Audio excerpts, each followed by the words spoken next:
What is up, YouTube? Welcome in to another edition of Bucky and BK live on Texas Sports Unfiltered and on the free Texas Sports Unfiltered app. Today is Wednesday, September 20th, 2023. On today's show, what did Steve Sarkisian have to say about Baylor? What did Baylor head coach Dave Aranda have to say about Texas? Plus, the best and worst 2-0 teams in the National Football League. We'll talk a little bit of Major League Baseball as the race in the American League West continues to get tighter. We'll have some fun as well as we have a couple of more videos from airports that we need to show the people. It is Bucky, it is BK, it is you, most importantly, and we are locked and loaded, taking you all the way until 10 a.m. Good morning, Buck. Good morning, BK. It's happy hump day to you, my friend. Happy hump day to you. Yo, I'm doing fantastic, man. It is a glorious day here in the Austin, Texas area, Central Texas, and I'm loving it. I'm loving that heat being down a little bit. It was a little warm yesterday, I think people thought it was over with, but man, it was probably 96, 97 yesterday, but it's still a reprieve from what we've been getting around here. And we'll continue to get just that.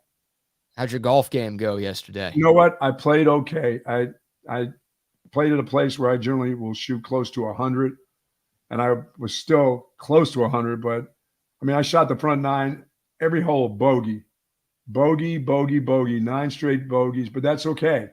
No double bogeys. I hung in there. You know what? I got to get some things done to my pointer finger that won't bend, with maybe a little bit of arthritis. But that's okay. I hung in there. Temperature was nice. I was hydrated, felt good, and that's all that mattered. I got a chance to be outdoors, and that's important to me. I love getting outside, I'm getting close to gardening time for me, getting ready to set up my 15 by 15 vegetable garden, which that's right. I will eat the vegetables from that garden throughout the winter and into the spring. So I'm excited about getting that done. And I know my wife is like, not so fast there, Tiger. Keep yourself indoors for a little while. I'm like, no, it's time to go. It's time to get it going again, trying to crank it up. She's calling you Tiger? What are you, hooking up with random waitresses at restaurants? No, just back off a little bit. She would prefer me to sit like a kitty cat instead of a tiger. But no, it's time for me to get going again. Start cranking it up. But I'll say this. Good morning to the soldiers at Fort Cavazos, Texas, the soldiers in the state of Texas, and all those that fight for us each and every day. Thank you all over this wide world for what you do. It is appreciated. We thank you. We thank you and your families for giving us the freedoms that we have. Thank you very, very much. And I start this day with a little heavy heart and prayers to my friends up in New Hampshire, the Tevens family, Kirsten Tevens, and to my friend Buddy Tevens, who passed away yesterday, coach of the Dartmouth Green Wave. To those guys and to that family where I started my coaching career up at Dartmouth, New Hampshire. In Hanover, New Hampshire. I just want to say many prayers to the Tevens family as Buddy has passed away. I had told you the story of Buddy Tevens, and he was hit he was riding his bicycle a year and a half ago, and was run into, and they was damaged his leg, and eventually they had to take his leg, and then he went to rehab. He was no longer coaching at Dartmouth. He was going to try to coach without a leg. Wow. And decided that, no, he needed to rehab himself back in Massachusetts, back in Boston. And he passed away from complications after the amputation. So to Kirsten and the family and the Dartmouth family, which I'm a part of the old Dartmouth family because that's where I started my coaching career as a graduate assistant at Dartmouth. So to that group up there, I'm so saddened to hear that Buddy passed away yesterday. Yeah, I'm sorry to hear that, Buck. You told me a little bit about Buddy before the show started today, and sounded like a great guy and a great coach. And good family. Hate hearing that you lost 20 of your friends, man. That's he was 66 years young. Too young. Too young. And man, I didn't even realize before you told me this morning that you had started your coaching career at Dartmouth. I didn't realize you were smart enough to even coach there. Dude, I was a graduate assistant, but I did not go to one class as a graduate assistant at Dartmouth. Are you kidding me? I was doing coffee runs. Don't you have to go to grad school if you're a grad assistant? Isn't that the point? No college classes at Dartmouth, just assistant coaching, learning how to coach the game of football. I was in my former coach at Boston College. His name was Joe Yukiko, who just passed away about 2 years ago. And he asked me if I'd come up there. And then I became I think the 9th or the 10th coach in NCAA when I was asked to come back to Boston College to be the running back coach, not the receiver coach. I coached receivers when I was at Dartmouth. And I coached David Shula, Don Shula's son, coached David there. And Buddy was a quarterback at Dartmouth and came back. He spent several stints at Dartmouth, not only as an assistant but a head coach. I think he went and coached as a head coach at Tulane. He did some stuff in the NFL, and then he came back there, and that's where he was going to live with his family in Hanover, New Hampshire. Beautiful, beautiful part of the country. Loved Hanover. Just there you go. I'm saddened to hear that, but yeah, and a lot of folks in coaching know Buddy Tevens, know him pretty well. Really innovative young coach. Well, I'm saying a prayer to you, my friend, and thoughts and prayers to everybody who's affected by Buddy's loss. It's an awful, awful story, and hopefully his family will be okay. But it sounds like it was a 66-year life, very well lived. Oh, yeah. He was well loved, believe me. I believe it. All right. Hey, how about some of these comments on our YouTube chat line to get things rolling on a Wednesday? How about a nice $10 donation, little super chat from our guy AP. Good job, AP.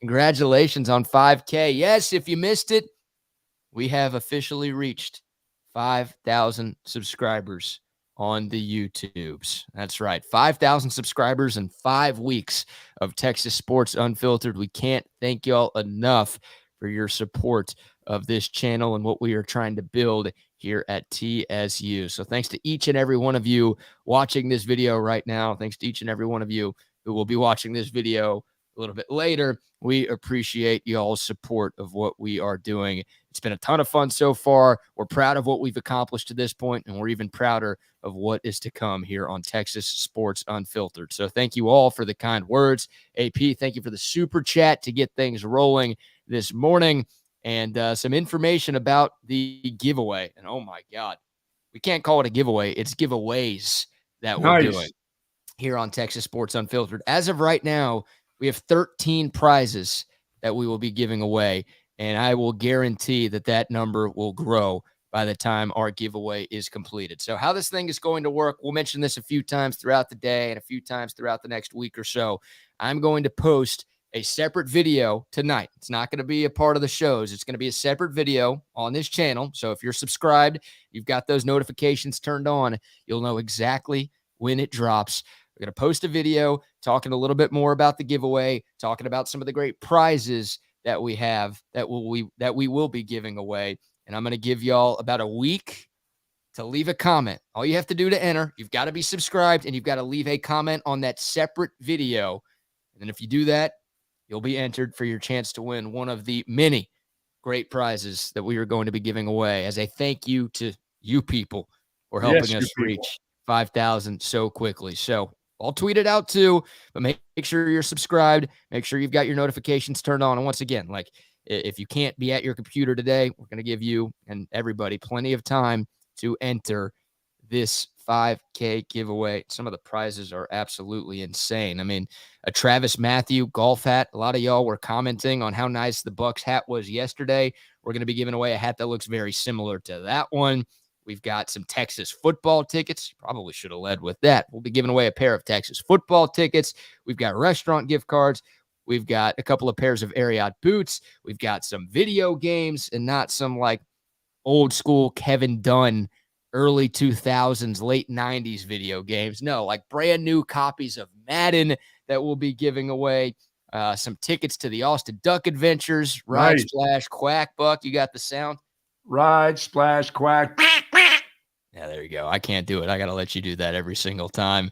That and so much more, guys. I'm telling you, 13 prizes right now, but we'll probably be closer to 20 by the time we actually announce the winners of these prizes. So once again, be on the lookout. The video will be posted tonight. You'll have to just be subscribed to the channel and leave a comment on that video. You can comment on this one. It's dropping like a record, like a video, like a record. Yep, like a record. Nice. Should I make a music video? Should we make a music video? Hell yeah. Oh, man, I love those things. I still watch those. I don't know if anybody else in the world is watching music videos in 2023, but I'm still in on them, man. I think I stopped since like Thriller and White Snake. I think that was the last two I've seen. White Snake. Oh yeah, of course. Here I go again on Yeah, my man. own. You can't miss that one. That's a That's an great one. all-time favorite of everybody's. That's a great song right there. So so be tuned in for that. But once again, we can't thank you guys enough. For those of you who usually listen on the app, hey, you could still win. Just go subscribe to the YouTube channel and go leave a comment on that video. You can always listen on the app, but if you just leave a comment on that video, you will have a chance to win one of the great prizes. I don't know anybody who's ever given away this much stuff at one time. No radio station does this. No TV station does this. I don't know if any YouTube channel, maybe outside of like Mr. Beast, does this. We've got you covered. Shout out to John Abraham, former NFL defensive lineman. Love it. Couple of dollars super chat. You've been coming with the super chat. Yeah, man. I love that. We love it. Yeah, we need that from our Ollipops right there. Bucky's trying to get a raise, so he really needs the super chats because otherwise it ain't happening. It ain't happening is right. That's all right. It's good. Everything is all good. And all good with the Texas Longhorns leading into a big start of conference play against the hated Baylor Bears. Yeah, this is the last time the Longhorns and Baylor Bears will play each other for the foreseeable future. And, Buck, these two schools have played in every year since 1944. That's right. You got to go back to wartime. The last time Texas and Baylor did not play each other. Just slightly before I was born. Just slightly. You sure? Yeah, I'm sure. I didn't say 1844. I said 1944, dude. So how you feeling about this game, man? We'll hear from both coaches here in a moment. We'll obviously preview Texas and Baylor over these next few days, and the Buck and I will have our normal pregame show this Saturday out at Covert Bee Cave. But the line to open up with Texas as a 14.5-point favorite. The line has slightly crept up to 15 right now. Baylor is 1-2. They got their first win of the year this past Saturday against Long Island out of the FCS. Baylor got boat raced at home by Texas State to open up the year. They lost a heartbreaker to Utah in Waco in week 2. So Baylor 1-2 right now. Obviously, everybody 0-0 in conference play. Early stages, first look at Baylor. How you feeling about this game here on a Wednesday? I think this will be a hard-fought game. Baylor hates Texas. Texas hates Baylor. It's going to be, the crowd will be just all lathered up. 6:30 game. They'll be getting juiced up all day long, all morning long. So the crowd will be it'll be a great crowd. It'll be a great atmosphere. Baylor's defense, I just don't know how they can stop Texas. There's just nothing to that defense right now. It's not the Baylor of old. It's not the stout defense. It's not Wyoming's defense. How's that? How's that for you? It's not Wyoming's defense. So that's going to be a problem for Baylor. I think they're going to get scored upon often when Texas gets the ball. Now, they'll run on emotions for at least a quarter or a couple series, but I think the emotions will get knocked right out of them. This is the Texas defense right now that's playing really, really well. BK, we talked about in the beginning of the season, we love the way they pressured. They were the leading team in the nation when it came to pressures last year. Well, they've got 8 sacks this year in 3 games. So they're not just pressuring people, they're sacking the quarterback. And if Baylor thinks they're going to drop back and pass against this defense, I think they'll have some problems doing. I think they'll have problems holding the Texas defense out. I don't know. I don't know if they can throw the ball. They'll have their backup quarterback, but they've got a pretty good running back. So once again, just like everybody else, they're going to test Texas when it comes to the run game. They're going to try to run the ball. They're going to try to run the ball often with their sophomore running back. They're going to find out. They're going to think that if Wyoming can run against Texas early in the football game, why shouldn't they try to do it? So they will try to run against Texas, but I don't think they're going to have much success doing that. It's just not the same kind of offensive line. This group's a bit softer than the blue-collar players at Wyoming. They really, really are. So I think Texas should dominate both lines of scrimmage, which should end up being a nice 17 to 21-point win. Okay. So you think Texas wins and covers here a few days out. All right, let me take a 20 real quick. Okay. Little sidebar before we get back into Texas and Baylor. So we've got a text line. Of course we do. 512-222-9328. And one of our favorite texters, one of our favorite people is Tom McKay of Audio Visual Consultations. Yes. And I wasn't even thinking about asking Tom for any giveaway items. I was going to say, we'll wait till 10K because when we get to 10,000 subscribers, you think 5,000 is big, Yeah. 10,000 is going to be twice as big. So, keep spreading the word. Don't stop telling people about what we've got here going on at Texas Sports Unfiltered. But Tom McKay just texted in. We're giving away a 75-inch LG 4K Smart LED TV to one lucky subscriber. That means he's going to hook it up. That dude doesn't, or whoever gets it doesn't have to put the holes in the walls themselves. Will Tom's group come too? I don't know. I don't know about that. You might have to pay for that one, but you'll get the TV for free. Damn, I love that. How about that? That's your grand prize right there. 75-inch LG Smart TV, 4K, top of the line. Boom. From our guy, Tom McKay of Audio Visual Consultations. That is big time stuff right there. Nobody is doing what we're doing. If you're getting your sports talk somewhere else, you're making a mistake. Or if you can try to hear it. I mean, there's sports talk somewhere from what I hear, but you can't hear it. No, you can't. No. Doesn't matter what part of town you're in. Maybe if you're in Georgetown, you've got a chance to hear it for about 2 minutes. For about 2 minutes, but don't be driving too far away from home. Shout out to Tom. That's an awesome, awesome gift. And also, Tom says Texas by 5. He doesn't think Texas covers this weekend. He thinks this one is a little bit closer than you do, and he also is using his computer. And this computer has been very successful picking games. He's got the supercomputer, right? The supercomputer that has been very successful picking games and championship winners across all sports over the last few years.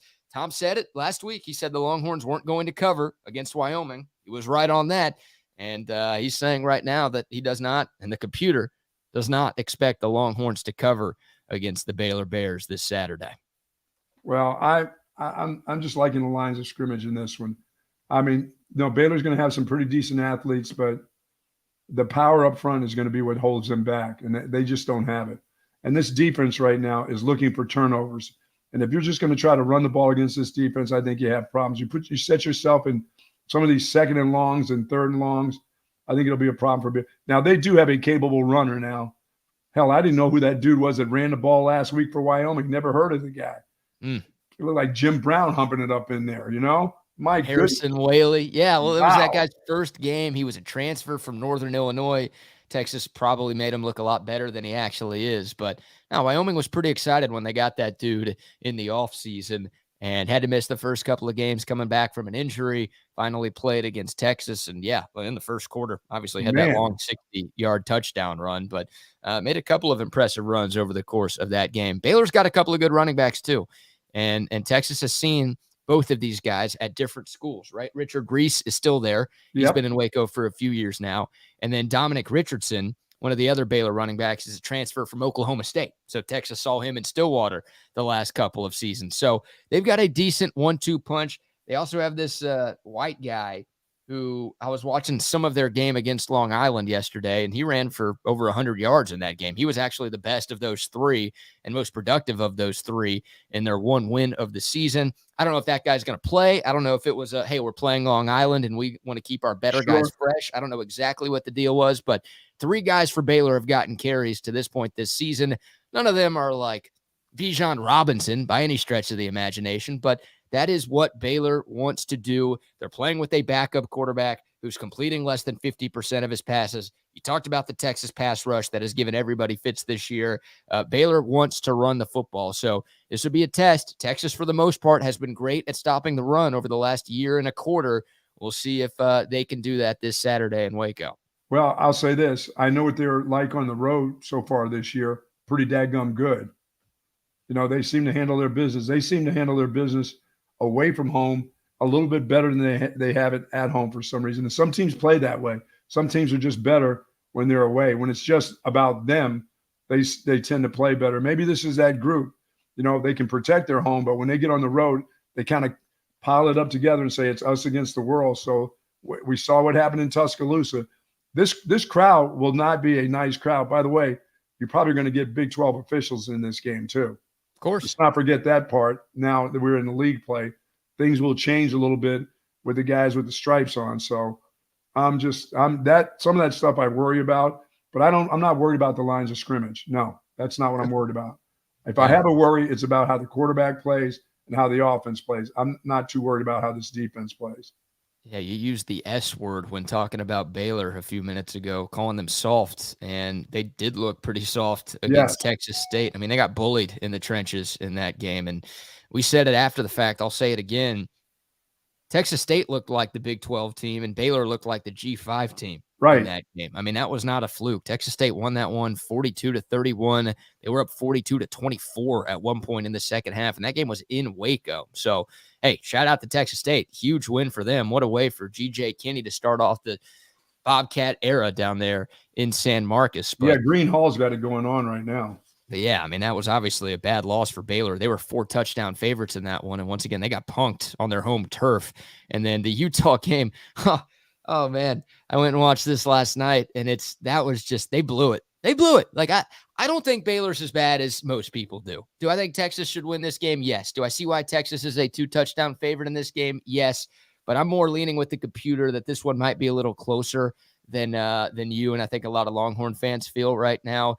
Like, Baylor had Utah beat. And I know Utah was playing with its backup quarterback, but that same Utah team the week before beat the crap out of Florida with that same backup quarterback. And what did Florida just do last week against Tennessee? Well, they beat the crap out of them. So, like, Baylor blew that game. A win is a win. A loss is a loss. They choked it away. But, like, they were with Utah for 4 quarters of that football game. Their quarterback threw a dumb interception that gave Utah the game-winning score late. And hell, Baylor got screwed. There should have been a pass interference on the final play of the game. Baylor should have had a 1st and goal from the 1-yard line with an untimed down to try to tie it and force overtime. So, like, you see Baylor's 1-2. The Texas State loss was inexcusably bad. I don't think they're as awful as everybody thinks. And if Texas isn't on its P's and Q's, then this game is going to be close, and it's going to be frustrating for Longhorn fans. And I wonder, Buck, because I hope you're right about what you said with the home and road stuff, right? I mean, look, I hope Texas is great at home and great on the road, but obviously for this week, hopefully they're good on the road. I'm more worried that was a Bama, not Bama thing versus a home road thing. And you should be able to get, like, this is a conference game, and the number one goal for this team this year was to win the Big 12. So you should be able to get up for this one. No ifs, ands, or buts about it. But we know the emphasis this program put on that Alabama game all off season long. And it was clear that the week before and the week after, they didn't have that same oomph to them. Hopefully they have it this week, but I still wonder if, there's some playing down to their competition stuff going on with this Texas football team. And Baylor's down right now. Texas is clearly the better team.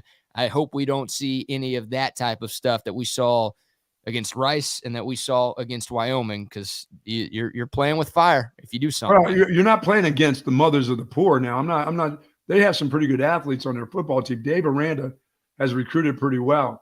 I'm just saying, as a group that has to do things and coordinate together, they just don't look like they have it. And as you said, one thing they do look, and they haven't looked for years, is they look soft on defense. The defensive line is not the same. The offensive line is okay.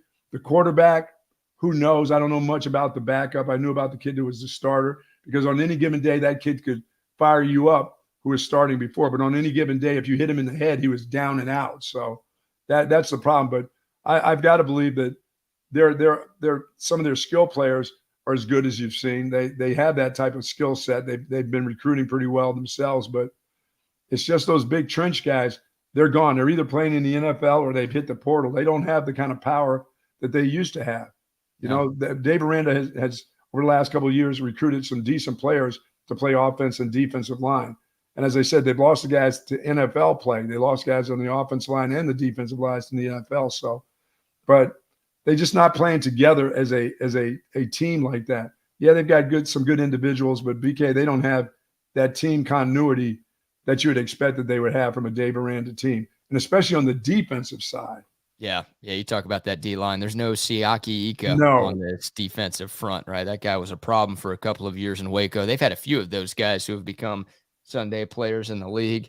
And they're not that secondary is not like the guys that you see playing with the Texans or other guys. They're not those type of guys. So if you give your quarterback time, if Quinn Ewers has time, he can get some throws off and get some things done into that secondary, I believe. Yeah. Well, let's hear from Steve Sarkisian first. We'll hear from both coaches over the next couple of minutes as we get set for Texas and Baylor this Saturday. The slow starts Somebody asked Sark about those during his press conference on Monday. They started off slow against Rice, right? That was a painful first half to watch. They started off slow against Wyoming. That was a painful first 3 quarters to watch this past weekend.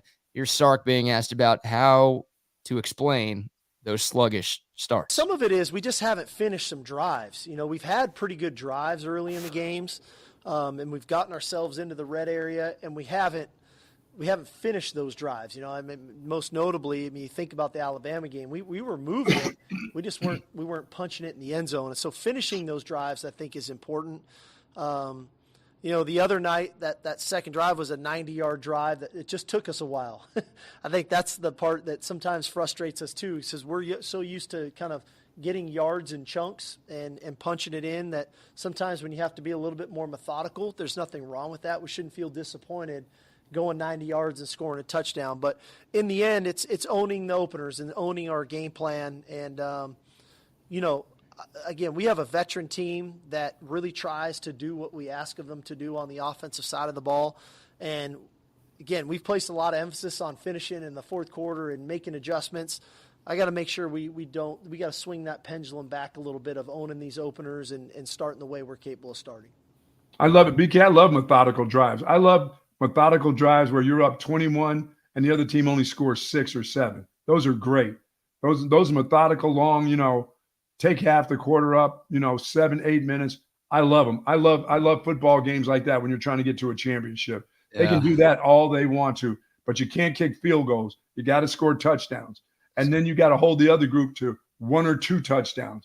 You can have 3 or 4 methodical drives and you'll win the football game. Gross. Yeah, gross football. Gross. Love that football. Love it. Spoken like a true running back coach and spoken like a guy who was born in the 1800s. Right there. I don't want to see those. Look, touchdowns are touchdowns and wins are wins. Of course, I'll take a W however I can get one, but I want to see some explosive plays, man. Like we got that little tease in the Alabama game to where, we know this offense is capable of doing it. We know Quinn Ewers can connect on some of those deep shots. We know these receivers, when they catch the ball, are good enough to make some big plays down the field.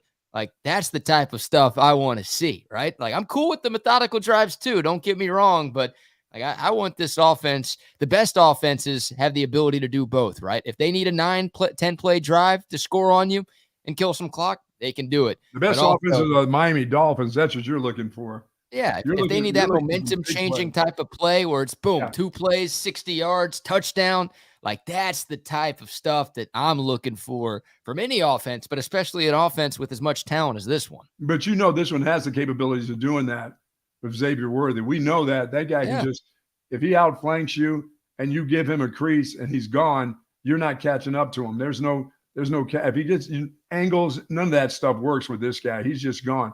They have the capabilities of doing that. They also have the capabilities of throwing it to their defensive tackle too. They could slide one out there to the tackle too, but don't worry about the tight end. He'll be in the part of the game plan this week, I presume. Hey, Gunnar Helm had a couple of catches. What do you mean? Oh, that's right. He's one of the leading receivers too. Yes, that's right. I can't forget about that. Hell, you're one of the leading receivers. Me? For that group. Hell, you would be. I've got less drops than all of those dudes. Oh, that's for sure. that is for sure. I expect this group, playing players. A lot of these players, they played high school against, and that's a big thing too. This is one of those away game that's like you're in your home state though. This is a pride game. This is one that you'll play against guys you saw in high school. You've been playing Pop Warner football with them. I mean, it's a lot more than just the game down the road, just a conference game against a team that you should beat. It's a lot of pride. It goes way, way back. So it'll be very, very interesting. But I'm really interested in seeing this team on the road. I kind of know what I'm going to get at home. I'm going to get a slow start. They're going to win a football game. It's going to take some time. But on the road, so far this year, they tend to kind of get cranking, get going, and it's us against the world kind of thing. And that's good to see.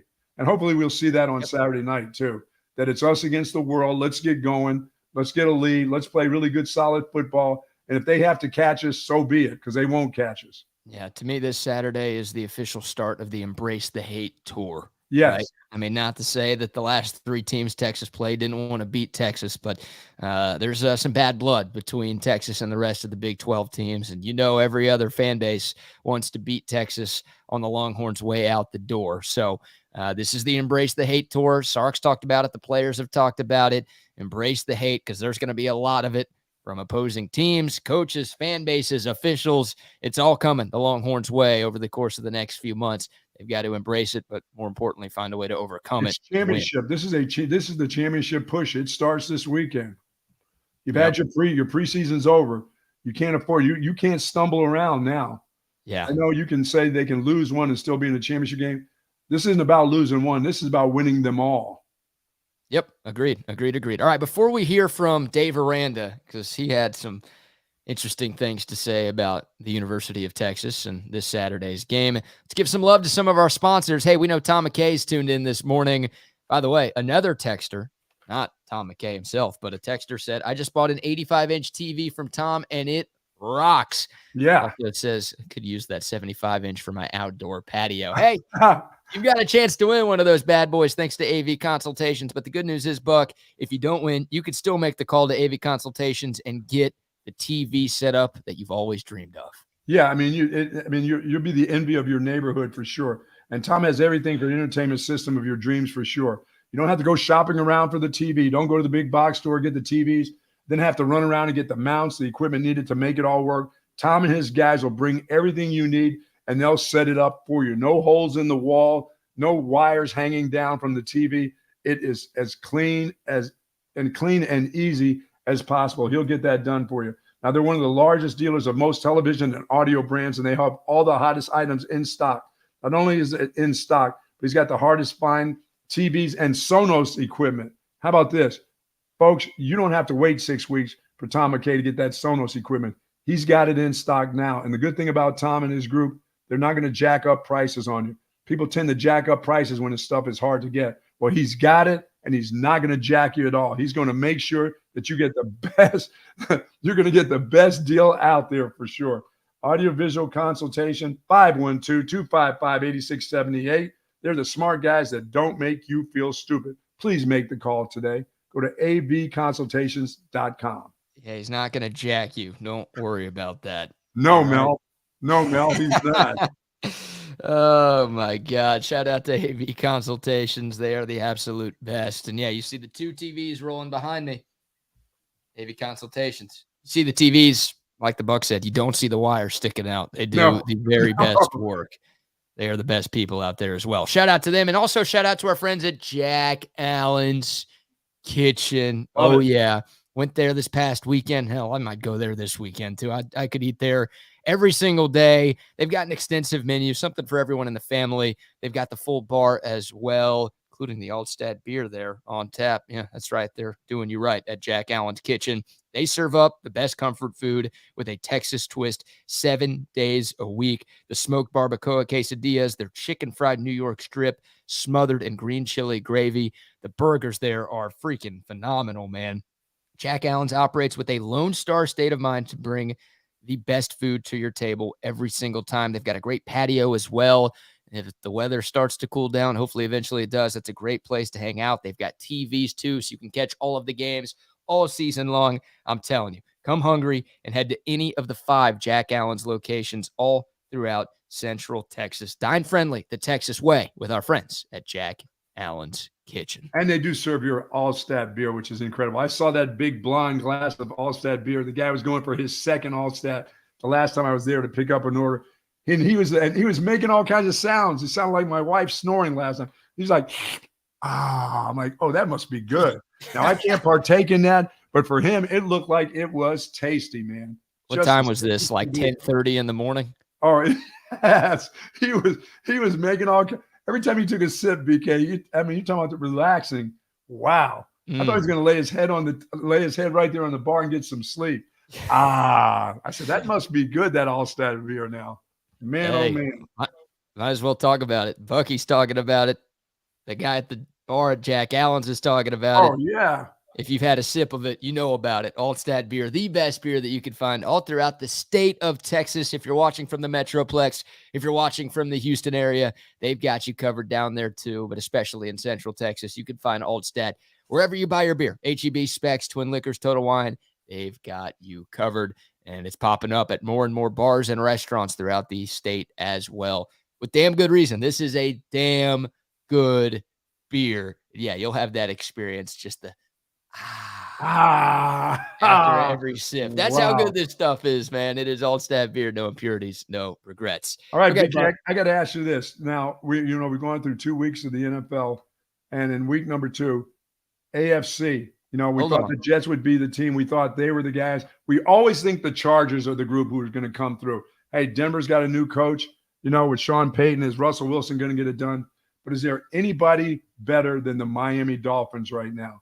Is there any team better in the AFC than the Miami Dolphins? All right, people are going to get mad at us if I don't play this Dave Aranda cut that I teased. Okay, so tease it up. Bring it real quick. All right, then we'll get to that because that's a good tease for our next segment because there's a lot to get into in the NFL. But just want to play this and get your thoughts on this first. This is from Dave Aranda's press conference on Monday, right? Stark's got his deal in Austin. Aranda's got his weekly deal in Waco. And you talk about Altstat being so good, maybe you want to take a nap. Dave Aranda's so boring that you feel like you might have to take a nap every time that dude's up at the podium. The very first question he was asked on Monday was about playing Texas for the final time, at least for the foreseeable future. And this is very interesting, what Dave Aranda had to say about this matchup against the Horns. No, I appreciate that. We are going to talk about that. I think as an aside to that, but probably not an aside, is I can't tell you how many times this offseason it's been, hey, Dave, just win one game, please. And so that has been brought up to me multiple times. And so, I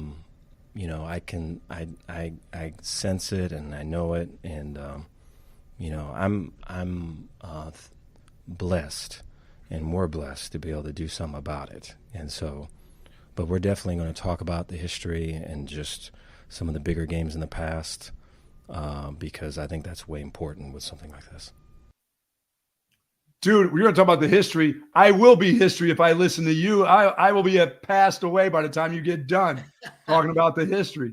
That right there, that seemed like it was 25 minutes of nothing.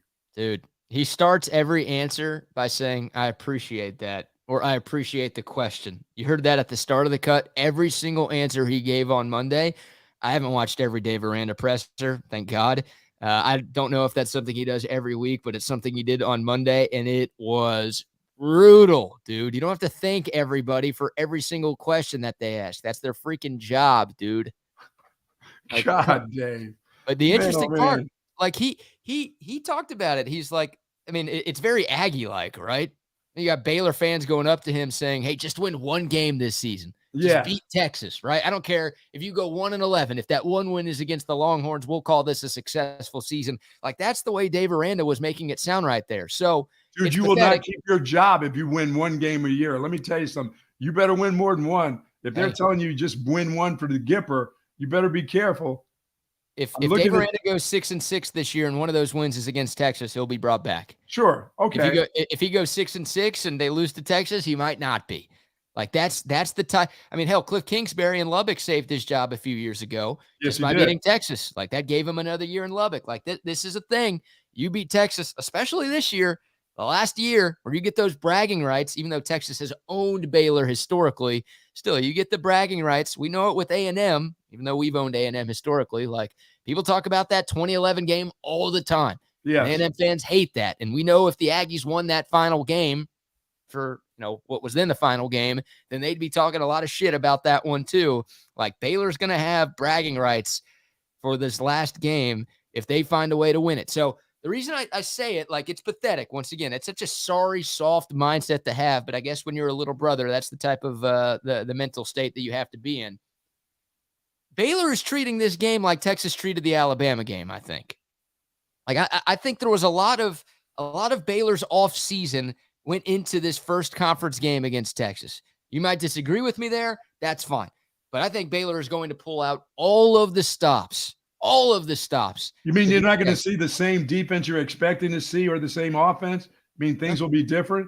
Things will be different. Hell, some of it will be the same because defensively, they gave Quinn Ewers some problems in that game last year, even though Texas won it in Austin. Right. They're going to do some of what worked. They're going to do some of what Rice did that worked. They're going to do some of what Wyoming did that worked.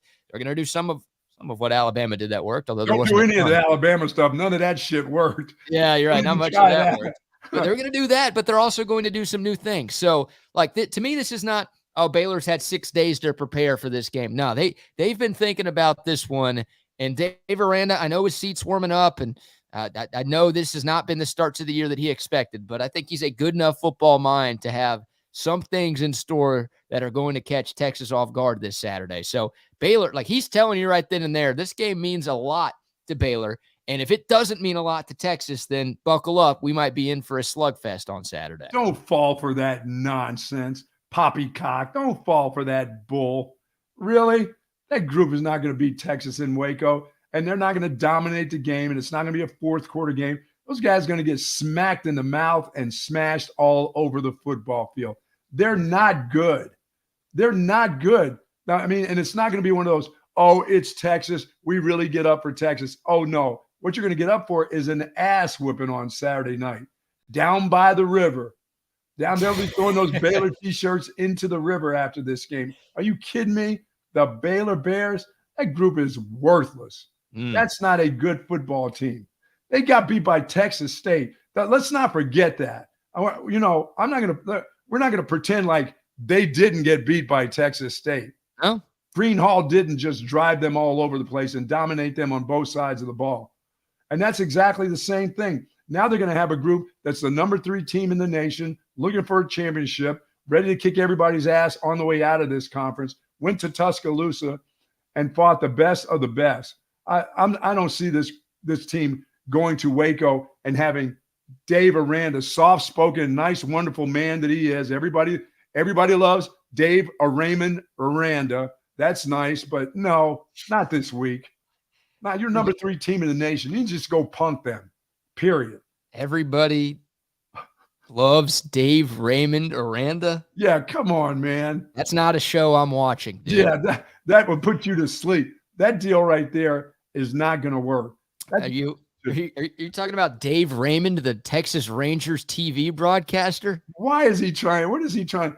Is that speech right there going to pump you up if you're on that team? I'm going to post what your speech was and hope Baylor uses it as bulletin board material for Saturday night. They need more than that.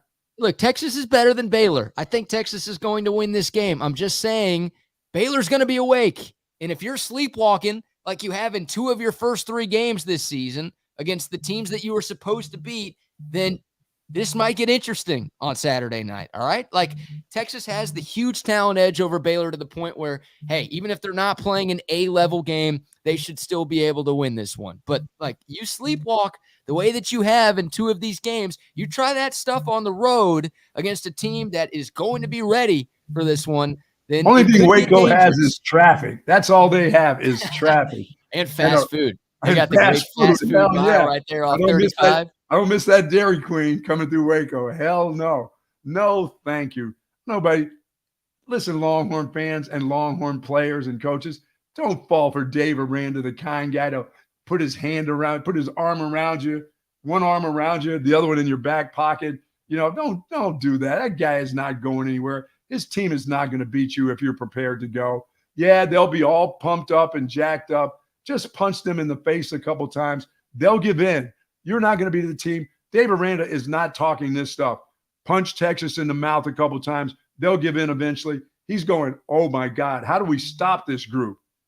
How do we stop this group from just pile driving us with that defense? How do we stop this group that has 8 sacks so far this year for not only pressuring our quarterback? How's our quarterback going to throw the ball down the field? Yeah. Who's he going to throw to that we won't step in front of and pick it and take it to the house?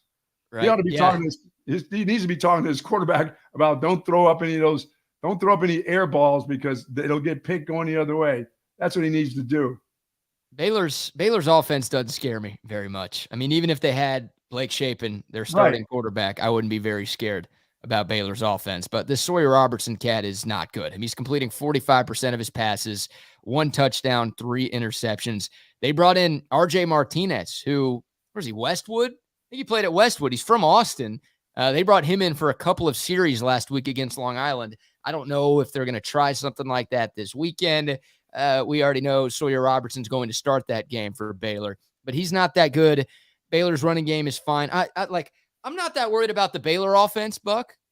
I'm worried about the Texas offense. I'm not even that worried about the Baylor defense because they got steamrolled by Texas State, and people have ran all over them through 3 weeks. Like, they've got the worst run defense in the Big 12. So if Texas is buttoned up, then this is not going to be a close game on Saturday. But like, if Texas's offense does what it did in the first half against Rice, does what it did in the first 3 quarters against Wyoming, then, hey, if this game is 10-10 going into the fourth quarter, it wouldn't be the most shocking thing in the world to me if they play like they did in those 2 games.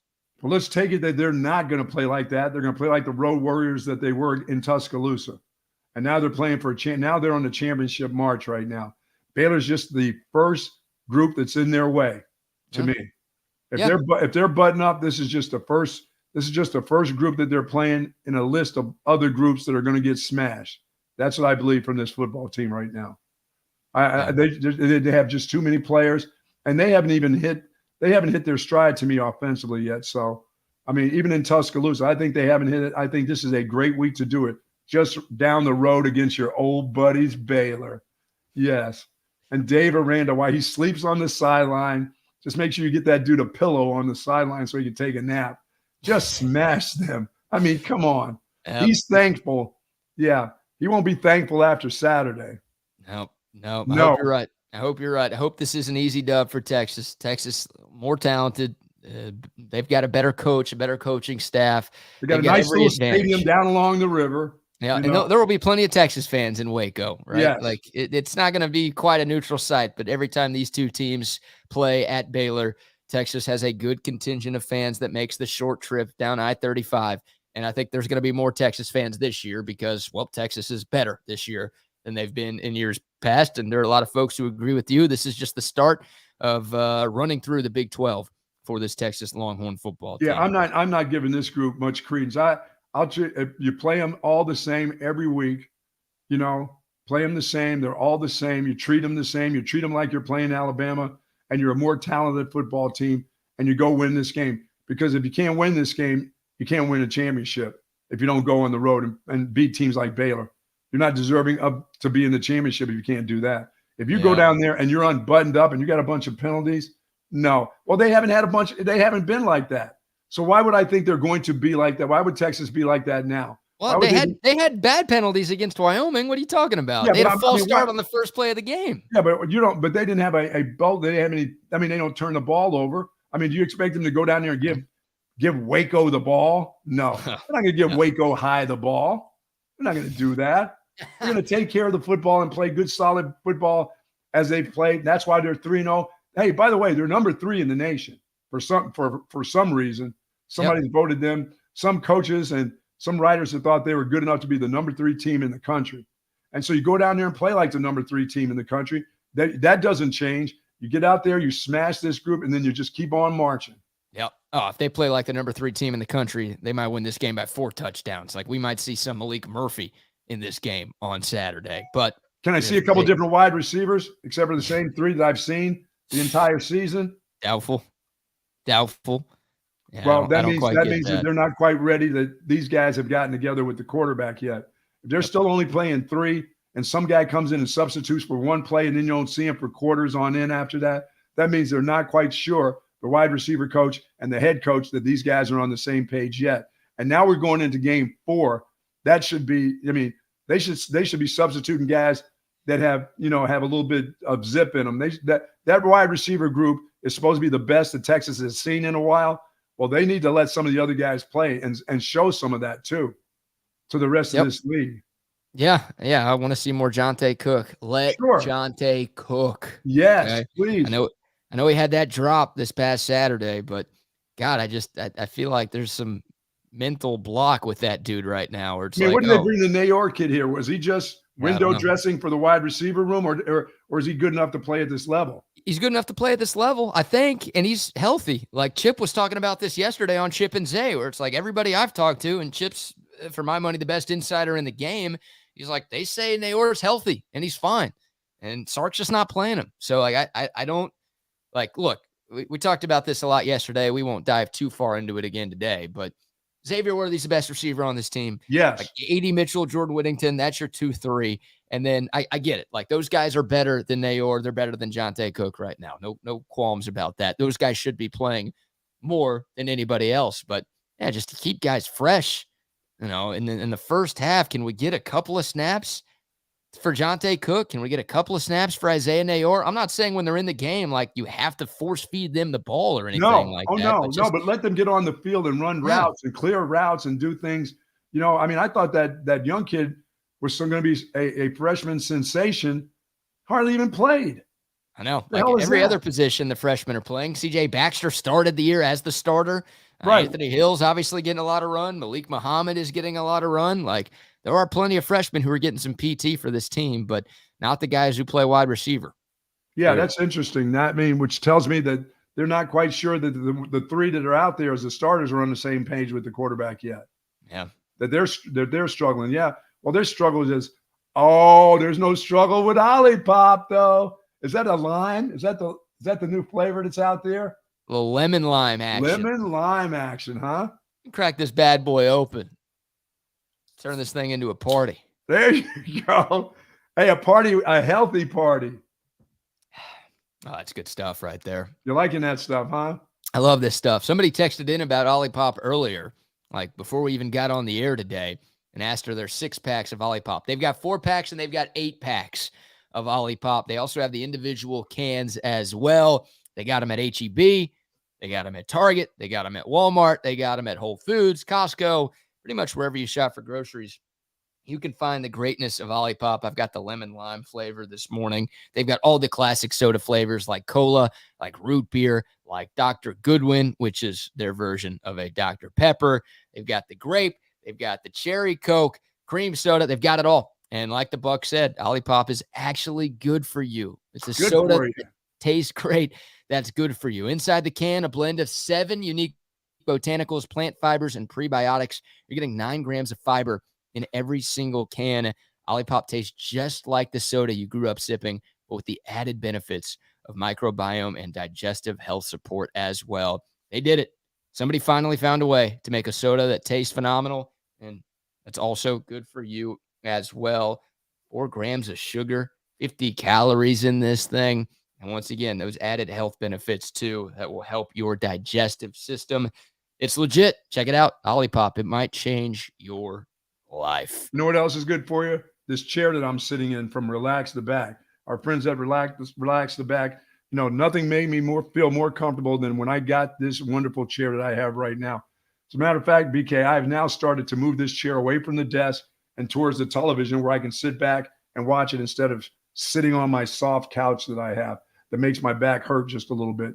It's nice. It's nice to sleep on, but to sit upright in, nothing works like the folks have at Relax the Back. And they've got plenty of chairs. They got gravity recliners for you, and they've got Tempur-Pedic mattresses just for you too. They've got 2 wonderful locations. And go in there and find a chair that's going to fit you, whether it's at your office or at your home. They're at the Hill Country Galleria across from Whole Foods, and in Austin at the Gateway Shopping Center across from the Container Store. Live like the Buck, pain-free at Relax the Back. Yes, sir. Yes, sir. Yes, sir. And shout out to our friends at Top Gun Lawn and Equipment Rentals. Go see them. If you have any job that you need to tackle, they've got the tools for you to get it done. They have an extensive selection of rental equipment for everything, like small home jobs to large construction gigs. They've got the biggest brands too: Steel, Hustler, Toro, Walker, DeWalt, everything you could ever need. They are Austin's #1 source for all of your equipment rentals, sales, and supplies, and they've been around since 1996. 2 Austin area locations, one in Anderson Square up north, the other down south on South 1st Street. Check them out online to see what they've got for you at topgun.net. Top Gun will shoot you straight. All right, Buck, what was that NFL question you had for me? The question I had in the NFL right now in the last 2 weeks, AFC, we had a number of teams that everybody thought highly of. The Chargers, everybody is always loving, They love their quarterback. They love the Chargers. They love the running game. Are they the team in the AFC? Is it, it was going to be the Jets, of course, with Aaron Rodgers. No longer do they have Aaron Rodgers, and they're definitely not the team. But I'm looking at this Miami Dolphins team, which did I not say they were going to the Super Bowl before we started all this? Yes, I did. The Miami Dolphins to the Super Bowl. I mean, it looks like the best all-around team in the AFC, and one of the best in the National Football League is right now in the top 3 or 4, I believe, in the National Football League when it comes to offense and defense. They've been playing for years. They've been playing very good defense, and now they got the type of offense that's just unstoppable. I don't know how you stop these guys.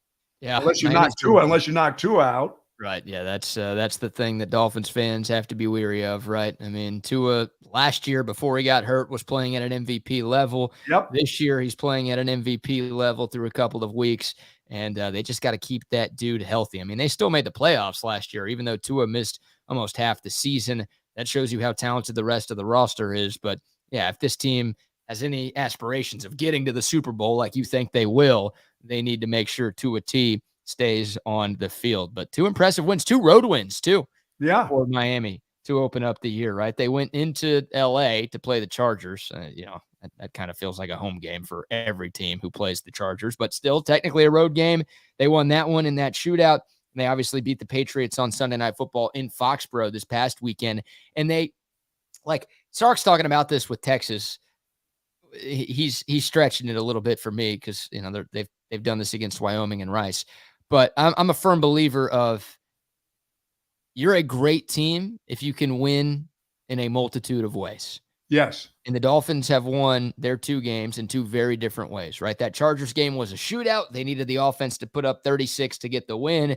And then week 2, they ran the ball a lot more. Their defense stepped up, and they won a close game, but also a much lower scoring game. So, like, that's what I want to see from my contending teams is the ability to win games in a variety of ways. And the Dolphins have showcased that right now. So, yeah, they look like one of the best teams in the NFL.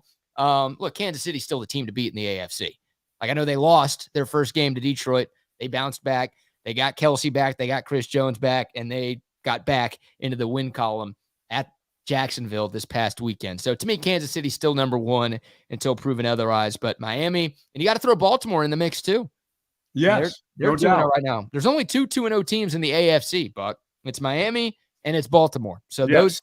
if you want to throw those 2 in your top 3, then I've got no qualms at all. Both of those teams are legit. Obviously, Lamar Jackson is back and he's healthy. They need to keep him healthy too in Baltimore.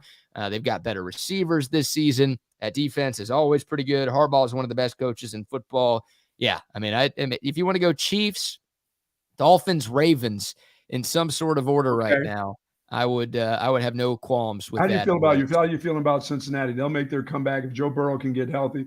If Joe Burrow doesn't get healthy, they're done. They can pretend that they can do it. They can get this thing going with a backup quarterback, or they'll figure out a way defensively. Without Joe Burrow, they're not getting it done. No. I mean, the Bengals aren't done right now because they started 0-2 last year and made it all the way to the AFC Championship game. But yeah, they had Joe Burrow last year. So yeah, it's a mess right now. Who knows if Joe Burrow is going to play this weekend? And obviously who knows what his health is going to be throughout the season. So yeah, they need that dude. He's one of the best players in football. He's clearly not 100% right now. The question is, do they give him a couple of weeks to try to get close to 100% and hope that the team could stay afloat while he's out? Or do they say, nah, like we're 0-2. We don't have any margin for error. We got to play this dude even if he's only 80 to 90%. Well, I think they got to play him if he's 80 or 90%. They decided to go in the direction of not sitting him down for the first couple of games and let him become healthy. But this thing is going to linger, but he's got to play. They can't keep losing ground. They're losing ground in their division. They can't keep losing ground the way they're losing ground to these teams. Yep. It's not going to get easier for them. And so they need to get somebody in there that may be able to help them survive and win a couple games before he gets, but before he gets totally healthy. But I don't think he's going to be totally healthy. If he plays from this point on, that's going to be a pain in the calf every week. I mean, you're not going to go through a game where, oh, you know what? Feels good. Nothing happened to it. Something's going to happen in each game that he plays in with that calf injury. Yeah. It's not normal to go sit on the bench and grab the Theragun every No. single time you come off the field. Like that's not what you should be doing as a quarterback, really, at any position. So I need one of those. I need one of those for my calves and my thighs. You know, when I was swinging that club yesterday, I hit the ball pretty decent. I was hitting the ball pretty long, you know, and I was hitting my 3-wood nice yesterday. But, you know, it's if I use that gun and loosen up some and got some of these crinks, these little things that I have as an older man, you know, the cartilage gets tight in there. You need to break up some of that cartilage. What is that gun called? The Theragun? Theragun. Theragun. I need to grab I bet they have them at Relax the Back like that. I bet you they do. You're right. Yeah. Go check Or those when I guys become a out. Walmart greeter, I bet you they got them at Walmarts too. Yeah. When is that happening, by the way? You're getting close to that age. Oh, probably another 10 years or so. Is that I'll something be with want you for to do? another 10. Okay. You'll Then be I with me become- for Or the starter or the Walmart greeter. what do I've you got- want to do? Yeah, I want to be out. I like outdoors, so I'd rather be a starter at a golf course that will have me. There you go. That's a fun gig right there. Walmart's a little dangerous. They got some knuckleheads that come into Walmarts. Oh my God. Yeah. You know? I never feel like I'm better than anyone, right? Until you go in there. We're all equal on this earth. Yeah, until when? You go in there? But then I go into Walmart Wow. and I'm like, yeah, I'm better than like 90% of you in this store right now. You You know? feel the same way when you go into Taco Bell, or you always get it to go? No, Go to the I drive-thru? don't feel the same way. I feel like the people in Taco Bell are better than me. There you go. I'm lucky to be in their presence. But Walmart, it's like, oh my God. Like I don't have everything going for me, but I know I got more going for me than you jabronis in here. Oh my goodness. Hey, when you say you're hitting the ball far, by the way, on the golf course, what does that mean these days? Like 150? What are you talking? No. I'm getting 3 woods in that 180 range now. I mean, I'm back to getting that driver a legitimate 190 to 200. I'm getting I'm free swinging right now. Mel Tucker. You know what I'm saying? You're doing that on the golf course? Oh, come on, man. Did that really happen to that guy? I'm serious. Did that really happen to Coach Tucker? He decided to go jack crazy and absolutely take $95 million and just piss it out the wind. I mean, just really? That guy really did that? Just to rub one out over the phone. I'm finding that hard to believe. Well, I mean, something was hard that night for sure. Just say no. Just say no. And yes, there is a money limitation on Horny. There's a money limitation. And $95 million should be it. Now we know. $95 million should be your limitations on needing phone sex and being horny, right? $95 million. That should be it, right? I've got a chance. Even if I suck as a coach, I'm going to get $95 million when they fire me. Oh. But if I get on the phone and start playing with Wet Willie, I've got a problem. You know what I'm saying? I mean, really? That's going to be a messy, pun intended, lawsuit.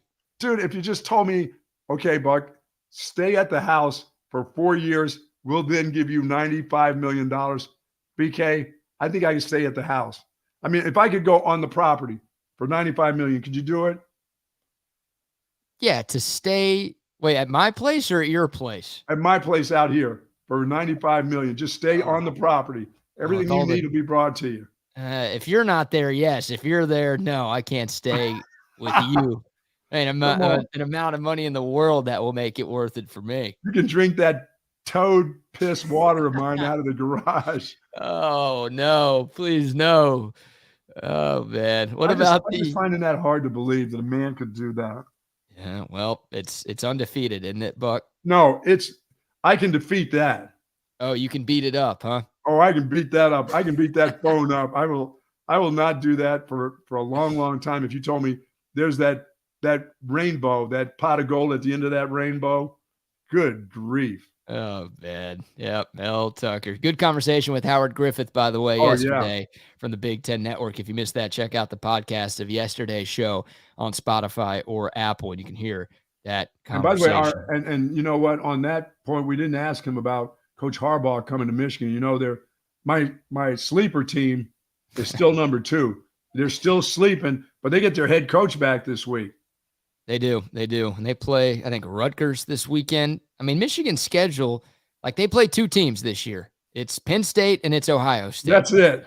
Like, they had nobody in the non-con. Obviously, they play Texas next year, so that won't be the case in 2024. But this year, nobody in the non-con, and the Big Ten is kind of down this season, and they don't have any tough crossover games. Not that there are usually many tough crossover Is games. Iowa on their schedule? Are the betters on their schedule this year? I don't think they have Iowa or Iowa State this year. Wow. Yep. So Iowa State would be an easy win for them, and Iowa probably would be too. But Iowa is ranked number 25. Lord help us all see how long that lasts. But yeah, Michigan, it's kind of funny that they're your sleeper for a number of different reasons. I mean, Yes. it's really a joke because they're the number 2 team in the country. So calling them a sleeper is ridiculous. But no one's really talking about Michigan right now, right? Like, part of it is because Harbaugh hasn't been there, and a big part of it has been they haven't played anybody. But like, they're just kind of quietly going about their business. Like, they haven't looked amazing, but they haven't had any close games. Like, they've done what they've needed to do through 3 weeks, and they're just like you said, they haven't played anybody to do anything. They're just kind of rolling along right now, doing their thing up there in Ann Arbor. So, yeah, once again, those 2 games, I think they're at Penn State and home against Ohio State this year. Yeah, God, it seems like they're at Penn State this year. Yeah, wow. And those are 2. So it is like Michigan's got 3 interesting games to end the year. They're at Penn State, top 10 team, at Maryland, playing better. Yes, we know about Maryland, and then home versus Ohio State. So like those 3, like, people might not say a freaking word about Michigan unless they lose and get upset. But people might not be talking about them at all. But man, those last 3 regular season games, they're going to be top of mind for everybody. And you're worried about my sleeper has to play 3 games at the end, and you're worried about Waco High. Are you kidding me? What's wrong with you? The number 3 team in the nation that's going to Waco to play. This isn't Texas in the top 25. This is the number 3 team in the country. And yeah, you can talk about teams. Are they that good this year? There's a lot of good football teams this year. There'll be a lot of good 9-3s and 8-4 teams that are good football teams, BK. Mm-hmm. But when you have a chance to be number 3 and possibly go undefeated in I think a weak conference this season, where the Pac-12 is better than your conference with the 2 or 3 teams that they have, I mean, you've got to take advantage of it. This is something for Sark and his staff to take advantage of. This should not be one of those, we're going to get their best shot. You should just go and annihilate the teams in the Big 12, period. Yeah, I agree. And this is one. I agree. Look, if Texas doesn't win the Big 12 this year, I'm going to have zero confidence in Steve Sarkisian ever winning a conference championship, let alone a national championship. Like, it doesn't get any easier than this. And obviously it's going to get tougher with the move to the SEC. I know the SEC hasn't been great this season, but come on, I mean, we all know the SEC is better than the Big 12. It's tougher there to win a conference championship. The 12-team playoff, okay, Texas maybe will have a shot to win that, to get in that, even if they don't win the SEC every year. But in terms of winning a conference title, it doesn't get any easier for this Texas team this year. And with the talent, with the experience, with the fact that it's year 3 for this coaching staff, and there hasn't been a lot of turnover on this coaching staff like we had seen from, Charlie's and Tom Herman's previous staffs, then now this is it. This is it. So, yeah, lost this weekend in Waco. Obviously, you could still bounce back and win every other game and win the Big 12 and still make the playoff. But who's to believe this team, if they lose this game to Waco, that will be their only loss? I mean, talking about getting your bobber down. Yeah. No, yeah, exactly. Like, no, if they lose this game at Baylor, I'm like, well, shit. Like, Baylor's not very good. Like, now I'm worried about OU. Now I'm worried about Kansas State. Hell, now do I need to be worried about Kansas next weekend? So I don't think it's going to happen once again. I think this game will be closer. I hope I'm wrong. It should go without saying. I think this game will be closer than a lot of Texas fans. You and the supercomputer. Me and the supercomputer. All right. Yeah. We've got to shift gears. We'll talk about some of the NFC teams a little bit later. We also have to have some fun because there's a couple of airport airplane videos that I've got to show the Buck as people just continue to not know how to act at our airports here in the great old US of A. But before we get to that, some words for some of our great sponsors. How about our friends at Covert and Bee Cave?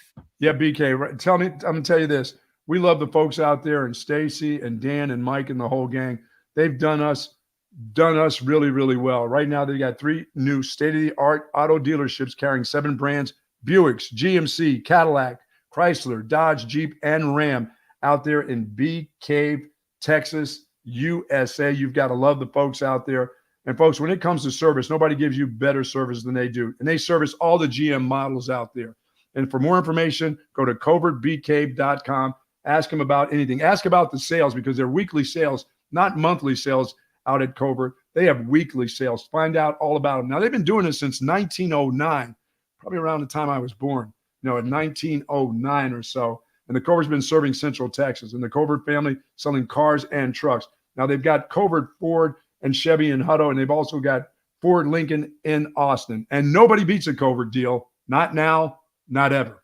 Nope. And we'll be out there for our pregame show this Saturday, and also next Friday. Not this Friday, because Texas is playing a road game, but next Friday, another one of our Friday pregame luncheons out there at Bring Covert. out the food, yes. BK, yeah, some great food. And shout out to Jason, saying he just rented a trailer from Top Gun yesterday. Nice. Good job, Jason. Make sure y'all support our sponsors like Covert BK, like Top Gun, and like Last Stand Hats. Look at the buffalo. I love this hat, man. This is maybe my favorite hat that I own.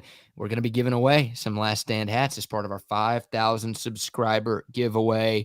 And hey, you can go to their website right now, laststandhats.com. They've got hats like this. They've got some badass Longhorn hats. They've got UTSA and Texas State and TCU and maybe even Baylor. They've got a ton of colleges represented from around the Lone Star State. So check out their website and get you a Last Stand hat. You know who else got a lot of incredible stuff? Sue Patrick. Come on now. Right. And Jay Willems. Love those folks over there. They got an incredible selection of Texas Longhorn apparel, collectibles, accessories, and even more. And they've got tons of Texas-themed gifts. Christmas stuff is already starting to come out there, so they've got a variety of gifts that's got a Texas theme to it. It's not just University of Texas, but it's about the city. It's about the cities all over the state of Texas. And they offer free shipping on any online order over $49. And they've got free curbside parking. And they always have parking. Some places you go to get your Texas gear, you're going to have to go blocks and blocks and blocks to find the parking. Not at Sue Patrick. There's plenty of parking there. They're located at 5222 Burnett Road. And more information, just go to SuePatrick.com. I love that, folks. We've got some wonderful golf gear, some shirts, and those are polos, huh? That's what a polo is, a golf shirt. Well, they've got wonderful polos there. You don't know what a polo is? No, dude, I thought a polo was a shirt without a collar. Like when I see Tiger Woods go play at some of the clubs, I need him to put on a collared shirt, not a polo. So a collared shirt is still called a polo. Is that correct?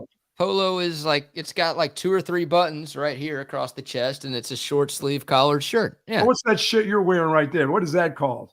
A t-shirt? It's just a white tee. Yeah. Okay. What's this? Not a wife beater. Don't accuse me of doing anything like that. What is this? This is just a t-shirt. This is not a polo.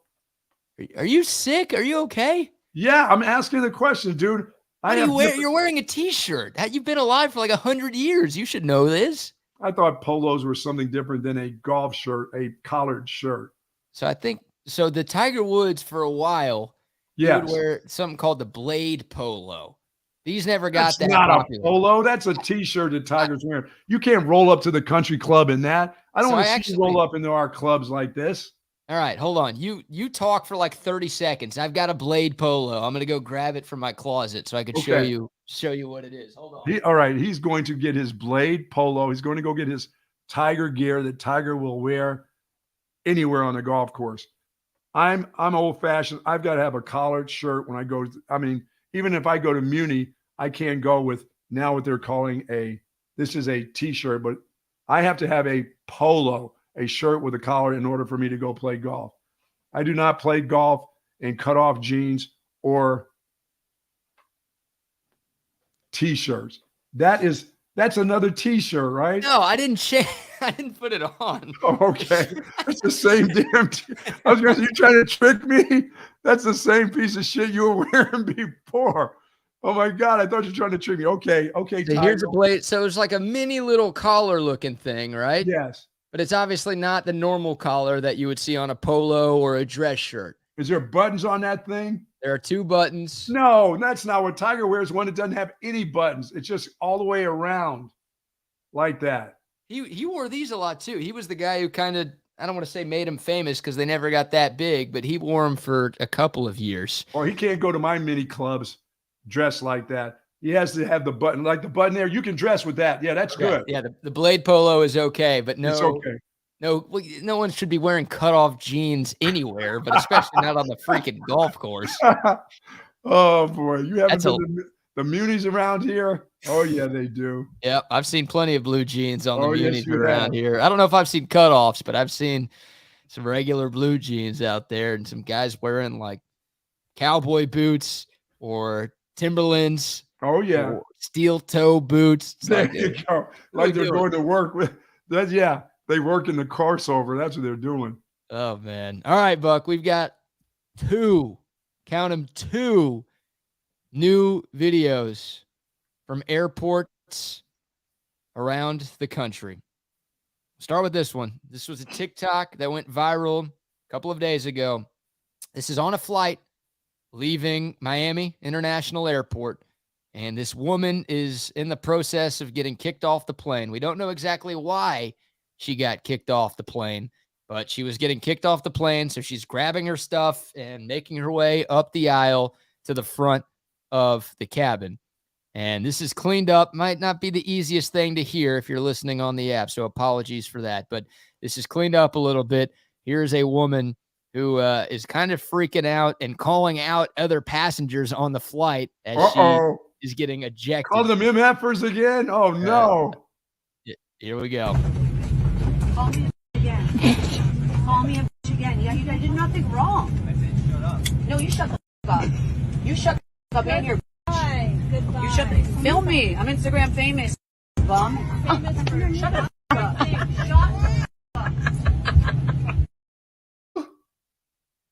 Did she call the other passenger a bum? You bum? Yeah, she goes, film me. I'm Instagram famous, you effing bum. Wow. I don't know if I'd have given her the elbow.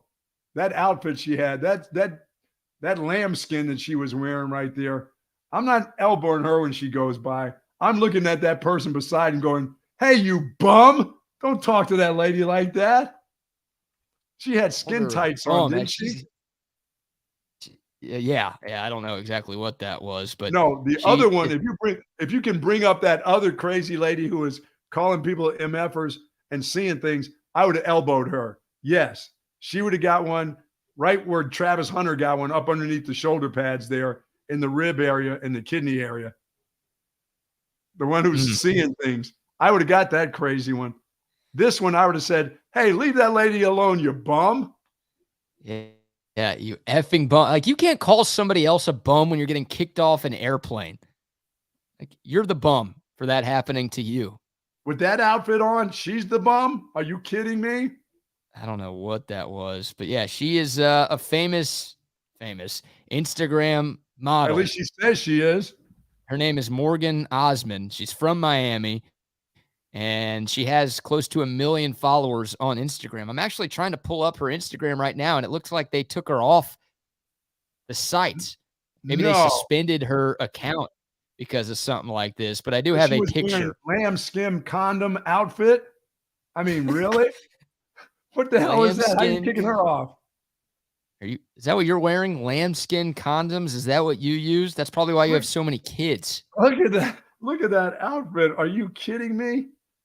Yeah, that's not what she was wearing on the plane. That's just she had lambskin on there. That right there is that's for St. Patty's Day, that outfit.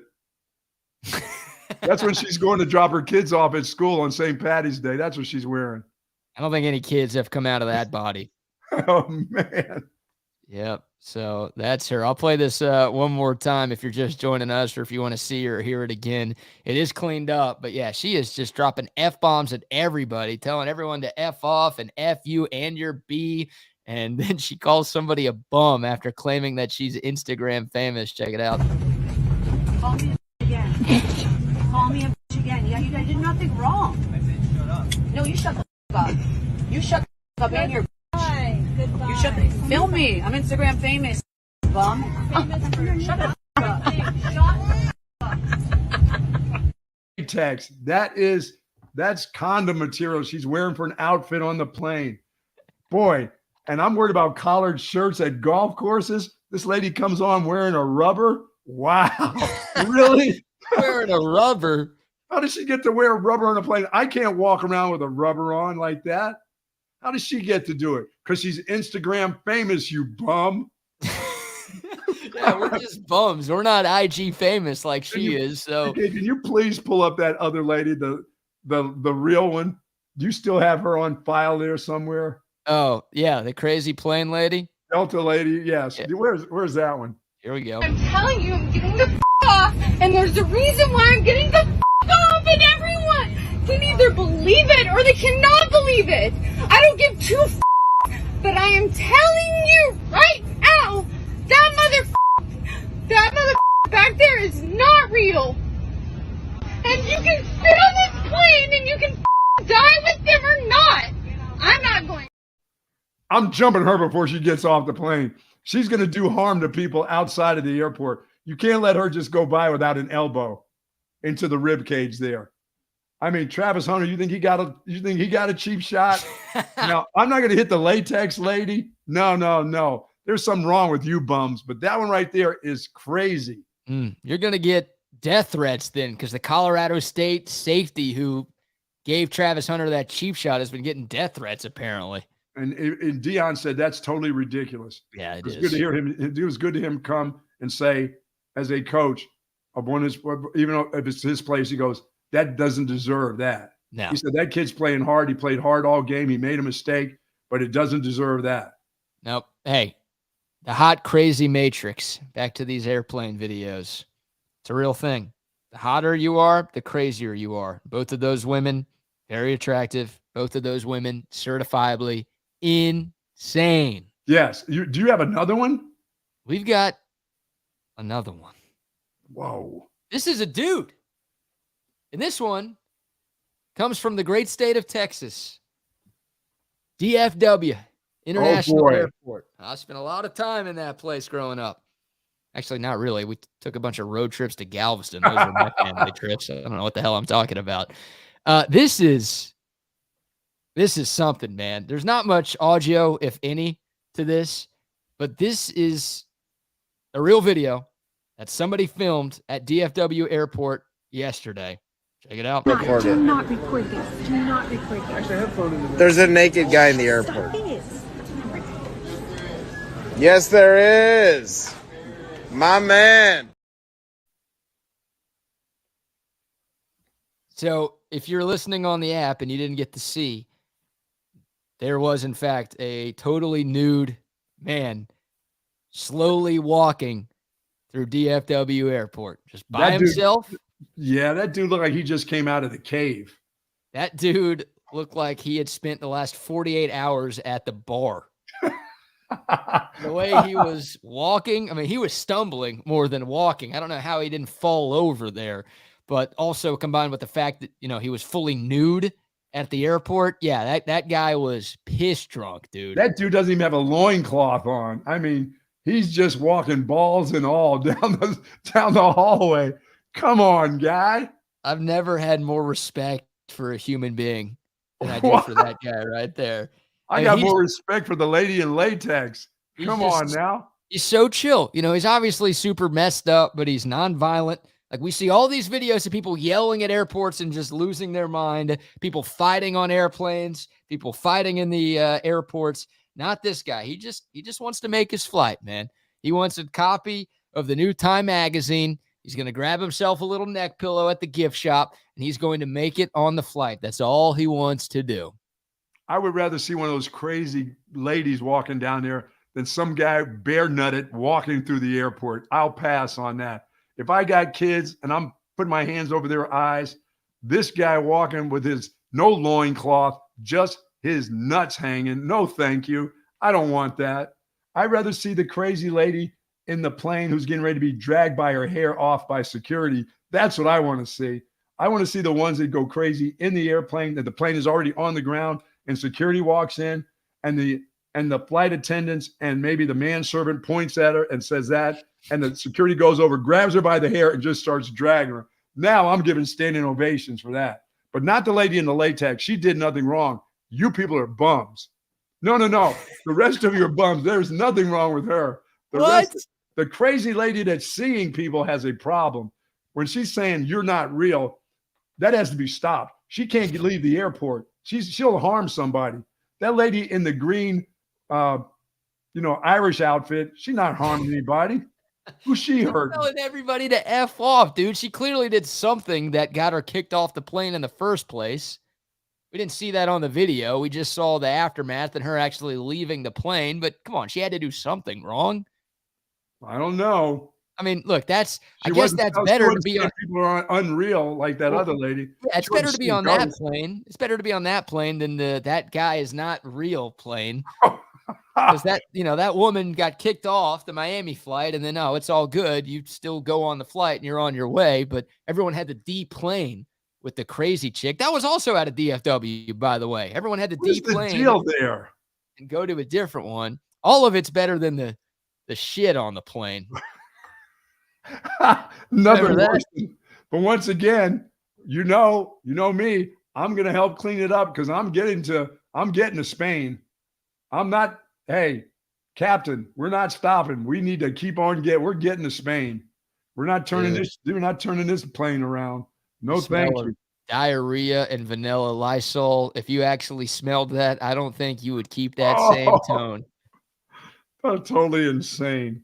Absolutely insane. Yeah, so there you go. 2 more airport videos from the last 72 hours. It's insane, man. We are losing it. We probably already lost it as a society, but what do we do? This doesn't happen at little airports. It only happens in the big ones where little airports, I'm expecting people to be a little crazier.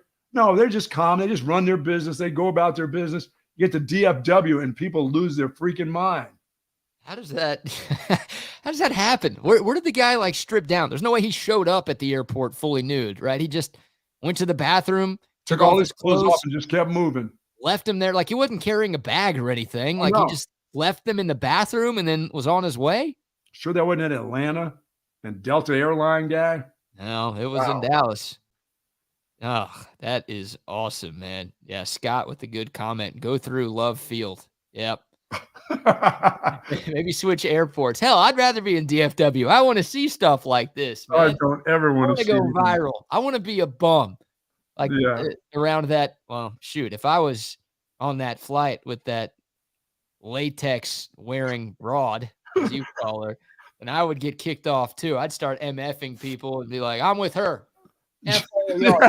Bums. This is my IG girl right here. That's my girl. She is Instagram top model. No thanks. Look at her wearing all this protection. No kids here. She's protecting herself from everybody. COVID, the whole works. She's not going to catch anything. The common cold, the flu, she's not doing anything. She's not getting vaccinated. Look at her. She's got latex on. Now, that's how you travel safely. So, wear protection when you fly, kids. There's Bucky's tip for kids. Oh, no.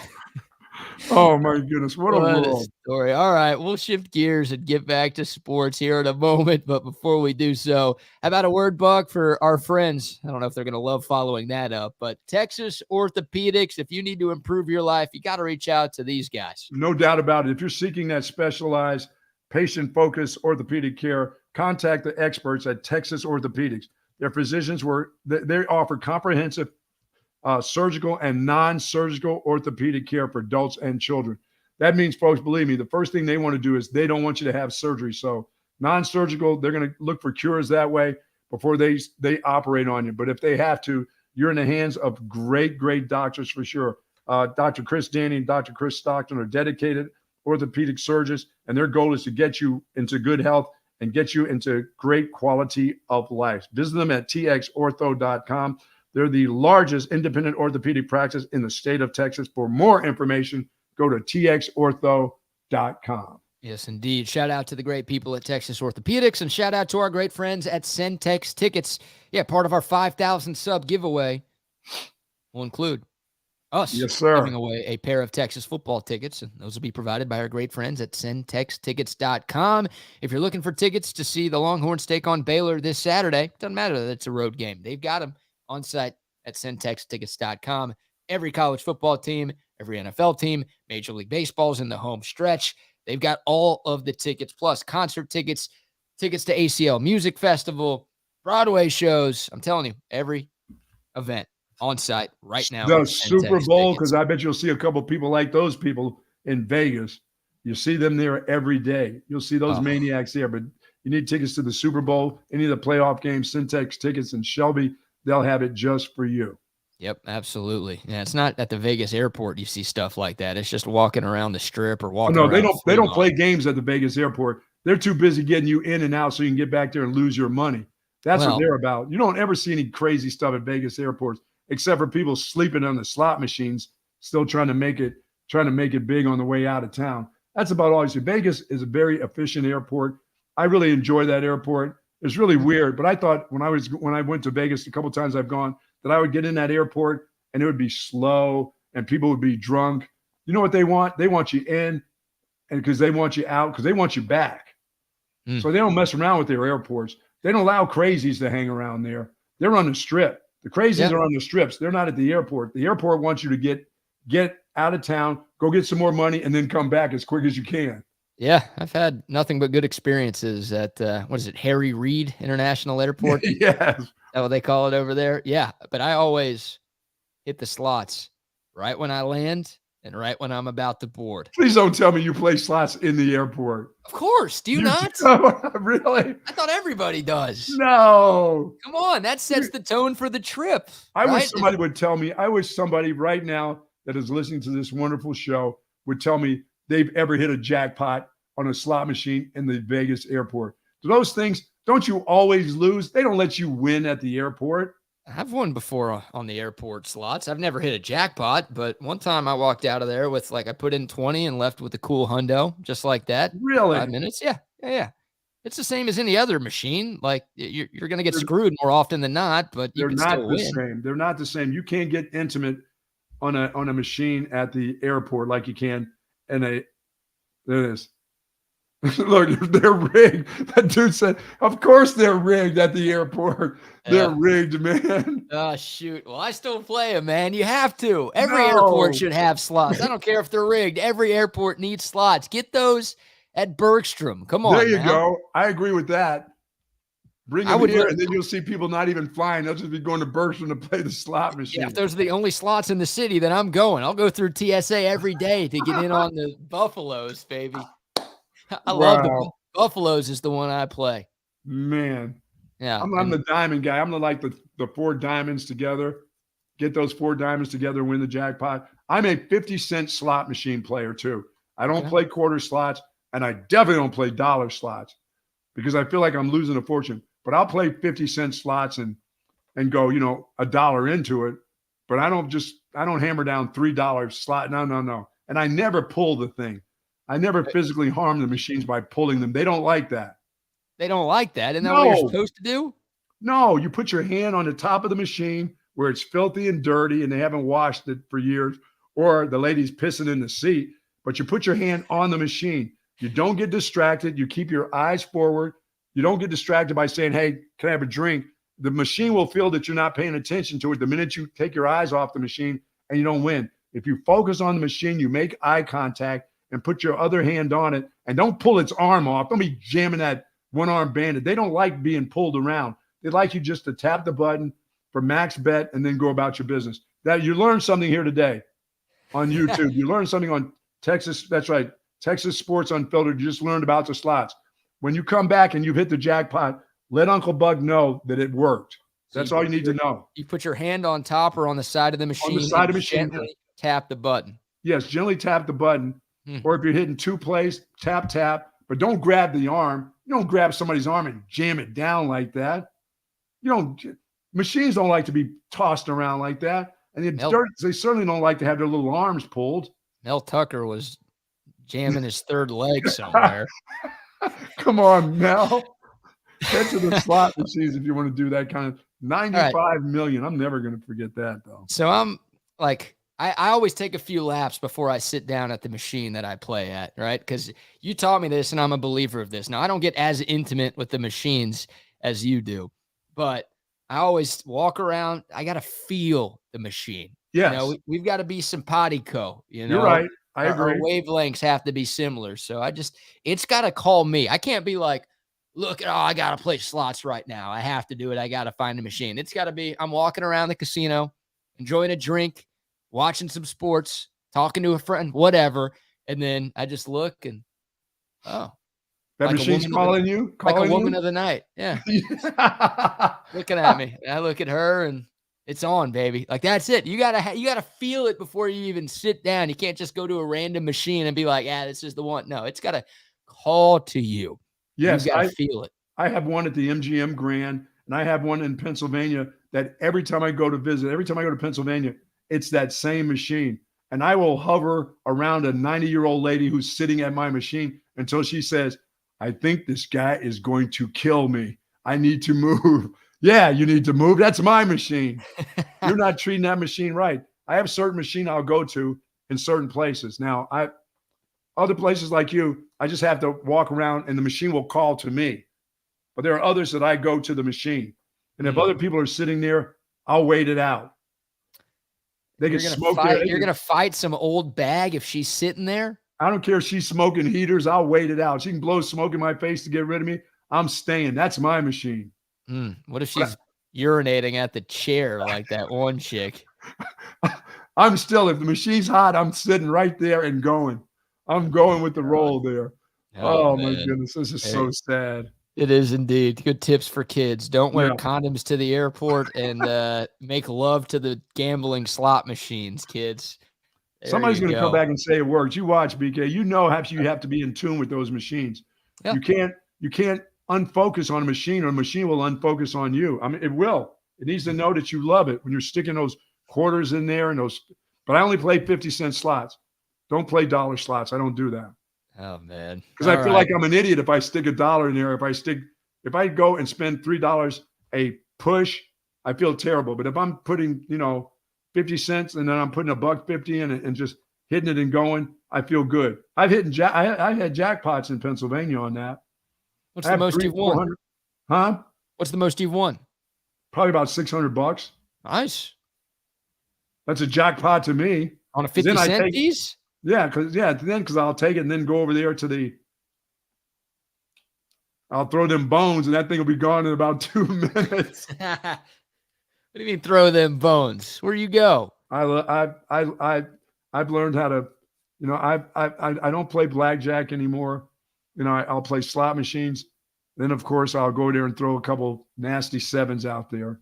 Yep. That hurts. It hurts. All right. Back into sports. All right, buddy. Quick baseball update before we get into some more Texas Baylor conversation.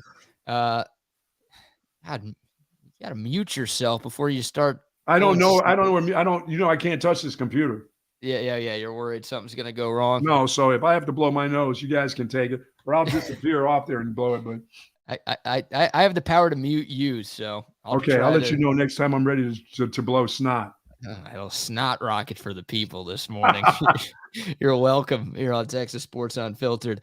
The Astros are struggling a little bit. They've lost 6 of their last 8 games, and their loss, coupled with a Rangers win, coupled with a Mariners win, means the Astros lead in the American League West is down to a half a game.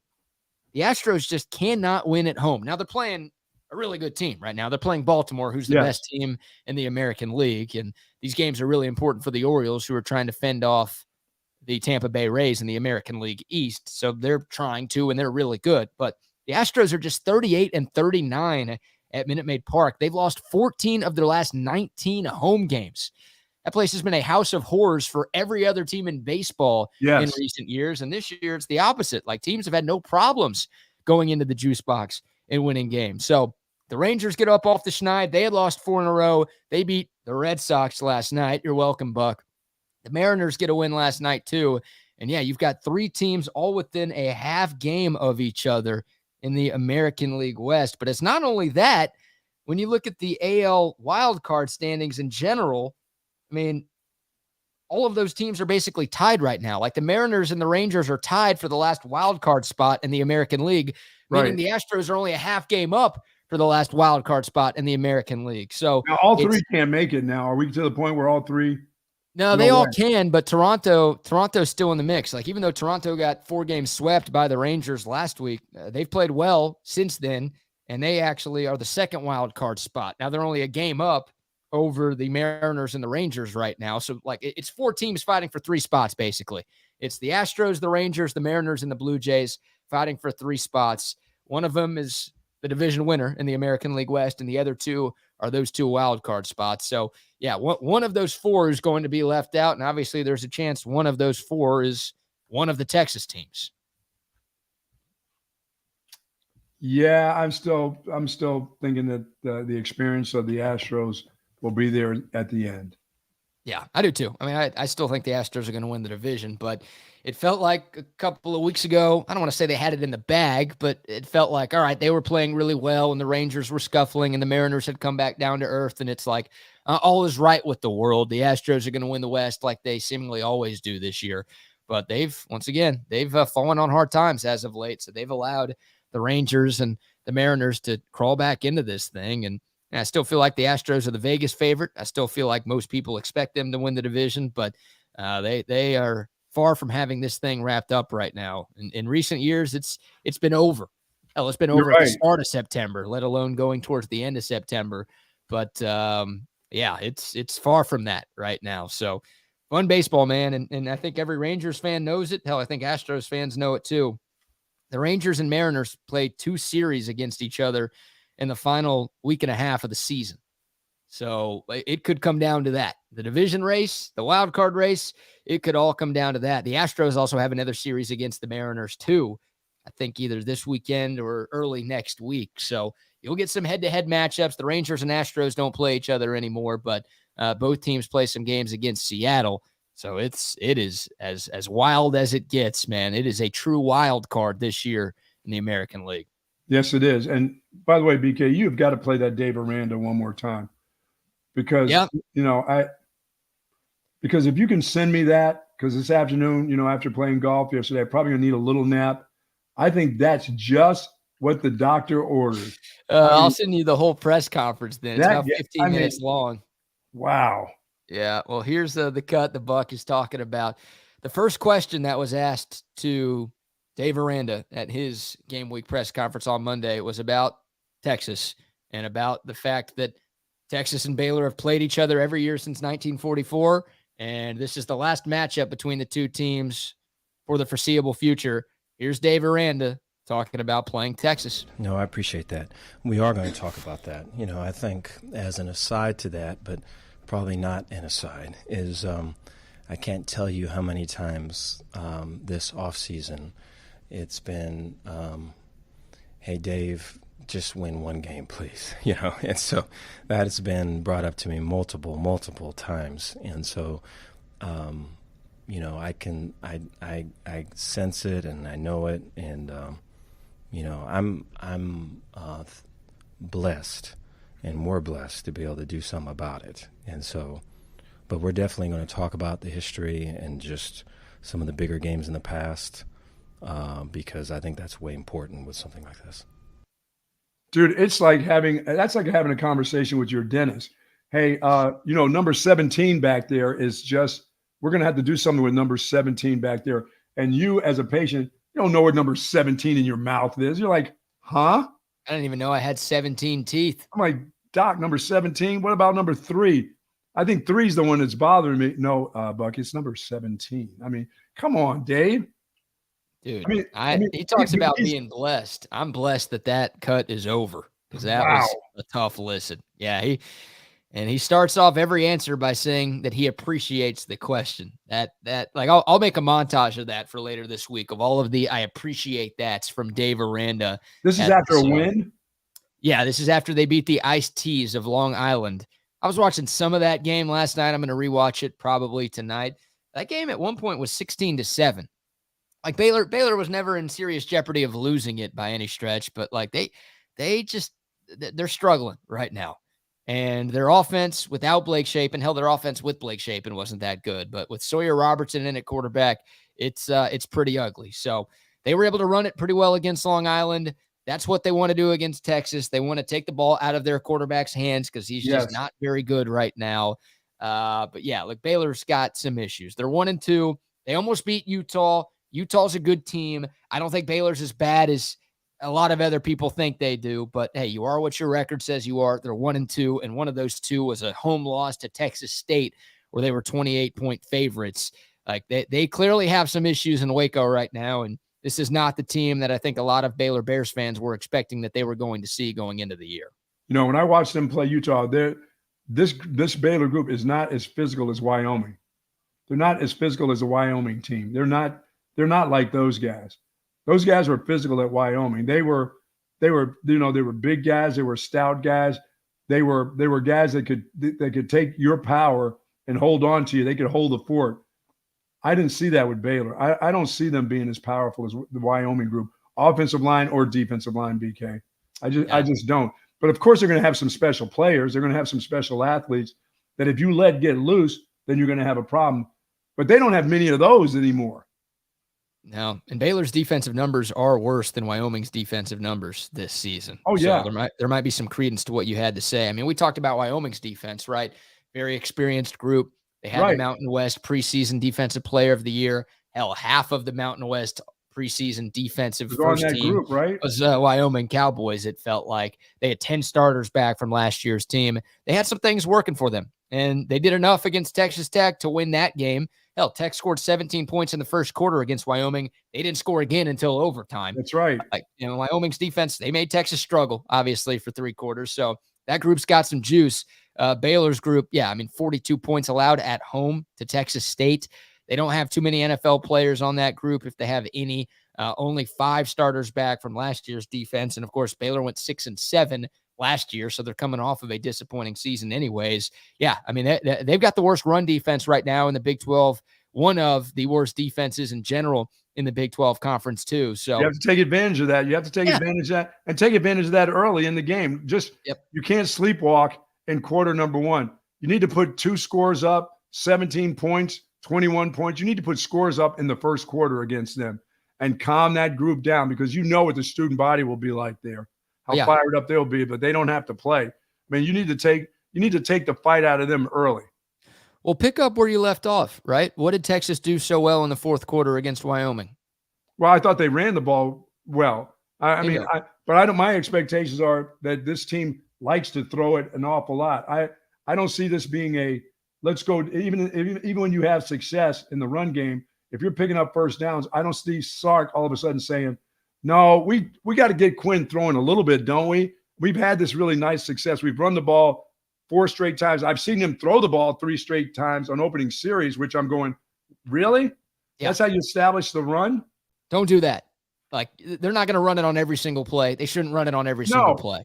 But don't come out the gates with the false start, first of all, but throwing it on the first 3 plays of the game. We've seen that twice in 3 games from Texas this year. Like, run the ball.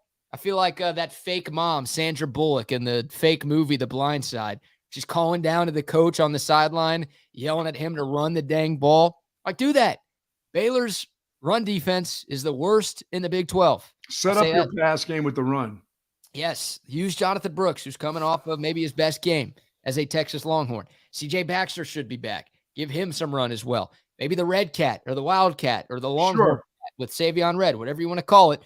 Use that too. Like, run the ball. Run the ball against a Baylor team that couldn't stop Texas State's rushing. So instead of coming on Monday saying they did something different, their coach, Dave Aranda, will be saying, well, the Longhorns did something different to us. We've never seen them do this before.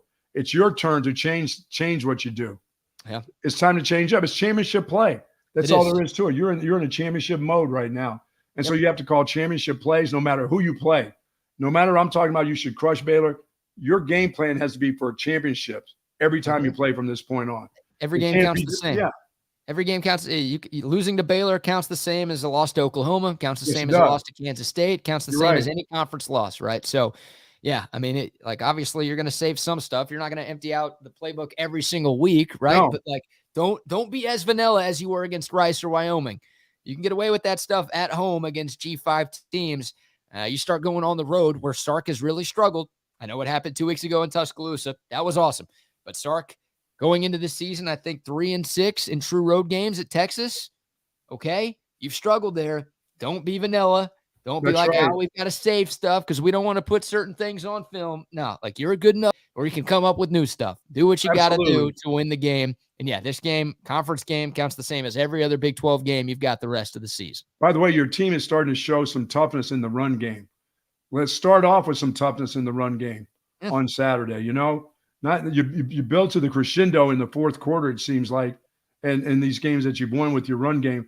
Why not start it off that way? Why not have to wait till the fourth quarter? Why don't you start just gutting people early? You know, that's part of your play calling instead of throwing 3 straight passes. But that's part of the mindset you have for your team. Let me tell you, you throw 3 straight balls, your team is going, okay, let's get it done. An offensive lineman are going, nice. They don't mind running the ball a couple times in a row to get lathered up. And especially this week, it's time. It's time. Like I said, this team is terrible against the run. What do you mean by against the pass? What do you mean by get lathered up? I mean, getting your offensive line into a nice sweat early in the game, not having to worry about their footwork and pass protection, but just going downhill against the guy on the other side of them, you know, and showing your power in the run game. And they did a great job doing that last week. I was all for what I saw. I could have seen more. And I know you don't like it. You don't like all that vanilla stuff. You like all that fancy. You like putting all kinds of stuff on your hot dog. You like relish, mustard. You put lettuce on your hot dog if you had to. I just want mustard, maybe some onions, and a nice bun. Let's go. Let's eat. I don't like lettuce on a hot dog. You know, I'm not putting lettuce on anything. Gross. You're probably putting it on your corny dog. Put this lettuce on my corny dog. No. Oh, God. I've never heard that expression, though. I've never heard that expression about lathering dudes up when talking about the offensive line. Talking about Northwestern again? Oh, gross. Yep. Run the ball. Look, this stat blows my mind, Buck. Texas has played 3 games this season, 2 of them against G5 teams. All 3 of them wins, thankfully. The Longhorns have 1 rushing touchdown from a running back this year. They've got 3 rushing touchdowns as a team. Quinn Ewers has 2 of them. Only 1 running back has scored a touchdown on the ground for Texas this season. Jonathan Brooks had that screen pass for a touchdown against Rice, but just rushing touchdowns from running backs. Texas has 1 through 3 games this year. Wow. That will change this weekend. That also needs to change. But not many people have their nose guard scoring when they're tight end sitting on a bench somewhere. I mean, no, give me 2 or 3 rushing touchdowns. Like I want to see Brooks get in the end zone a couple of times. I want to see Baxter get in the end zone once or twice too this Saturday. Like that's what I would like to see a little bit, because that goes to running the football more. That means you're running the football effectively in short yardage situations. That means Texas is having more success in the red zone, where they've struggled too often this year and really over the past couple of years. Like that's a stat that, once again, they're 3-0. We're nitpicking here, but I would like to see that change, because that is kind of an eyesore right now. Yeah, and I don't think it's nitpicking. I think the head coach himself has got to be thinking, you know what? We're now in game number 4. We've run this football pretty well. We've run it against Alabama when we needed to run it. We ran it last week against a tough physical Wyoming team. Why aren't we not starting out and shoving this thing right down Baylor's throat? You know what I'm saying? Why wouldn't we do that? Why wouldn't you do that? I don't like hearing shoving things down people's throats and Baylor in the same sentence, dude. Too soon on that deal. Oh, man. Texas-Baylor coming up Saturday night at 6:30. We will have a pregame show like we always do, live from Covert Bee Cave from 4 to 6 o'clock Saturday, leading you up to kickoff of the Longhorns' first conference game of 2023. Coming up at 10:30 during Chaos Theory with Rodney and Wags, David Smoke, who covers Baylor in Waco, is going to be joining the show. I think it's David. It's either David or Craig Smoke. There are 2 Smokes. I can't remember which one they're talking to. They're talking to one of the Smokies at 10:30 to preview Texas and Baylor. So you'll get a little trip behind enemy lines to see what Baylor has going on and see what their game plan might be going up against the Longhorns this Saturday. Who's calling you? Someone calling you? No, that's me. That's my heart beating. That's if your heart's beating that loud, we got to get you to the hospital right now. Again? Again? No. You can't do the last 6 minutes of this show. We got to get 911 over to your place pronto. No, I'm good. I am good to go, man. Oh, that's just a little pumping in my heart. When you're talking run game, so my heart starts to pound a little bit. There you go. I love it. I love to punish teams with the run. I love when Texas runs the football. I grew up watching Texas run the ball, whether it was in the wishbone with Roosevelt Leaks, Gilbert, or of course Earl Campbell. I loved it when Ricky and Priest were there. Jamal Charles. I just love it. Cedric Benson. I love seeing Texas football run the football. That's just a thing that I grew up with. It made me want to be a football coach at Texas, watching them turn around and hand it off and guys punishing the other guys on the other side and the offensive line punishing guys. It's the worst thing. It's the worst feeling in the world to be on the other side of having somebody run the ball all over your face. It hurts. It hurts a lot. And it hurts throughout the game. So if you get it going early, it'll be there late.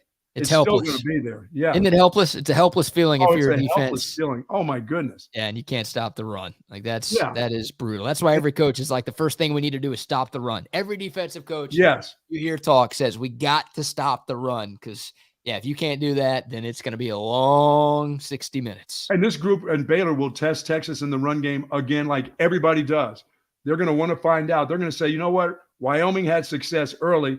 Let's find out what kind of success we can have. Maybe they're not up for the challenge. Maybe they're a fake number 3. Maybe this whole thing about them leaving the conference and everything else, maybe it's true. Maybe it's the Texas of old. Let's find out if they're up for the task of stopping our run game.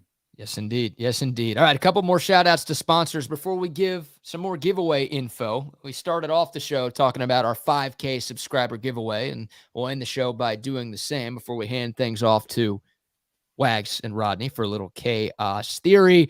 But shout out to our friends at Woods Comfort Systems. If something's wrong with your AC, you got to make the call to Woods Comfort Systems. They've been in business here in Central Texas for 60 years. Not 16, but 60. They know what they're doing. The best HVAC and plumbing services that you can find all throughout Central Texas, right there at Woods Comfort Systems. Go to their website, woodscomfortsystems.com, or give them a call, 512-842-5066. Buck, you've got a Woods Comfort Systems AC unit in your home, and you love it. I love it. In my brand new home for 3 years and haven't had any problems. But if I do, I can make sure I call Dave or get Travis out here to get it fixed. And, as I said, with winter just on December 21st starting to happen, now it's time to start protecting your home and winterizing that home. So if you've got the contract with them, have them out. Start finding out what they'll do. They'll let you know what you need to have done for the winter, because it is coming, BK. Maybe not on the 21st. I'll let you know once again when it's coming, but it's going to come this year. You will have winter. Bucky of Winterfell, thank you for letting us know. We appreciate that. And last but not least, if you want to drink something that feels like winter, how about a Slurpee from 7-Eleven? Cool down in these red hot summer months here in the ATX or all over the state of Texas, because there's 7-Eleven all over the Lone Star State. One right by me, one close to the Buck. They've got the hot drinks, the cold drinks, the snacks, the gas, the newspaper. If you're like the Buck and you still get the hard copy, they've got it, man. Love 7-Eleven. Shout out to Ashish, our guy who runs a couple of 7-Elevens across Austin. Great people and great selection. Guy, I've been going to 7-Eleven since I was a kid. Go see them. Go say what's up to them. And download that 7-Eleven app. Cash in with that 7 Rewards program.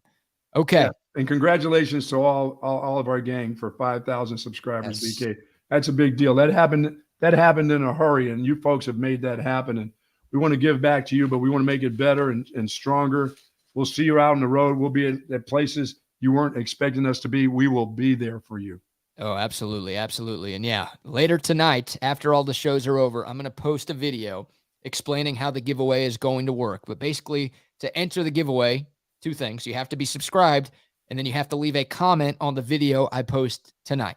Now, I'm going to leave that video. I'm going to leave the giveaway open for like a week. So if you're busy tonight, don't worry about it. You'll have plenty of time to just leave a comment on that video to be entered to win. But as of right now, we've got 13 prizes we'll be giving away. And I got a hunch that number is going to be closer to 20 by the time we actually announce the winners late next week or next weekend. Haven't decided exactly when the announcement's going to be, but you will have plenty of time, at least a week, to get your entry in to our 5,000 I subscriber hope giveaway. that woman wearing the condom is a part of your video. You can't not have her. I hope to make a video with her at some point in my life. I'm sure you do. That was quite the outfit. That's what you're saying, right? That little lamb skin was something special. I appreciate Very, you very rooting for special. me. Yes, indeed. Wow. Yes, indeed. All right, Buck. It is 10 o'clock. Great show, my friend. I will talk to you Same tomorrow. to you, buddy. All right, coming up now, Rodney, Wags, a little chaos theory, gentlemen. Take it away. Hey, I'm wearing a black shirt today, Rodney. How about that, man? The first thing I needed to do was wear a black shirt. I see Bucky backstage giving me my props at that champion gear there. Look, he was in black too. Bucky you know was what? in black too. How about that? But he's got that good Wiseman beard growing there, man. I'm still trying to get that. I got the white kind of like shadowing through here. We call it the cinnamon and sugar now because instead of salt and pepper, I got like that strawberry red hair. How are you, my friend? How are you? Man, I'm doing good. So same thing there, kind of working on the beard, but when you get to be my age, you got to worry about nasal hairs and all this stuff. I got it coming out. I got some ones on Rappel. Yeah. I got some Rappel lines down there that I got to pluck every now and then, man. Got to deal with all that, but man, it's time to get some chaos going, dude. And I got to tell you, dude, Major League Baseball. I know that we've got a lot to talk about, and we're going to talk some Baylor football coming up the bottom of the hour, but. Dude, Major League Baseball. If you are not a Major League Baseball fan, you need to be right now, guys. Right now. It's a race. We're going to make it entertaining for you. I'm going to make you really interested in the Baltimore Orioles, or maybe sick of them if you're not already. We got a lot of Rangers baseball to talk about today. A lot of baseball between the Astros and Orioles, as my guy Rodney and I are kind of at midst here, right? But it's family. It's a good family feud. We'll get down to that. We got Craig Smoke coming on at the bottom of the hour to break down the Longhorns and Baylor Bears from the Bears' perspective. Mm-hmm. Craig covers the Bears up there in Waco. We'll be getting his point of view as well. And then we'll get your thoughts. We want to hear from the comments on Twitter and on the text line at 512-222-9328. Did I put too many twos in there? No, I hit you got it, dude. 3 2s. You can find me on Twitter, not the fake wags. You can find my guy, Rodney Rodriguez, at the Rodney R right there. And on the gram at the _ Rodney R. All right. Talking about the gram, BK, before we get into baseball and everything, BK was talking about the Instagram model on the plane. Did you see that? I did. You did see it. Okay. I'm sure our guests saw it too, because we still have the same viewers or whatnot. But anyways, this chick, the audacity to her to sit there and say, you guys are bums. I'm IG famous. I'm Instagram famous. Look me up. That's the fabric of our society in a nutshell, Rodney. And it is so brittle. It is so fragile that you can just tear it so easily, like that damn condom suit that she had on that Bucky was talking about, man. One, dude, the hot to crazy ratio. I understand. I get it. But she wasn't. I don't even think she was that. Don't get me wrong. Like I'd give her some back shots for sure. But dude, she was really. I mean, there was just plastic everywhere, man. Just like a pinup Barbie. Just nothing but silicone in each. Wherever you could stuff it, there was silicone there. If you can't stuff something else, you're getting silicone in there. I'm telling you. Well, and that's, that's kind of the thing right now. I've talked about it for so long when it comes to podcasting and, doing even the shit that we're doing. And by the way, thank you all, 5,000 subscribers. And we've got a lot of cool stuff with the giveaways coming up. You guys be ready. Look for the additional video coming up from Wags, from BK later tonight. You'll figure out how that's all going to happen.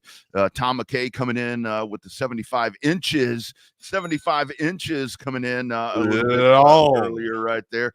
Big and long. But I tell you, dude, that society these days where it's like, it used to be in the old days, it was like, do you know who I am? That was the thing. Now it's like this shit. I'm an Instagram influencer. But I mean, and that's a funny thing. What exactly is that? Like, if you're an Instagram model, like, how lucrative is that job? Like, how much money are you pulling in? Is it just like OnlyFans? Like, there are people that I follow on Instagram, and it's not because they put out really good, articulate content. Right. It's because, I can look at it and just get rid of it. Matter of fact, I share it with my guy Ziddick from time to time. Go look up Dawn Marie XOXO right now. I know who Everybody that in is. chat. You want I know who that is. Yeah, I know you know who that is. You know how I know you know who that is? Because I see you liking our posts. If you're gonna be following these people, you can't like the posts, guys. You can't like the post. That gives it away. Yeah. Sweet Yeah. big gulp. Thank you. But that's the whole thing with this is like, we're at a point right now with whether it be TikTok, as I like to call it, or Instagram. I mean, all of this. I mean, anybody can you can do the dumbest shit. You can do the dumbest shit, and man, people will pay you for stupidity. People will pay you for tits and ass, and that's great. I mean, I guess, but it's man, that's what this has become. That's what this has become. And I mean, I hate to say it, dude. It's kind of dumbed down our society a little bit. But like you said, Wags, I subscribe. You know what? I'm like a fan shit. of Darwinism, Rodney. I'm a big subscriber to Darwinism. Yeah, full tent. Definitely. That's going to be one of the things that we have here on the show. Full tent on Dawn Marie. That's for sure. Full tent, Dawn Marie. Look her up, Dawn Marie XOXO. By the way, Ziddick is in my room right now. If you can spot him, I'll give away a prize. I'll give away a Specs gift card or some shit like that, or a Twins card. You know, if Wags, you can spot Ziddick, I'll show you. I do want to ask you, speaking of stupid shit that you find online, and again, this show is never political, never will be political, because I think Wags and I are on the same wavelength with all of that, and we don't need political comments or any of that bullshit right there. But did you see, I mean, I saw the latest stuff that came in. Did you see that, what's her name, Boebert, Lauren Boebert? Yeah. Well, hey, you know what? If I'm going to make a political statement, I'm going to say this. The left's got one of theirs, and the right's got one of theirs. Well, the right, somebody had a hold of the right. Somebody had a hold of the right. Now, where were they at? They were going to like a musical or something in Colorado. Is that what it was? Something, and she shows up, and her things are all falling out. And I mean, my initial thought, she looked like Lacey Sherbet or whatever. Right. That's who she looked like. That's the comp I'll give her. If I'm giving her a skills breakdown on what she can do on the gridiron, she looks like a Lacey Sherbet or Sherbet, however you pronounce it. It's going to take a party of 5 to take her down. Yeah, I'm telling you right now. And I mean, the whole thing right there, it's like, and the funniest part about that is like, when this all comes out, oh, well, the guy's a Democrat, so I'm not going to see him anymore. Man, I don't give a shit about that. Oh, but the whole, is that? Yeah, the dude apparently is a Democrat, and the dude apparently owns some type of bar that may affiliate with drag shows and so forth. Okay, so relationship over. They throw their ass out, and that's where she's like, no more dates. I'm done with this guy. But he definitely did. This dude had a hold of the right side. So wait a second. So she went out with that could have been a setup job. That could have been a setup job, Rodney. You know me, man. I'm always working against the grain and I'm all about that espionage. Espionage. I'll tell you, guy. The fall guy. I'd have been the fall guy for that one. I'd take one for the team for sure. Let's get into it, man. We got a crazy American League wild card race. Not just a wild card race, man. We got a division race too, sitting there in the AL West, my guy. Let's talk about your Astros first off, before we get into our club, let's get into the Rangers club real quick, man. Let's talk about Bruce Bochy and the Texas Rangers. First off, you want to talk about somebody that can party. It looks like Bruce Bochy could take you pretty much the entire fucking night to crack open or just put him down in beers, basically, man, or whiskey shots. You know how like you go to the bar and thinking, all right, man, well, holding your liquor is somewhat of a masculinity thing, right? And you're trying to go shot for shot with somebody, where at least that's kind of how my stupid friends are. They try and make, oh, how many beers you got there, dude? Oh, all right. Kind of like a boys being boys kind of thing or whatnot. That's but anyways, trying to go toe for toe with shots and Bruce Bochy has to be damn what nearly impossible. Well, just from my opinion, man. But he would look like he'd be a fun time to hang out with and go to a bar. Probably getting a couple of fights with the Boch. But anyways. Well, and he's a baseball guy. I mean, that's the whole thing. I mean, that right there tells you. I mean, it's a baseball dude, so I'm sure he has done that a lot of times. But I mean, just talking about the Rangers, and again, I have major props that I want to talk about with you about your Orioles, man, because that is one hell of a fine baseball club that you Get have. into that, but yeah, let's break this down. The Rangers last night being able to take one against Boston here, 6-4, and it was back and forth, man. I didn't think that the Rangers were actually going to be able to get this. So Valdi went out, looked strong in the first couple of first 5 frames rather. Yeah. But then look, Boston was tagging them, man, and Boston's a club that you can get right now down in the bottom of the AL East. You know, one of those clubs that usually has really, ferocious and high-powered, potent offense, man. But look, they were able to get got last night, and I don't know. I got to break this down. I can't remember how many pitchers that actually they rolled out there, but it was Chapman that actually went out there and got the win there. When you can have Chapman going anywhere from 85, throwing a slider from 85, and then just revving it up and getting you around 101 to 100.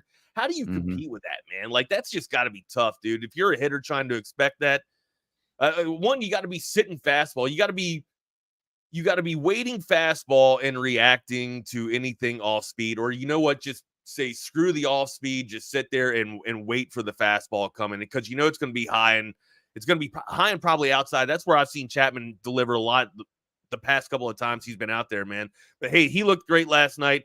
And then Leclerc being able to get there and finish it off and get the save, just what the Rangers needed there to get one game closer to Houston, who just might be suffering a sweep here from the Baltimore Orioles.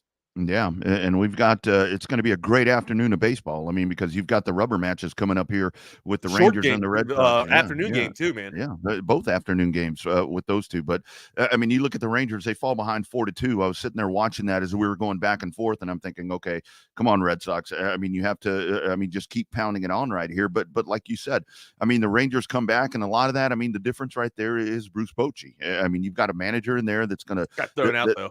Yeah, he did get thrown out, but and keeping up with kind of the trend that we've been talking about throughout the AL West is here you've got Houston, they fall all over themselves and can't figure out a way. And again, they're playing a really good baseball team. But the Astros, the pitching woes continue, and I'll talk about that here in just a little bit.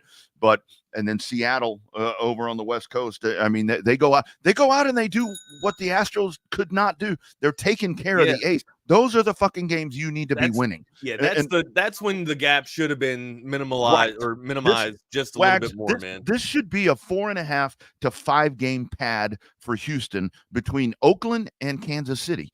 And they have still found a way. And it's with this staff because they're hitting the ball. Houston's hitting the ball right now. But shit. I mean, your starters are giving up the long balls. You turn it over to Jose Urquidy that comes in, and he inherited what Hunter Brown got him into. But you know that happens right there, and you're not gonna win the West when you can't get out of your own way if you're the Astros right now. No, a lot of small ball last night from the Rangers there, but to their victorious doing so, because they were able to squeak another one, and they're staying hot, man. They're staying hot. Oh yeah. And when you need to, because they were struggling too, like you were talking about with the A's, with the Astros rather. They just can't put teams away. You know what I mean? And that's what you had to do. And they've been able to do that the past month or the past couple of weeks now. I like what the Rangers have going. It's going to be a tight race coming up. Mariners still look strong, man. That is a crazy AL West. Yeah, all right, dude. To the AL East, we got, like you were talking about, man, the Astros and Orioles. Crazy one last night, man. Crazy one. It's been a offensive display of firepower the past two nights from both clubs here. And it's not, it's not to any one of the pitchers' fault. These are just really good hitters, man. And Cedric Mullins, a lot of people are wondering why Houston is struggling so much right now with Baltimore. Especially when they looked so well when they played back in Baltimore, right? Almost a month ago. Cedric Mullins was on the IL.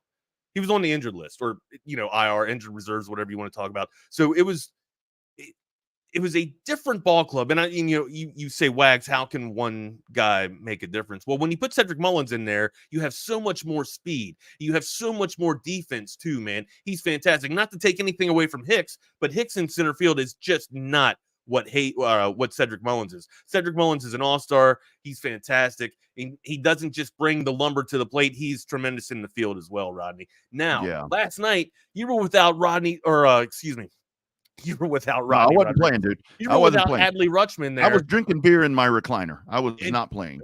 That's a good place to do it. You were drinking beer in your recliner, watching baseball without Adley Rutschman in the lineup for the Baltimore Orioles. McCann was in there. He looked fantastic. Got a sacrifice bunt and got on safely. And that just kind of like told you the tale of the tape for the Baltimore Orioles right there. Everything that they were doing was working to their advantage. I mean, my God, dude. Kurtzstadt's opposite field home run, one of the last home runs of the night, though, just shows you how well that these Orioles are seeing the ball, man. Yeah, they really are. I mean, they really are seeing the ball well. And I did want to bring up to you, because one of the most fascinating things, and again, this tilt right here that we're watching between these two clubs, it does kind of have the feel like the early season one. The Astros take the first couple of games. The Orioles are able to salvage one. Hopefully, if you're an Astros fan, that's going to be the case this year. But I know that you've got the AL Rookie of the Year that's on that club that has just been tremendous. Guns, baby. Gunnar Henderson. That is a young talent right there, dude. But I'll tell you the player that fascinates me so much about the Baltimore Orioles, and just the story, and just going to a new place, and just going and talking about a new growing new wings, getting that new fresh Ryan O'Hearn, dude. Oh, Ryan God, O'Hearn, dude. He can't get out. All he does is get on base, dude. Knock on wood. Dude. The Astros hadn't been able to get him out his first 7 at bats, and finally they got him on the 8th one. But I mean, that dude right there is rock solid. And I saw them talking about last night, like his batting average, dude. It's up over 100 points. Are you kidding me? I mean, when you talk. when you talk about a franchise on the rise, and when you talk about pulling in players into medium market organizations that are gonna find, you have a scouting staff that's gonna go find these people and put them in place and let them play, dude. To me, that's one of the best stories in baseball this year. Yeah. I know that there's a lot, but seriously, Ryan O'Hearn, dude, that's a bad son of a bitch right there. That is the only way that I can describe that guy. And if you watch the game this afternoon, right, look into the eyes of Ryan O'Hearn, and you can really, and what I mean by that, watch his follow through, watch him see the ball all the way into the bat. You see when a lot of guys miss, and you guys know this, you guys played baseball, man. When a lot of guys miss, they're not watching the ball come into the bat. They're actually keeping their eyes over the plate and seeing the ball or seeing the bat go past them, instead of watching the ball actually come to contact onto the bat. I'd love to hear Hardge's breakdown. He played professional baseball when he takes over after us, coming up at the top of the hour. But anyways, when you see Ryan O'Hearn hit this damn thing, he is dialed all the way in, and it's not just that. He's seeing it come off his bat and watching it go out, too. He's seen it all the way in and going it all the way out. And the home run that he had last night, completely over center field. Now, it wasn't like, I love when you go opposite field. I love Kurtzstadt's opposite field home run to the Crawford boxes there. To me, that's telling that he's seeing the ball all the way through to the zone, or completely through the zone, and able to knock it out and take it opposite field with that power too. A lot of power as well. Just what can you say, man? These guys are dialed in, and when they're not hitting the ball out of the park, they're being able to dial it up and getting them running on it very fast on the base pass. 2 stolen bases last night. Frazier and Mullins, they're looking great, man. I can't wait for this. I can't wait for this matchup today. I hope we get the brooms out, man. Like you guys say, the Orioles are in. They've clutched already, but damn it, we need every game, because we're in a race for the AL East as well, man. The Rays are right down our backs.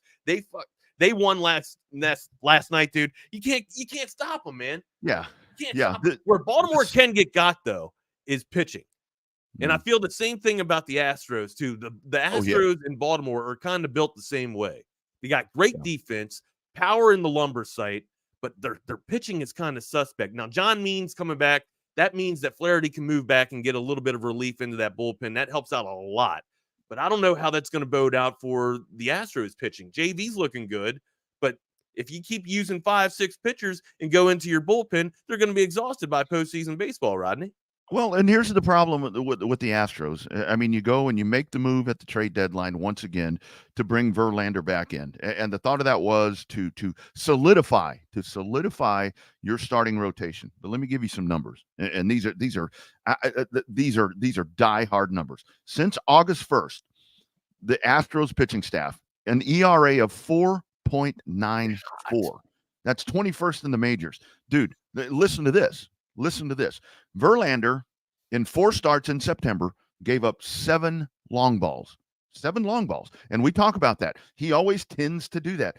JP France, since August 1st, has given up 9 homers. This is a guy that he tended to walk a lot of people. Well, shit, now he's giving up the long ball. And my man, Kristen Javier, since August the 1st, 10 homers, dude. That is you're not going to win championship baseball doing that when one of your strengths is supposed to be this pitching staff. And then the bad part about it is, like we saw last night, Wags. I mean, you go to the bullpen and shit, the trend continues. I mean, you can hit the ball all you want. I mean, King Tuck, Bregman, Diaz, who continues to just hit the ball exceptional as a rookie. What a great season he has. Yeah, Diaz is nasty, dude. And they put up a stat last night that he's actually in his outings, in his little outings that he's doing more with less compared to Adley Rutschman. Exactly. That's good. That's good company to be in, dude. Yeah. And that's a whole thing right there where you talk about that. You know, it's like if you give up 5 homers or 3 homers in an inning, and you come back and you hit a solo home run, with King Tuck or whoever, and that's just not going to win you championship baseball. No. And that's the problem. The problem is the pitching staff, unfortunately. Yeah, I mean, Brown it's great defense. Yeah. Brown didn't look too sharp last night. And like I said, 7 earned runs for Hunter Brown.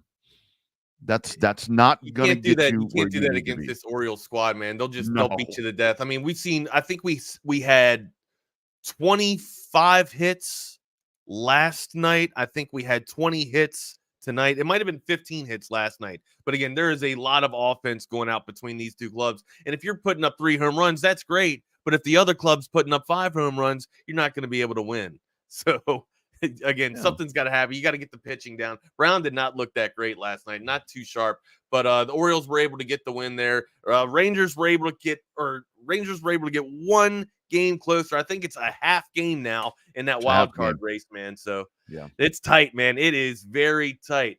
In just a little bit here, we will have Craig Smoke on to talk a little bit about the Baylor Bears and the Texas Longhorns. But I wanted to talk a little bit about NFL news. As you can see right here, Bear rock and roll pulls it up. Kareem Hunt is a Brown again. Yeah, Rodney, this kind of made sense, right? Kareem Hunt's still in shape. He knows that system very well, and he looked very, very good in that system when he was spelling Nick Chubb. And why not? You put Kareem Hunt right in, and now you got a 2-hit combo there. Back in the backfield for the Cleveland Browns. Do they take a little bit of loss? Absolutely, sure. It's going to take probably a week or 2 for Kareem Hunt to get up to speed, and I don't think he'll ever be like Nick Chubb, but he's a tremendous back. Yeah, and it's a great fit right there where you have a situation where you can take a guy that's been in the system. It's a guy that's been in that room. He dives right in, and it does a little bit of an added twist right there. I mean, you take what Nick Chubb does versus what Kareem Hunt does, and it is a little bit of a differential right there. But I think the bottom line is right here. You've got an Andy Reid offense. You've got an Andy Reid coach team. You've got Patrick Mahomes that is going to sit there and command this offense. And like we said, Kareem Hunt has been in this to me, it's one thing if you go out and you have to chase down a veteran running back and it's a guy that's never been a part of that organization or is going to have to learn whatever. I mean, this dude, it's a plug and play. I mean, you bring him in. It's like when you talk about, bringing somebody, that old feeling, bringing somebody back and putting them back where they belong. Well, hey, JV to Houston. Well, did you hear those stats I just read off about him? I hope that Kareem Hunt can do a little bit better than that. But seriously, dude, this is a great fit. And then still, come on, Kansas City. I mean, this is still theirs. I know you've got a couple of undefeated teams. I know the Ravens are undefeated or whatever. But I mean, this path is still going through Arrowhead, man. Until proven differently, Kansas City's still the one to beat. The Patriots are 0-2 for the first time. Is it in Bill Belichick's era? Is this? I don't know. That can't be the stat, but it's the first time that I can remember the Patriots being 0-2 for a long time, man. I'll have to actually go up and pull this stat up here. But in your opinion, right now, who is the best 0-2 team? Because before the week played out, I was considering that it was Minnesota. I'm not sure right now. I think it's the Chargers. I didn't think that I'd be saying that the Chargers were 0-2, but holy hell, man. The 0-2 teams here. Now, look, the Bengals are also 0-2, and they were able to come back, but the big issue is Burrow, man. Burrow's banged up, dude. If you can find or like we were talking about with the Browns, like if you can find a running back like Kareem Hunt, like you just did, to be able to come in and still continue the success that you had against the Cincinnati Bengals. You struggled a little bit with the Pittsburgh Steelers here, but if you can continue to move forward, if you're the Cleveland Browns, really good plug and play with Kareem Hunt, that's kind of what you need to continue the drive in this AFC North, man. Best 0-2 team out there right now for me, probably the Chargers. I want to say the Bengals, man, but I just don't know with the strength of schedule. Yeah, and the Bengals, I mean, it's one thing if the Bengals were 0-2 and you had Joe Cool, at 100%, but obviously he's not.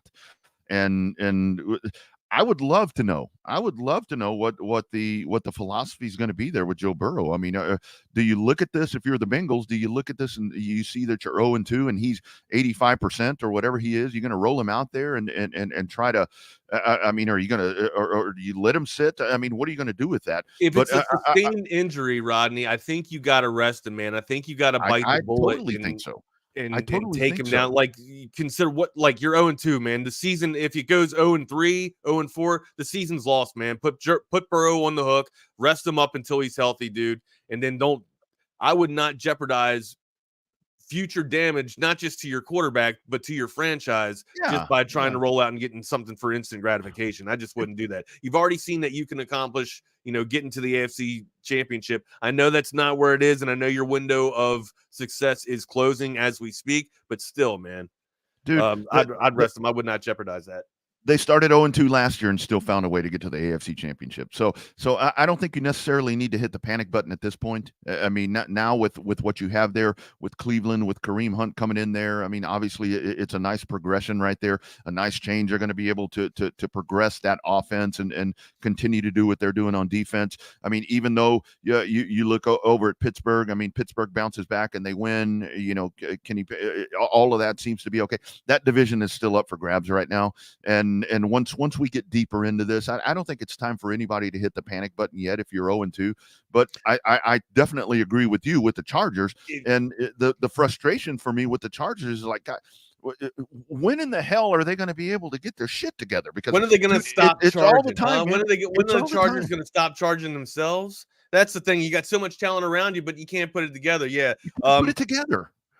And it's frustrating. I'm not a Chargers fan. I've got a buddy that moved out to San Diego, and so he is a Chargers fan, even though that they have left.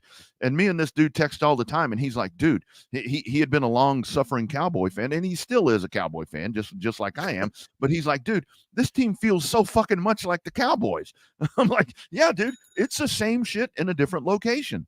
I don't know. The Cowboys look good, man. The Cowboys look right fantastic now. They're doing good McCarthy ball where you throw based off your run. Dak looks comfortable. Hey, no interceptions. Knock on wood, no interceptions. Let's keep it clean. Now I know a couple should have been intercepted, but hey, right now it's clean. Hey, you guys see the post up on the video or up on the board right there, up on the banner. Make sure that y'all like the video. Thanks for the 5,000 subs. Absolutely, we couldn't do this without y'all, and you guys know this too, man. To thank us, you guys have been asking us, like, what's the best thing that we can do to thank you guys or to help you guys out, to support you guys? thank our sponsors. Go pay tribute to our sponsors. Go, check out their products. Go out there to Brain Vault. Go check out audiovisual consultations. You hear me talk about it all the time. Rodney's going to talk about BKs in just a minute here, Covert BKs. BK always stays hydrated with Altstat beer. All right. He does it in moderation. He does it safe, of course, but he's always hydrated with that. Woods, you guys know the Woods Comfort System, Last Stand hats. We rock Last Stand apparel all the time. You guys know it, man. Top Gun Lawn and Equipment Rentals. Support all of our sponsors, guys. That is how you do it. But remember, in order to be to be eligible for the contest, for the giveaway, you got to like the video, and then you got to comment on the video that's going to be coming out a little bit later on from BK. All right. Yeah. Rodney, let's tell them about Covert real quick before we have our guest Craig come on. Yeah, you guys, since 1909, a name synonymous with automotive, not just automotive, just with business in the Austin area. It is the Covert family of dealerships, Covert BK. Of course, they are a huge part right here of Texas Sports Unfiltered. You can catch us out there. Yeah, you'll have a pregame show coming up with Bucky and BK for the road game coming up against Baylor this Saturday. And then next Friday, we'll do another meet and greet out there, free food, all of this cool stuff for you. Home games only. You can come on out and see us at Covert BK. I think actually Wags and I are going to try to get out there and hopefully get to meet the masses out there. But when you're looking for that dealership, 3 state-of-the-art dealerships, 7 different brands. You go to a lot of dealerships and it's like, oh, we cover brand X and we have this brand and we have this other brand. Well, the Covert BK, Buick, GMC, Cadillac, Chrysler, Dodge, Jeep, and Ram, all of that. If you're looking for the Ford and the Chevrolet, take that nice ride down Highway 79, go out to Hopham Hutto, and you got Covert Hutto out there as well. In Austin, Covert Ford Lincoln, all that you need right there, all of your service needs, 86 service bays. Not a lot of time. You go to a dealership, a lot of times you're sitting around waiting all day. They tell you it's going to be about 30 minutes. 3 hours later, you're still sitting there reading the same magazine. That's not going to happen at Covert BK because 86 service bays, they're going to take care of you and take care of you mighty quick. CovertBK.com. Check them out. Schedule an appointment online, or you can just stop by. Just stop by.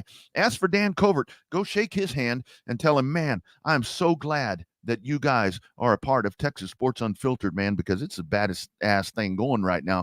And there's 5,000 subscribers in 5 weeks. Sky's the limit right here, man. This is where you get all of your sports talk. We talk Texas, we talk MLB, we talk NFL, all of that. And it's because of our great friends, many great sponsors, but Covert BK is one of them. CovertBK.com. And remember, nobody beats a Covert deal. Not now, not ever. No, they don't. All right, let's welcome on our guest, Craig Smoke. He covers the Baylor Bears and all types of Baylor sports. You can find him on Twitter at Craig Smoke. Craig, how you doing? Doing great, guys. I appreciate you having me on. Congratulations on all the success y'all are already having, and best of luck moving forward. But for right now, glad to be with you guys. Absolutely, man. Thanks for joining the show on such short notice. Hey, before we get into cutting down this matchup between the Baylor Bears and the Texas Longhorns, I gotta ask, man. I've been up to Baylor a few times. I've seen some games up there, but probably the best takeaway from any type of game is the aftermath at health camp. Can you talk a little bit about just the success that you can have if you go to health camp and it's not healthy here, Craig? Is that one of the best venues to eat when you go up there in Waco? Yeah, it's a city that isn't not known for its cuisine choices necessarily, but I will say, thanks in part to Chip and Joanna over the past few years, there's been some new offerings, but health camp's one that goes way back. Yeah, that's one that if you've been around, I can tell you've been around Waco by mentioning health camp. That's one that if you've been around the town long enough or you visited enough that you definitely know health camp and it's good eats. So yeah, definitely a big thumbs up to health camp if you're rolling through Waco. Hey, just wait till I mention Heart of Texas Speedway. I do some racing now. No, that one's been around for a while. Correct. So let's dive into this. I mean, this is a 1-2 Baylor ball club. And of course, there was a lot of focus after the Texas State game. But the one game that I really have honed into is the Utah game. Baylor seemed to be in control of that. Circumstances not working out at the end of that, but just kind of break the mindset down and the thought to this point. I think a lot of folks may be underscoring Baylor a little bit, but there are some pretty good signs of life right there, in my opinion. Yeah, the Utah game was encouraging. Unfortunately, what preceded that and what we saw last weekend kind of brought the mood down. And so Utah is really the only balancing act right now that keeps everybody from, I think, just having no hope whatsoever. That opening game, guys, against Texas State, you give G.J. Kinney and company a lot of credit. But that was just a really bad matchup. I think it would have been for a lot of teams right out of the gates. And so that one stunned them, no doubt about it. And I think because of just the expectations rolling in, it really threw a lot of people for a loop. And, you know, a lot of it, too, was not only just, you know, the way they lost that game, but it was also kind of how they looked throughout that. So to see them come back against Utah and have a better showing was encouraging. To know that you went toe-to-toe with a team that's borderline top 10 right now was encouraging. Now, I will say the thing about that was, you know, they played Bryson Barnes at quarterback for a majority of that game. And, you know, had another quarterback in Johnson come in later and have some success pretty quickly. And so you look at it and you're like, yeah, you held Utah in check. You had an opportunity to beat them. You stood toe-to-toe with them. But was that full strength Utah? No. And so if you're one of those that's just kind of not into what you've seen so far, you don't even really highlight that Utah game as a positive. But for those who are not completely down after that Texas State game and who are patient enough to know that, hey, this is a team that's just trying to make progress week to week. Yeah, that was an encouraging sign because Utah's physical. Utah's going to be one of the most formidable teams moving forward in the new Big 12. And so going toe-to-toe, I think, showed this team can compete with, you know, other competitive teams. But, you know, at the same time, it also showed that they couldn't finish. And then last week, I mean, they did what they were supposed to do against the team in Long Island. That was nowhere near their level or most people's level. But even that was a little bit sloppy. And so there was a bright spot of competing with Utah. But overall, guys, it's been a bit underwhelming for Baylor fans and I would say players and coaches as well. Yeah, Craig, you've seen a little bit of the progression start to happen for the Baylor Bears here, but you got a tough hill to climb this week now. In terms of the opposition, Utah runs the ball pretty well here. The Texas Longhorns are starting to run the ball, but they also play a high-tempo aerial assault offense as well here. How do you think that the Bears are going to be able to stop this, and what schemes do you think they'll be able to roll out? I don't. No, I'm just kidding. You know, I do, though. I think everybody is a little bit worried about how they defend against Texas. You know, I know last week it was a little bit more of a struggle for Texas, and so people are probably hoping there's some remnants of that, although I think maybe they got that out of their system post-Alabama.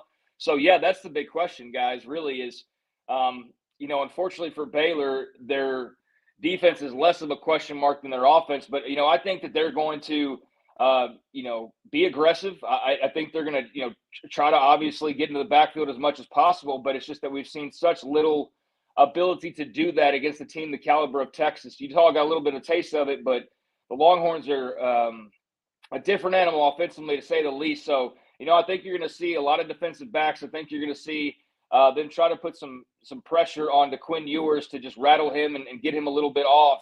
How they go about doing that, you know, that's part of the question because they haven't shown the ability to have a lot of guys that can get to the backfield. So if they're unable to create any chaos back there, you know, that's going to leave their defensive backs on an island. And I will say that if there's been a bright spot defensively, it's been their cornerbacks. They had young corners, but they've got a handful of those guys. And Dave Aranda would tell you that's probably the strength of their team. Now, that's been a strength so far, but have they played anybody with Xavier Worthy and Jordan Whittington and Jatavian Sanders and so on and so forth? No, not even close. And so, you know, I think they're going to be aggressive. I think they're going to, you know, definitely try to, you know, man up as much as possible and try to just say, hey, you guys straight up beat us. And if you do, you do. But man, it's a challenge. And I'm just curious myself to see sort of how they do this defensively because Dave Aranda, we know his pedigree. Sure. But for defensive coordinator Matthew Powledge, this is just game number 4, and this is easily his biggest challenge. So I am very curious to see, you know, how hands-on Aranda is, but how they go about trying to just slow down this Texas offense as well. Yeah, it's not just a challenge, Craig. It's almost a nightmare, right? If you're a defense coordinator trying to plan for this, you know, offensive potency that the Longhorns can actually possess at times, but they're very inconsistent. So that's one thing that the Bears do have. And you see them force a lot. You see Ewers force a lot of things into cover 3 that don't really need to be there when the underneath is there. Do you think maybe that you see a lot of zone coming up from the Bears and maybe a lot of zone blitzes there? And then on the other side, this is a loaded question, but on the other side, we know that the offense of the Baylor Bears can be a little bit potent as well there. What's the attack scheme on the offensive side of the ball?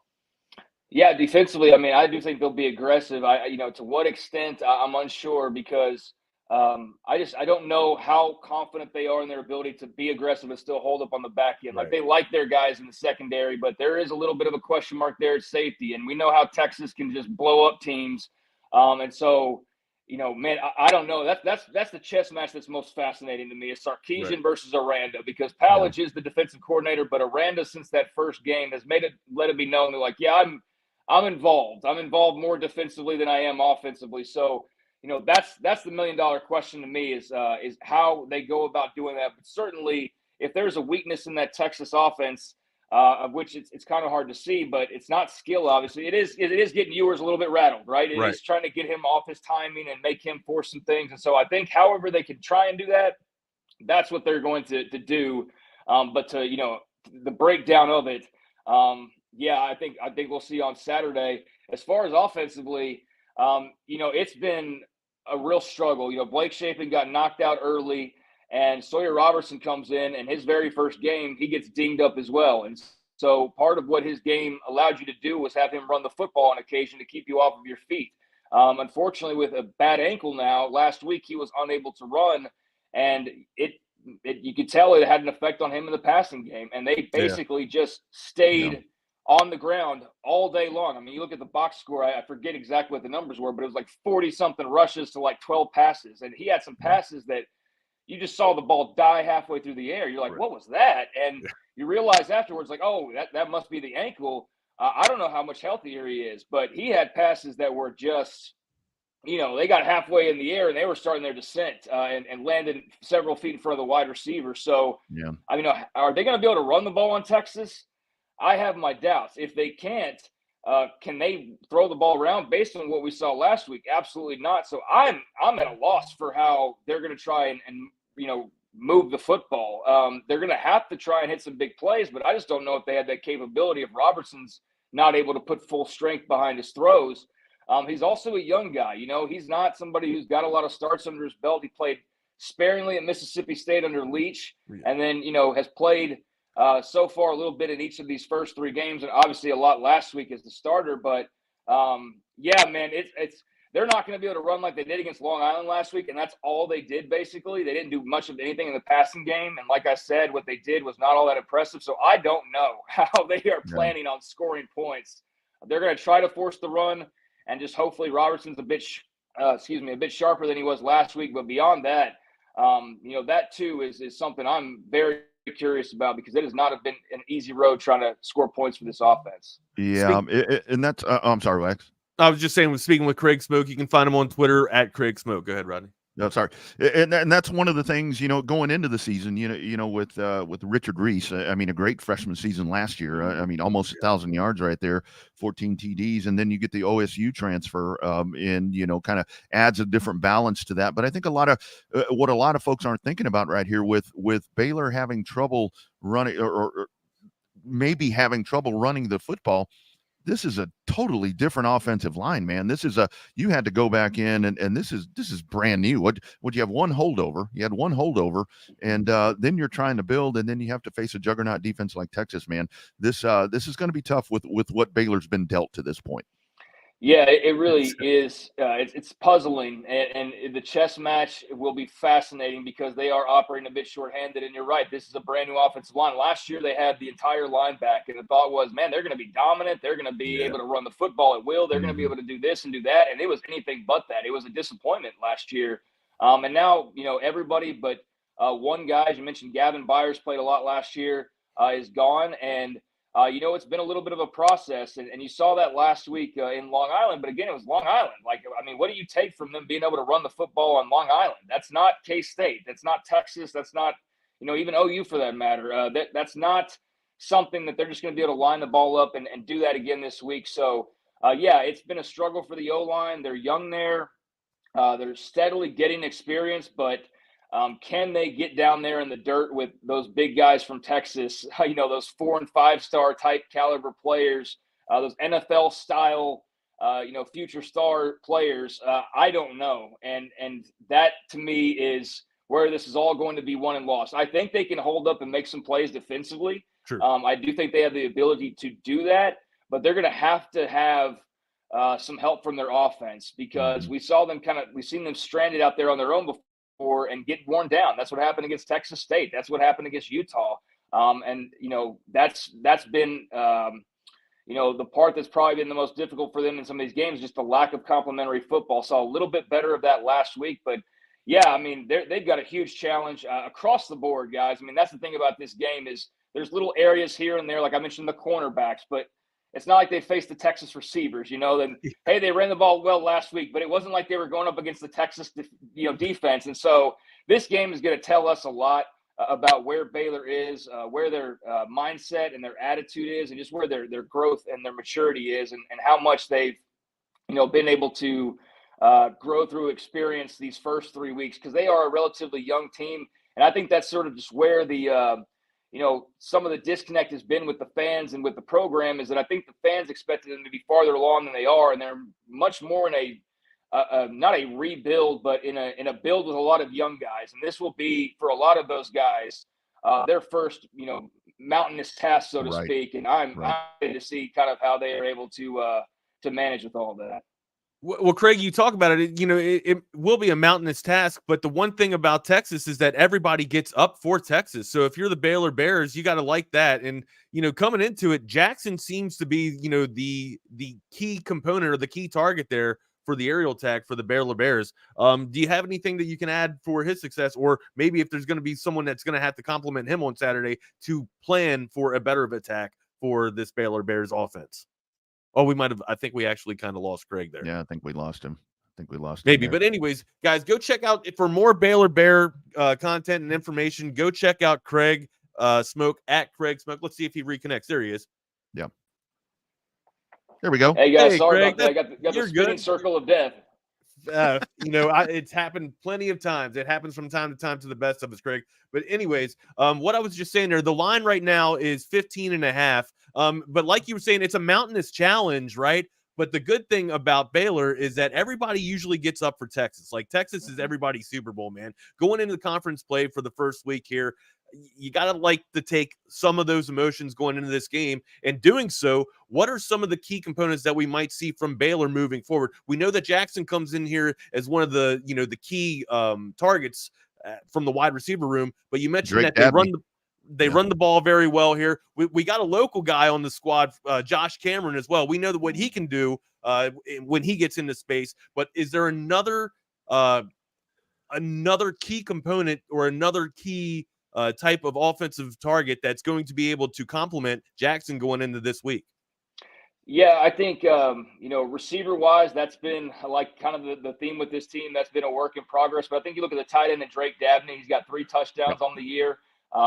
Big target, a guy who came back from a pretty horrific injury last year and has been in the end zone quite a bit here often. Has been just a nice, not a safety net, because it's not like he's consistently catching passes, but he is a guy that is a little bit of that. So I think he's one of your more consistent guys. The receiving core is just very young. Even Jackson himself comes over from Arkansas with a lot of big expectations, but he's still kind of a work in progress himself. Trying to feel it out, right?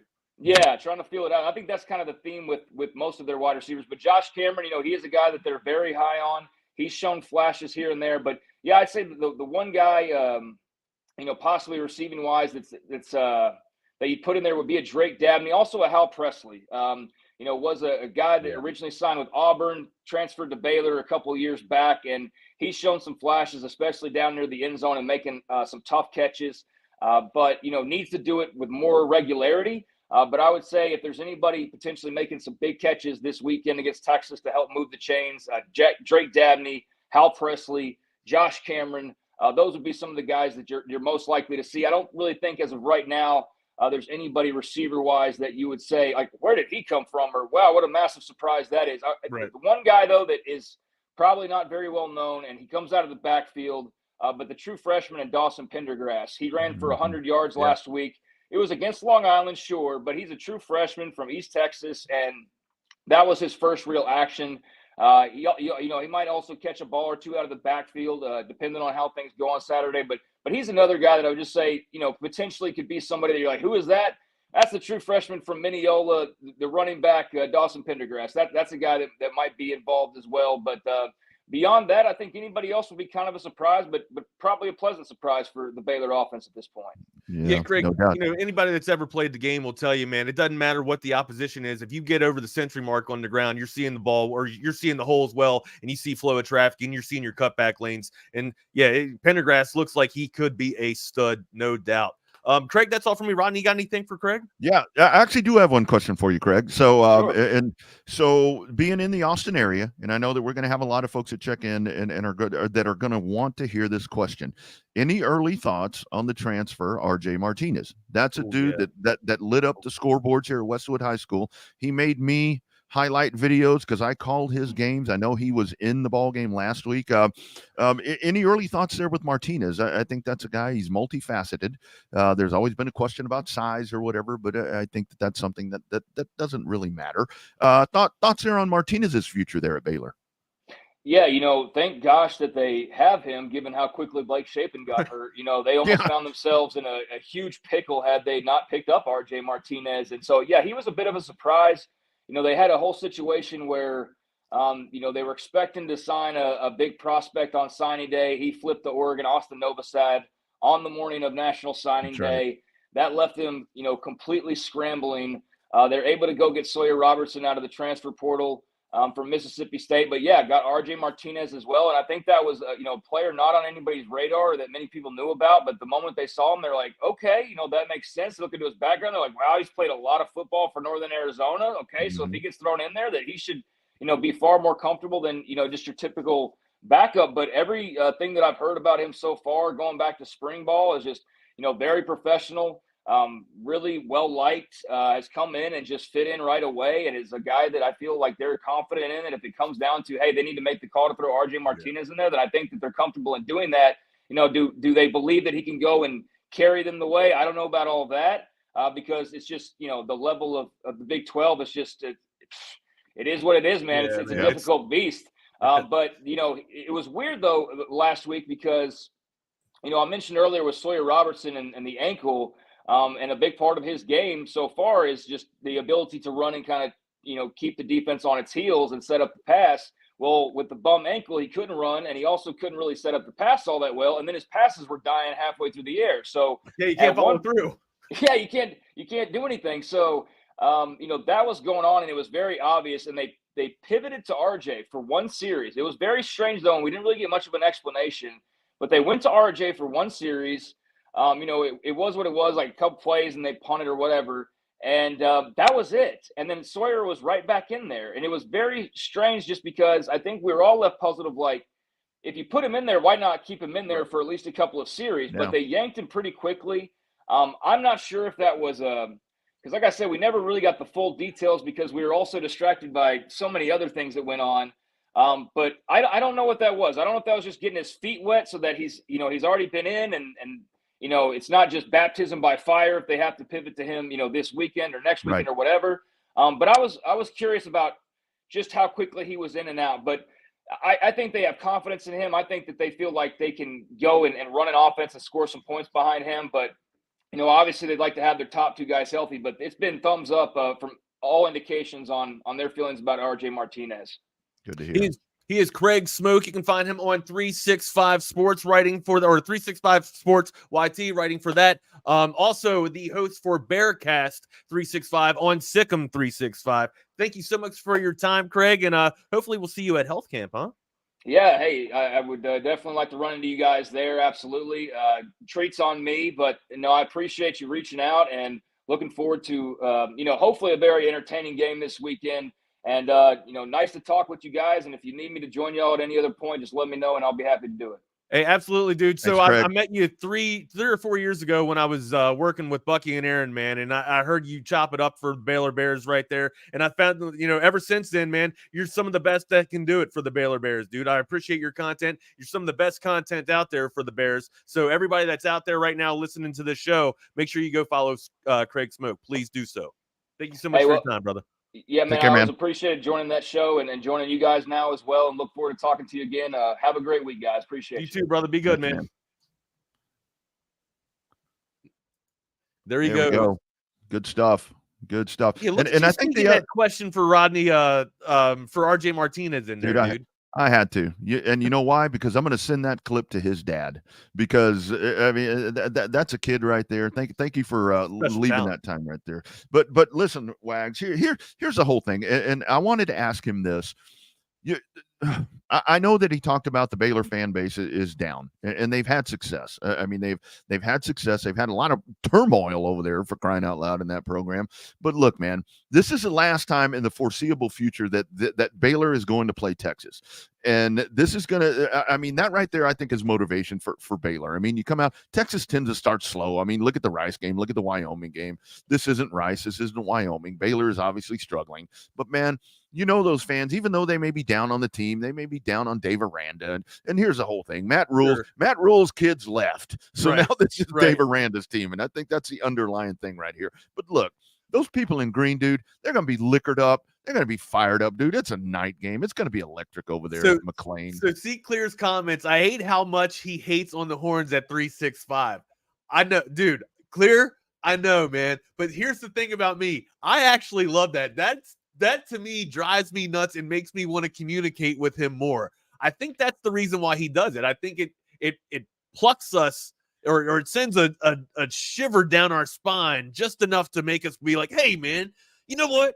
Screw you, Craig. But nah, dude. Like, we actually get down and break it down with Craig. He's fantastic. He's a good X's and O's dude. Fantastic X's and O's dude. And nobody really does know Baylor sports better than Craig Smoke. So I highly recommend you guys go follow him. And he'll have a real conversation with you. He's got to pander to the Bearcat crowd.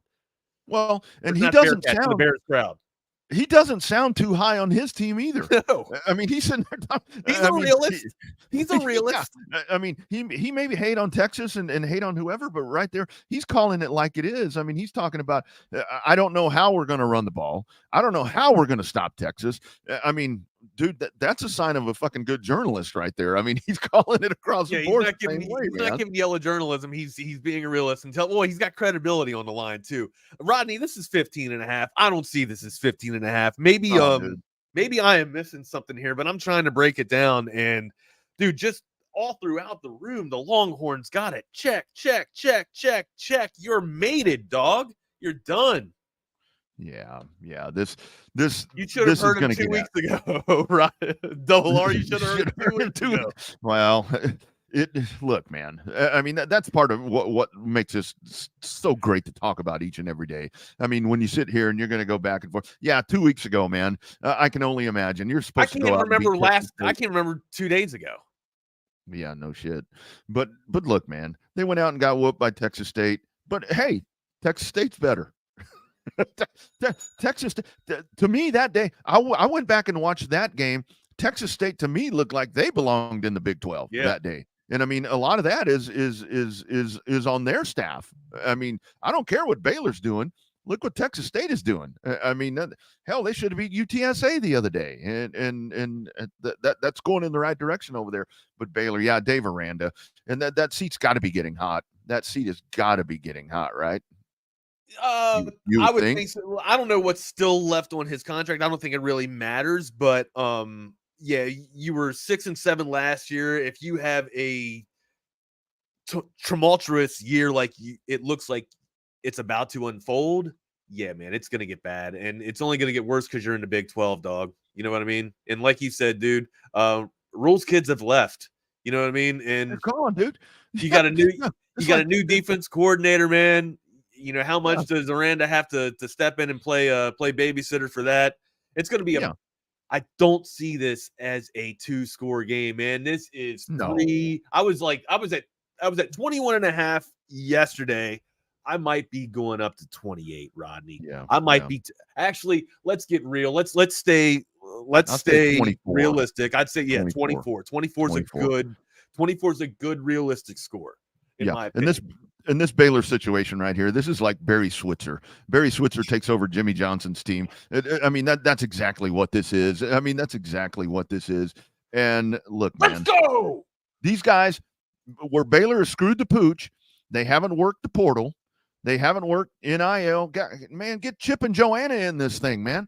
Get Chip and Joanna involved in this thing, and go get some of these people to come to Waco. Are they still a thing? Are they still together? I think so. Are they? As far as I know, yeah. I thought they were on the rocks or whatnot. Well, boy, that's going to be a messy divorce. Damn, if they are, man, who gets the fundage on that one? Holy shit, they own Waco. You roll into Waco, but it's her show though, right? Like she's the mastermind of all of it. I don't know exactly how. I don't watch the damn thing, so I don't. It's huge. Still, Clear says. Yeah, okay. They're in real estate, dude. They're in real estate like me, so I don't give any solace to the competition, man. Fuck them.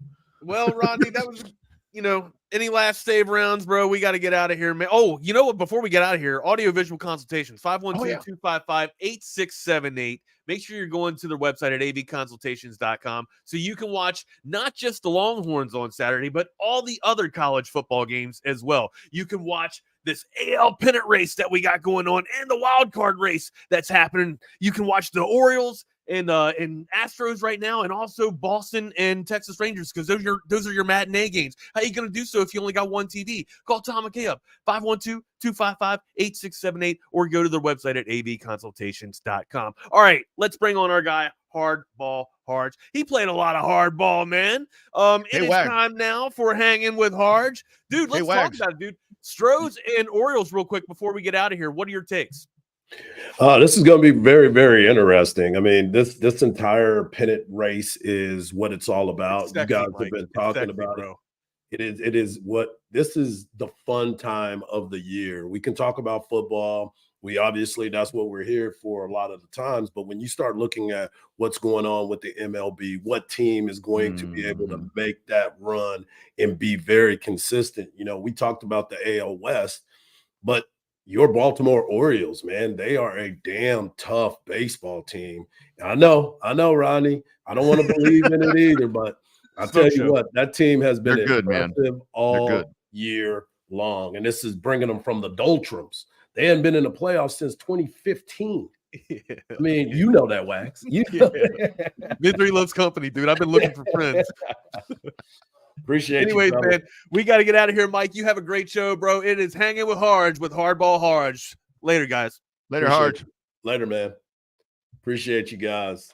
As they said, welcome to another edition of Hanging with Hardge. I am your host, Hardball Hardge. You can follow me on Twitter at Hardball Hardge. You can follow me on Instagram at Hardball Hardge.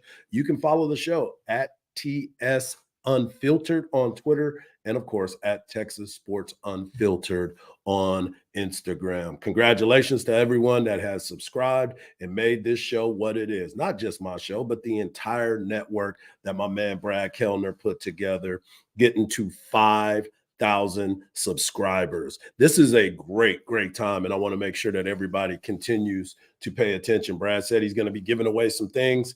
Make sure you pay attention to this site, because Brad's going to leave some messaging. Make sure you subscribe, make sure you like, and make sure you tell 5 friends to tell them to tell 5 friends, because we can make it a party, baby. We're trying to get to 10,000. So on this edition of Hanging with Hardge, I tweeted this out just a little while ago. I'm going to talk about the Texas special teams and how they are not getting enough love. And I've been very impressed with what they've been doing. I also want to talk about Ronald Acuna Jr. He is an alien. He is an AI, because some of the things that he is doing has never been done in baseball. My man Chipper Jones was on. Make sure you go wherever you get your podcast and go listen to that episode of Hanging with Hardge. Chipper Jones compared him to Ricky Henderson, but he also said that he would be recognized as the most talented baseball player to ever wear a Braves uniform. That is high praise when you think about all the studs that have played with the Atlanta Braves that you've been able to see. But I also want to talk about this Baylor Bear and Texas Longhorn football game. It is interesting to me, and the only reason why this game is interesting to me is because of the fact that when you think about some of the comments that were made by Coach Sark, and of course by Coach Dave Aranda, and I will play some Dave Aranda sound for you. But when you sit and you think about how this all comes into play, and I've said this before and I'll continue to say it, you have to humble yourself regardless of what you see across from you. Because on any given Saturday, anything can happen. Your plans sometimes get destroyed by rain. You have a dinner that you have planned and somebody gets sick during that time. There's so many different parts of the unknown that is really, really difficult for you to really grasp. And walking into this game, it came to me into that thought process of humility. We saw what happened last week, and I told you this before. The transfer portal has made things a little bit more even than what we're used to seeing. There used to be times when you saw certain teams and you saw them play, and you just assume you're about to hang half 100 on them. That's not always true. So Dave Aranda at his press conference, by the way, every reporter in Waco should be thankful that they're getting. I'm glad you asked me that. It's pretty funny, but that's just who Dave Aranda is. But my point is, when you're playing against a wounded team, and Baylor Bears are very wounded, they're kind of backed in a corner. The nation is looking at them because they lost to Texas State. They came down to the wire against Utah, which Utah is a damn good football team. We've seen them before, and they're doing it without Cam Rising. So they too are dealing with a backup quarterback, but that backup quarterback has played well. And then you play Long Island, and a lot of people didn't even know they had a football team, but they do.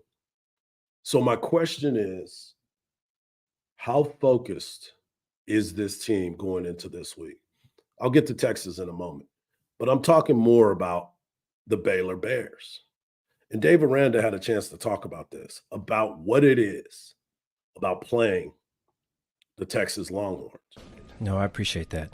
We are going to talk about that. You know, I think as an aside to that, but probably not an aside, is I can't tell you how many times this offseason it's been, hey, Dave, just win one game, please. You know, and so that has been brought up to me multiple times. And so, you know, I sense it and I know it. And, you know, I'm blessed, and we're blessed to be able to do something about it. And so, but we're definitely going to talk about the history and just some of the bigger games in the past, because I think that's way important with something like this. The ironic thing about that is this is the last time that the University of Texas will end up playing the Baylor Bears as we know it right now. Now, things may change down the road, but as of today, this weekend will be the last time that the Texas Longhorns will face the Baylor Bears in football competition while being in the Big 12. Now, listen to those words that Dave Aranda said. I am blessed to have the opportunity to do something about it. And you know that those kids in that locker room are blessed to do something about it. Now, they're banged up. Like I said, this is a wounded situation for those guys.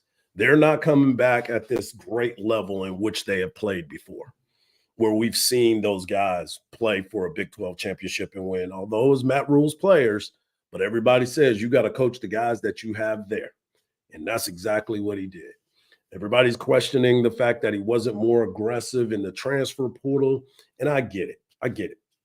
I've been a big proponent of the transfer portal because it gives those kids that opportunity. They have chips on their shoulder and they're looking at something else. But I want you to listen to what Sark said about playing Baylor, and not just Baylor, folks. It's also about playing in the Big 12. And that is why I caution you. I think that's always a hard one because the moment you play one of them, the other one's going to be even more upset. Why isn't it us? And so, all I can do is focus on the teams we play. And I recognize these are great rivalries and games that have been played for a long, long time. If that's the direction it ends up going into, that'd be great. I think it's great for the state of Texas and so on and so forth. But some of that is obviously out of my control of what we do there. But I do think one of the challenges with that is you play Baylor, Tech's upset. You play Tech, TCU's upset. You play TCU, Houston's upset. They finally just got in the conference. And so it kind of just – there's that trickle-down effect. And so where it goes moving forward, I'm not really certain. I know we're excited. Next year we get to play A&M again, which we haven't been playing for some time. So you can't play everybody. All you can do is just try to, play the schedule you have and play it as good as you can. Yeah, and you got to play those guys that are in front of you. So this is the last time that they're going to be able to play each other. But as I said, this is a wounded team. This is a team that has had some issues. Dave Aranda is looking at this game. That people have been telling him the entire time, all you got to do is win one game, Dave. All you got to do is win one game. And he knows that his team is not at the level in which he had hoped it would be at this time. He didn't expect Blake Shapen to get hurt in the first game of the season and having to break down with some of the Sawyer Robertson having to come in and play in this game this season this early. He wasn't expecting that. But like anybody else, you have to make an adjustment. The offensive and defensive lines are not what they used to be. They're not as physical as they once were. But again, you're going to get your best shot from Baylor. And I hope my man Sal, what's up, Sal? What up, CB? And C. Clear, I'll get to your answer in just a minute about the Rangers. Guadalupe said, keep telling yourself that, hook them. That's true. That's true. Listen, don't get what I'm saying as if I don't believe in the Texas Longhorns or going out there and playing the game that they're capable of. If they play at a very high level, there's not very many teams in the country that will be able to play with them. But we've also seen the sluggish, slow start, which is why Coach Sark was upset when people were asking him about the slow start. The one game is not going to affect him. They're playing better in the second half. So we have seen a game of adjustments. So I've been impressed with that.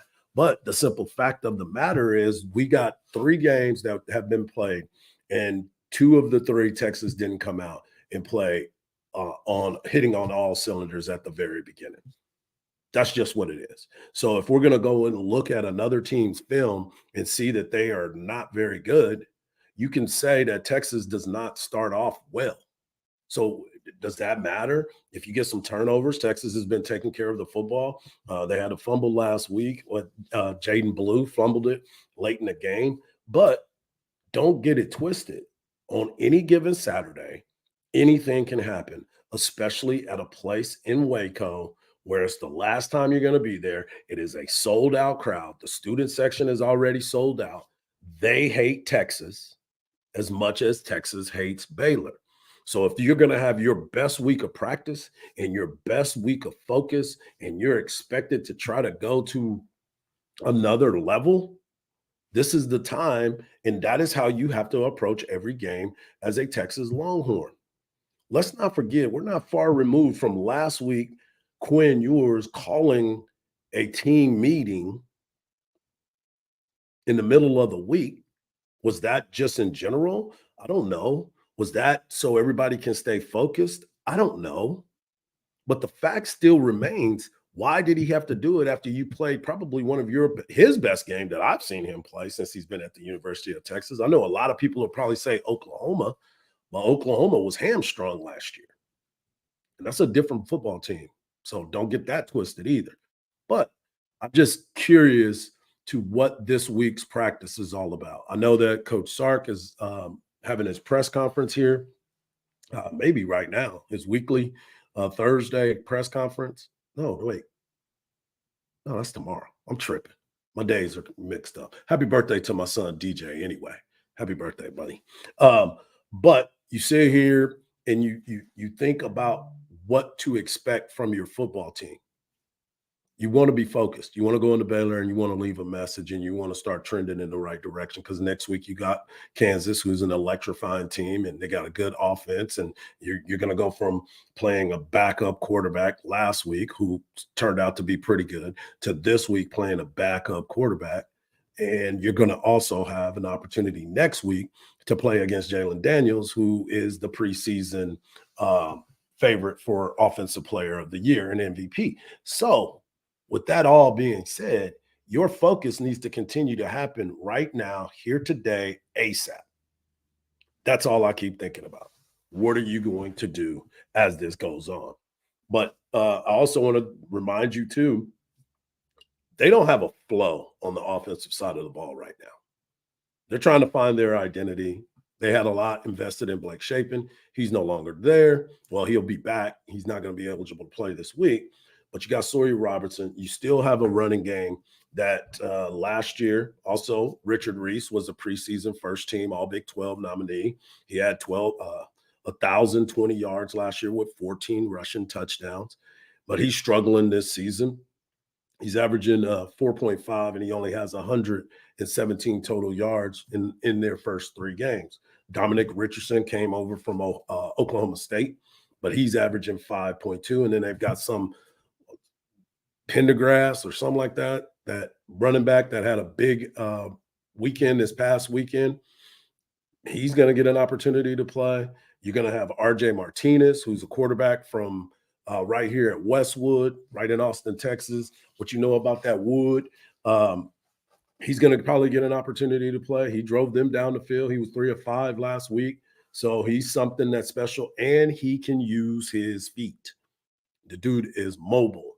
But also they got Byron Bonds on defense, former University of Texas football player that also went to Utah State and then transferred to Baylor. Some of you may remember him. His mom, Mother Hustler, was a great follow during her time here. She's still a great follow. I'm not tripping on that. But she's good people and cares and cared for the University of Texas. But now he's on that team. So he's going to play with a chip on his shoulder during that time. And my kinfolk, Drake Dabney, tight end, he's their big play guy. He's there. He moves the chains for them. So those are some of the people that you're going to end up looking at on the offensive side of the ball. But what we've been continuing to talk about is this Texas defense and how they suffocate people. They do what they're supposed to do, and they put you on your back, and they fly to the football, which is a huge, huge part of the success that you are looking for as a Texas Longhorn fan.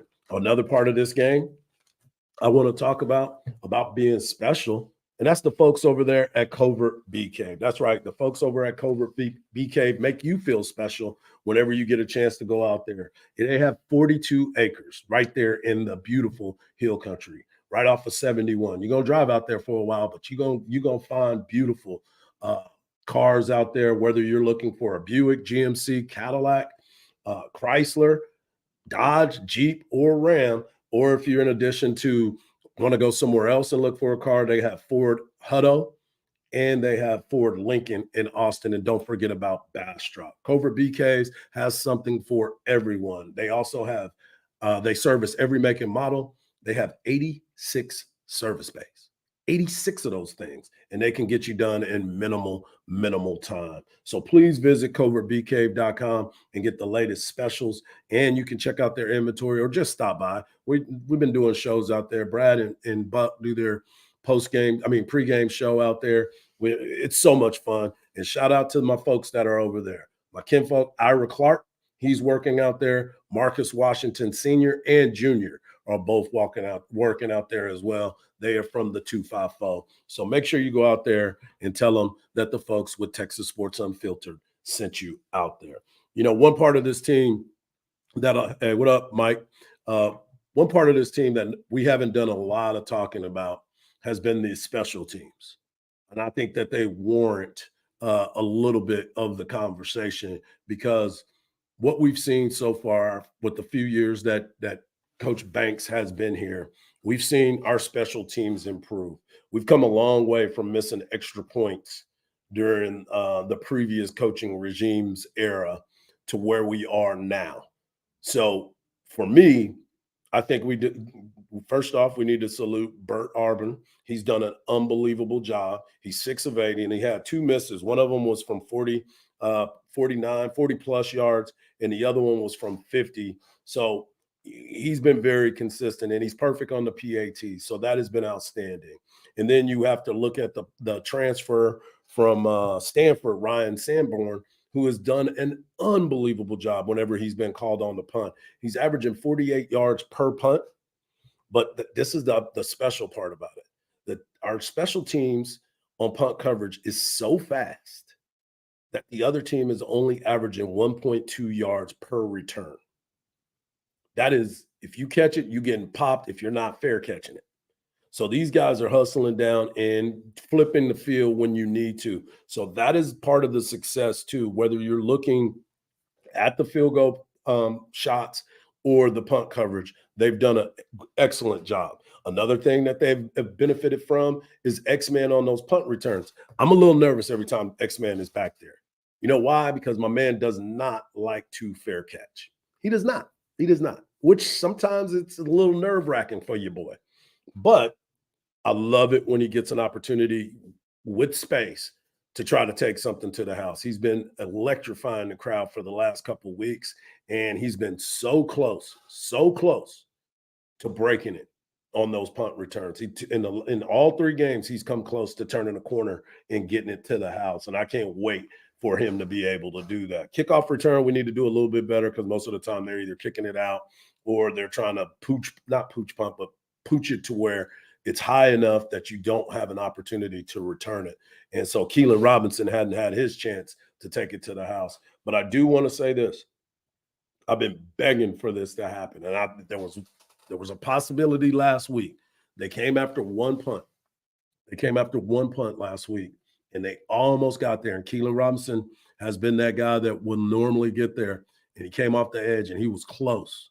And I still think that they are very, very close to blocking a punt. I'm hoping it's this week. It changes the momentum. And if you can get out there early and you can block a punt early and kind of take that Baylor crowd out of the game, it's going to help the University of Texas a lot. A lot of those guys are, like I said, everybody's going to be amped up on the Baylor side of it. Some people are going to be trying to take your head off. They may not be focused on some of the things that they need to control the ball game because they don't want to get into a shootout with Texas. They're not built like that. So they're going to run the ball. They're going to try to control it, which means you're going to get more opportunities on punt coverage and punt block that you haven't been getting. So if that defense can hold up for Texas, I still believe that we're going to get a punt block coming up real soon. Joe DeCamillis is on the sideline. That is his job. That's what he's done all his career, has been on the special teams. And I think him and Coach Banks working together can create a huge opportunity to change the game this week. So those are some of the things that I'm going to be looking for. And I wanted to make sure that we gave a shout out to these special teams because I don't think we've done enough of that because seeing what they've been able to do has been pretty doggone cool. Another thing that I wanted to talk about is Tom McKay. Tom McKay at Audio Visual Consultations, they will get the setup for you. I know that there's a lot of times that people are trying to figure out what's next for me. How can I get this thing set up? I need to do something. I got this new house and I want to set up this man cave. Or you have an old house and you got another room that you really want to set up a man cave. Let Tom and his crew do it for you. Go to avconsultations.com or give them a call, 512-255-8678. And let them come out and take care of it for you. Everybody's going to tell you, go to the big box stores and let's see what can happen. And you can go set it up yourself. And then it's not balanced right. You're going to end up calling them anyway. So give them a shout, 512-255-8678, or check them out online at avconsultations.com. The big game this weekend, they're on the road. So you might want to be able to try to get that set up at whatever sports bar you're at. You know, Tom has had something to do with that as well. All right, so I want to get into this little conversation about baseball. And what I want to talk about baseball right now is the MLB is getting exactly what they wanted at this time of year.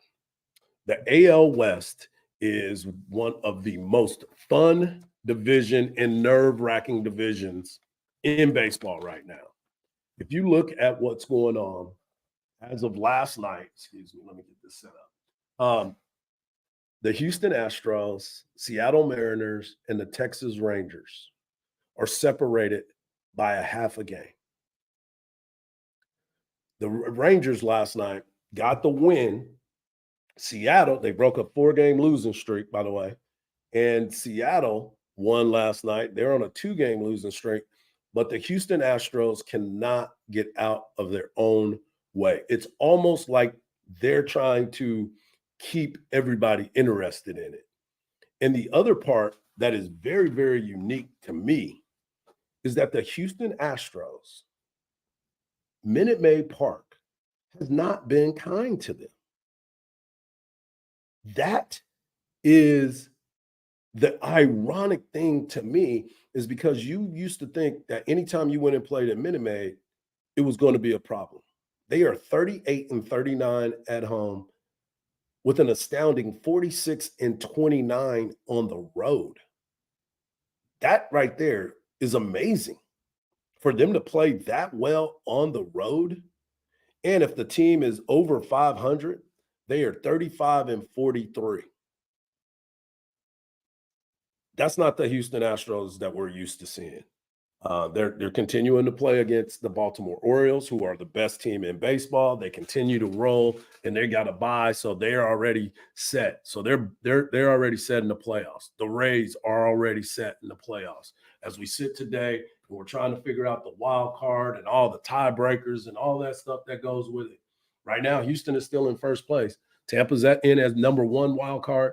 Toronto is at the number 2. They're up 1 game over Seattle and Texas. And there's a possibility that one of these Texas teams are not going to be able to get into the playoffs. And that is sad, because at the beginning of the year, the Texas Rangers were the team that everybody thought was going to be there. We had Chipper Jones on with us on Monday. I had him on with me on Monday, and he was talking about the same thing that I was talking about, is how is it that the Rangers made all these offseason moves, was sitting pretty, and then they ended up getting their arms banged up. Nathan Uvalde came in last night. He was a little bit shaky. They were hitting the ball hard off of him, but they end up winning that game. Shout out to them. But right now, it is a dogfight to kind of see who's going to be that third team, get that third spot. You can still overtake Toronto because you're only up. Toronto's only up by 1. At 84-67, Seattle's 83-68, and so are the Texas Rangers, with the Houston Astros at 84-68. So there's a lot to still be broken down. There's a lot that needs to happen. But if you are a Houston Astros fan, like my man Icky Ike, be careful, bro. The Stros are not trending in the right direction. Best thing for them is to go on the road for a little bit, because they always seem to play better. Now I want to get into this kind of conversation about my man Ronald Acuna Jr. We talked to Chipper Jones on Monday. He said Ronald Acuna Jr. has become the best player to ever don an Atlanta Braves jersey. Now that is some high praise from a Hall of Famer, with multiple Hall of Famers that have been within the Atlanta Braves organization. But I want to give you a breakdown on who Ronald Acuna Jr. and how he's here at this spot. He's going to be in a class all by himself. Think about this. Think about album sales. When you think about album sales, you got a gold record, you got a silver, you got a platinum, and then you get triple platinum. And if you're a Swiftie, you're a triple platinum, right? And then you think about the status of American Express cards. Don't leave home without. But American Express card. You got a regular Amex. You got the business platinum. Amex. But then you get the black card, unlimited. Unlimited. Black card. You hear about it all the time. Get your black card. That is what Ronald Acuna Jr. is. He's a triple platinum artist with an American Express black card. And now he is going to be in a class all by himself. There's been 44 people, 44 major leaguers, 44 times, 44 times, because some of these guys have been multiple time 30-30 guys, 44 of them. Think about that. There has been only 4 40-40 players as of right now. Jose Canseco was the first one when he was with the A's. He did it in 1988. 1988, yes. Barry Bonds did it when he was with the Giants in 1996. Alex Rodriguez did it in 1998 when he was with Seattle. And the last time that someone was a 40-40 player was in 2006 with Alfonso Soriano. That was with the Washington Nationals. So last night, Ronald Acuna Jr. led off the game with the very first pitch. He hit a home run, got him to 38. He came back up later in the game, got another pitch, drove it to center field, got another home run. He also had a stolen base last night as well, scored 3 runs. This is the interesting part about this. So Ronald Acuna Jr. is about to become part of the 40-40 club. He'll be the 5th player in the history of doing it. But here's something that has never happened. A 40-70 player. A 40-70 player. So let me give you his stat lines too for the season. He's got over 205. He's got 205 hits. He's got 33 doubles, 3 triples, 39 homers, 100 RBIs. He's batting .338. He's got 67 stolen bases.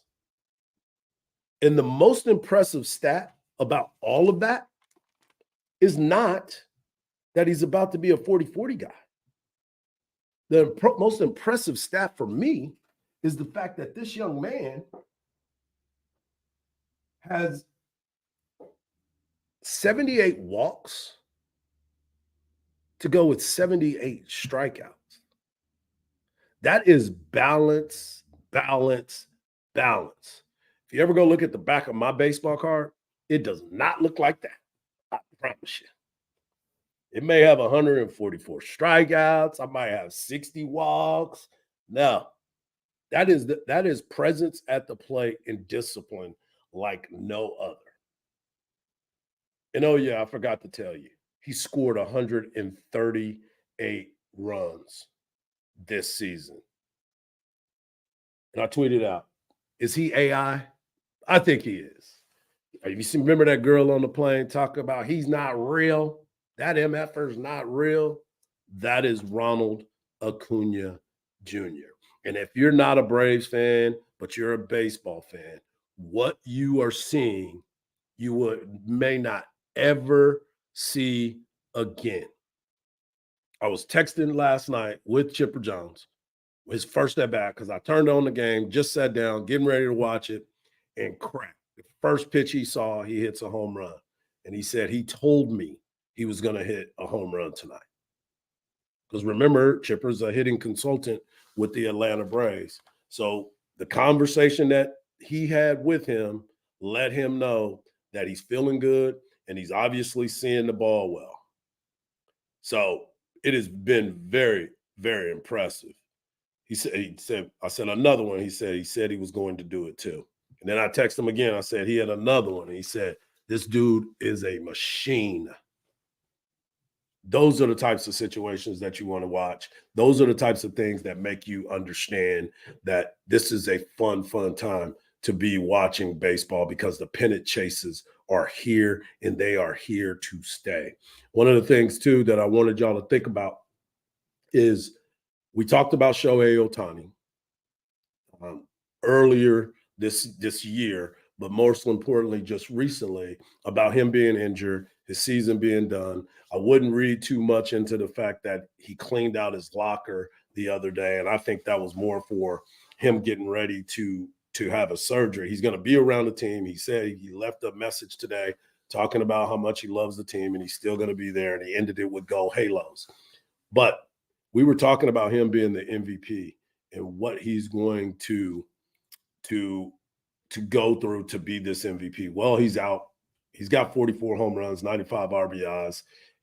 Remember the stat line that I told you about 78 and 78? Shohei Ohtani has struck out 143 times to 91 walks. He had 20 stolen bases. So he's a 20-20 guy. He's not going to be a 30-30 guy.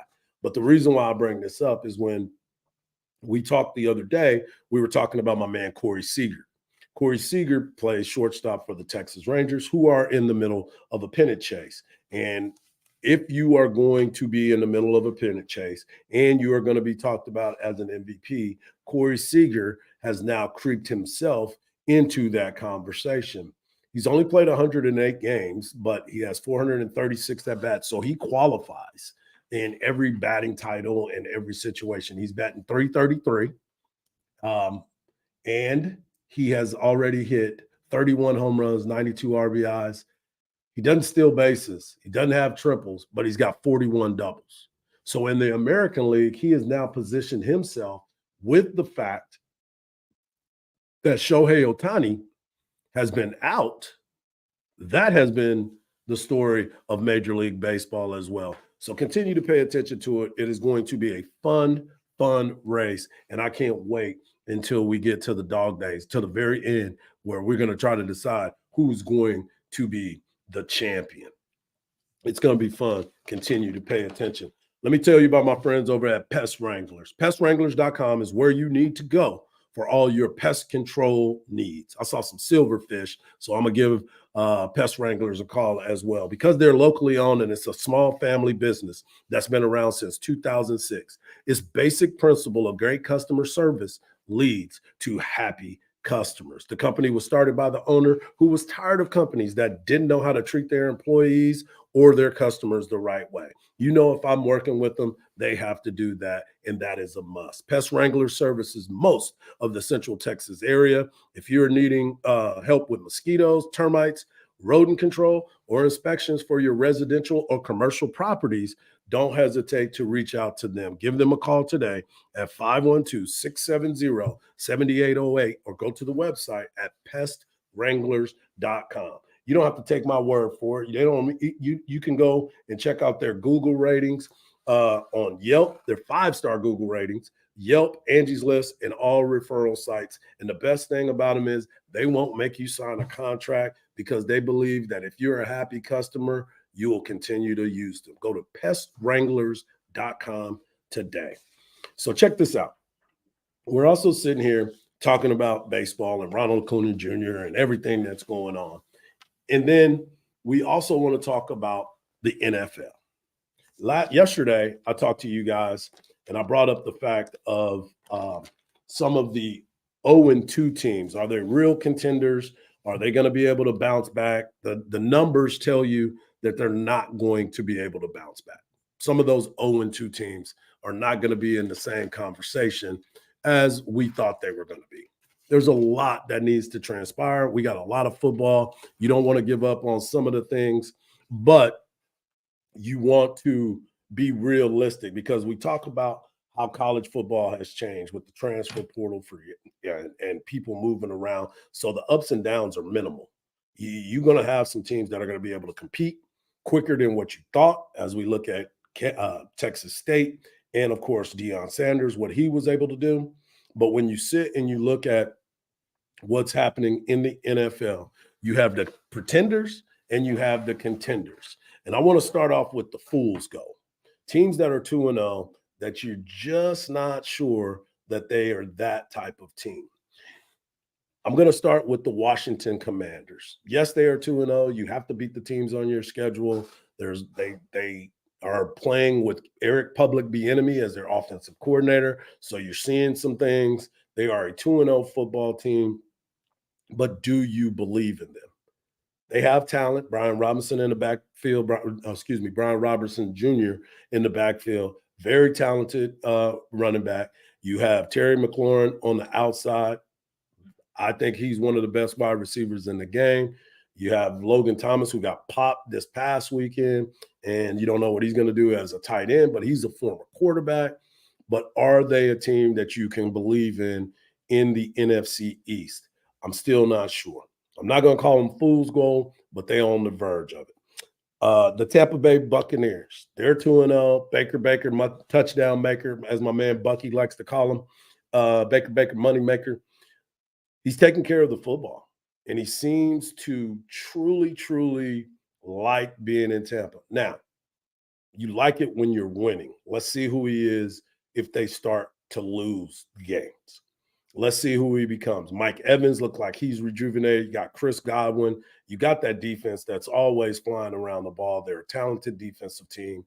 But do you believe in their coaching staff, and do you believe in Baker? Which Baker? Is Baker going to come back to reality, or is Baker going to play in a system where he seems to be very, very happy and the team seems to really enjoy him? You got Rachaad White as a running back as well, who's been doing a really good job. Then you have the Atlanta Falcons. Do you believe in it? Yes, we all know how special Bijan is, but is Desmond Ridder a guy that you believe can lead you? They had good running backs before. Algier, who is the influence for my fantasy football team, because my son saw Algier run one time and he said, man, he looks like he is running in lowercase. So that's my fantasy football team. But they've always had a good running game. They execute well. Is Desmond Ridder good enough for you as an Atlanta Falcons fan? I don't know. He's been really talented. He's a really talented guy.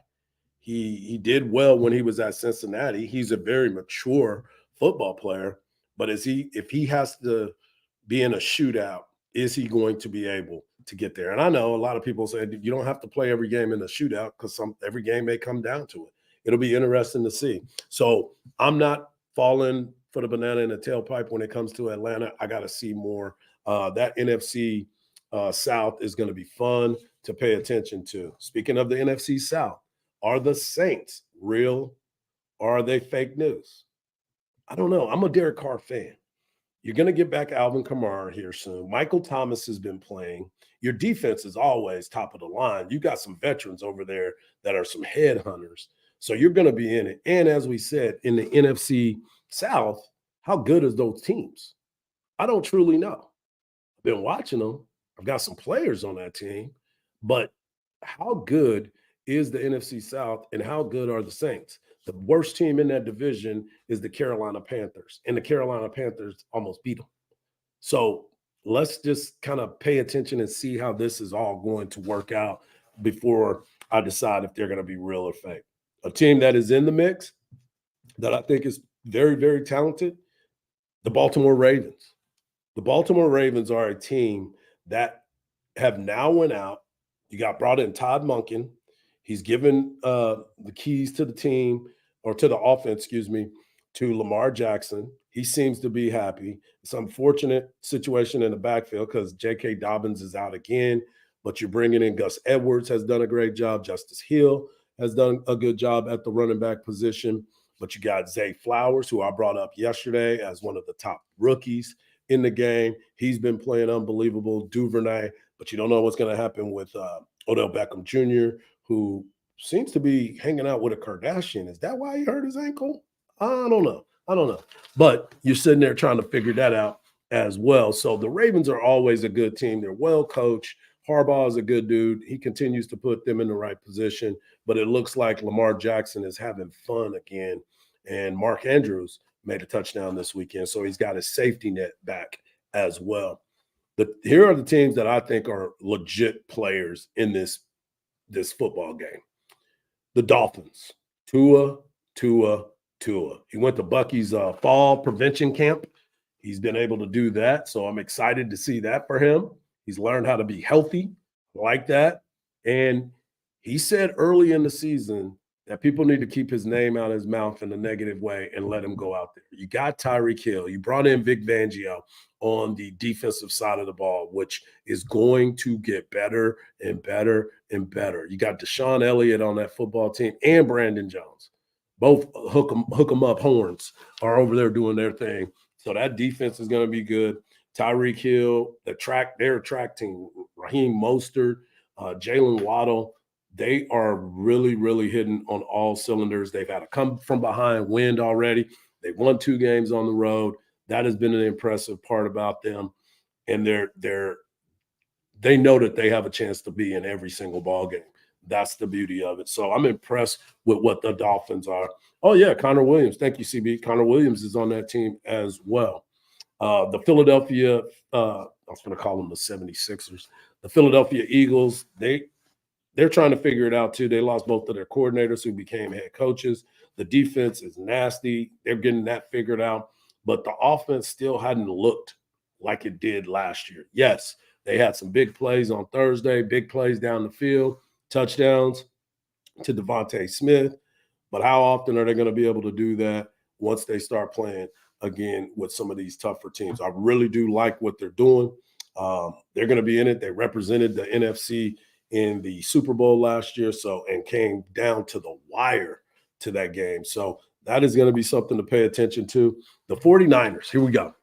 The 49ers defense is their calling card. That is who they are. I know that Brandon Ayuk got hurt on the offensive side of the ball, but the defensive side of the ball is where they make their money. They are schemed up properly. They are all over the place. Now, that's a team that has made the adjustment because they lost their defensive coordinator, D'Amico Ryans, who went to Houston, but they're in the right position right now. They look deadly again. And Brock Purdy is taking care of the football. He and Dak Prescott are 83.7% quarterback rating right now, which is tops in the NFC, which is I believe tops in the NFL as well. So he's taking care of the football. He's not turning it over. They still have playmakers. They got a defense that flies around. They got Kittle. They have some players on that team. So they're going to be in it. And the Cowboys and them are having a showdown pretty soon. And then, of course, I've been talking about them all week. Ever since we've seen them play the last couple games, the Dallas Cowboys have shown to be in the mix and in the conversation of one of the best defenses out there. But people are not still giving Dak his props. They still want to be critical of him. They still don't want to believe that this is going to be the real Dak. But I said this yesterday. You have to give Mike McCarthy his props. He said that this ain't fantasy football. My job is to win football games. I don't care about all the points that everybody's talking about in the league. Offensive coordinator, I get it. I said this about Sark the other day. I see how sometimes not wanting to run the ball hurts your mind and your psyche as a play caller. But if they're giving you 5 and 7 yards of pop on the ground, why not? Why not? And it set up the play action. I've talked about this for the last couple of years, Pro Football Focus. I told you, I don't always believe in some of the things that they say, but what I have seen from them has been very, very impressive because Dak's numbers, when he uses play action, are so much better than when he doesn't. So how do you set up play action? By running the dang ball. Run it. Those are the things that I've been wanting to see from the Dallas Cowboys, and that has been the impressive part about it. I gave you the rushing numbers. I gave you the other numbers that are a major part of the success and the failures of the Texas Longhorns. So that has been, not the Texas Longhorns, the Dallas Cowboys. I told you before, they're always the same. They seem a little bit the same. But those are the types of things that I continue to look for, and I want to continue to try to figure out. It has been a wild ride when you sit and you think about those teams at 2-0. We talked yesterday about the teams that were 0-2, and I want to know what your thoughts are. We'll bring it back up tomorrow, but I want to know who you feel is a contender or a pretender, because there are some teams that we're seeing them, as I said yesterday, Cowboys took over New York. They won both of their games against the New York teams. They're going to have to play the Giants at home, and maybe Saquon Barkley will be back. But when you start looking at the schedules for all of these teams and when they get ready to get into their conference games, it is going to be interesting. Cowboys are probably going to be 4-0. I don't see them losing until they play San Fran. I think San Fran is in that same situation. The biggest challenge that they had so far was last week, but they came out of it clean. So this is going to be – football is going to be at a very, very high level, and it is going to be very entertaining. I can't wait for it. I know you can't wait for it, regardless of the teams that you like. Dallas Cowboys are in everybody's conversation every single day. That is what it's about. The Houston Texans are showing signs of life, but they're still a little bit of ways from where they need to be. But I told you yesterday, I love what C.J. Stroud has been able to do. Will Anderson coming off that edge, he's played really, really good football so far too. That defense, I expect them to be a little bit better, but they're learning a new scheme. And you know as well as I do, every once in a while, the scheme doesn't play out the same way. So I'm excited. I'm excited for this weekend's round of games, as I am the college football games. We'll get into some of that tomorrow. I'll give out some predictions and let you know what I'm thinking about and who I'm looking at. But there's a lot of good teams that are out there. Let me see if I can find this real quick, because the game that I was looking at, everybody wants to talk about that Notre Dame and Ohio State game, which is going to be really interesting to see. But there's so many other games that I'm looking at that I'm like, ooh, that would be a good one. I'm definitely looking for the afternoon games. Colorado is going to be playing Oregon at 2:30. That is going to be fun. And Deion Sanders came out yesterday and told everybody to quit giving these other people bad death threats. That is insane. We heard the story of the man that got hit in the head in the stands, which is ridiculous. We have to stop this crap going to games and starting fights. I mean, what is wrong with people when you really truly think about it? Stop that nonsense and just go to the game. If you want to talk trash, but it doesn't need to end up in a fight, someone getting shot, someone getting hit in the head, and someone ended up getting killed. I mean, this dude was minding his own business and got hit in the head, and now all of a sudden nobody is holding themselves accountable for this deal. So hopefully they get some people arrested and things kept getting all that other stuff done. So I wanted to bring this up too. We talked to Chipper Jones and we talked about superstitions. And baseball players, we've all gone through these superstitions. And I was going to play this for Chipper the other day. For those that don't know, Chipper's been married quite a few times. He's got some boys that are out there. He's done some things in his lifetime. But we've all talked about the fact of superstition in baseball. My man Rob Babers used to get mad at me. Chip Brown always calls it stupid stitches. And I'm like, no, man, there's things. I got to go to the park the exact same way I drove. If I got 3 hits, if I didn't get no hits, I went the opposite direction. I did things different. If I get a couple hits in a game, I'm eating the same food that I had. I'm doing everything the same. I'm not wearing the same draws, but I will get dressed the exact same way. But you've heard of quote unquote slump busters in the game. Oh man, I need to go get me a slump buster. And then I'm like, oh man, whatever, dude. But there are some times where you find that pot of gold at the end of that rainbow. My man Chipper Jones said that he found a pot of gold during his first marriage. And this is kind of how it went. He attributes his success to a number of factors: hard work, practice, and a loving wife. It's a funny story, but I met her when I was playing in Macon, and I was hitting 240. A month later, I was hitting 310, so I thought I'd keep her around a while. She's going to kill me for saying that, but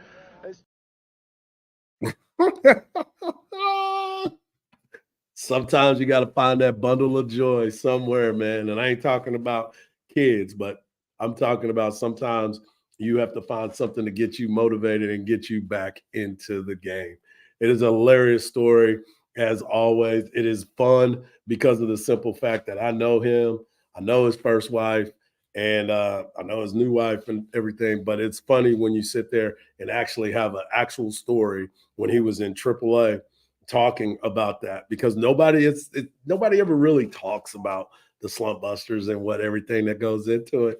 But I've been impressed with it. Somebody else I want you to be impressed with them is my good friends over at the number 4 Roofs TX. Go to 4roofstx.com for all your roofing needs, whether it's for residential or commercial. Give 4 Roofs TX a chance. Texas has some crazy weather. We've had some hail back in the day, some high winds, and of course, some heavy rains. You don't really know until you see that little brown spot in your house. Where is it coming from? Let my friends come over and give you that estimate. Do yourself a favor. Go to the number 4 roofstx.com. It's a locally owned company that understands the needs in this area. They have over 15 years of experience, affordable pricing, and a quick response time. They are very thorough and very trustworthy. I use them for my home, and then my neighbors use them for their homes, and I think you should do it too. I know them personally, and you won't be disappointed. I can promise you that. They will provide an on-site project manager on every job to make sure that the job is done right. So what are you waiting for? Reach out today at 512-520-5884 or go to the number 4 roofstx.com. I want to thank everybody for joining me today. It has been another fun ride, especially when you start thinking about this football games this weekend. We are at Hump Day edition of Hanging with Hardge, and it is ready for us to go to football. Football starts. I can't wait.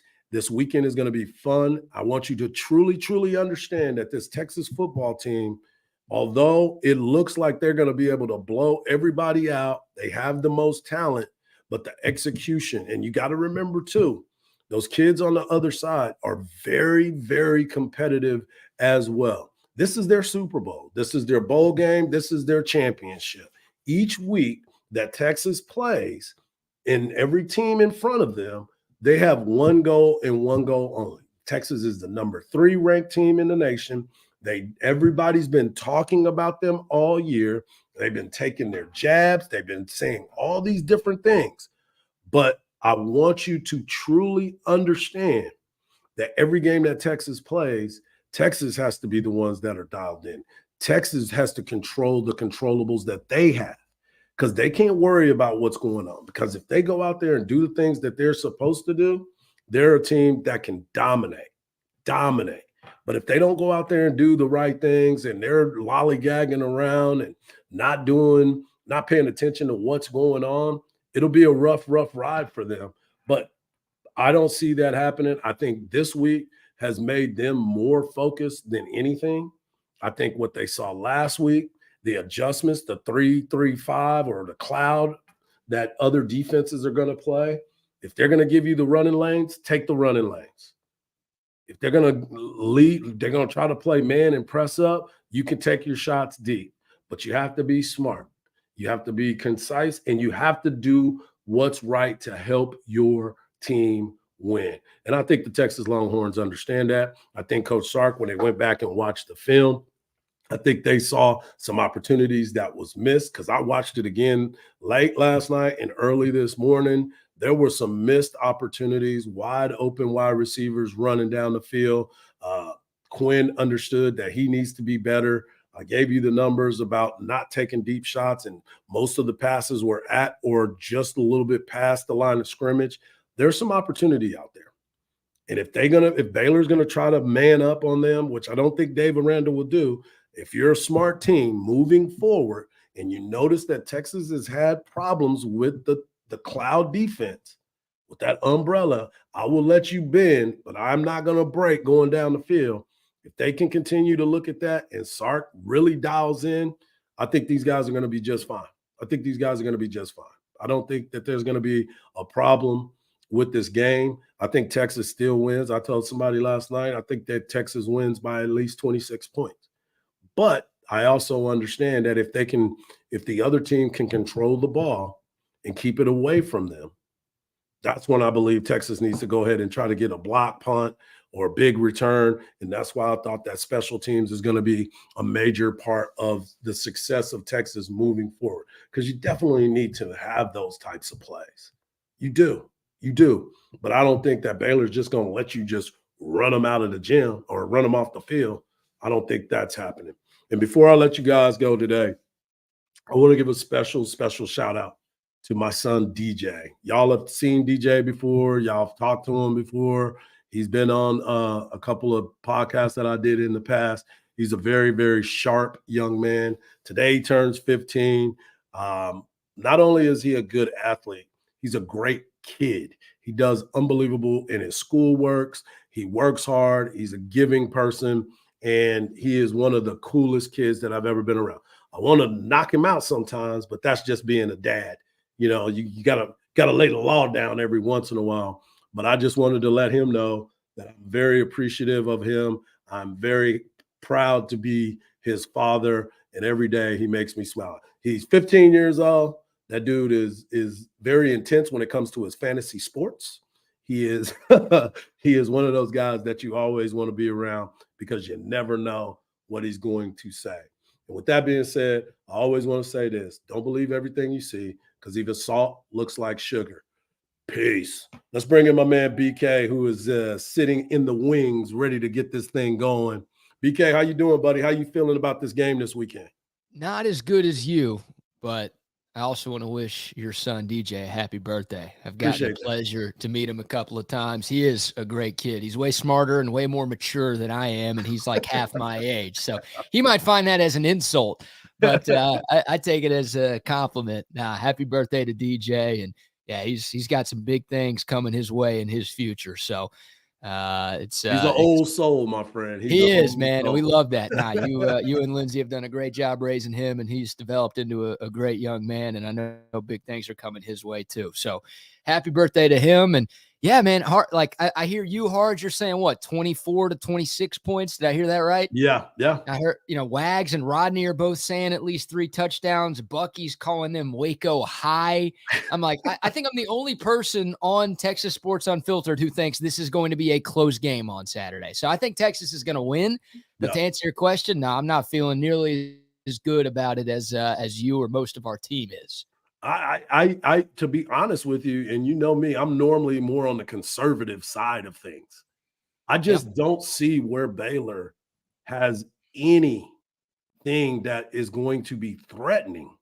We've seen them, but again, don't believe everything you see, because this is their game. This is their Super Bowl. This is the one game that Dave Aranda was talking about. They just want me to win one, and this is the one. I appreciate you asking me that question, though. Appreciate you doing your show today, Hardge. I might tell you that every single day now in honor of Dave Aranda. Appreciate you guys. Y'all have a great one.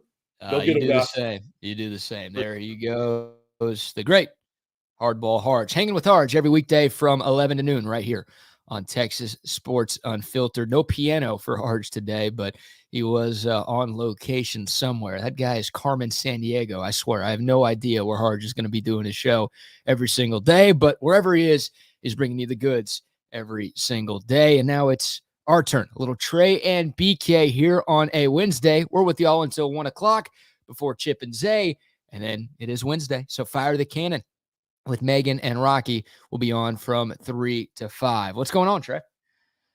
BK, speaking of fire the cannon, I feel bad because last Friday, Megan, a.k.a. Fancy Boots, was at Covert Bee Cave, and I was in such a haste to leave to come back home for the 3 to 5 show. I didn't realize that we were crossing paths as I was doing so, and so, unfortunately, my rude, unintentional asshole ways bite me in the ass again because I didn't introduce myself or say hello. So, Megan, if you're watching or listening right now, I apologize about that. Certainly not my intent. I look forward to doing the civil thing and introducing myself to you next time. So I apologize. What'd you do? You just saw her and you walked right by her and didn't say anything, didn't even look at her? Well, she came into the Covert Bee Cave studio and was talking, and I was in the middle of trying to pack stuff up because, again, I'm having to get back home by 2:45 to pick the kids up and then get ready for the show at 3. So I was just absent-minded in that moment, on top of the fact that it was you and I doing a show in person together for the very first time. So I just wasn't thinking straight. And I realized as I was driving away, like, shit, now I look like a colossal asshole as if my resting dick face already isn't enough. So Megan, I do apologize. Well, Megan is watching right now, and she seemingly has accepted your apology. Excellent. So nice way to start off a Wednesday show. Trey being nice. What's going on here? Any other compliments? Anything you want to say about me or anybody else? That's nice. This is rare for you. I think that you've got a real shithead glow about you today, BK. I think that's I have to steal the term that you used last week. I hadn't heard shithead in probably a good 5 to 10 years. I feel like we need to bring that one back. And so it's underrated. I forget who you called that, but it was a well-placed label that I'm going to start trying to use a little bit more on this channel. It's probably Brett Yormark. I feel like I've got a new demeaning nickname for the Big 12 commissioner every single week on this show, because he deserves it. He deserves it. Oh, man. All right, so you heard Hardge and I talking about it before Hardge wrapped up his show, and we've touched on it a little bit, but now it's Wednesday, so it feels like the focus has started to shift away from Wyoming and more towards Baylor. Of course, the conference opener between these two teams will take place Saturday night in Waco, 6:30 kick. How are you feeling about this game right now? Most of our staff seemingly thinks this will be a cakewalk for the Longhorns on Saturday night. I am in the minority right now. I'm leaning a Texas win. I don't think that will change, but I'm also thinking Baylor is going to cover and make this game more interesting than a lot of us hope. Where are you at on a Wednesday with Texas Baylor? I've ebbed and flowed with regards to what I think Texas is going to do in Waco on Saturday. In the preseason, I thought that this might be a trap game for this football team. But as the season plays out, you have to adjust your expectations and admit when you're wrong. I'm not nearly as worried now as I was back in August, in large part because Blake Shapen is not this team's quarterback, and they're not very good at quarterback now as a result. Former 4-star recruit from Lubbock who started out at Mississippi State and is now back in the state of Texas starting for the Baylor Bears. He sucks, dude. The rest of the team, they have some okay pieces here and there. I think Dick Reese is a really solid running back option. Great as a true freshman last year. Hasn't been quite as good so far this season. And they do have some decent pieces on defense. But overall, this is not a cohesive roster right now. And so ultimately, I do think that the Longhorns are able to win going away. Right now, I have it as an 11 touchdown differential for Texas. An 11 touchdown differential. Yes. That's 77 points? Yeah. Like, I've dialed it back a little bit. I thought it was going to be a 14 touchdown differential. Oh, wow. Well, thank you for toning it down a little bit on a Wednesday. We appreciate you being realistic with your predictions on this show. You did say after the Alabama game that Texas was going to win the national championship. I thought that was far out there, but forget left field. You're in the bleachers with this one, dude. 77-point win for Texas on Saturday, huh? I want to see them destroy Baylor. I do too. These two teams play as conference foes. Will that probably happen? Of course not. I'm being a little bit histrionic right now, but Texas should have their way with Baylor. Baylor is not a very good football team right now, as has been evidenced by the first couple of games of the year. Now you can say, well, look, they played Utah close and they probably should have won that game. Yeah, but that's also because Utah is a very flawed football team right now too. They're not great offensively without Cam Rising in there. Quinton Daxton's a nice option at quarterback, but they're young and inexperienced and inconsistent at quarterback without Cam Rising. Still a solid defensive team too, but Baylor has holes on both sides of the ball that I think this Longhorn coaching staff and their players are going to exploit. Yeah, I'm more worried about Texas trying to sleepwalk to another victory than I am about anything Baylor brings to the table. I think defensively, Baylor has figured some things out since getting ran over by Texas State at McLean Stadium in week 1. I mean, if you just go back and watch that game, then you're thinking, oh, man, Texas is going to win this game going away because Baylor got punked in the trenches. I've said it a lot, and I'll keep saying it. Texas State looked like the Big 12 team. Baylor looked like the G5 team. Texas State looked like the 28-point favorite. Baylor looked like the 28-point underdog, and the roles were reversed in a major, major way. So that game sucked. Baylor's defense has figured some things out. I went back and watched the Baylor-Utah game last night. I mean, Baylor had that game. They were up 13-6 with like 3 minutes left, gave up the game-tying touchdown, and then Sawyer Robertson, the quarterback you're talking about, threw a horrible interception. He got pressure up the middle and just chunked it up over the middle of the field. There were 3 Utah defenders in the area. It was one of the easiest interceptions that guy's ever going to have in his life. And then Utah, ultimately, they score the touchdown with 17 seconds to go. Should have been a dagger. Baylor marches down the field, and there should have been a pass interference called on the final play of the game, which would have given Baylor an untimed down at the 1-yard line to score a touchdown to force overtime. Now, you're not wrong about Utah. Like, their offense isn't the same as it was last year when they had Cam Rising in there. But let's not forget, Utah beat the crap out of Florida, and Florida just beat the crap out of a top 15 Tennessee team. Yeah, you're right. So, like, Texas is better. There's no argument to be made that Baylor is better than Texas. If anyone's trying to tell you that, they're dumb. I just, like, 1 and 2, you are what your record says you are. I get it. But Baylor, like, I don't think Baylor is just as much of a pushover as a lot of folks do. And like you said, this is their biggest game of the season. Like, everything that Texas put into the Alabama game, I think Baylor has kind of put into this Texas game. Like, to where a lot of their goal this offseason was like, oh, let's find a way to win this conference opener and beat Texas on the way out. Like, this can't just be another game for Texas, because Rice and Wyoming, those look like just another games for Texas. If they try to sleepwalk, if they have that slow start that they've had in 2 of their first 3 games, then I don't know if Baylor has enough to win, but shit, we're going to be uncomfortable on Saturday night.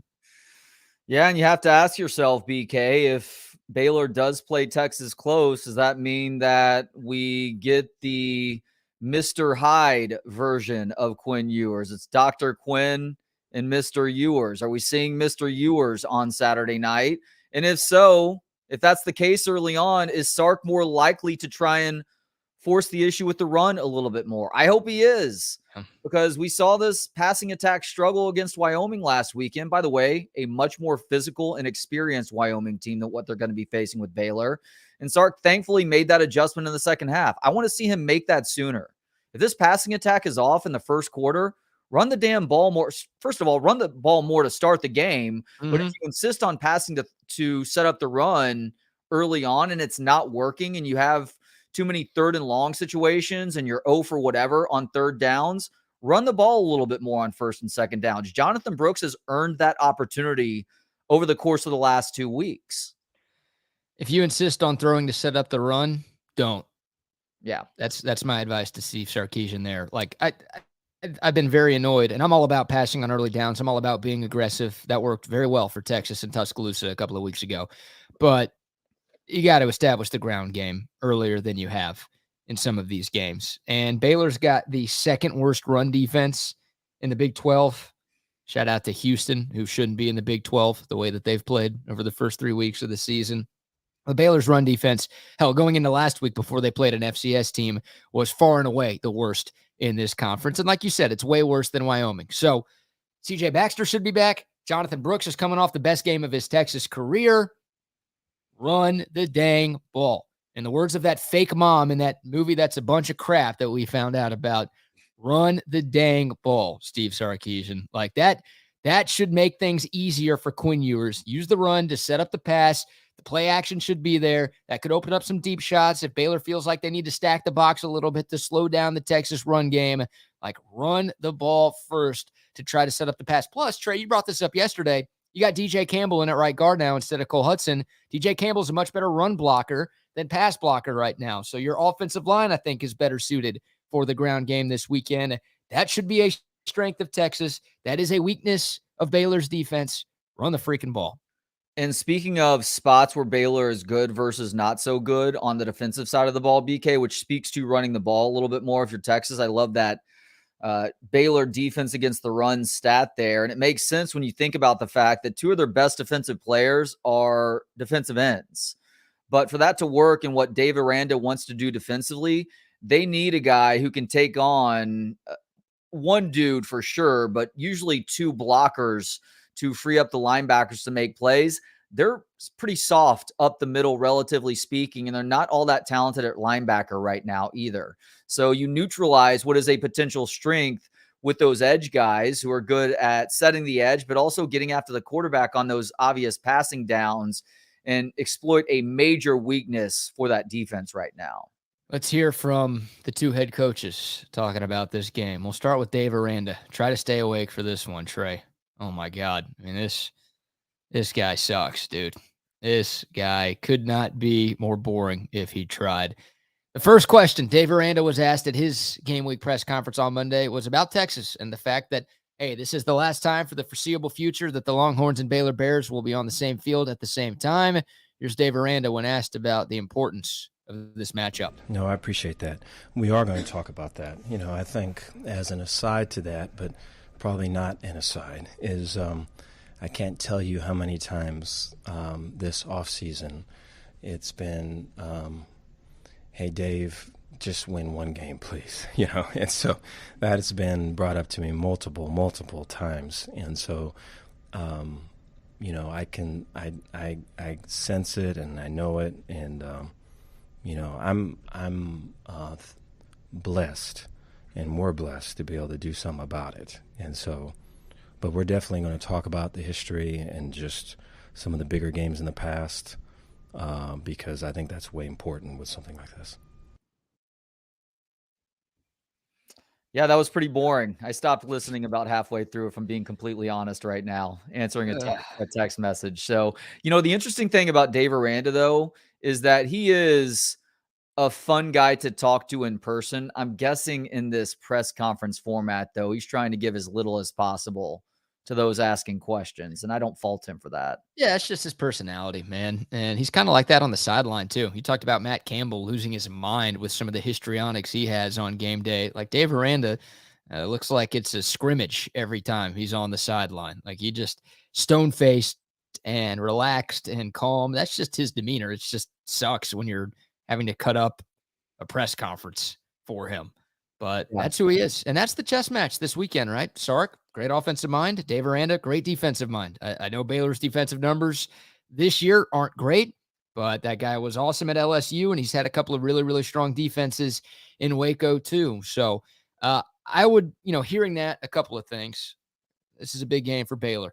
And Texas fans say every year, oh, we're everybody's Super Bowl. Well, this year's a little bit different. I'd also like to tell Texas fans in years past that, you know, teams try against other teams. It's not like teams only try against you, but this year, obviously different. Like think about the bragging rights that we've had over A&M because of that 2011 game. Now, even if A&M won that game, Texas has dominated that series. So we could always point to like, look at the all-time score, but like, holy shit. I mean, at every Texas game, we still play that kid. Like that's a huge game. And we had 12. It'll end up being a 13-year gap before Texas and A&M played again, and we've all brought that up to our Aggie friends and enemies over the years. This could be the last time for 20, 30, 40, 50 years, and even though Texas has historically owned Baylor, like Baylor fans, if they're in your life, if they win this game on Saturday, they're going to be talking some noise. Dave Aranda basically told you that this is a huge, huge game for them. So, Sark, I don't want to hear they did some things we weren't expecting to do. Expect the unexpected, dude. They're going to be pulling out all of the stops to try to beat you on Saturday. You cannot be as vanilla as you were against Rice or Wyoming and expect to find a way to win this game. That is a great way to put it, BK. Expect the unexpected, not just this weekend, but going forward too. Teams are going to have wrinkles when they face you, not just because you're Texas, but probably more so because you're a really good team. And to beat really good competition, you have to be willing to mix it up and catch them off guard, even if it means doing something that you haven't put on tape just yet. By the way, I agree with DJ here. He doesn't suck. He's just chill. Dave Aranda is the ultimate example of stoicism, a guy who doesn't get too high, too low. He's probably, honestly, maybe a little bit robotic out there, especially when you consider what he wins that Big 12 championship game a few years ago and barely even cracks a smile at that point in time. But I would much rather have it that way than the other example that you gave, which is Matt Campbell damn near having an aneurysm because of a call that he feels like is going against his team that when you watch the replay isn't actually going against his team. There's a middle ground there too, obviously. But if I'm picking one of those two personalities for my football team, it's going to be Dave Aranda. And I feel like Sark, although he shows some fire at times, and I do like that, is more stoic on the sidelines, a la Dave Aranda. Well, unless you're the guy telling the team to run out onto the field before the Alamo Bowl, he'll be stoic unless you're that dude, because you stay out of that guy's effing way. All right. Well, look, that guy not only tried to hit a double in that situation, he completely skipped first base in the process. I just went straight for the chest Oh, touch. yeah. If somebody grabs, look, I've got a good chest. If some random person just grabs my chest, that is going to piss me the fuck off. Not a random person. His job was to hold him back. Yeah, but you don't get to feel Steve Sarkisian up like that, though. There was a little bit of a squeeze there. And he skipped first base in the process. It's like he hits the ball into the outfield and you run straight over the pitcher's mound and ends up on second. That's not okay. You wanted him to make out with Sark before he did that? What's that? You wanted him to make out with Sark before he did that? That was what you were hoping to see there? Buy him a meal or a beverage, or maybe have like a 5 to 10 minute conversation beforehand. Oh, you know how this goes, BK, with all the victims that you're meeting down on Dirty 6th Street and elsewhere, having moved back to Austin. You don't just go straight in for that move. You're at least faking it for a few minutes first. If I had to buy them all dinner before I made that move, I'd be broke. Or I would have hooked up with 1% of the women that I've hooked up with in my life, I think. Yeah, but you've at least put in, I don't know, 15 minutes of charming BK conversation before doing so. Yeah, that's true. I hate when it takes that long, but sometimes it is 15 minutes. You're right. You are right. Okay, Jay Ward, yes, we are talking about that. It was completely warranted. Completely warranted. That guy should not have grabbed his man boob like that.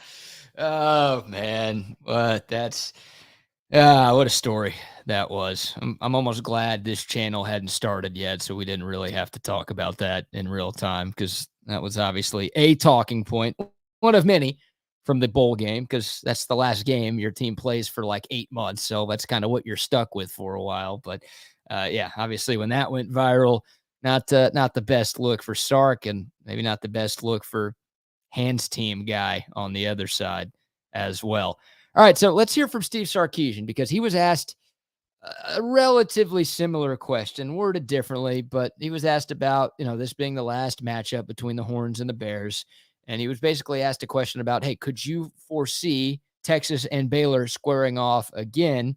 And here's what Sark had to say on Monday. Well, I think that's always a hard one, because the moment you play one of them, the other one's going to be even more upset. Why isn't it us? And so, again, all I can do is focus on the teams we play. And I recognize these are great rivalries and games that have been played for a long, long time.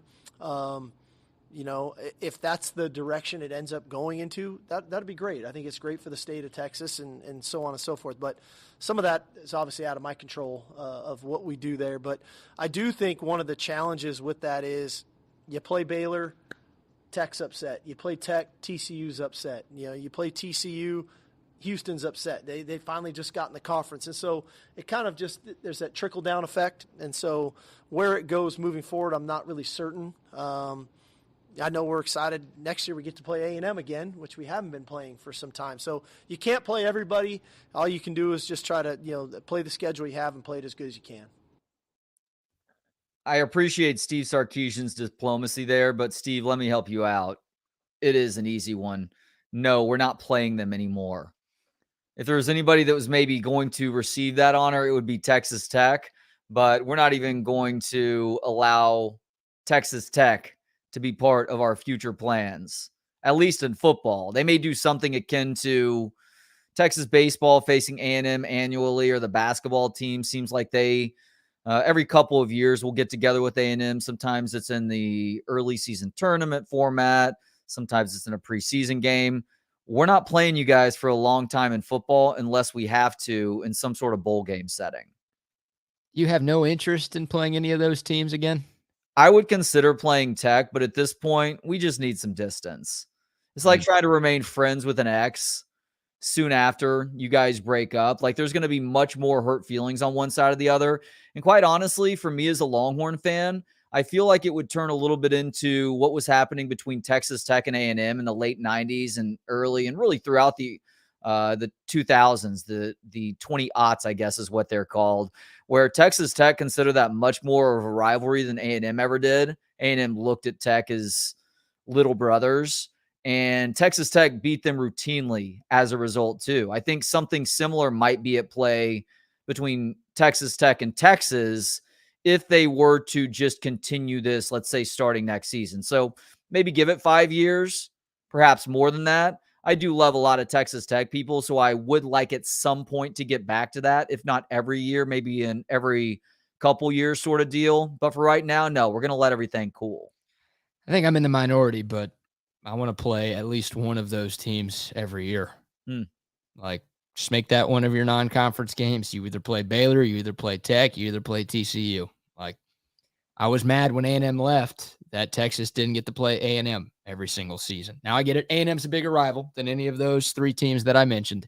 So there's more importance of getting that game played every year than getting these other games played. And I'm not saying you play all of those teams every single year. I'm saying you play one of those teams every year and you just rotate between those three. Because that's the worst part of conference realignment is the shakeups with these rivalries and the fact that they just go away. Like OU and Oklahoma State, them not playing, that sucks. Because my cousin bets on Oklahoma every year and always wins, and I hate that I'm missing out on that. I still hate that we don't play Nebraska every couple of years. I still hate that we don't play Colorado every couple of years. Like that, I don't know.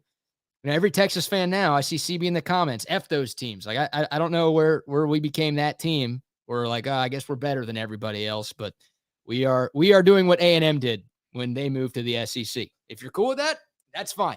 I'm just letting you know if you're on the side, like, we don't want to play them, we're better than them, we don't need them. It's exactly what A&M did. That's exactly what a lot of Texas fans criticized A&M for doing. So your opinion is your opinion, but I think Texas should play at least one of those teams every year because those games are fun as hell. You mean to tell me you wouldn't be locked in? You mean to tell me the crowds at those games wouldn't be spectacular? Like that, I want those games on the schedule, man. So you going to miss Texas and West Virginia? No, not that one. Not that one. I kept it in state. I didn't say Oklahoma State for Texas or Iowa State or West Virginia or hell, even the Kansas schools, although I love the BK Bowl every year between Texas and Kansas. Like, I don't care too much about playing those teams, but the games that clearly matter to people in the state, like they might matter more. They do matter more to Baylor than they do to Texas when these two teams play, but like they matter to Texas and they matter to the state. And I think those types of games needs to happen because those games are what makes college football great. It's interesting that you missed Texas, Nebraska, and Texas, Colorado. Like, I could maybe understand Nebraska, but considering that program has completely sucked since they left the Big 12 and, well, pretty much for the entirety of their participation in the Big 12 too, if we're really thinking about it. Colorado much less so, though. Like, I had no use to play Colorado anymore. I know that we curb stomped them in that 2005 Big 12 championship game, and they got theirs in 2001 and that Big 12 championship game in Arlington, but ultimately I had no use for either of those two teams when they left. Missouri also, like, obviously A&M is the shining example of why conference realignment sucks. And this is going back more than a decade, obviously, when they made that initial move to the SEC, but some rivalries go away and other rivalries grow out of it too. So while we're losing Texas Tech, we're probably going to gain Arkansas as an annual opponent at some point in the near future. As a matter of fact, Inside Texas is reporting some of what they're hearing about the future of SEC scheduling today. And it's a lot of the stuff that we've talked about in the last couple of years now, where the SEC starting in 25 or 26 is going to move to 9 games. I think it's starting in 25. Move to 9 conference games, and they're going to operate with those 4 pods of 4 teams each, with Texas likely ending up with A&M, OU, and Arkansas, which is an absolute rivalry gauntlet in terms of the games that they play each and every year to go along with all the other teams and the SEC too. So while you lose Texas Tech, and I'd say Baylor to a lesser degree, I do think they hate us more than we hate them. Sure. We're gaining Arkansas in the process. So what you lose in that Baptist hypocrisy, you're making up for in pure inbreeding in the Ozarks. The Baptist hypocrisy in exchange for the pure inbreeding in the Ozarks. Any future first-round picks in that deal? Any cash considerations going from one side to the other? Oh boy, that's a good question. Do we ease up on the no dancing rules in Waco? And ease up on kissing cousins as long as there's like 2 generations difference or something? I don't know. Somebody call former Cleveland Indian center fielder Kenny Loggins to help with this. We need that guy. I think I'm getting my story straight there. I don't know. Yeah, that's good stuff. All right, we'll take your thoughts. The text line 512-222-9328. One of our internets is not working that great today, apparently. So apologies if we've got a little bit of a delay. It might be me. I might have to reset the router at the end of all of the shows today, but hopefully not too bad. But Rectum could be giving me issues, and it's never a good thing when Rectums are giving people issues. So we'll figure out what's going on with that. Hopefully we sound and look okay, and we appreciate you guys tuning in. Have you ever heard what the setup is for the punchline that goes rectum damn near killed him? Like, I feel like I've heard that punchline going back 30 plus years now. I don't know what the setup to that joke is, though. Yeah, I don't know if there is a setup. I just figured it's anytime somebody says rectum, you just say that. But there's got to be an origin, right? Somebody said that first, and it would make sense that it happened in a stand-up type of situation, right? Yeah, buckle up. My dogs are about to start barking because I have a door-to-door salesman who is about to knock and or ring the doorbell. So just what is it, ready. BYU fans? We're not playing BYU yet. Oh, is it Baylor fans? What are they trying to convert you? What's going on here? Not wearing the short sleeve collared button up with a black tie. Ooh, all he did was put something in the door, and I think my lazy sleeping dogs didn't see him. So we lucked out there. By the way, Fancy Boots, completely understand what you say there about not wanting to go to Lubbock ever again. I went to school at Texas Tech for a year and a half, and if I never go to Lubbock again, I will be totally fine with that. Even though Lubbock does have a small amount of charm if you visit there maybe once every 10 years or so. As soon as you get there and you start to revel in the charm, and then the wind shifts direction and you smell the aroma of the slaughterhouses on the outskirts of town when the wind is blowing from east to west. It's a creepy drive at night, too, with all of those blinking red lights coming from the windmills out there on the South Plains. First time I made that drive was at night, and it was freaking terrifying, man. I think I've been to Lubbock 3 times in my life. They were all in college. Like half of my high school went to Texas Tech, so I just went to visit friends, either when Texas was playing there or just for like their equivalent of Roundup, which was called Low Hoop. And I love that city, man. If I went back now, I'd hate it. There's zero doubt in my mind I would hate it. But as a college kid, man, there aren't many better places to college, at least for a weekend, than Lubbock, Texas. It is a drunken hookup paradise if you're in college. Yep, that's why I loved it. I fell in love like 10 times every time I took my talents to Lubbock, Texas. Did you ever participate in one of the calf fries? I did not. No. You? Yeah, when I was a student there, I had some people come and visit, which, of course, the calf fry, I forget what the festival is called that they hold around that. But, I mean, it is frying up cow testicles, and everybody's just getting wasted in a field.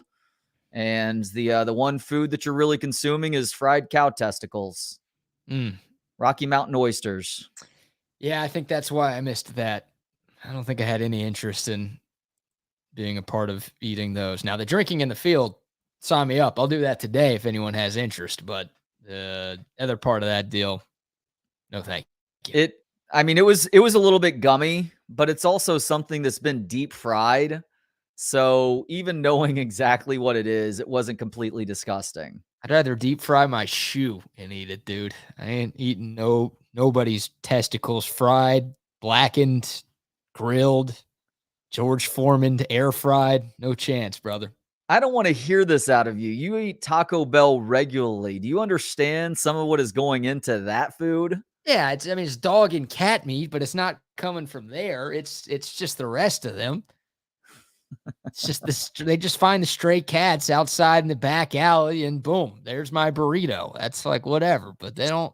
They separate the parts. Spotted dog dick is what makes up that quote unquote ground beef that you're eating in those tacos. Oh God, I'm gonna throw up. I'm glad it's probably for the best that Taco Bell's not a sponsor of us, but hey, we do have some great sponsors that we do love that don't have animal testicles involved in any way, shape, or form. We'll start off with the recorded spot from our friends at Audio Visual Consultations. Hi, this is Tom McKay with Audiovisual Consultations. And Camilla McKay. Kid, what time is it? Old man, it's back to sports time. The hockey and football seasons are upon us. And baseball is winding down to the best part. And what about basketball season? I'm 5'2". Who the hell cares about basketball? Yeah, we're talking about watching, not playing. And in that case, you've got everyone covered, right? That's right. Audiovisual Consultations has been providing awesome systems and service throughout Texas for over 30 years. Installing home entertainment systems and livening up restaurants with incredible audio and video systems. We're talking multi-screen video walls. And home entertainment that puts you in the best seat in the stadium. Just give us a call at 512-255-8678. Hey, aren't you forgetting something? Oh yeah, I almost forgot. Hug your kids until they beg you to stop. Watch a game with your friends. And make love to whoever the hell you want. Just give us a call at 512-255-8678 or visit us at avconsultations.com. Go Stars! Go Bruins! Kid. Go Stars. Always. I'm jealous of Tom and his hug your kids until they beg you to stop slogan because one of my kids refuses to let me hug her anymore. My How old son is she? thankfully does. He's a little bit more sensual. My daughter is like, get the hell away from me, Dad. Yeah, well, your son's going to have that happen at some point too. You reach a certain age and it goes away, right? I like as a kid, I couldn't stand it, man. I hit a certain age and it's like I don't want to be seen hugging you. It's so embarrassing in front of my friends. Ew, gross. And then you get to a certain age where the opposite hits to where it's like, oh man, you realize that time on this earth is numbered and you got to cherish all of those moments that you have with your loved ones. So, but they're in that phase and yeah, your son will get to that phase too, man. You know that. You don't need kidless BK to tell you that. Let a girl dream, please. Shout out to Barry Sorrell. Hey, Sorrell showing up and showing out against the Wyoming Cowboys this past weekend. Congratulations to you, Barry, and of course to your son as well. And I'd like to give myself a little bit of credit for Baron Sorrell's success because during the pregame show we did out at Covert BK with Bucky and me, my prediction for the defensive player of the game was Baron Sorrell. I'm like, this is the game. This is the game. He shows up and show out. I said Jonathan Brooks was going to be the offensive player of the game, and Baron Sorrell was the defensive player of the game. I think I went 2 for 2 on that one. But yeah, great to see from Baron Sorrell, and hopefully we see more of that this weekend and over the rest of the season too. Slight disagreement on defensive player of the game. This is no slight to Baron because it did feel like a bit of a weight lifted on him on what I consider to be the play of the game. That sack that he had on third down that forced Wyoming to kick a field goal. Even though it tied the game at that point, that was a huge moment. And Texas obviously was able to take the lead soon after that, never really looked back. But I think that we have seen Baron Sorrell unlock just now. I do think Jahdae Barron was the defensive player of the game, though. Yeah, it was a good day if you're named Barron. Either your first name or last name has Barron. You were getting some stuff done. Yeah, Jahdae Barron was spectacular. That guy was all over the field for Texas, and he made a couple of huge plays to stop some other drives for Wyoming. Yeah, both guys really, really good, and we know what both of those young men are capable of. So once again, hopefully we see more of that in Waco, but also throughout conference play, because I think Texas is going to need those two dudes to be at their best to make a run to the Big 12 title and hopefully a run to the playoff too. Yeah, Barry, maybe you can help answer this question because obviously your son was speaking very confidently in the preseason, and I love that. He had a breakout campaign in 2022, and perhaps he was putting a little bit too much pressure on himself at times. So have you noticed a difference in his voice that he was really able to finally break through and have one of those game-changing plays that you think he's really going to settle in right now and really start to wreck shop like he's expected to since game one? I like that question. I think Barry will say 2 sacks every game, which, hey, sign me up for that. I'll take 1 sack out of Baron Sorrell every game. And that's something Texas has been good at. I know we're shifted gears and getting to some other stuff here in a moment, but Texas has 8 sacks through 3 games. They're on pace for 34, which would be their most in 8 years, I think. So they're not setting the world on fire. I don't think people will be talking about this pass rush being the best pass rush in school history, but they're off to a better start in a number of different ways than they have in recent years. So good to see Barron Sorrell. Obviously, Ethan Burke has been great. Anthony Hill, the true freshman, has made some things happen in his young career. And hell, the interior of the defensive line is getting a lot done, not only against the run, but in terms of pass rushing as well. So, yeah, the D-line, expected it to be a strength of the team. I had some questions about edge, but so far those have been answered pretty positively, which is great news. All right. Yeah. What do we want to get to next? Do we want to do the NFL stuff? Do we want to do the airport video? So you said we have another airport video, which I can't even tell if you're kidding anymore, but I have to take it as truth because it's like people are losing their damn minds in the airports over the last couple of months. Let's go airport video before NFL news. All right, let's backtrack here because you mentioned it. There have been a few incidents, hell, more than a few incidents of folks going BS crazy at airports or on airplanes in recent weeks. You had the "he's not real" freak out by the woman leaving DFW. You had the shit sprayer on the flight from Atlanta to Barcelona, where they had to make an emergency landing because it was a biohazard because a woman had diarrhea on the plane. Just dripping everywhere. Yeah, the video we played yesterday with the Instagram famous chick calling other people bums because they weren't Instagram famous, and she got kicked off that flight. And then now, this one did not take place on an actual plane. This one took place at DFW Airport. Yeah, another incident at DFW Airport. Maybe it's time to fly Love Field, people. This was a video, a little bit of audio to accompany this. It was taken yesterday at DFW. Record Do it. not record this. Do not record this. There's a naked guy in the airport. Yes, there is. My man. Yeah. Whoa. So if you're listening on the app, what the filmer said was 100% accurate. There is literally a naked man walking the concourse at DFW Airport. He's got no luggage. He's got no drink. He's got no Sbarro pizza. That's authentic New York style right there. He's got no magazine. He is literally just walking, more like stumbling, his way through DFW Airport in the middle of the day yesterday. How the hell does that even happen? Like, was that not a radio stunt or something? How does somebody end up completely naked walking through an airport disheveled like that? Like, you don't even have any place that you can do that. I guess you could sneak into the bathroom stall in the men's room, but this is bizarre. This is maybe the strangest of all of these incidents because at least the people in the other situations, my goodness, thank God in the case of the biohazard incident, the other two crazies were at least clothed at the time.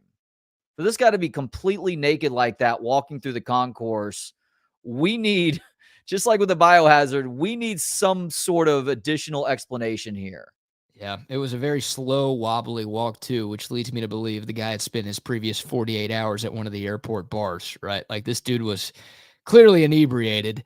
And yeah, I think your theory is the only plausible one, right? Like he just went to the bathroom, took off his clothes, left him there because he's not carrying the clothes in this video. And once again, he has no luggage with him.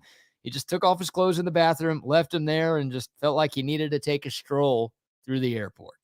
So I have two alternate explanations here. Okay.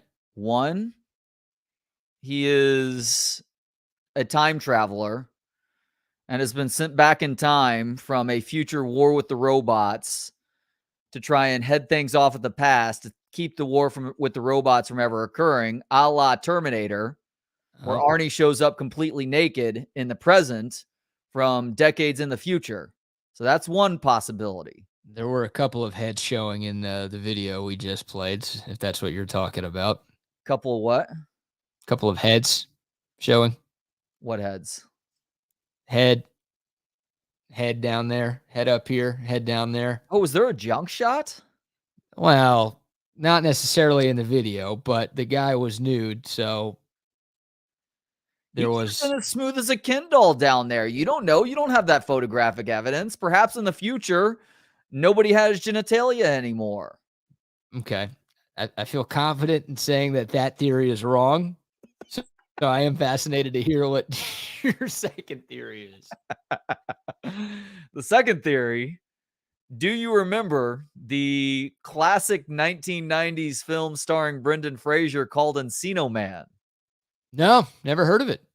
Encino Man, also starring Pauly Shore, back when Pauly had the hair of a beautiful woman, was about a caveman who got frozen thousands of years prior, and that frozen piece of ice ended up remaining as such, with him encapsulated in the ice all the way up until modern times, when he de-thawed in Pauly Shore's presence and became Encino Man, where he's just this complete caveman who is trying to adapt to our current situation with the guided assistance of one Pauly Shore. Perhaps this guy is a caveman. He looks kind of Neanderthal. So maybe he is a caveman who has just de-thawed and is wondering what all of this modern technology is around him. So he's either a guy from the future or a guy from the past. That's right. Those are my two theories. And he might not have genitalia. He might be as smooth as a Ken doll down there, or a Barbie doll. I feel like we would have known, right? Like somebody would have gotten that shot if there was nothing there. Maybe. It'd be a cultural phenomenon right there if that's what was going down at DFW yesterday. What would that identify as?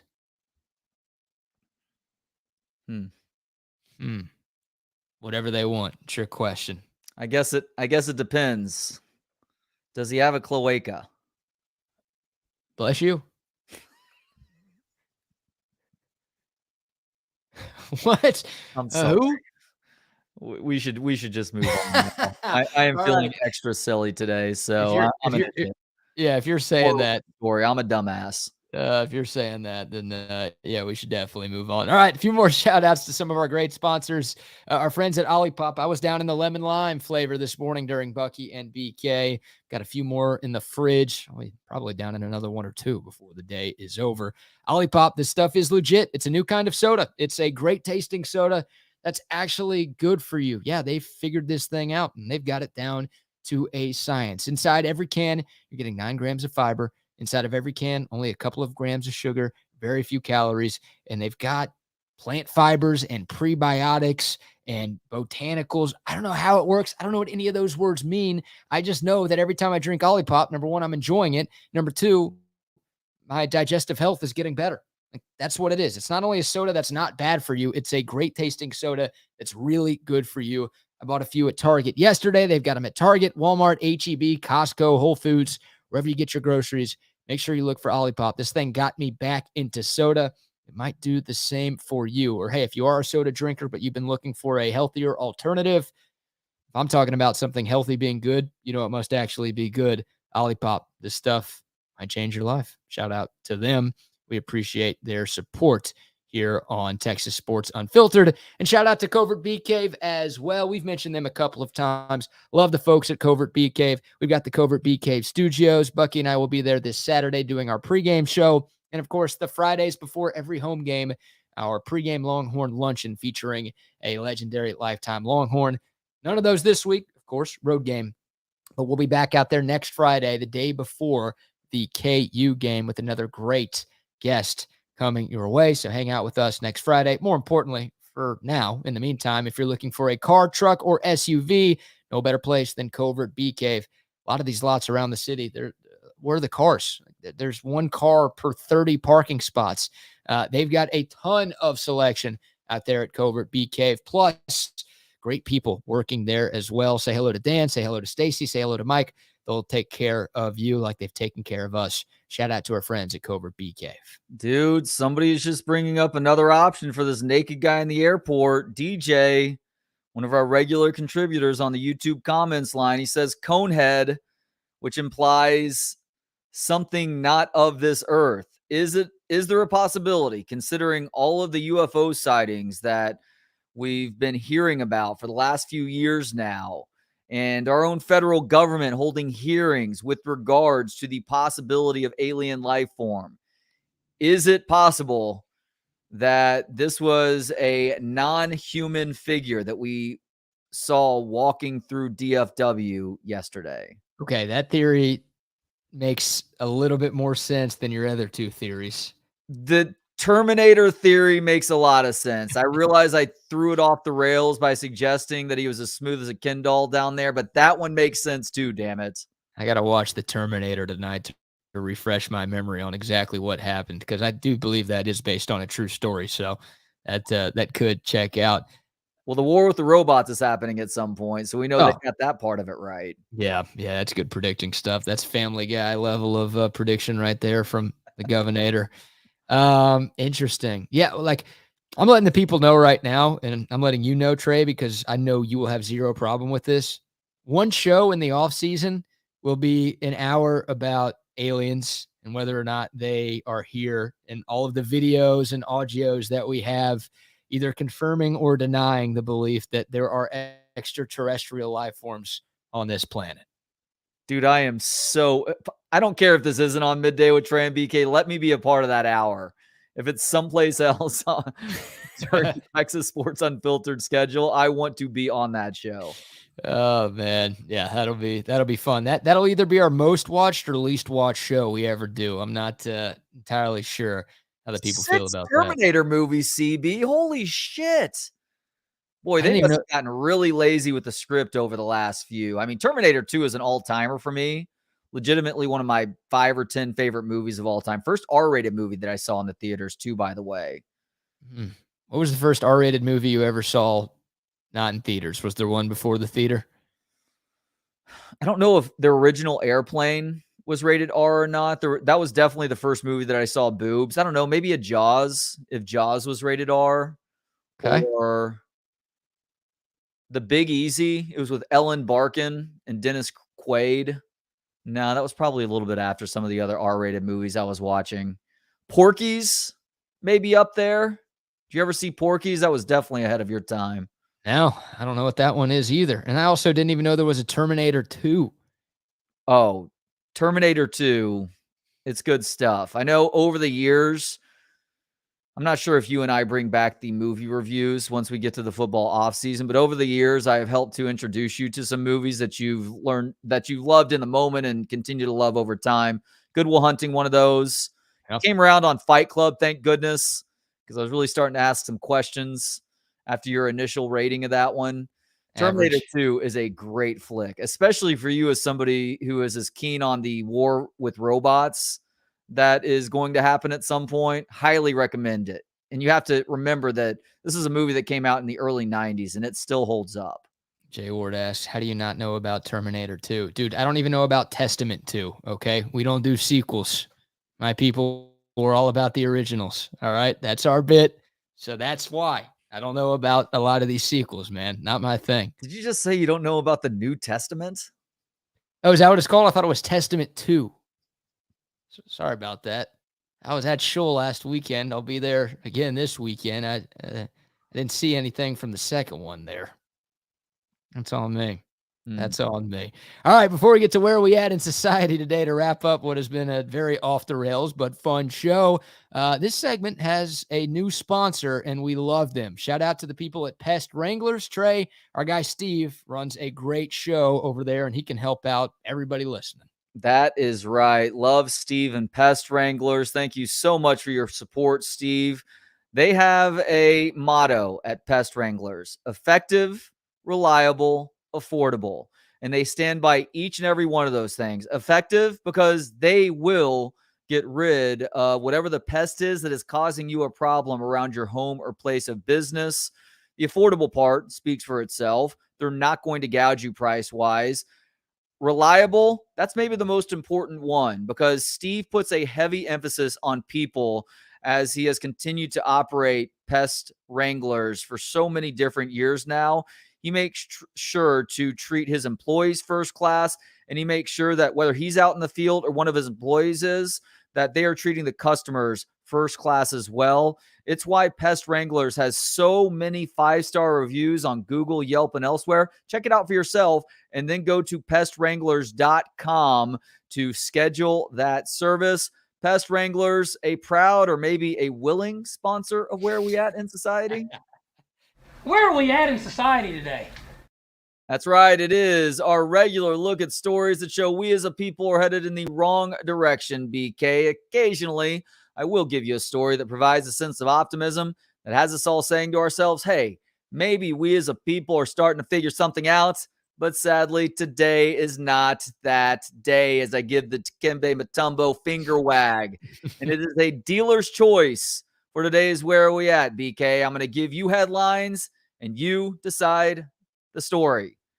We start with the weirdly relatable reasons so many of us fake our orgasms. Okay. Hundreds of people who identify as dogs gather in city center. All right, we only have 7 minutes left. There's not enough time for that one, so we're coming back to that another day. All right, we got through the farting dog story yesterday. And then we also have pizzeria defends charging $16 to slice birthday cake. Quote, it's a service. So faking orgasms, people who identify as dogs gathering in city center, or a pizzeria defending charging $16 to cut birthday cake. Let's go door number one. Why do people fake orgasms? And are they talking about men too? Like that's obviously a very known female bit, but are we doing that stuff too? I don't know. You tell me. Is that a part of your game? No. I'm honest with it. If it happens, they'll know. If it doesn't happen, they'll know because I'm yelling. You want to give us like a face shot here? Like what your face looks like when this is going down? When it doesn't happen? When it does? Get out! Well, this does include men, apparently. A new study has found that 40% of sexually active men and women often fake orgasms, but there's a specific reason why they do. They do it because of their significant other's bad breath. Oh. From researchers in the September 2023 survey conducted by health and wellness imprint Inner Body Research. Quote, there are several reasons, both physical and psychological, that might make it difficult for you to reach orgasm, and you decide to fake one. The number one hindrance to having an orgasm for our participant was their partner's breath. The specialists surveyed over 1,000 adults to explore current trends in romantic relationships and sexual preferences. The poll showed a whopping 46% of women confessed to falsifying their orgasms, while 38% of men owned up to phoning in a phony release. I guess you're doing this. It's been so long since I've had to use condoms as a married guy, thank goodness. I guess you can get away with it if you're wearing the condom, and the cleanup becomes much more simple at that point. But even still, that's a very strange thing for a guy to fake. Bad breath. Now, I have faked other things to get out of intercourse, sometimes because of bad smells. Catch my drift. But I've never faked being finished. I've faked like, oh, my stomach hurts, or I've got a headache, or whatever. Like just something. Oh, my phone's, I got to take this. Like it's my friend. He just called twice. Must be an emergency because he only calls twice in a row if something's going on. Like something like that. But I've never been like, oh, I'm done to stop. It's always been if I've had to stop, which I try not to, like I leave. I leave the room altogether because I'm out. Well, I'm glad you've given some of the ways that you use to get out of sex altogether, even though this is dealing with faking orgasms, because some of what you just talked about shows up as a reason why somebody might fake an orgasm. Other reasons why people listed why they faked orgasms, men and women, not getting out of the sex, actually faking the orgasm, has to do with painful sexual positions, harsh room temperatures, bad lighting. What is bad lighting? The lights being too bright, and then overthinking as their top obstacles in the bedroom. And one person went as far to say that she had to fake an orgasm with a guy because he kept farting during coitus.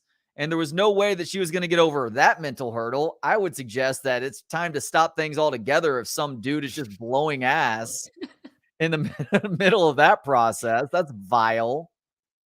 Blowing ass. Faked the orgasm because a guy kept breaking wind. I believe we call blowing ass a rim job, Trey. I don't know if it means what you were talking about there. Yeah, that's a bad bit. That's you leave. That's like you got to stop doing that, and then you walk out the door. You don't need to fake anything, because then if you fake that guy's going to be like, oh, this must turn her on. I'm going to keep farting next time because it got her to the finish. We also have a breakdown of how generations, or whether or not they are faking orgasms with regularity. And you are squarely in that millennial generation. Congratulations, because your generation is more guilty of it than anybody. Half of millennials who were researched here, who were asked these questions, admitted to faking orgasms regularly. 27% of Gen Zers. You're worse than Gen Zers on this. Your group needs to get it together, dude. Regularly. 20% of Gen Xers, which is my generation, are guilty of faking it. Regularly? It's 48% is the actual number, but essentially every other time. I mean, it's a coin flip as to whether or not the millennial that you're hooking up with is actually going to get theirs. I'm going to turn this shit into No Country for Old Men. Like, flip a coin after I'm done. If it's heads, that means I was good. If it's tails, I guess I'm screwed. I'm going to have to bring back the cattle prod bit, considering what that guy used to get things done in that movie. Oh, my God. That is... Man, who did they interview here? You said just 1,000 random people? Yeah, I mean, it was people of different ages and sexes, obviously. So they interviewed people going all the way up to 50 and all the way down into the 18 age range, which is what Gen Zers are, I believe. Look at this comment. The new Dr. Ruths. Who knew? Yeah, we'll give you some Dr. Ruths if you wait long enough on this show. Man, that is... I guess I don't really care, right? I feel like most guys don't actually care that much. Like our goal is take care of ourselves. And then... No, I completely disagree with that. Completely disagree with that. What do you mean? I don't care about myself in that situation. I want to make sure for the last 11 to 12 years it's been Justine, but I want to make sure that she gets hers. I do not care nearly as much if I get mine. That's weird.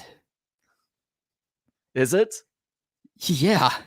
I'm always accused of being a selfish asshole. This is one situation where I'm not being the selfish asshole here. No, you're not a selfish a-hole. You're just an idiot for thinking this way. Two very different things. So what, do you, when she goes to sleep, do you go to the bathroom and pull a Mel Tucker? Like, what do you do?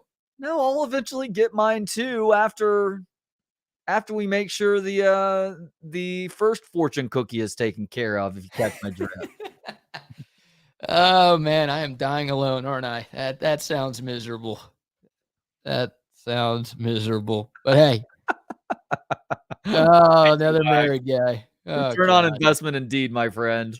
Hey, what's not miserable is getting to listen to these next two. Chip Brown, Zay Collier, a little Chip and Zay from 1 to 3. A reminder, Fire the Cannon comes your way from 3 to 5.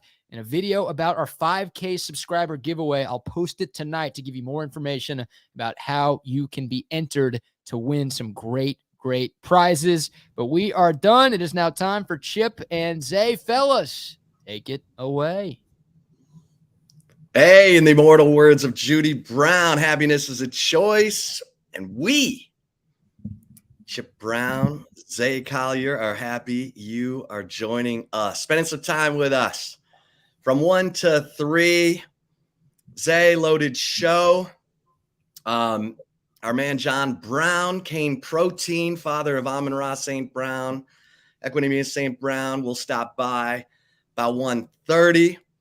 Matt Mosley, the one and only Matt Mosley, who is on 1660 ESPN radio in Waco. We'll talk about the Baylor Bears, but he also does the Doomsday podcast about the Dallas Cowboys. Yes, sir. So we will dive deep into Texas, Baylor with Matt Mosley, talk some Cowboys. And Zay, we always open the show talking a little Texas. You know what I'm saying? A little Texas. I do know what you're saying, my guy. Let's go. Get you right in there. I noticed that we always pick up from BK and Trey in their segment about like the weird nuggets of life, the stat of the day or some craziness. I think they were talking about sex right before we came in.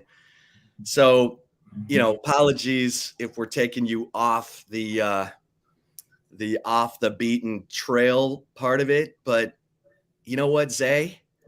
I'm looking at this game Saturday. I want you to hear this from our man Dave Aranda. This is what Texas is dealing with. This is what they're dealing with this year as they start the Embrace the Hate Big 12 tour. Here's Dave Aranda on playing Texas. No, I appreciate that. We are going to talk about that. I think as an aside to that, but probably not an aside, is I can't tell you how many times this offseason it's been, hey, Dave, just win one game, please. And so that has been brought up to me multiple times. And so, I sense it and I know it. And, I'm blessed, and we're blessed to be able to do something about it. And so, but we're definitely going to talk about the history and just some of the bigger games in the past, because I think that's way important with something like this. I'm blessed and more blessed to be able to do something about it, Zay. What's he telling us there? I don't know. I think he's just trying to be optimistic, as most optimistic as he can. You're talking about a team that's 1-2 right now. They haven't looked good all season long. They had a team in Long Island last week that wasn't very good, and they kind of struggled with them, even though it's 30-7. That score doesn't indicate what the Bears showed last Saturday. And Dave Aranda, we know he's very soft-spoken and he takes his time, very calm, even though he does have an intensity. You have to have an intensity to be a college football coach, especially at this level. But yeah, you got to be optimistic. We know that this team's going to fight. We know that, it's sold out, happened today. So most tickets that the students have bought all year, and it's like everybody's waiting for this game if you're from that area and if you're a Baylor Bear alum. So yeah, the last time that it might happen for a very long while. I don't know if you and I will be here to see the next time Texas plays Baylor, but yeah, you got a team that's number 3 in the nation that you're going against. And if you're Dave Aranda and the way that you've looked all year, then you have to find any motivation possible. And that burnt orange that you're going to face, that's all you need, because those people hate the University of Texas. They hate the winning. They hate being hell. They're not even little brother. Like, I consider A&M little brother, and Texas Tech, that's a cousin. And then Baylor, they're more like second cousins removed on your stepmama's side. Like, it's all, it's all different with Baylor, even though they've got Texas in this last decade a couple of times. So yeah, I expect. Well, that's the other thing, Zay. They're celebrating the 10-year anniversary of their beatdown of Texas in 2013, the Ice Bowl. Remember that thing? I don't want to remember it, but yes, I do remember it. Okay, so this was crazy. This was absolutely crazy. In 2013, Mac Brown was fighting for his life. Remember, this is the year that Tom Hicks talked to Jimmy Sexton, Nick Saban's agent, in January of 2013, and then went to Mac Brown and said, hey, Mac, how you feeling? You thinking maybe it's time to retire? And Mac's like, no. But Mac, then they start off 1-2. They lose to BYU. They get trampled by Taysom Hill. Then they lose to Ole Miss at home. And Mac says, we got to win out. And this is the year that I'm telling you, there was a verbal agreement. Mac either had to win 10 games. He either had to win a share of the Big 12 title or go to a BCS bowl game. Well, then they go play OU. OU's like 12 in the country. They're thinking they're going to be the pallbearers for Mac Brown's coaching career. And Texas stomps them, plays physical. You know, you had Malcolm Brown and Jonathan Gray running all over the Boomers. They get on a 6-game winning streak, and suddenly they're playing Baylor in that Ice Bowl for a share of the Big 12 title, and it's 3-3 at halftime, and Mac Brown gives Baylor the win in the third quarter. And my man Case McCoy, the spaghetti-armed Case McCoy, who won a ton of big games. I'm not trying to disrespect my man Case McCoy, but by the end of that third quarter, Texas was down like 20-3. I don't know. It was bad. They lost 30-10.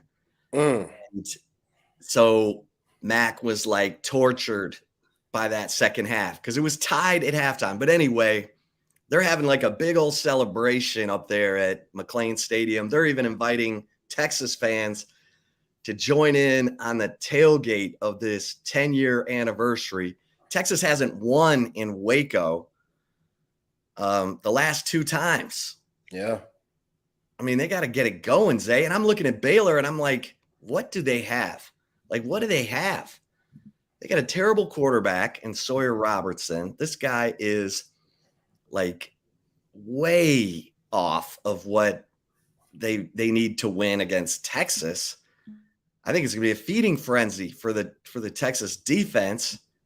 The line is going up. Like, it opened at 14. Let me see where it is now. I think it's like almost, it's okay, 14.5.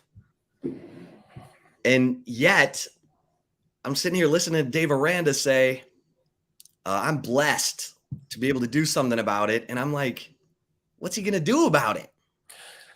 The scariest teams, Chip, are the ones that have nothing to lose. Desperate. Nothing to lose. As desperate as I don't know what, as desperate as Mel Tucker, that's where they're at.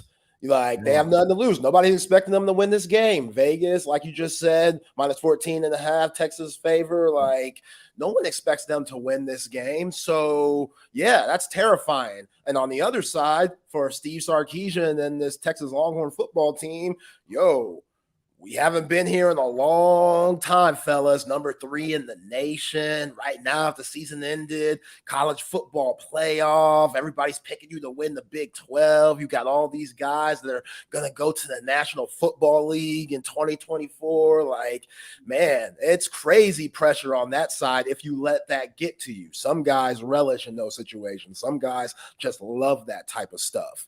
Like, that's just what it is. So, you could either do or you don't. And coming into this game with how you looked against Wyoming, man, you left a lot on the table last Saturday. That wasn't y'all's best performance. That should have been a performance where y'all showed the nation, oh, man, Texas ain't nothing to be mucked with. Like, that's that performance, but it didn't happen. It might look like that because a lot of people don't have Longhorn Network and didn't see the game, so all they see is 31-10. So it might look like that, but you go look at that box score, fourth quarter, it was 10-10 going into that thing. So, yeah, man, I think that probably Wyoming would beat Baylor if they matched up right now, but Baylor still has guys similar, probably better than the Wyoming players. And, yeah, I don't think Roberson's going to do anything either. You got to make that dude throw the ball a lot like you did Jalen Milroe and Saboya this past Saturday. But, man, yeah, this Dave Aranda Baylor team, they're desperate. And when they got nothing to lose like they do, they're going to play that way. So you got to take them out early, and you can't let them have any fight. Like, you can't go 10-10 going into the fourth quarter at McLean Stadium. That cannot happen because those fans, they're still going to be into it and stuff. What you got to go against them and all that crap that they're doing, talking about having a tailgate to celebrate the 10 years. Man, that's some bologna, ham, cheese, and mayo. That is terrible. Ain't no way. I bet not see nobody in burnt orange at the tailgate with those Bears because that was a disgrace time, and they beat you the last 2 times in Waco. That's a disgrace too. So you got to go out because they're just another team that's in the way of what you're trying to do, and that's win the Big 12 title and get to the college football playoff. And hey, this week it's the Bears. Look at my man Chris Bennett all over it. From 98 to 09, Texas was 12-0 versus Baylor. Since Texas is 7-6 versus Baylor. Haven't won in Waco since 2017. Of course, 2019 was Matt Rule's monster team. That team almost shut Texas out. Texas was like scrambling to get a touchdown in the final seconds just to put more than a field goal on the board. They lost 24-10 in that game. Felt like 24-0. And then in 21, this was sort of the beginning. Well, not really, because they had played OU the week before. They were up 28-7 against OU and somehow lost that game. Then they're up 11 on Baylor in the third quarter. This was the fake punt on 4th and 11 where Cameron Dicker, like, the coaches kind of tried to blame Dicker for like going rogue. And I'm like, no. No, that's on you, coaches. You tell Dicker before you go out there, like exactly what he needs to see for it to be a fake. That was a terrible play. Baylor scored 3 plays later. They dominated. Baylor had a linebacker turned running back in that game named Abram Smith. That dude ran for 1,600 yards that year. He was nice. He was tough. Yeah. And I don't see that. I mean, I like Richard Reese, but you and I were talking Monterey Baldwin. This dude's nowhere to be found. That dude's electric. Yeah, where he at? He can't find him. It's real simple. 80, number 80. Like, maybe they should wear the yellow. Man. Maybe they should wear the yellow jerseys so that Taylor Robertson can see them. Maybe the green jerseys are fading into the turf. I don't know. You got to find 80. You got to throw it to him. I guarantee you. Yeah, definitely. The dude absolutely has Blazers, and he's a local kid. Like, he's from that area. So you should be showing him a little bit more love than this. Like, he's loyal, very loyal. He could have went to some other places and he decided to stay home.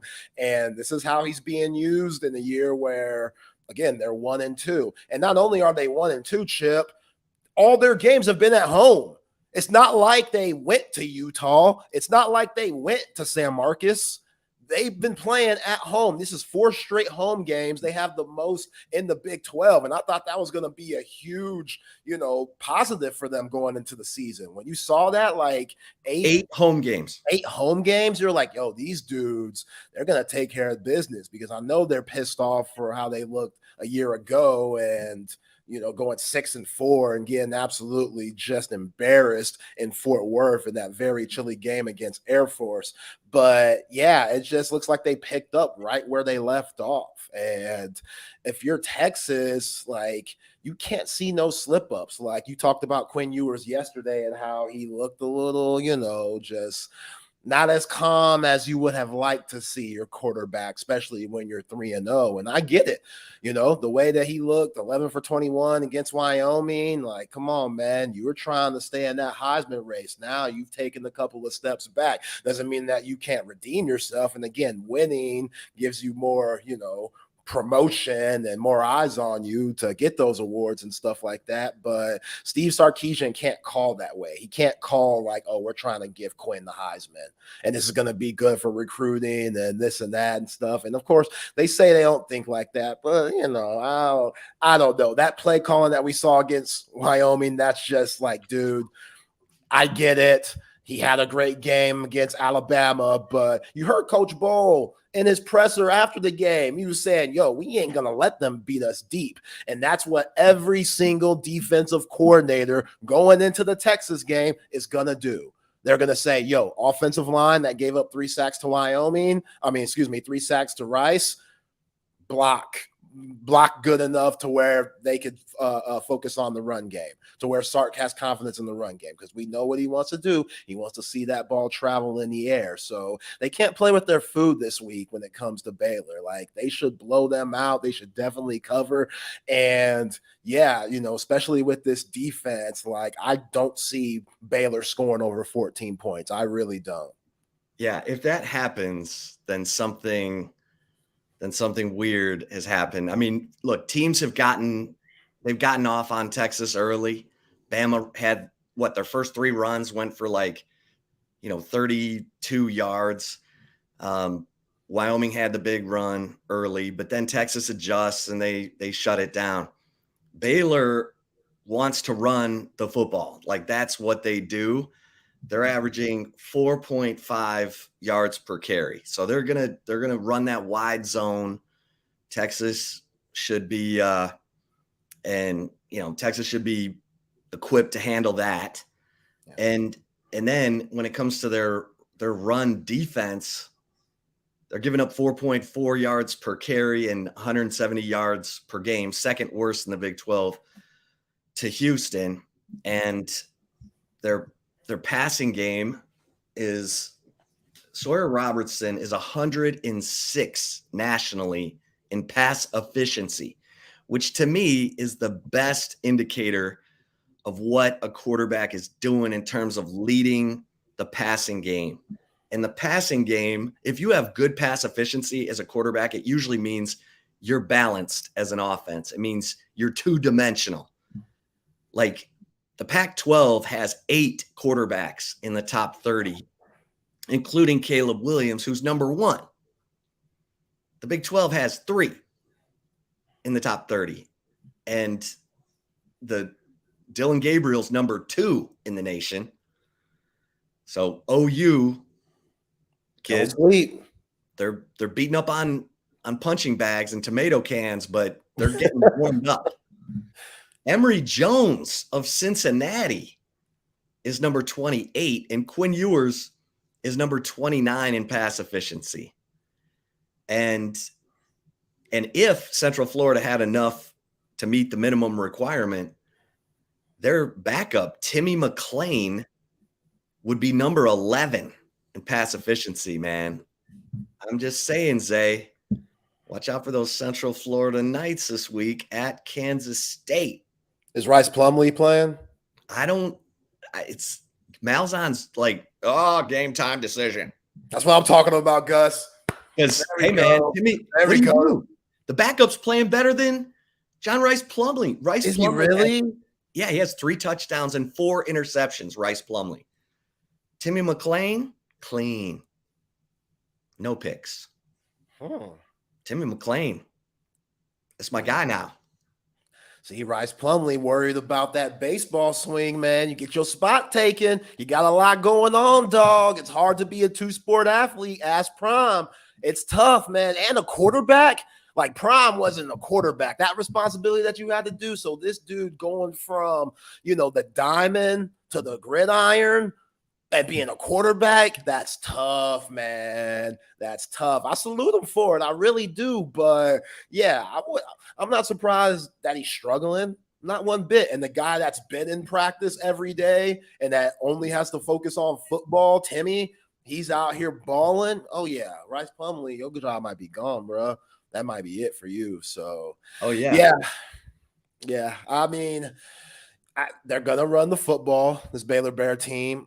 A lot of people are gonna take what Wyoming did and time of possession and try to control the clock against Texas. Like, I'll continue to, be a broken record here about it, but yo, that's the new rules. That's a real thing, man. These drives, if you start at your own end and you get 5 yards at a time and, you end up scoring and you look up and, when the drive started, it was at 13 minutes. And then you look up again when it's over, it's at 1 minute. Like, that's going around all of college football right now. And it's giving these high-powered teams just very limited possessions to where they just can't get out there and score points, even though they're capable. And then when they do get out there, they know that they don't have many possessions. So now they tight. They tight a little bit. I felt like we saw that with this Texas team at times this season, and just the drop passes. And again, Sark, if we're going to throw it every single down and go 3 and out, I don't know if that's going to be, the perfect key to success moving forward. Like Jonathan Brooks, he's going to have to touch that thing at least 20 times this game for me to feel good. I would obviously love for Quinn Ewers to throw for 400 yards, but David Aranda, he ain't no dummy. He ain't. And, they're having problems with the 3-3-5 again. So Aranda, what does he like to do? Come on now. So, you know what I'm saying? Like, he's going to figure something out. And if this team's going to just say, okay, let's be arrogant and just throw the ball in the air instead of taking what, the defense gives us, then you might have a very tough, difficult game for the Texas Longhorns where it shouldn't be like that, Chip. Yeah. I mean, you look at that. And if you got to run it 50 times, run it 50 times. Run it. Don't be shy. Here's the thing. This is crazy. And look, Texas was so good against Alabama on first down. But Texas is not doing well on third down. Like, they are converting third down only 37%. That's not good, folks. They're 37.8%. Kansas, by contrast, Oklahoma, by contrast, is converting third down 67% of the time. Kansas converting third down 63% of the time. Texas, 37.8% of the time. Look, a good third down conversion rate, like a top offense, is over 50%. You got OU at 67%. You got Kansas at 63%. And you got Texas at 37%. So they've been throwing it a lot on first down. And it's been feast or famine. And when they're feasting, it's glory be. But like in that 17-play drive that Wyoming had that took 10 minutes off the clock, they converted 3 third downs on that drive. Yeah. I'm just saying Texas has got to do a better job on third down, as an offense and as a defense, because as a defense, Texas is allowing opponents to convert 31% of the time. That's pretty good. You'll take that. 33% is a good defense. Like, Baylor's allowing teams to convert third down 35% of the time. Tech is worst. Texas Tech is the worst in the Big 12. Teams are converting third down 44% of the time. So, offensively though, not there. So we gotta see what Sark dials up. He's got to be better. Normally he's money with his scripted plays early in a game. Normally he does a really good job of getting the offense into rhythm. Remember the last 2 years, it's like, oh, the offense, whoop, whoop, whoop. They get off to a great start. And then it was like, hold on for dear life in the second half. And this year it's been slow start. And then the fourth quarter, which living like that, especially on the road, I mean, it's great that you got this confidence that you can do it, but you don't want to live like that all the time. You're rolling dice. You're trying to roll 7s and 11s, when you're living like that on the road. Yeah. Yeah, and I don't know which one you would rather have. I mean, obviously you want the complete game, but it does mean something that they have made second half adjustments throughout these 3 games when they struggle in the first half. I just don't like that. The reason why the script's not working is because they're not prepared for what the defense is throwing at them. He's literally told us, Chip, when you're out there with your OG recorder, which you use the same recorder that you used to interview James Brown, or you upgraded? Just I just use my phone. Oh, you use your phone? Okay, we upgraded. So yeah, when you're out here recording these guys, and Sark's over here like, well, this is the second time in 3 weeks they showed us something on the field that they didn't show on the tape. Like, of course your script's not gonna work. That's why you have to change the script. You got to just change it up. You got to see that early. Like, ain't that why AJ Millie on the field to help see those things? Shouldn't, Kyle Flood be able to see certain things? Like, isn't that why you bought Paul Chryst and JD Camillus in the building, for them to see those things? Like, hey, they're doing this instead of that, what we worked on all week. Let's change it up. If they're going to do 8 back, drop 8 back, and just rush 3, then we're just going to gut it down their throat. That's just what it is. And you know what, Chip? It's like Sark's trying to play to the fans / the guys he's bringing in. You got to make the offense look sexy. Like, running the ball, that's boring.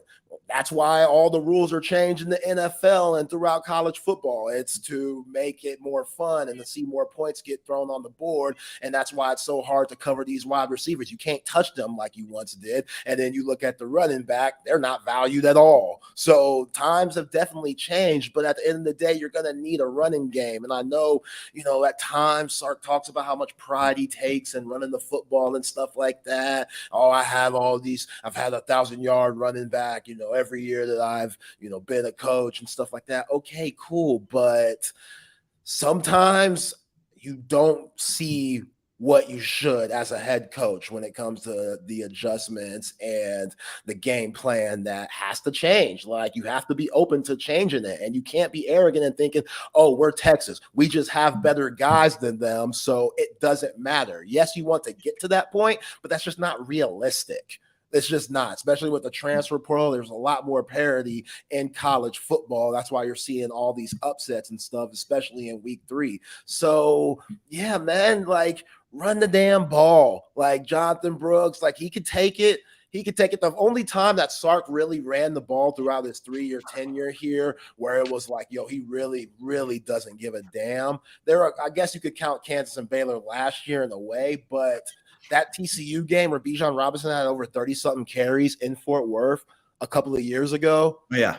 Like, that was one of Sark's best performances as a coach. Now, Bijan did end up hurt later on, so maybe he could have shared some carries with Roshan that game. I don't know, but hey, Bijan's one of the best to touch the rock. I'll give him the ball a lot too, thinking that he can handle it. But that was that game. That was that game where Gary Patterson came out afterward and was like, they ran that kid 35 times. I'd never do that to a kid. Hating. But Gary knew. Gary knew. Yeah. Those TCU guys, they were hitting. A lot of those guys played in the national championship game the year following. So, yeah. Well, this is what makes you, like, if you're a Texas Tech fan, you're kind of slamming your head against the wall, because they got Taj Brooks, who's averaging 7 yards per carry. And yet against Wyoming, they kept running Tyler Shuck. I'm like, what are you doing? Yeah. You got Taj Brooks. Yeah. Like, run Taj Brooks. Yeah. I didn't get that. I didn't get that at all. And he was running on his own too. Like, guys weren't open down the field, so he had to run because they were calling all these pass plays and stuff. But hey, you know who he has to impress? Joey McGuire? Micah Hudson. Biggest recruit that they've ever had at that position. How do you get a guy like that? This is what we do, Micah. We throw it around here. Ain't this fun? Look at all these passes you can catch and all these routes that you're going to be out here running. Brooks gets the ball a lot, then Micah Hudson, he might be rethinking, I don't know if I want to play in the offense like this.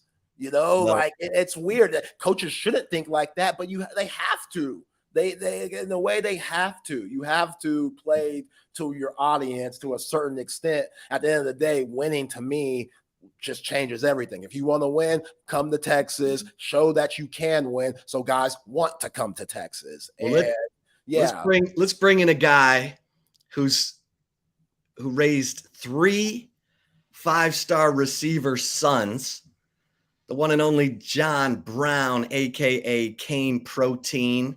What's going on, man? I don't know what's going on with my light situation. I got a new light in here. It still ain't working. You got to put it right in front of you. You got to put it right behind your laptop or whatever you're using for your camera. Oh man.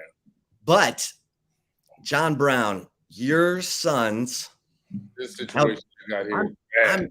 I'm very interested to ask you this because your sons, who speak 3 languages and took the SAT in 3 languages and valued education, but they're 5-star receivers. So they want to go somewhere where they're throwing the football. Throwing the ball.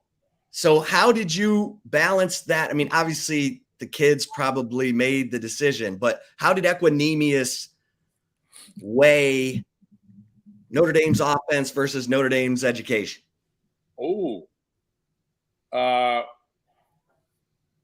he was offered, I don't know how many offers he had, maybe 20 something, 26, but he was interested in Notre Dame because of the education and the football. Northwestern was up there but the football is not as good. Stanford was there. They didn't throw the ball, and he liked USC. That's good education because we live in Southern California. So when it came down to it, he felt that Notre Dame gave him the best possibility to play good football and have a good education. What's this? So when it came to the coaches recruiting the guys, what was that process like? Like what, as a parent, what were you looking for from like the coaches to say that were like, okay, I trust my son with this guy? We got all kinds of stuff going on.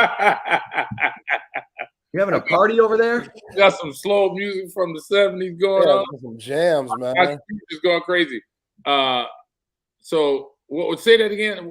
So when your kids were getting recruited and coaches would come in and stuff and you would talk to them, what would you look for as a parent to make you feel comfortable in saying, oh, I trust my son with this man?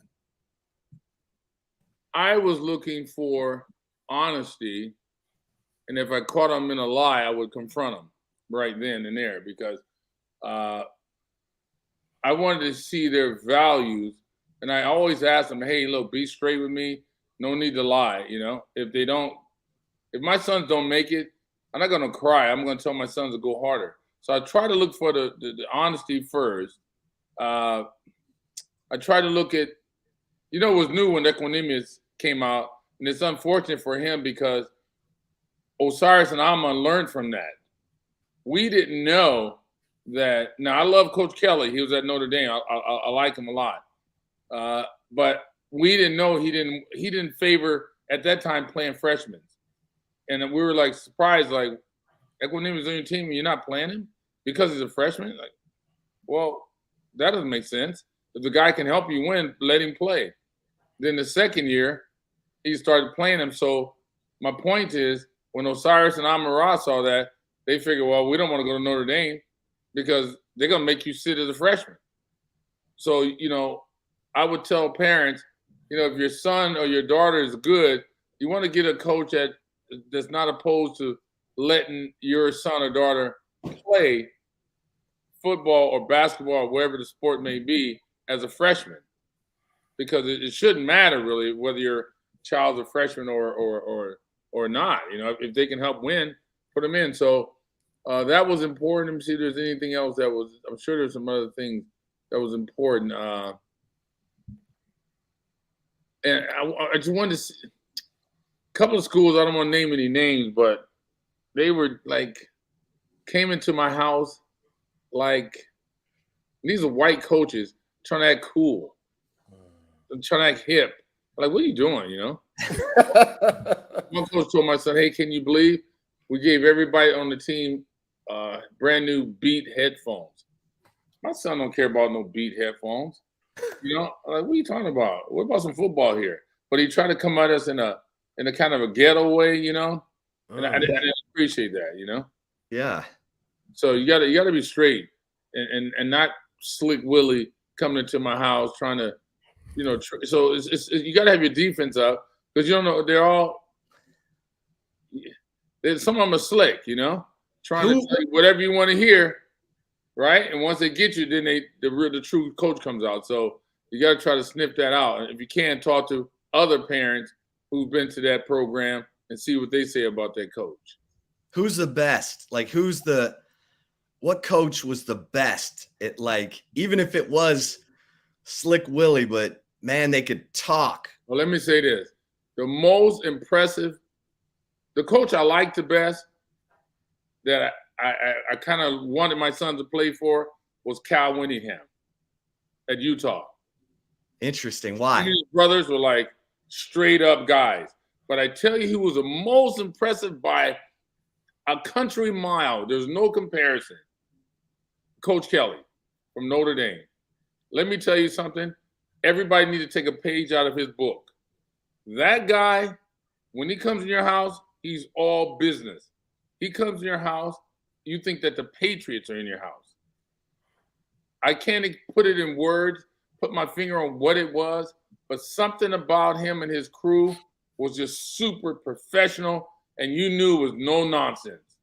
I'm going to tell you right now, it was like 100-1. There's no contest. No one else came in my house like this guy.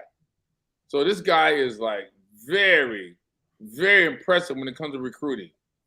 So, and I thought he never got credit for that. I don't know why. Maybe people like me never spoke up or never was in the situations where you would ask that question. And so you would see, you know, how impressive he was. But man, Amon-Ra was locked to go to USC. This is a true story. I never said to Amon, what school you want to go to? I never asked him. But I knew as a father, he was leaning towards SC. Coach Kelly came to my house. Brian Kelly came into my house, and Amon-Ra was walking up the stairs when he was leaving. He looked at me and my wife and said, if Equanimous stays one more year, I'm going to Notre Dame. Wow. That's how powerful he was. When Chip came into the house, Brian Kelly, sorry. I'm getting the names messed up, sorry. When Brian Kelly came to my house, Amon-Ra looked at me and said that. He never mentioned anything. That's how impressive he was. I'm telling you right now, when I say no contest, no contest. Well, he's at LSU now, and part of the reason he went to LSU is so he doesn't have to deal with the academic restrictions at Notre Dame.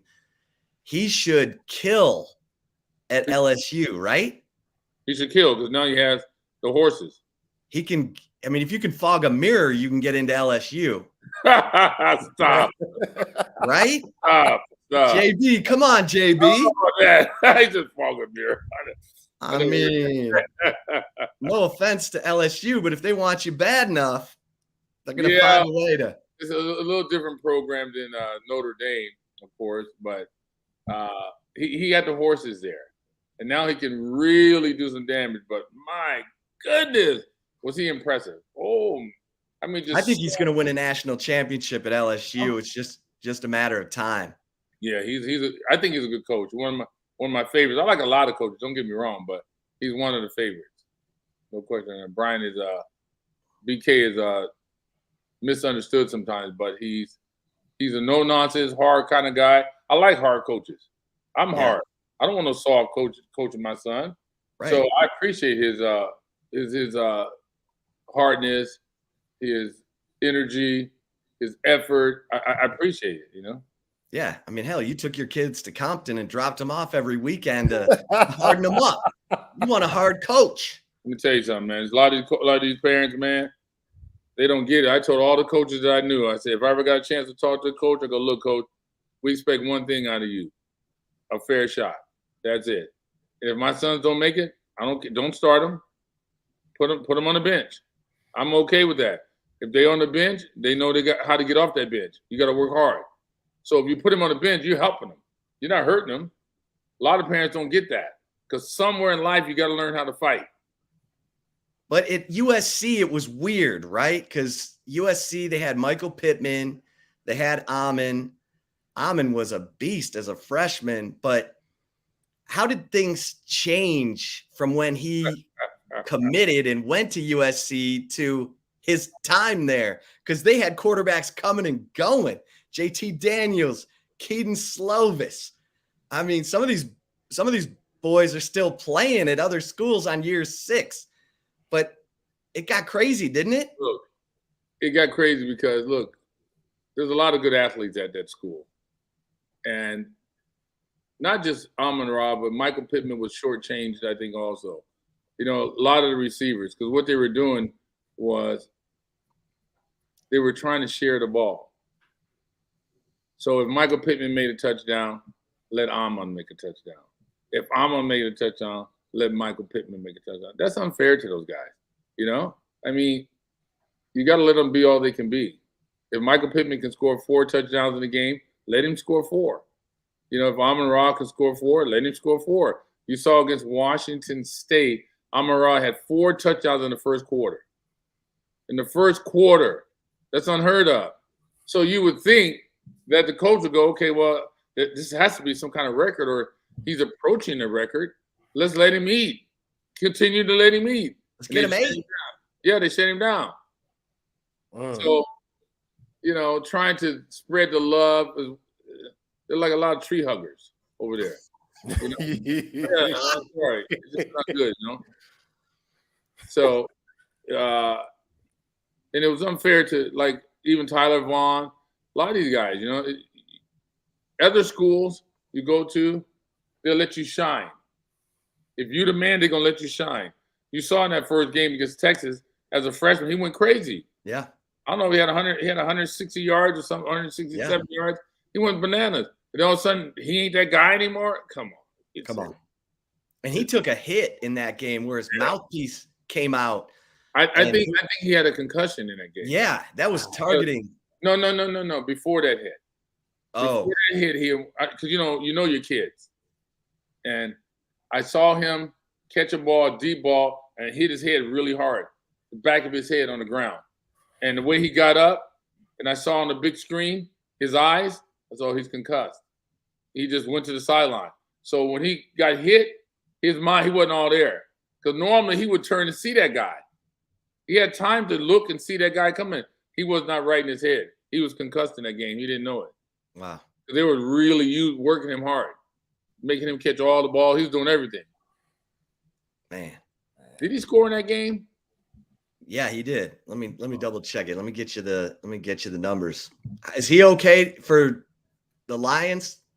I don't know. I don't want to. I know me. If I got my toe or anything, ankle got injured, I don't want anybody talking to me about it. Yeah. Leave me alone. Let me get it healed. So that's good. I don't really ask him about that, you know, because I wouldn't want to elaborate about it because it's on your mind. It's stress.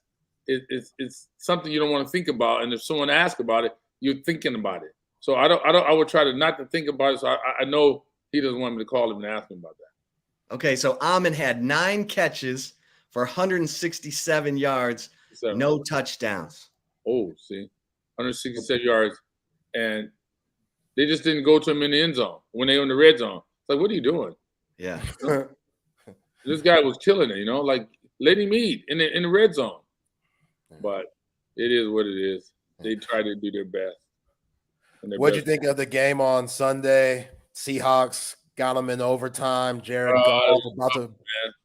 The Lions were fighting hard as they could. It's just, you know, I mean, it's NFL, right? Any given Sunday, you can lose, right? You have your game plan, and maybe your game plan don't work. One of your players get hurt, messes up your game plan. So, I mean, to go into overtime shows that they were battling in that game.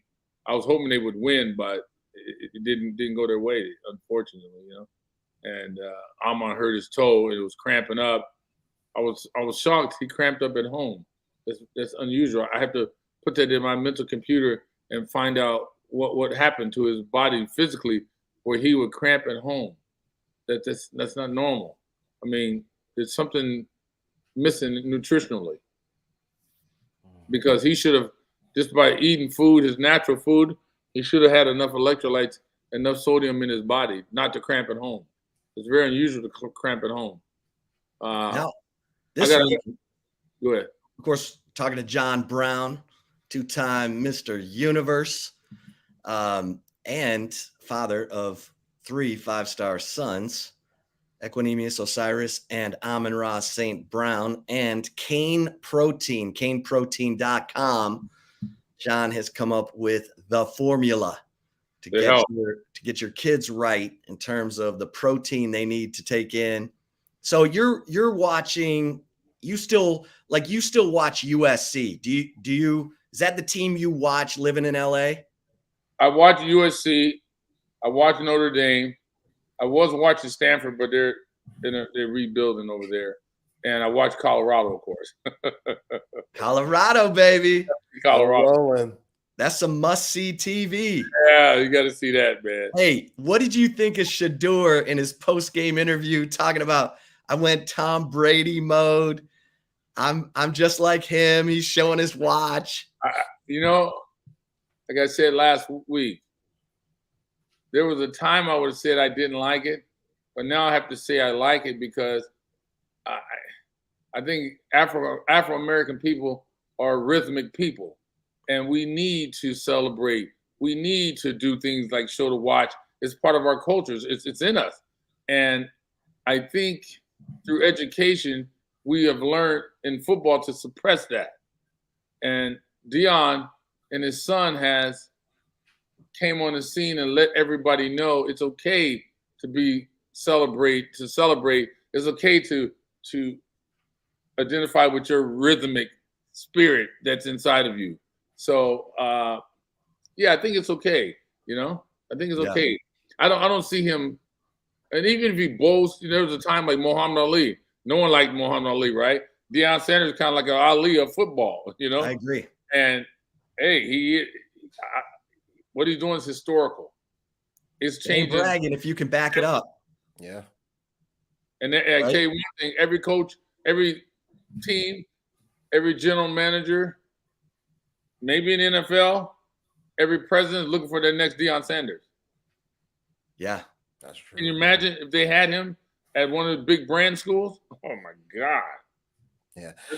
Hey, John, do you think Deion could make it in the NFL if he were to make that jump? I don't know. I'm worried about that.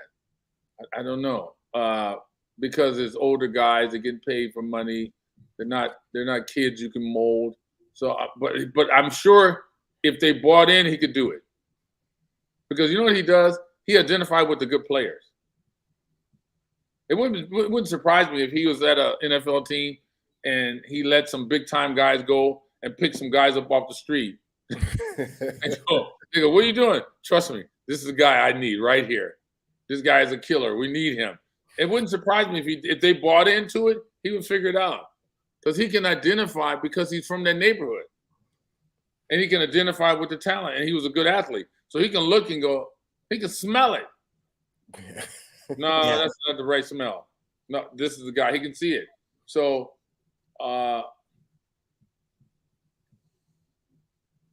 if you're born in the jungle, you can identify with danger or threats that an average person that wasn't born in the jungle could not identify with. So my point is, he's from that neighborhood, so he can identify with a lot of stuff other coaches can't. Even black coaches who were born and raised in suburbia, they wouldn't be able to see it. But there's certain coaches, certain guys from that neighborhood can see that and can smell that. Go, that's the guy right there. Even me, I go to schools from Pop Warner, junior high school, college. I would see guys and I go, that ain't him. That is not him. That's all. That is not him. No, that's he ain't it. Right? I think Deion is perfect for college because he gets to bring in his players. I think college coaches go to the NFL and they just suffocate because they can't control the roster. Yes. And it's hard. Like you said, it's hard to motivate millionaires, man. It is hard to motivate guys if they're on an 8-8 team, they're kind of going through them. They're just going to do what they got to do to stay on the roster. That's it. So, but if they bought into it, he could do the same thing. Yeah. But they would have to buy into what he's selling. I just don't know if he can convince them to do that in the NFL. But what he's doing is remarkable and is needed, and it's going to open the door for a lot of black coaches because I think it's a copycat league. Yep. And everyone's like, okay, if he can do it, what was the average coach? We can turn your program around in about 3 years. Deion's like, no, we can do it in 90 days. It doesn't take 3 years. So now when you come with that yin yang, we're talking about 3 years. No, you're not the guy. I need the guy that can do it in 90 days because now we know it can be done in 90 days. Yeah, Deion is making it tough on people because now everyone's going to be like, hey, Deion did it. What's taking you so long? Yeah. He exposed everyone. Yeah. That's well, he knows the players. Let me ask you this, John Brown. You watch USC, Caleb Williams, Heisman Trophy winner.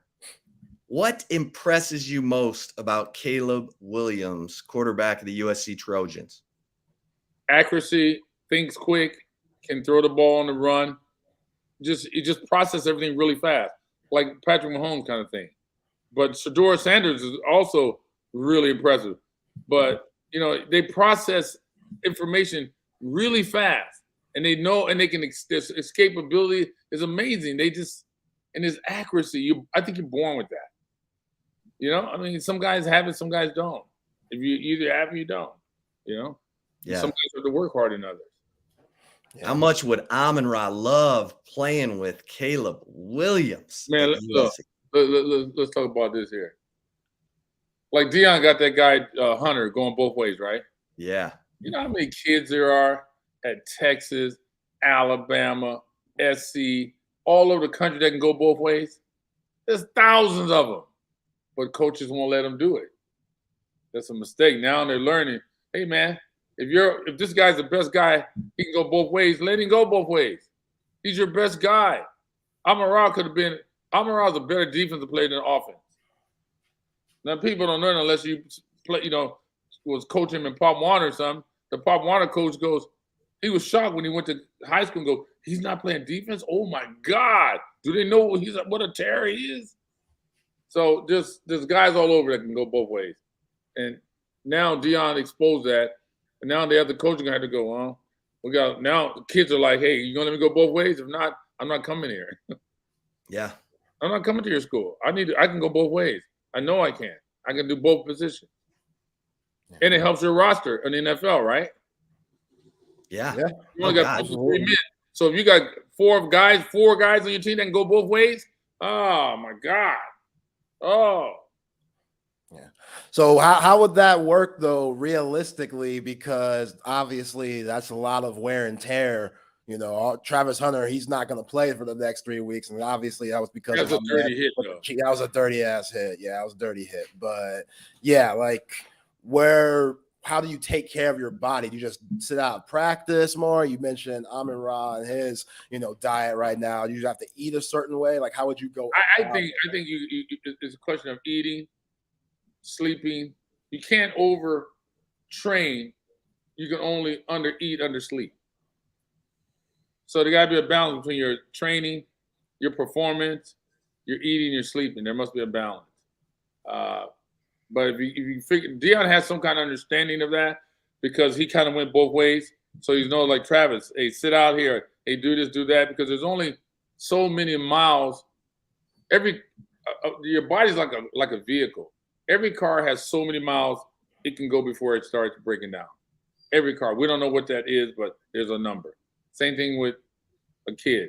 If you have this much time to live and you run really fast, guess what? You die really fast. So you got to time that thing.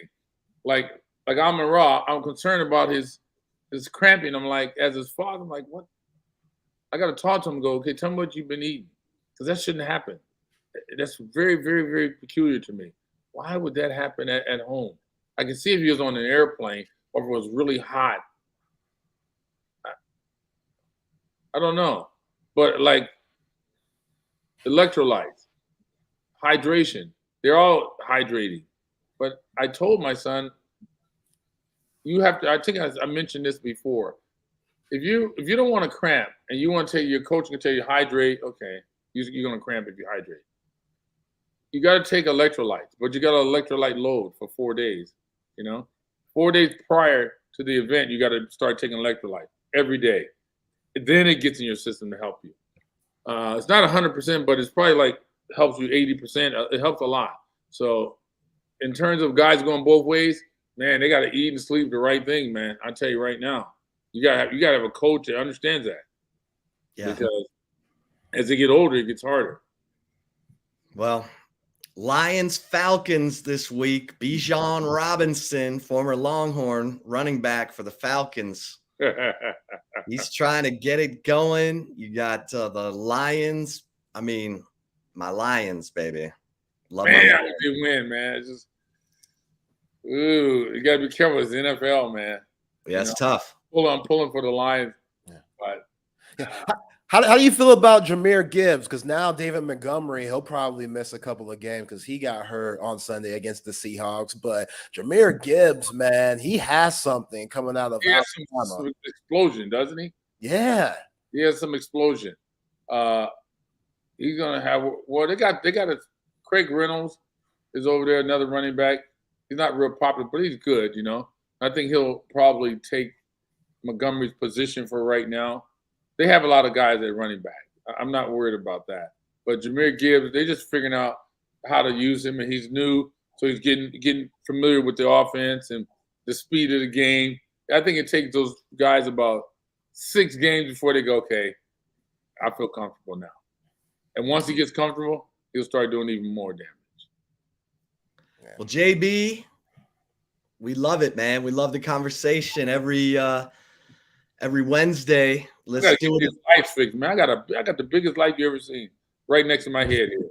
This thing ain't working out. I'm in the dark over here. What's going on there? I understand, JB. Trust me, I know. I get it. I get Hey, it. but look, for a brother that lights key, man, I get it. I get how'd you get your lights on? You said you just have a lamp.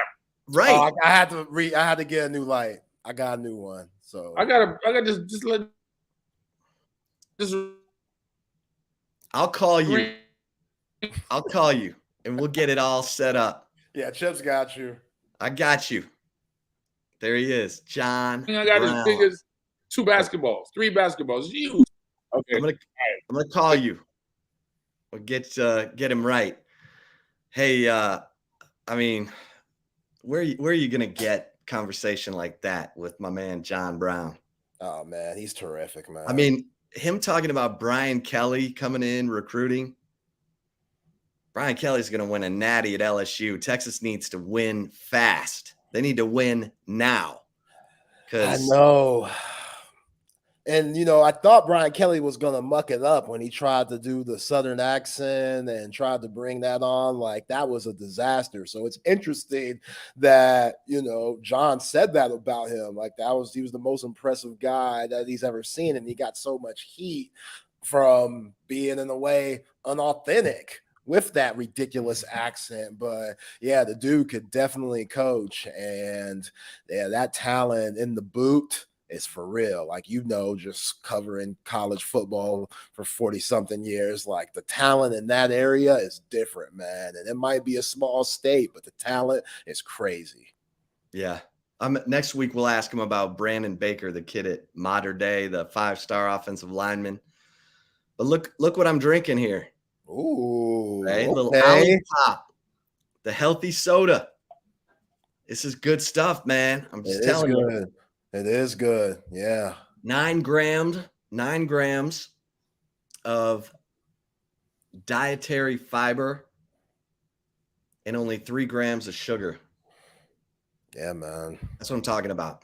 Yeah, because these sodas out here, straight to diabetes. If you keep drinking these sodas at our ages, man, you got to be careful with that. So Ollie seriously, Pop is amazing. They got a Dr. Pepper kind too. Yeah, Ollie Pop's doing it big. Well, you want to tell the folks about the fine folks out at Covert BK. Oh, that's right. Covert BK. Shout out to my guy Dan and the crew up there in the beautiful 42 acres, man, just of luxury cars from GMC, Cadillac, Chrysler, Dodge, Jeep, Buick, and Ram. You are going to find what you want there. SUV, truck, car. You want the top down, riding clean. It's about to get a lot cooler, so you could actually put the top down in your vehicle when you're trying to get around Austin, Texas. Covert BK, they have you covered. And if you want to go check out the inventory or the latest specials, not a problem. Go to covertbcave.com or call the great people down there at Covert BK. They will help you out in a jiffy. And then once you get there, you're in, you're out. You get the car that you want. You get the car for the missus, or the missus could get the car for you. It don't matter. But Covert BK, they will take care of you. And just like they take care of us at Texas Sports Unfiltered, go check them out. Love it. I'm looking at this thing and I'm like, I'll give you a little chip shot before we talk to Matt Mosley at 2:15. And man, I'm looking at these games. I'm always trying to get a feel. They say that the best time to bet college football is like week 2 because Vegas still hasn't quite figured out what teams are yet. And now I think we're starting to get a better feel after 3 games going into Big 12 play. And we got two teams playing this week that I think we got to keep an eye on. And it's the Kansas BYU game, because it looks like after BYU went to Arkansas and won, that they know what they're doing. That Kalani Sitake's got that defense going. Keaton Slovis, they're better than people think. That was a off year for BYU last year, and Kansas looks like their defense is figuring some stuff out. BYU's going to hammer them and be physical. Kansas is going to try and use that speed. I mean, it's amazing we're talking about Kansas and all that speed, but Jalen Daniels, get this, Zay. Jalen Daniels completing 75% of his passes. And Jason Bean, when he's had to come in for Jalen Daniels, is completing 78% of his passes. Hello. Yeah. Yeah. Quinn Ewers isn't doing that. Now, I'm not trying to be cold-blooded or anything, but, my man Ewers, he's completing 60% of his passes. 8 touchdowns, no picks. You'll take that all day. All day. You'll take that. Jalen Daniels only has 2 touchdown passes, 1 pick. Jason Bean, 2 touchdowns, no picks. And, man, Kansas is rolling into town a week from Saturday. And I think that's going to be a game where the Texas defense, we're going to see what they're all about, because they know what they're doing. They can throw it around. They can run it. And, I don't think Alabama used Jalen Milroe the right way. I think the Texas defense got off a little bit lightly, because how do you not have quarterback design runs? Kansas has quarterback design runs. Yes. Yeah. Yeah. Yeah, they do, man. And Daniels, the preseason Big 12 player of the year, like that dude, he could really get going. Like he has some jets, and once that gets going, then we saw what we saw against Illinois. Like they could run some points up. So yeah, it's going to be a good contest between the Jayhawks and the Cougars. But fact that it's in Lawrence. I think that means something. I just think that that's going to give the Jayhawks the advantage. But yeah, you can't sleep on the Jayhawks at all. Like, their defense isn't the best, but they're going to score some points and they're going to play at a very fast pace. So if you could keep Jalen Daniels contained, then hey, you have a chance of winning that ball game. But like you mentioned, Chip, like Bean, when he comes in, he ain't no slouch either. Like a lot of teams, kind of like Malik Murphy, they were trying to get Bean out of Lawrence. They were trying to, get him away because he could be a starter at a lot of these, power 5 programs in the nation where some of these other guys are struggling, but he decided to stay there. So, hey, Leipold, he likes to use both of those guys. And yeah, I think this is going to be a tough matchup, but I got the Jayhawks pulling through at the end. Okay. The other game I'm watching is OU at Cincinnati, because Cincinnati, they got some guys that I'm like, okay, I don't really know much about Cincinnati, but Emory Jones, this dude at quarterback for Cincinnati, he's completing 66% of his passes. He's got 7 touchdowns, 3 interceptions, and he can run it. He's run it for 144 yards. So he can make plays with his legs.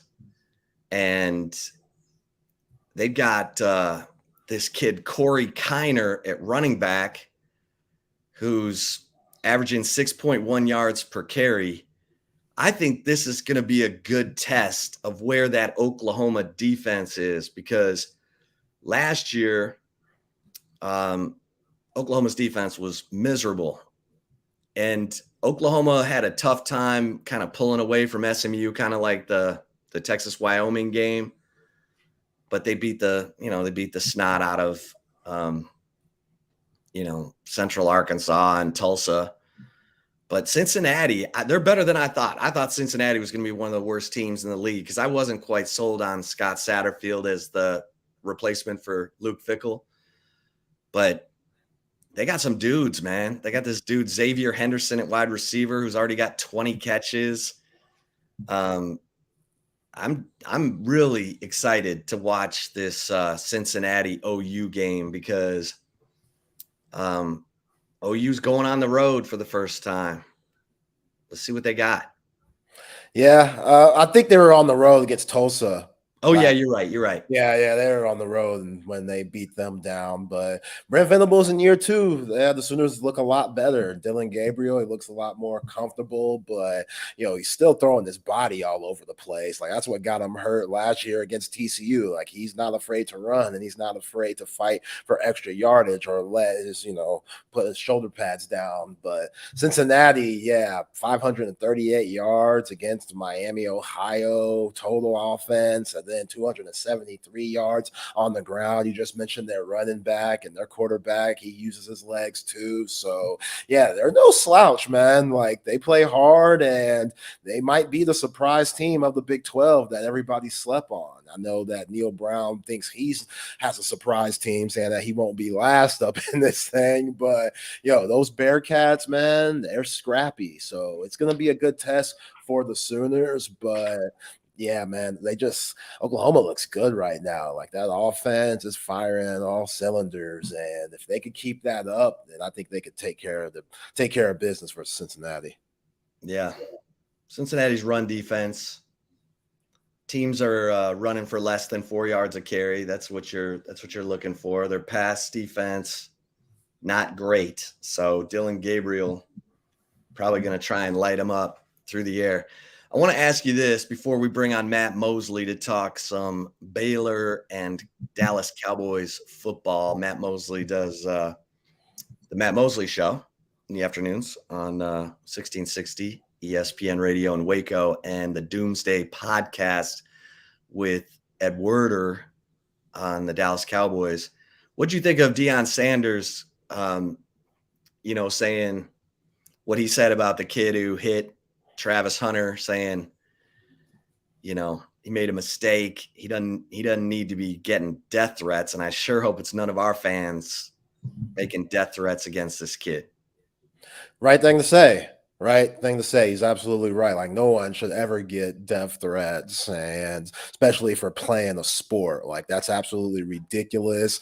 I know the running back for the Vikings, he had some very ignorant racist comments for their performance against Philly a couple of nights ago. So yeah, it's just trash, man. Whenever you see it, it's absolute trash. And again, Deion's right. The kid is young. It was a dirty shot, but hey, you learn from those things. There are a lot of things that we've done growing up that we would probably like to take back, but we can't. We just got to learn from those things. And, a dirty shot like that is one of them. So I appreciate what Deion said. I mean, he could have easily went the other way and been very petty. Like, oh, you heard our star player right before we play against some of the best teams in the Pac-12, right before we start conference play. Like, ain't that about I could definitely see him going that route, but he took the high road and, he said the right things. At the end of the day, just threatening the guy's family and stuff, finding the address of where he lives. Like, that's some scary stuff.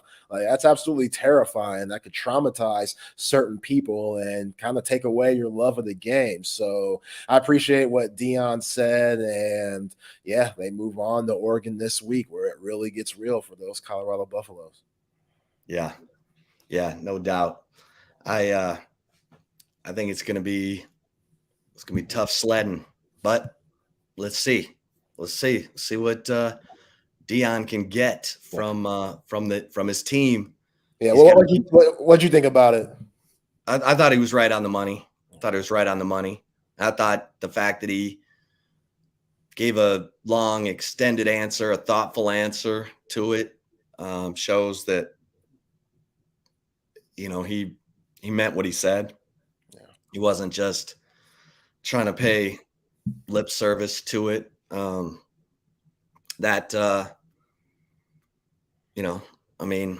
Everybody saw the hit. It was nasty. And I'd love to know what Deion said to Jay Norvell in that little embrace after the game, but yeah, it looked personal.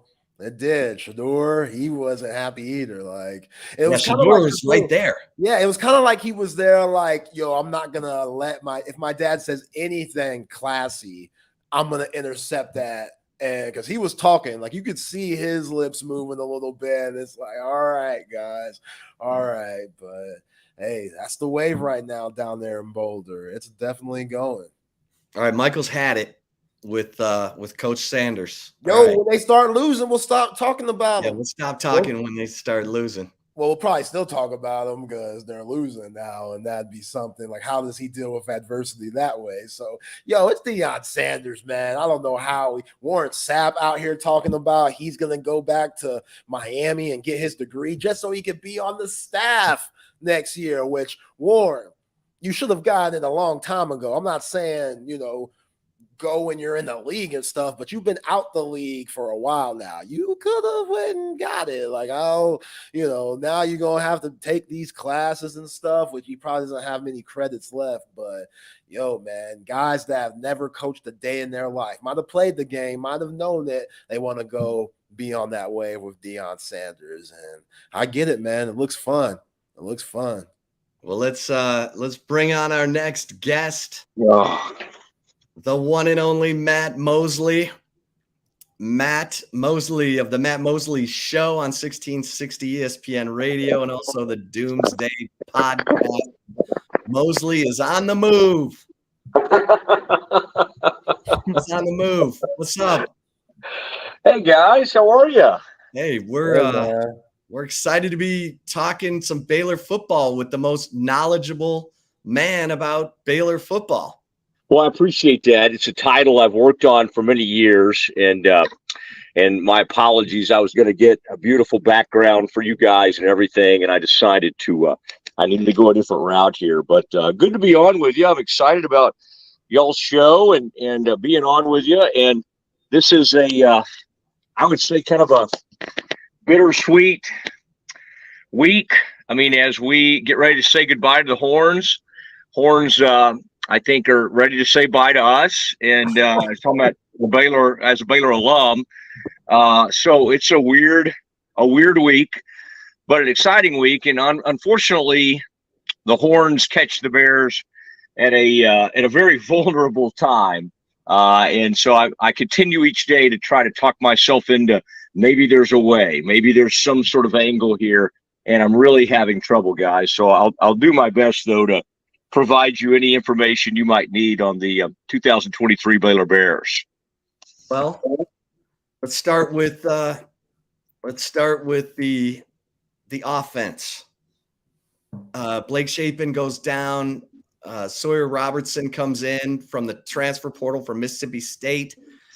Looks like he's struggling a bit, Mosley, to get things going, but you've got the running game, Richard Reese. Kind of size up what you like, what you don't like about the Baylor offense. Well, they brought in a transfer from Oklahoma State, Dominic Richardson, and he has really been one of the few highlights of the season. Unfortunately, he has a high ankle sprain. Reese is fast, good back, and they unveiled a youngster named Dawson Pendergrass against the LIU folks who came into town, the Sharks, recently named team, by the way. I think they changed their name after several years there. And Pendergrass ran with he really was getting 4 or 5 yards after contact. Again, I don't know if that's because of the Sharks or that's how he's going to be. They also have a guy from, well, you guys know the state pretty well, but a big-time Class 2A power, Franklin, and his name's Bryson Washington, who's a true freshman running back. So they have some good young running backs.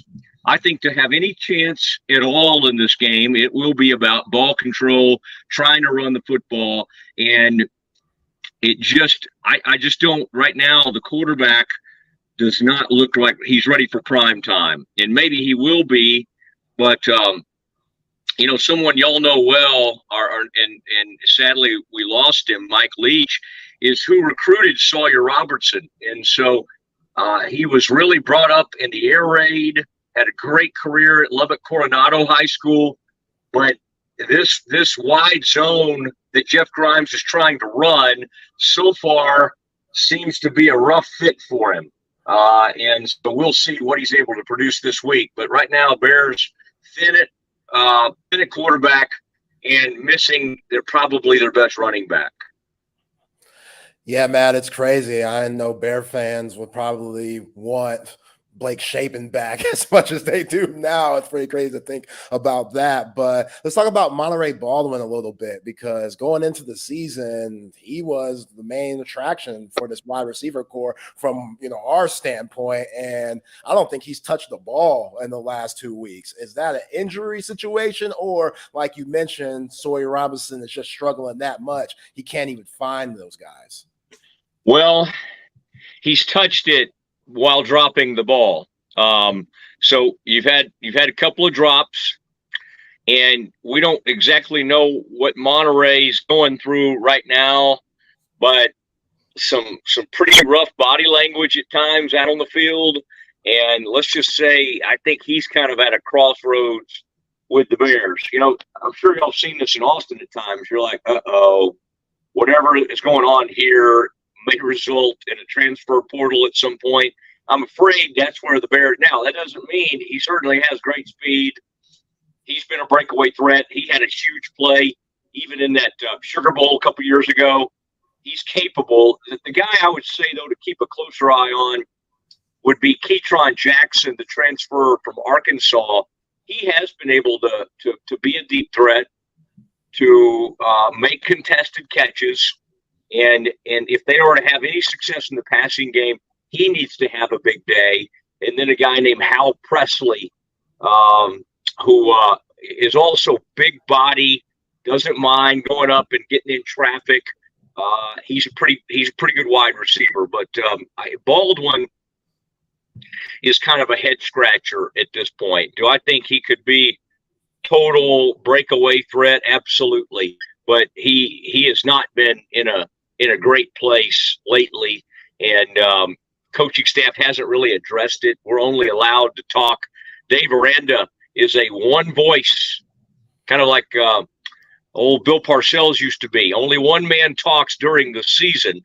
And Dave is a fascinating character. It's not like we don't like hearing from Dave, but Dave's also, kind of a quirky, extremely introverted kind of guy. So I will say there are some times in a season you really would like to hear from some other folks.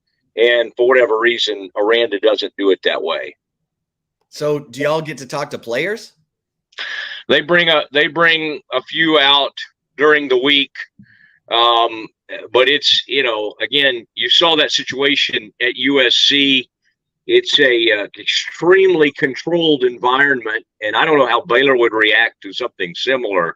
But let me just say, the old school Chip Browns of the world, I'd like to include myself in that, like going and hunting down coaches and getting players away from the facility. I mean, they frown so much on that. And again, that doesn't keep us from doing it, Chip, but it's a very sterile, like you can't even get the quarterback after games. It's like you just kind of wait to see who they bring out. And it might be someone who had like 3 carries in the game. And you're kind of looking around like, wait, Richard Reese carried the ball 4 times. Dawson Pendergrass was like, I don't know, he touched the ball 20 times in that game. And yeah, it's who you get. And they really actually have a great football SID. I really like him, but I honestly think it's, some of that stuff's coming from above him. Hey, Matt, talk to us about these last 3 games, starting with Texas State. Obviously that was a shocker to everybody, but GJ Kenny, his offense, man, very high powered. Then Utah had the game won and a couple of turnovers late, end up losing. And then obviously y'all handled Long Island, but this season clearly hasn't gone what the Bears thought it would after going 6-4 last year. Break down those 3 games a little bit. Well, I was hoping you guys wouldn't make me revisit Texas State. I've tried to put it behind me in life and move on from that episode. But yeah, that was an embarrassment. All hats off to GJ. His dad was a great linebacker at Baylor, Gary Joe Kenny back in the day. And so that was a little weird. And by the way, Gary Joe has another son who was on the Baylor sideline that day. So it was kind of an interesting day for the Kenny family. That's one thing, and I emailed or texted some of this to Chip, but I think a big issue for the Bears is, obviously the position that Petrie played a couple of years ago, the star position, they have these hybrid positions. They've got the jack linebacker, they got the star, which is like a safety, but a guy who comes up and rushes the passer sometimes. They're using a 7th-year player and named Bryson Jackson, who was a nice linebacker and a nice pass rusher. I mean, a good player. But now they put him back at safety, and G.J. Kenny walked into that stadium with like 50 new players on his team, right? All the portal. I mean, he's kind of like the mini Dion. And he just hunted for that guy the whole game. Like, okay, where's Bryson? Okay, we'll go there. And they just completely just out-schemed the Bears. Everything you could imagine. It was a perfect storm, an awful storm, because you had first time ever Matt Powledge was calling a defensive game. Baylor's new defensive coordinator. First time ever. And then all this new personnel they didn't know about. And then they just had some matchup nightmares. And they barely belonged on the field with Texas State. They got blown off the ball. Well, the next week, they actually looked good at the line of scrimmage and played great defense for much of the game. Now, Utah had their backup quarterbacks, and maybe it's a product of that. But still, they had beaten Florida. Utah's a good team, good program, top 11. And the Bears just couldn't finish. Same thing happened against TCU last year. They got the game. They're up. And they couldn't do it. Chip and I were talking recently about a time when Texas did that a couple of years ago. Texas is up 24-14 over the Bears, sitting in pretty good shape, and they could not close it out. The Bears win. The Bears are going to have a incredible season. And by the way, that was like the last game when Joey McGuire left the Baylor Bears and decided he would go be a part of the Texas Tech Red Raiders. And believe me, fellas, this is a fan base that if they need Tech to keep losing games, because if Tech is as good as their recruiting suggests they could be, and they start winning games, it's going to bring back all this. We could have hired Joey McGuire, but we hired the whispering coach from LSU. And again, I like Dave, but when things go south, fan bases don't want like the introvert or the guy who like never shows any emotion. Y'all seen this for years. You want your coach getting mad or getting angry and sort of maybe being an extension of fire. Yeah, want a little fire. And I'm trying to think, almost kind of like this is more of a Chan Gailey chip than a Parcells or somebody like that. This is a soft-spoken, and Chan, I'm sure Chan had his moments, but Dave. But now I'll say this: Aranda this week has had this real quiet. Well, quiet's the only thing he has, but there's this real confidence that he has in like. I mean, he kind of is hinting that thinks they could do something special Saturday. He knows what it means to the fan base. He's talked to the players about the history. Something tells me the players couldn't give two hoots about Grant Taft putting a worm in his mouth, back in the 1970s, or any of these speeches or any of the stuff that's happened. But they have gone over the history. And you saw our SIDs putting out tweets about how dominant the Bears have been over the past 75 meetings, if you count men's and women's basketball. Boom. Boom. Well, mostly you also do the Doomsday podcast with Ed Werder talking Cowboys. Yes. And these Dallas Cowboys have Cowboy Nation frothing at the mouth, thinking about something special. What do you like about the Cowboys, and there's not much not to like right now? Are you buying the Mike McCarthy Dak love affair and just the magic carpet ride of those two? Well, it's funny because the other day I asked Jerry about, did he watch Dion? And Jerry's eyes lit up, and even Jerry caught himself though, because he was like, where this is going if I start bragging on Dion. The thing about the Cowboys, and Chip, we've seen it for a lot of years now. It almost is like, in some ways, the regular season feels irrelevant, right? I mean, obviously they need to do well again, but if they win 12 games, this would be 3 straight seasons, 12 wins. In some ways, this has been a dominant football team going on 3 years now. But they're going to run into, in that divisional game, heaven forbid they ever make it to an NFC title game. That hadn't happened in, 30 years. But they're going to run up against San Francisco at some point. And there's either a huge mental hurdle or something that's preventing that from happening, to the point where when analyzing that game last year in the playoffs, it's kind of like, well, shouldn't the Cowboys have this huge advantage with Dak over Brock Purdy? And yet you get to the game and it wasn't much of an advantage. In fact, it might have been a disadvantage. Dak played poorly. Now, against Tampa the week before, he played beautifully in the playoffs. So I don't want to dismiss that. But all this feels like, well, does any of it matter if they're going to get to the playoffs and do what they always do? Now, Micah Parsons continues to turn it up to the point where, I mean, he's the most dominant Cowboys defensive player since insert whoever you want. DeMarcus Ware, maybe you even go back to the old days, whether it be Haley, whoever. There's no one out there right now that's wrecking offenses like Parsons is. And I just saw, like, in that recent game where they beat the Jets, and of course it was Zach Wilson, but he had 9 hurries, 2 sacks, And, you know, that left tackle was not, he's kind of had a guy who's had a nice long career, Dwayne Brown. And he was like, so overmatched and didn't even belong on the field with Parsons. So the difference in this team, guys, from the Cowboys teams that we've covered in the past, is that they kind of come at you in waves.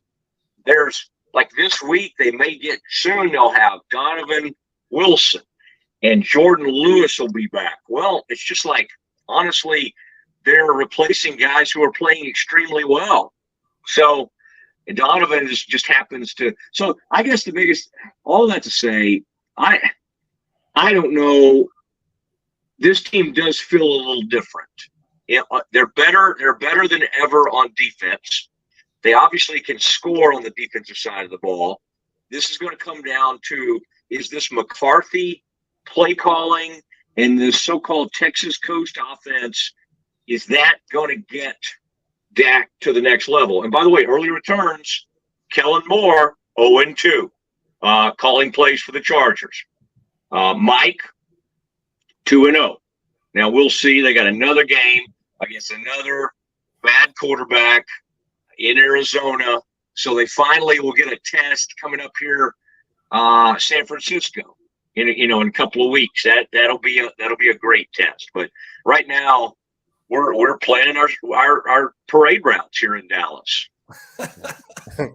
Hey, Matt, do you think this Cowboys defense is even more motivated for the fact that Dan Quinn came back and they know with how good he is, he might not be around for long unless if something very dramatic happens with the Cowboys and Mike McCarthy? But it seems like this defense is kind of relishing on the fact that their defensive coordinator, he doesn't have many years left with them.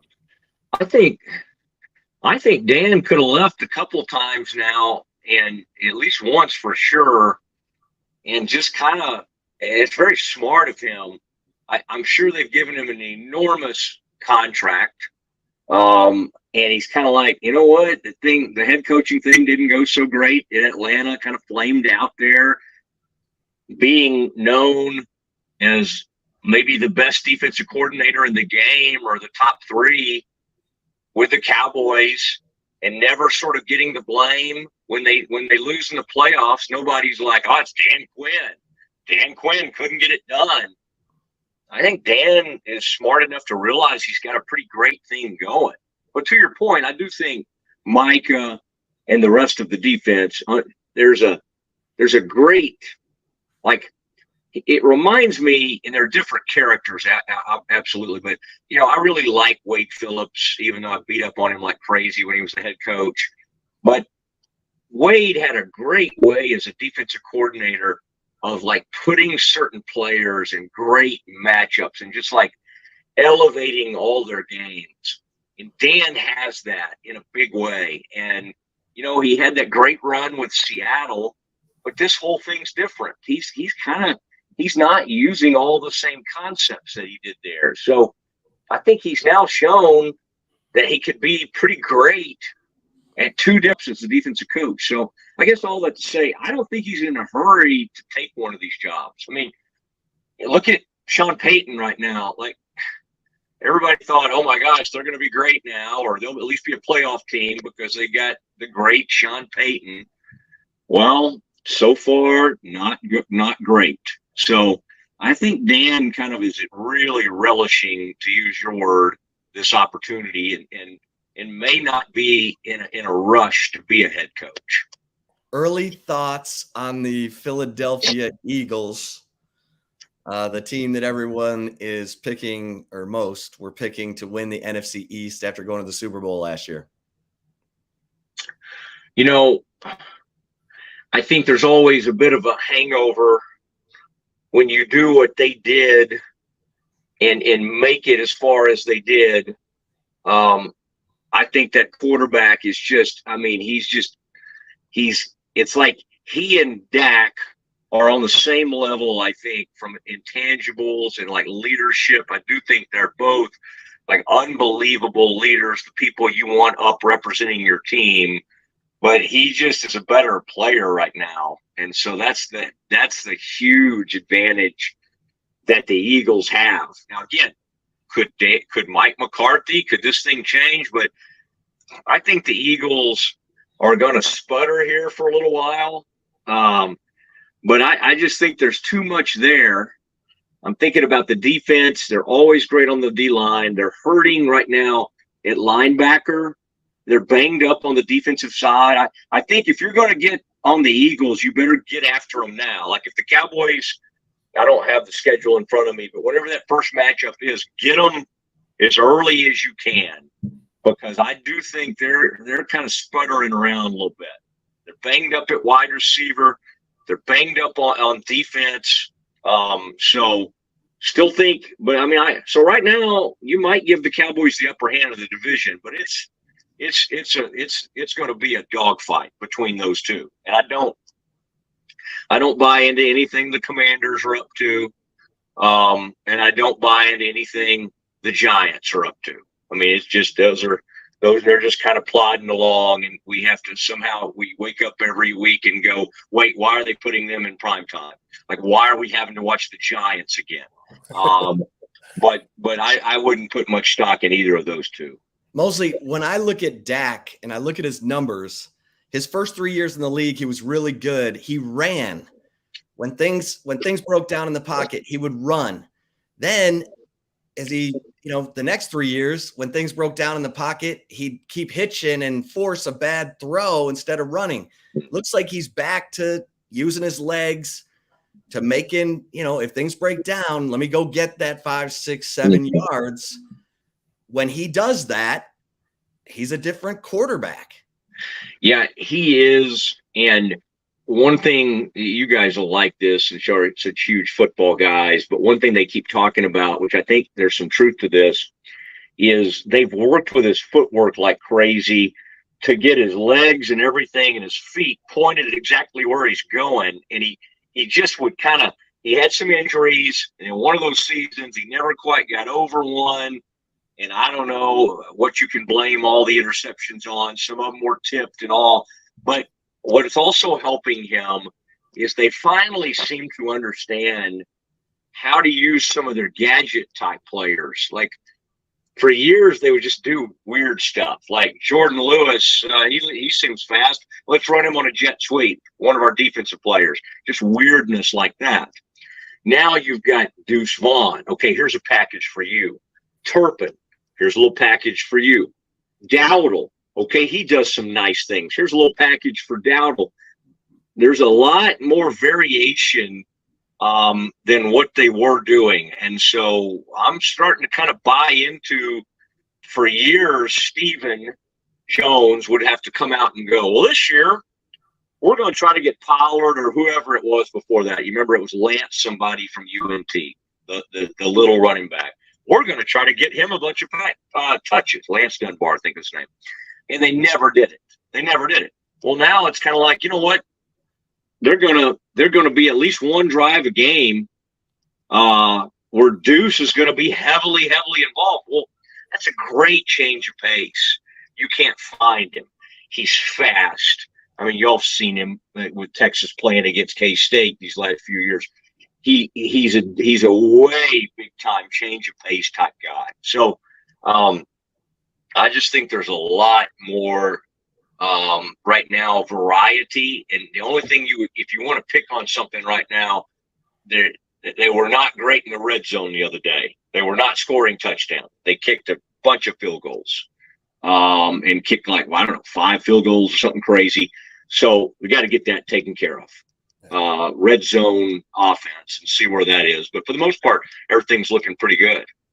What's your prediction for Texas Baylor Saturday night? I predict that you and I share an embrace in the press box. I'll stop by and see you guys because I want to see y'all in person.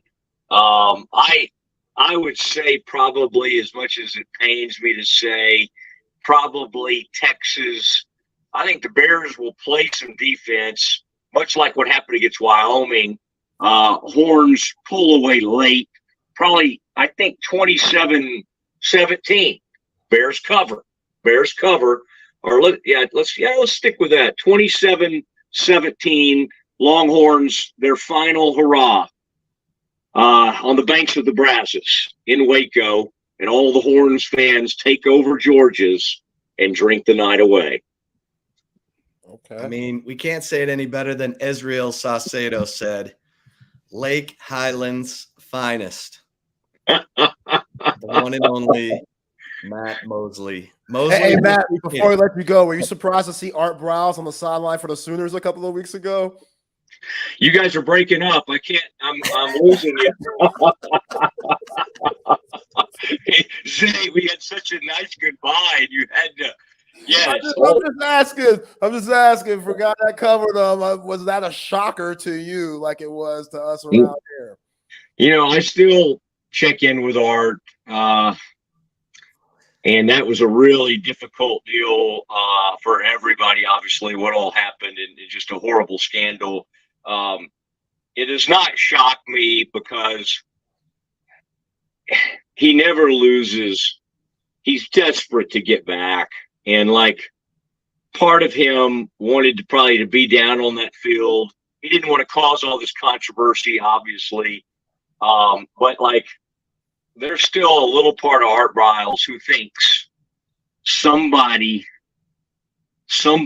going to give him a shot. And Grambling's tried, nobody. So I do think in that instance, maybe he thought it was late enough after the game. I don't know. I don't understand how anybody can see what happened with all that and not think it's going to blow up.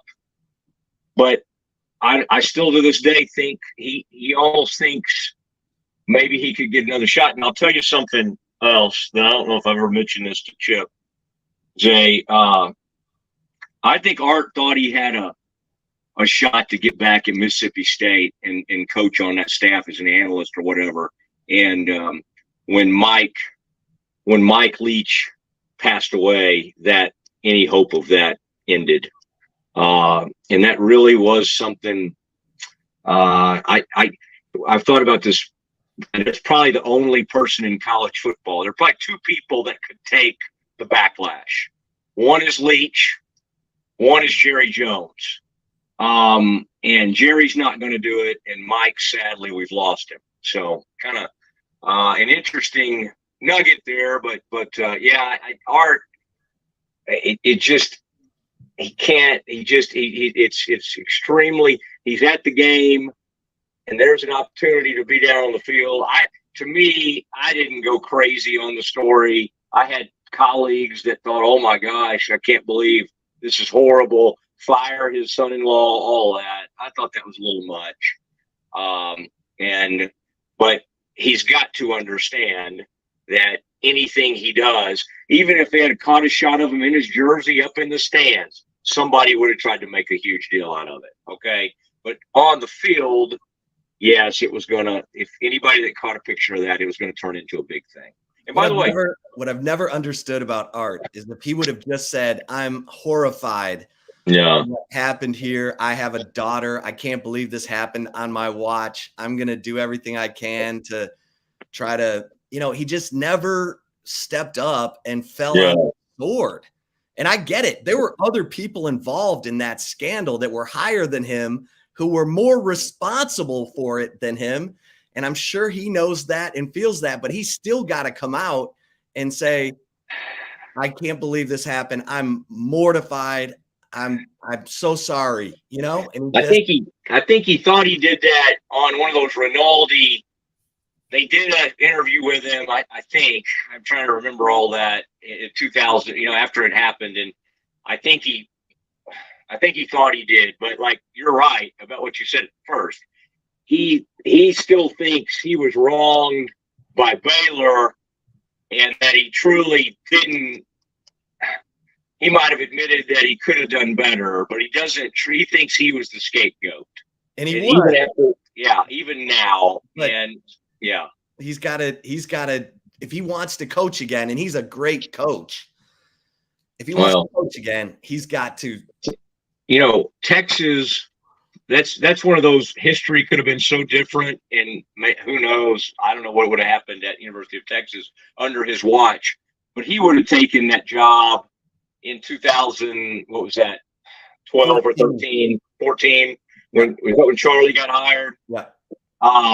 He would have taken that job, and Baylor was just begging him to stay and Baylor went out there to a bowl game in Arizona and wasn't even focused and got beat by UCF because everybody was scared Art was going to leave, and he ends up staying. But, I mean, think about how much history would have been different there. There were a bunch of UT people, I'm sure, that wanted Art, and Art was going to take that job. And for whatever reason, they went another direction. And, the rest is history. Steve Patterson offered the job to Jim Mora, interviewed James Franklin, and hired Charlie Strong. So those were the dark days for the Texas Longhorns, my friend. All right, we know you got a show to get ready for. We'll let you get after it, Mosley. Great conversation. Let's do it again soon. Okay, guys, good to be streaming with you, and thanks to whoever. I like when that thing comes across and I see comments and all. I wish we had that technology in Waco, but we'll hopefully get that someday. There he is, Lake Highlands' finest, Matt. Yes. Mosley. I love that guy. All right. Thanks, all my best. All right, I'll see you Saturday. All right, there he goes, Matt Mosley. Let me real quick before we get to the right call from my man Zay Collier. My man Tom McKay and Audiovisual Consultations, they got you taken care of. So I know some of you have been hearing us talk about it and you've been thinking about it. Do it. You're going to get the best price on the big screen TV if you're ready to upgrade. And all you got to do is call 255-8678. Tom and his crew are going to bring everything to you, from the free consultation to installation. They handle it all. All you got to do is unlock the door, let them in. They're going to bring you the big screen TV, the surround sound, the surveillance, the electronic shades. And then you say, hey, thanks for coming, and close the door and you're set.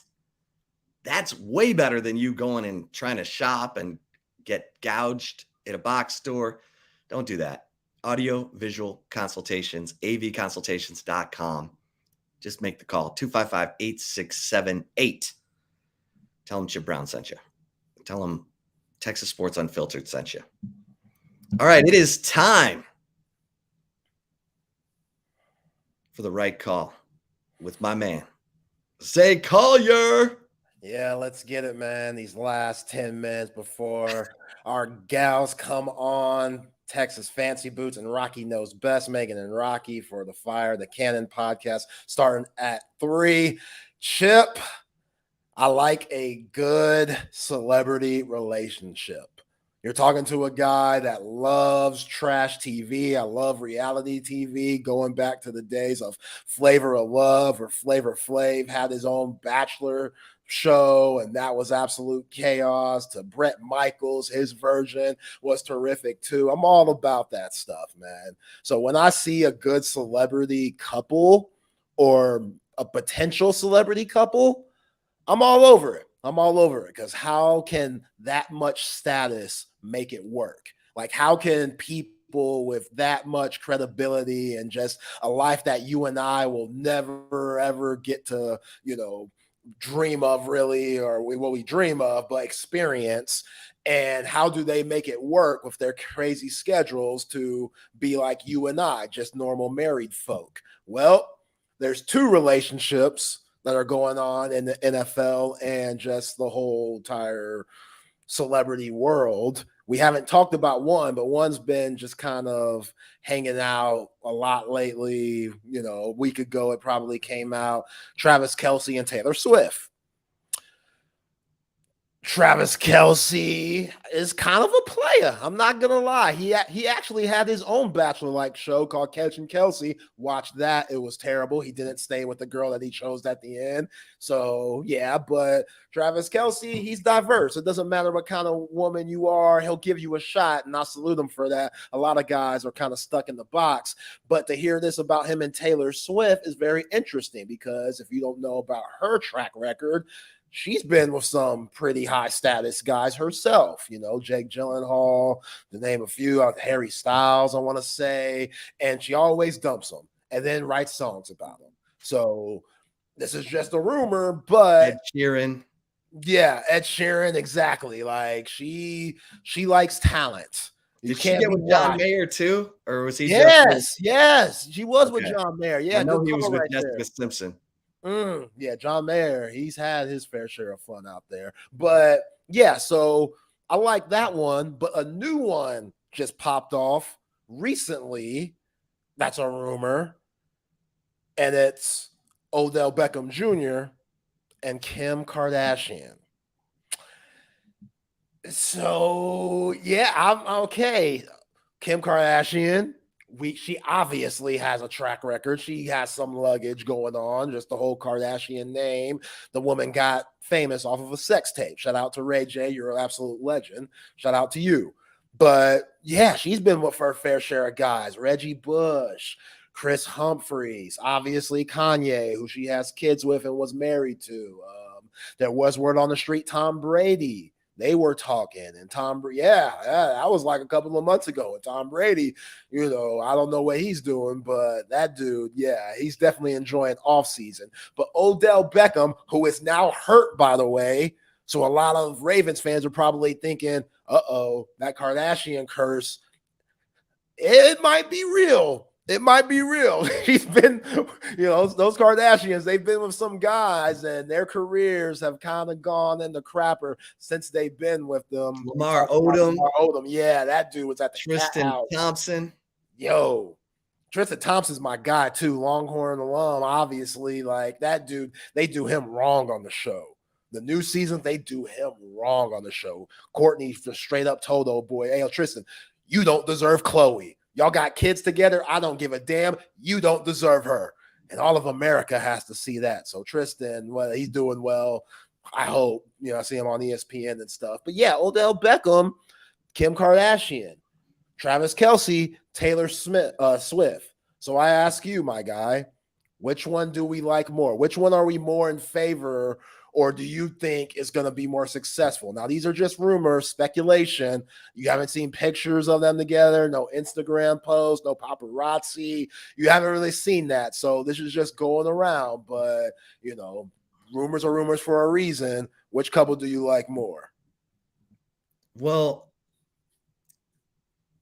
this reminds me of when my man Chris Bennett just brought it up, when Matt Nordgren was like moving in on Lindsay Lohan. What? Matt Nordgren, the backup quarterback for the Longhorns in 2005, and Lindsay Lohan, who famously got caught with cocaine in her pants and said, "They're not my pants," which is like one of the best alibis I've ever heard. Leave it to Lindsay Lowe to come up with that one. But you know what? OBJ and Kim K, this sounds staged to me. So I'm going to go with Travis Kelce and Taylor Swift, because I think they are a train wreck that is just bound to make some incredible train wreck headlines. Yeah, if I'm Andy Reid and Patrick Mahomes, and if this is true, I'm a little concerned, just because Taylor, she's different, man. She's a little toxic. Just like she's a little toxic. Like I saw her at the Video Music Awards on MTV the other night, and she was plastered, Chip. She was drunk and dancing, and she was kind of swaying like Stevie Wonder a little bit. And just something about Taylor Swift that's just off to me. And like, do all your boyfriends, they all have to be super talented? Like, I get it, you want somebody on your level, like, not every woman's Oprah with Stedman out here just doing nothing at the crib right now, eating hot Cheetos on the couch in his underwear. But Taylor, something about, and Travis is toxic too. He's very toxic. Catching Kelce and hearing about his ex-girlfriend who supposedly he made her pay half of everything. Like they split bills and split money arrangements down the line, which, you know, she ain't no professional athlete, especially no NFL athlete. So Travis, that's a little, I don't know. But yeah, man, like I think Kim Kardashian is a little misunderstood, where I think Taylor Swift, I think she gets too much credit just because the Swifties, you know, they're just batshit insane. Like her like her posse and the people that follow her, like that's different, man. Like, dude, they're talking about she might be too big to play the Super Bowl halftime show. Too big? Taylor Swift. Like too big of a name? Too big, like would overshadow the Super Bowl because her concert was so in demand, and it's crazy. Like she's the hottest thing going. I can't remember, like, I guess what, Harry Styles. So this is a funny story. Speaking of Harry Styles. So we're going to Moncrief to do some interviews, and there's a line of people around Moody. Yeah. And we go in to talk to Sarkisian, and Sarkisian tells us those people are waiting to get their picture with Harry Styles. Those people are paying $500 a piece to take a selfie with Harry Styles. And the line was like 1,000 long. Like that dude was about to pocket $500,000 from people who wanted to pay $500 to Harry Styles to get a selfie with him. He's going to make $500,000 in 30 minutes before his 5 concert run at Moody. I'm like, people lose their minds over these concerts. You know what I'm saying? Taylor Swift tickets. Yeah, I'd never pay that much. I'd never pay that much. I'm the biggest Nas, Jay-Z fan in the world. Hey, y'all, guess I just ain't going to see y'all when y'all come to the ATX. Sorry, I'll listen to your albums. I'll support you there. But nah, man, not for no damn picture. I'll Photoshop that thing if it gets that serious, you know. But yeah, Harry Styles is like the White Prince. He be dressing in some flamboyant stuff and be wearing blouses and stuff like that. And the women love the dude. I've never seen anything like Harry Styles before. He's different. Prince was my guy. Yeah. I saw him on the opening show of the Purple Rain tour in November 1984 in Detroit. Man. Bruce Springsteen waited till the lights went down, and Bruce Springsteen came out and sat with fans. And he said later, he didn't want to be up in a suite or something because he wanted to experience Prince like a fan. Wow. And it was insane how hot that concert was and then, yeah, I mean, Chris Bennett, I'm that guy. I went to Paisley Park. I went to Prince's house the year after he died. They opened up Prince's house, had all these people come back and do concerts, you know, The Time, Sheila E. And so, like, I went on the tour through his house. They opened it all up. And, yeah. Wow. Prince, that's my guy. So, like, did you ring the doorbell and instead of a normal sound, it was the Oh, yeah. And that, the concert hall he had in his house was insane. He would throw concerts at midnight and just word of mouth. People would show up. He'd just play acoustic concerts. And he recorded everything. So he's got this vault of concert footage. They show it every year. They've been doing this.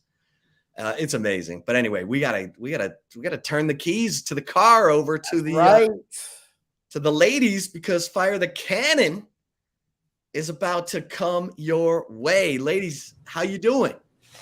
We're great. How are you? We're great. Good. We loved Harry Styles. We went to see him at the Moody Center. Did not pay big money for the autograph, but we had a blast at the show. Awesome Very show. Impressed. Yeah. So he lives up to the hype. I had no idea. He was such a talented musician. And the cool thing about his show was the band was phenomenal. He worked the entire stage. Huge band. Yeah. And so many women in his band. It was amazing. We loved it. We had a great time. There you go. Mm-hmm. There you go, Zay. Yeah, I know. I'm not surprised one bit. Harry's a legend. News you can use. Absolutely. Hopefully we have a couple more hours of news you can use.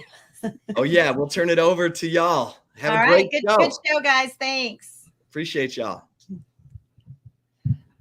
All right, everybody, welcome back to another episode of Fire the Cannon.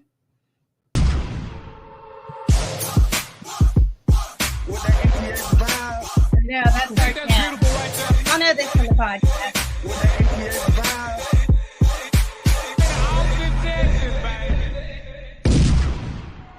Longhorn Nation, we're back. That last part hits just a little bit harder now, doesn't it? We're back. Just a little bit harder. Hey, y'all. Welcome back to another episode of Fire the Cannon. I'm Megan. I'm Rocky. And we are Fire the Cannon. All right. We got a lot to talk about, girl. We got some there. Okay, we're just gonna keep on with the cannon booms. There we go. We're gonna run down what Texas did with Wyoming last weekend, talk a little game day atmosphere. We had some drones flying in, a little unexpected. That was really cool. It was really fun. Yeah, we've got some fun clips. We had our mamas on. We had a fun conversation with them last night. Right. I'm gonna share some little nuggets of wisdom with y'all for that. Gonna look over the Big 12 and what else we got on deck, Rocky. So we are going to talk about how the Big 12, what happened with the Big 12 this past weekend, what we're looking forward to this weekend with most of the teams playing a conference schedule now. We'll talk a little bit about the NFL. Hopefully we get time to talk about our favorite teams at least. We have happy hour check-in. We'll check in with happy hour. Of course. So like you said, we talked to the mamas last night, and we'll get into that, who we talked to, what they said. We have some fun clips to share with you. And then we are going to pick against the spread. This is actually a good weekend of college football coming up. Yeah. So we'll pick against the spread and some good games. Of course, we always have something to get off our chest. And we have a shout out to some women in sports. Love so it. that Love it. will take us 2 hours. We're here 3 to 5 today. So that'll be fun. Yep. Always fun. Thank you guys again for joining us. We're happy to be here.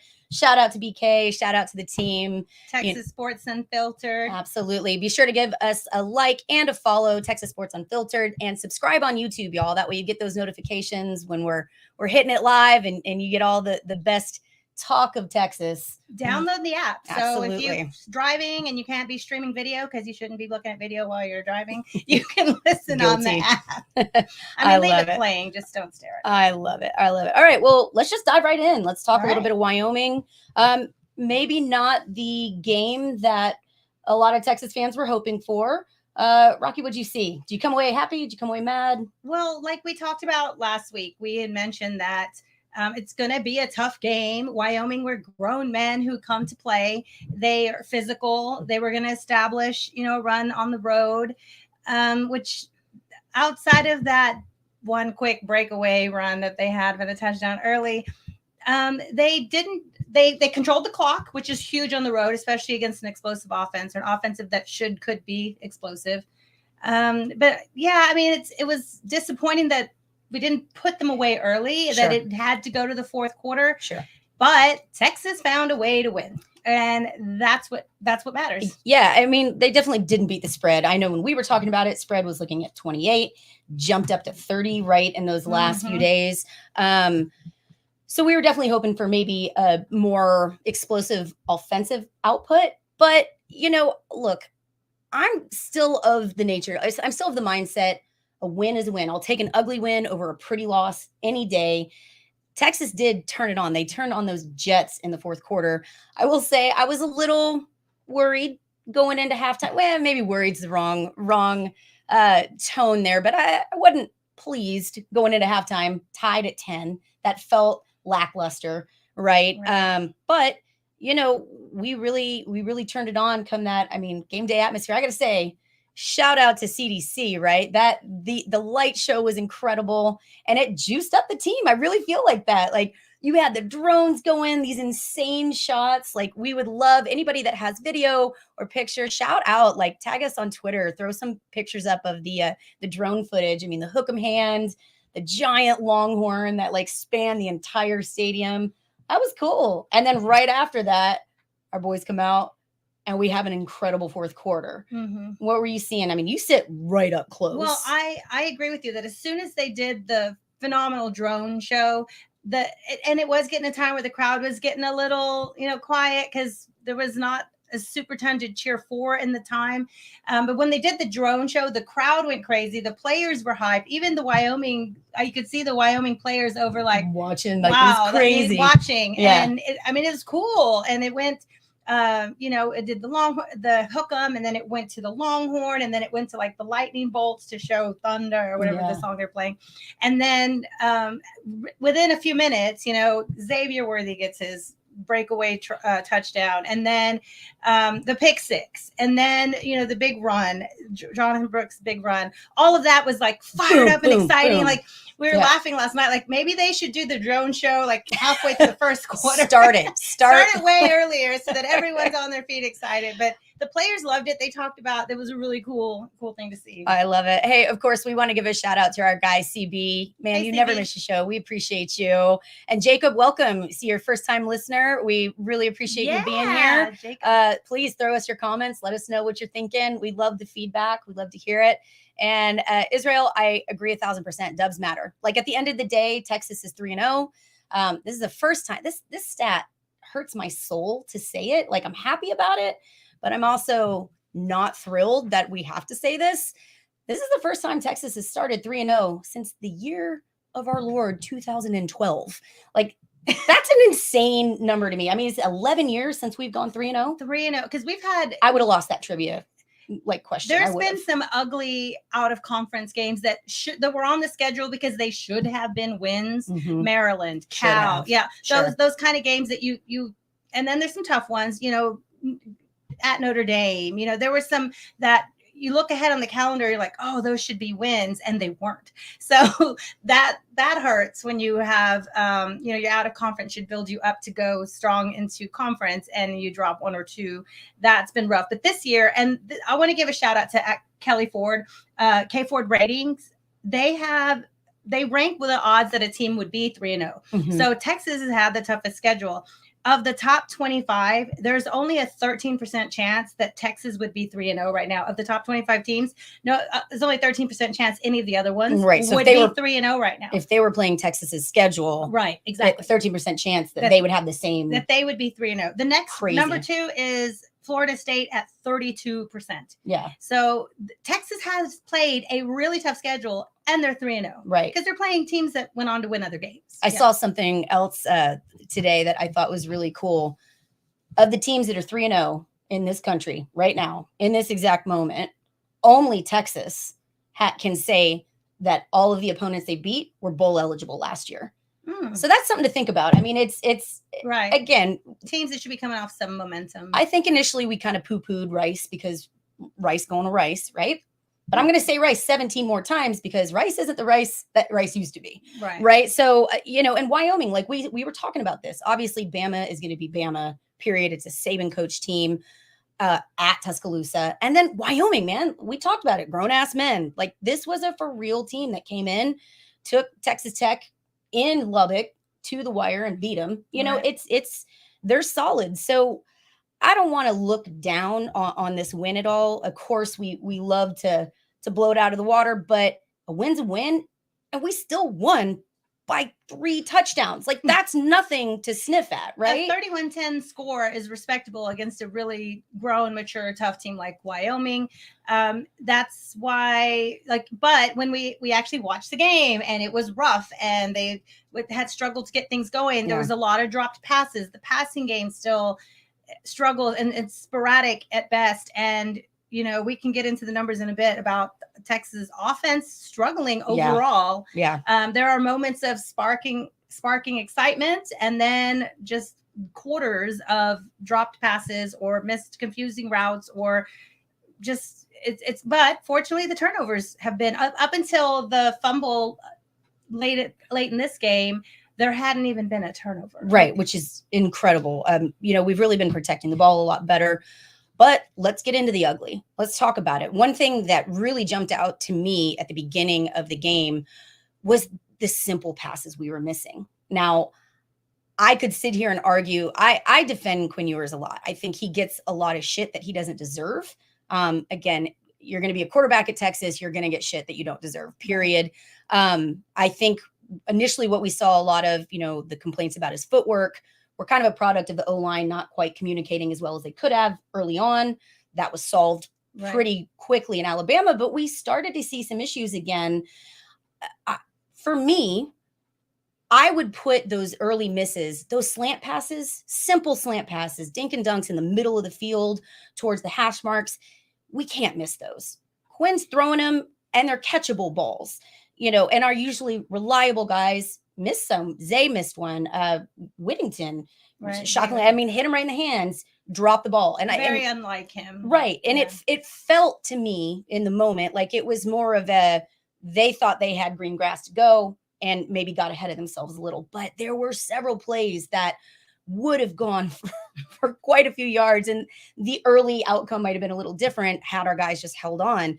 Do you think that's a product of Quinn regressing or not playing up to the competition, or is there a real problem? Is this a wide receiver issue? What were you seeing? I'm going to trust that when Sark says they're seeing different looks than they were expecting or prepared for. Rice brought in different looks.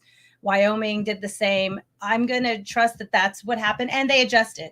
And that to me is what matters the most. Is so these teams brought in new looks, but they adjusted. They overcame that. They found ways around or through. It stuck with their running game. And we talked about this last week. What is the key to Texas winning against Wyoming? And that's going to be run the ball. Right. And for a team like Wyoming, like we can nitpick a few drop passes, but for a team like Wyoming that had only given up about 180-ish yards between the first 2 games rushing, Texas got more than that in one game, and almost all of it from just Jonathan Brooks. Right. So there is some, you can, like Sark says, take what the defense gives you. The passes were off. The pressure was different. The coverages were different than they were expecting. They adjusted. They found a way. They finished. Yeah, I agree. Finish the game. That's always great. And Michael, quick shout out. Sorry about that, kiddo. Sometimes I swear like a sailor, but I will try to keep that under control. Appreciate you guys listening. Thanks for having the kiddo on here too. We love that. So that's fun. My fault. Hey, kiddo. Sorry. Blame Megan. It's my fault. Was it me? I'm going to be the offender. I'll be the offender. Blame Megan. So Rocky, I love what you're saying. Like, yes, we found a way to win. And ultimately at the end of the day, that's what matters. We are making adjustments where Texas didn't make adjustments before. What bothers me a little bit though, is this is now the second of 3 games that we've heard, oh, they threw something at us that we weren't expecting. Okay, man, like I get it. Yes, I understand. You can only prepare with what you've got film for. We struggled. There have been several instances where the players were a little different. The personnel was a little different than we anticipated. Including the starting quarterback. Exactly. So I do understand on that level, it is difficult to prep for that when you don't have the film. But at some point, it shouldn't take 3 quarters. We're Texas, right? Like people are going to throw stuff at us that we are not expecting. They are gaming for us. We are circled on their calendar. Texas is the team to beat. We got to be ready for that kind of thing. And we've got to be ready. I heard him talking about it earlier. I believe it was it Zay earlier, maybe Chip? We were talking like, we've got, where's Milwee? That's why he's on the field. We've got guys in the booth. They should be seeing these things earlier on and making those adjustments a little earlier.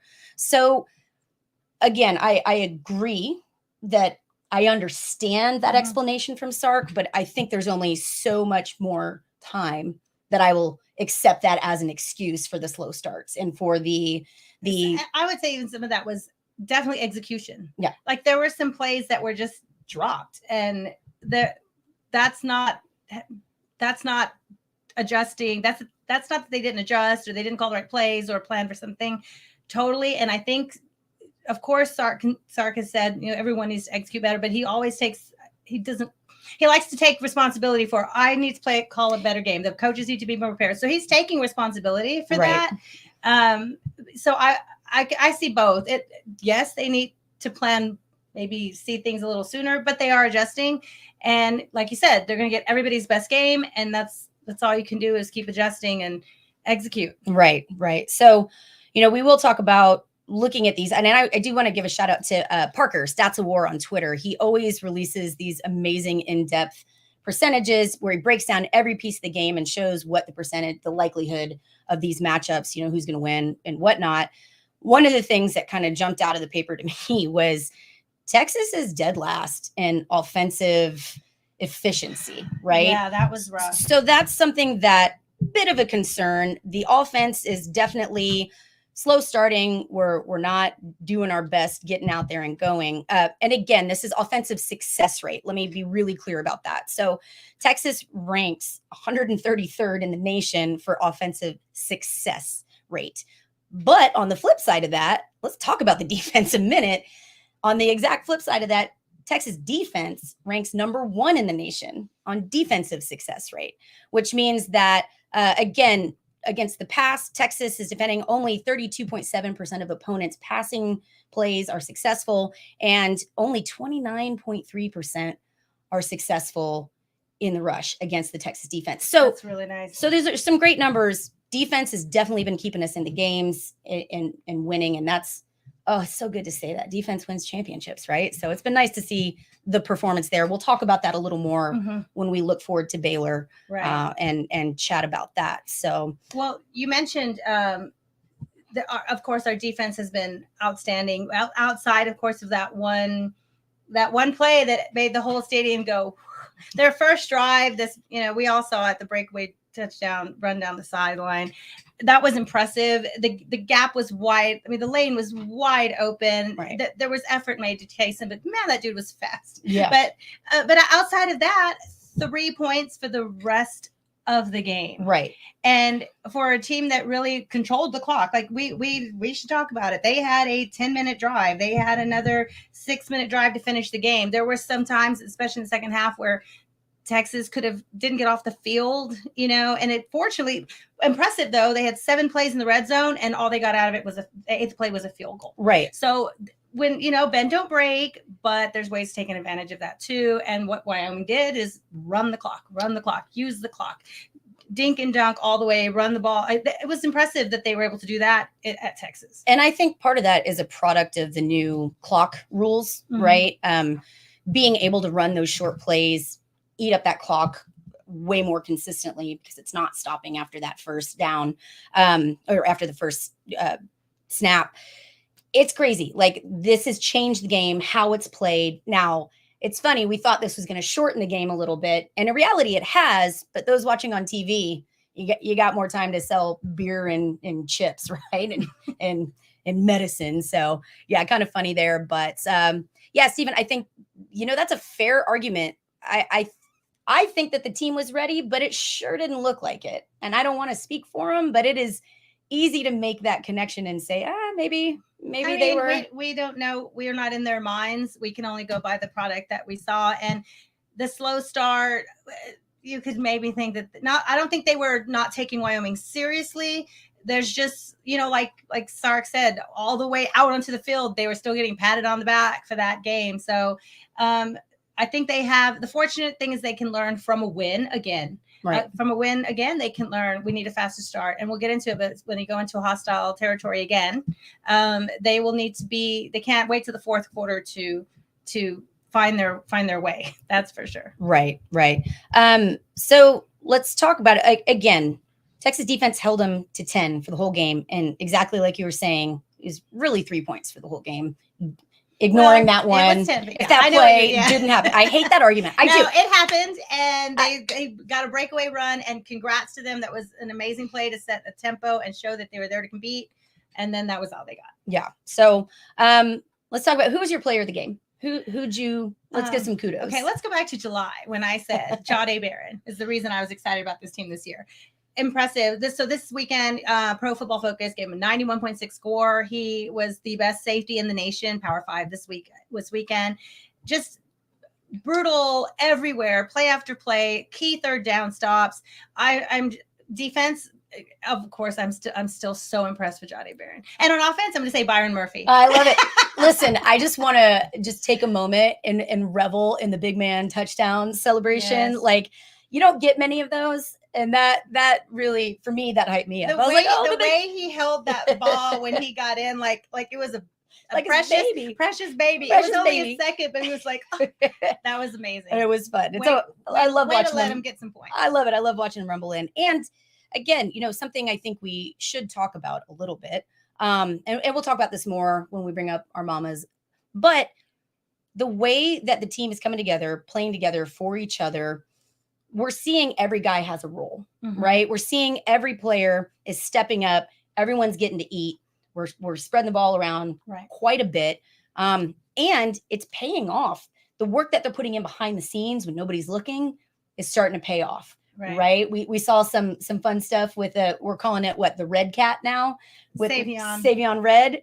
He put in a ton of work scouting for Alabama and then gets to run some plays, gets a few calls here. I guess if we had said the key drive of the game or the one that gets it going is going to be Savion Red and Byron Murphy, you would have said no. What are you talking about, right? So, and especially like you mentioned, so Sark had talked about they use Savion Red to mimic Jalen Milroe to prepare for Alabama, and then within a few days, he's rewarded with not just possessions, but key fourth down plays when they really needed to move the ball. They rewarded him with those key plays, and he came through and he got more work. So congrats, Savion Red. Keep it up. We're excited to see you. Right. Congrats to Byron Murphy. Right. Yeah. And again, what I really like about this is that shows that culture's there. The guys trust each other. To me, this is a feel that we haven't had from our team necessarily in the past. And I really think we're starting to see the product of that culture that Sark has been building, the play for the man next to you. You know, we're starting to see that come to fruition. And that to me is what's making Texas special again. That to me is why we are, God help me, ranked number 3 in the nation right now. Who loat? So when in the 4:00 hour, we're going to share some of the really cool audio clips from our interview last night with some of the football mamas, and we had 4 mamas, right? We had a junior, and you'll see who they are: freshman, sophomore, junior, and senior mamas. So we heard all about behind the scenes, the culture, the development, the team bonding, and we'll share some audio with you of that later in a bit. So stay with us. But like you're saying, they're not everyone needs. Not all the work is out front, right? Some people are working behind the scenes, and they're just contributing to the team however they can, and Sark's rewarding them for that. Right. I love that. So again, we'd love to hear back from y'all. Were you at the game? Did you see, what'd you see? What was your favorite moment? What was your favorite play? What'd you love? What didn't you love? What didn't you love, Megan? I mean, I'm going to have to, this is just nitpicky stuff and has absolutely nothing to do with the game. What's your first world problem? My first world problem is this whole time I have been hyping up this damn Longhorn app. Sorry about the word damn. This Longhorn app. This stinking Longhorn. With the lightning bolt so your phone can sync up and you share in the experience. Could you get your phone to connect? It's probably still trying to sync. It was ridiculous. Like nobody could sync. How do we have AT&T as a sponsor? I couldn't get a tweet out the first half. I know. God help me. I almost didn't make it, y'all. It was rough. Megan couldn't tweet. Help me through. Megan couldn't tweet. To be fair though, the team wasn't doing well on the first and I wasn't tweeting. So see what happens? Yeah, you need to be able to tweet. I'm just saying. So, but yeah, I mean, look, I tried to connect. And hardly anybody in the stadium was able to because you couldn't see them syncing up. So we don't know what actually was supposed to happen when our phones not for the first one. Now, I will say from where I sit in the north end zone, the second opportunity to sync up worked for a lot more people in the stadium. Still couldn't get it to work for me, but I could see like the lights flashing with the music. That was cool. Okay. It'd be cool if we could all do it. Yeah. Did we let CDC know? No, we didn't tag CDC. We are not tweeters of CDC, generally speaking. No, I'm sure people tagged him. It was not us. Yeah. I'm sure he looked up and saw that people's phones weren't doing whatever they thought they were supposed to do. Some people just had their lights going on their phone still. I didn't see it doing anything with the music. I don't know what it's supposed to do. And maybe they should find a way where we download something that plays, that we don't need to all be 100,000 people don't need to be on service at the same time. Syncing it doesn't work. I'd still argue if AT&T is a sponsor, throw up a couple extra freaking. They said we were supposed to have had better service already. And I don't know anybody. I didn't experience I don't know anybody who could access it. I didn't experience Not that I asked everybody, but so that's my rant. But it was still really cool. But it was cool. That was your first world problem. And the smoke looked really cool at night with I mean, again, we're getting smoked out in the north end zone, but choking out the students. But they can handle it. They're fine. Their lungs are young. Yeah. They'll be all right. Depends what you put in that smoke. Right. But the lighting with everything looked really amazing. Really loved it. Okay, so Seth, I do want to address that. The students yelling F Wyoming. Like, I will say, I generally don't love chants like that, but I understood it the first time. The first time when I think it was Ross that was hurt. He was hurt and literally needing to be carted out. And very clearly, the entire Wyoming section started Wyoming chants. It was just with an injured player. With an injured player, and not just like a minor. Like, this was a major having to be carted out. I get it. I don't love it, but I get it, right? To me, though, the second time it started up towards the end, that was unnecessary. We're winning. We're up. Be a little more classy. I don't think, again, we had this conversation with the atmosphere in Alabama and some of the bad run-ins with their students. To be very clear, like, every school has their students that maybe don't act the way that we would love them to.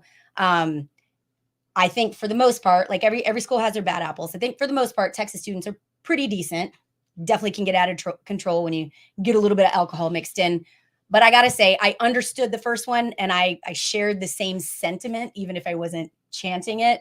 The second one I did feel was kind of unnecessary. I heard about it. I couldn't hear it from where I was. Oh, it was loud and where clear. I was, I couldn't. I'm sure. Yeah, I saw that people were saying they're doing it. I couldn't hear it from where I was, but I would be surprised if the broadcast. We could hear they were saying something, but I couldn't make out what it was. Oh, it was super, because we're on the other side. Yeah, again, I'm in North End Zone, so I'm at you guys could probably hear. I can hear everything. Like, the band is close. Like, we hear pretty well. Again, the only downside, I couldn't see the drones, but because it was directly over us, because they were over your head. Yeah, I couldn't see them at all. The one place that where you wouldn't be able to see them, right? Where they put them. Well, and I know that's, but they put them on the screen. That's not the same as seeing it in the air, right? So, so I definitely, again, I don't love that chant, but I get it. I get the first one, especially.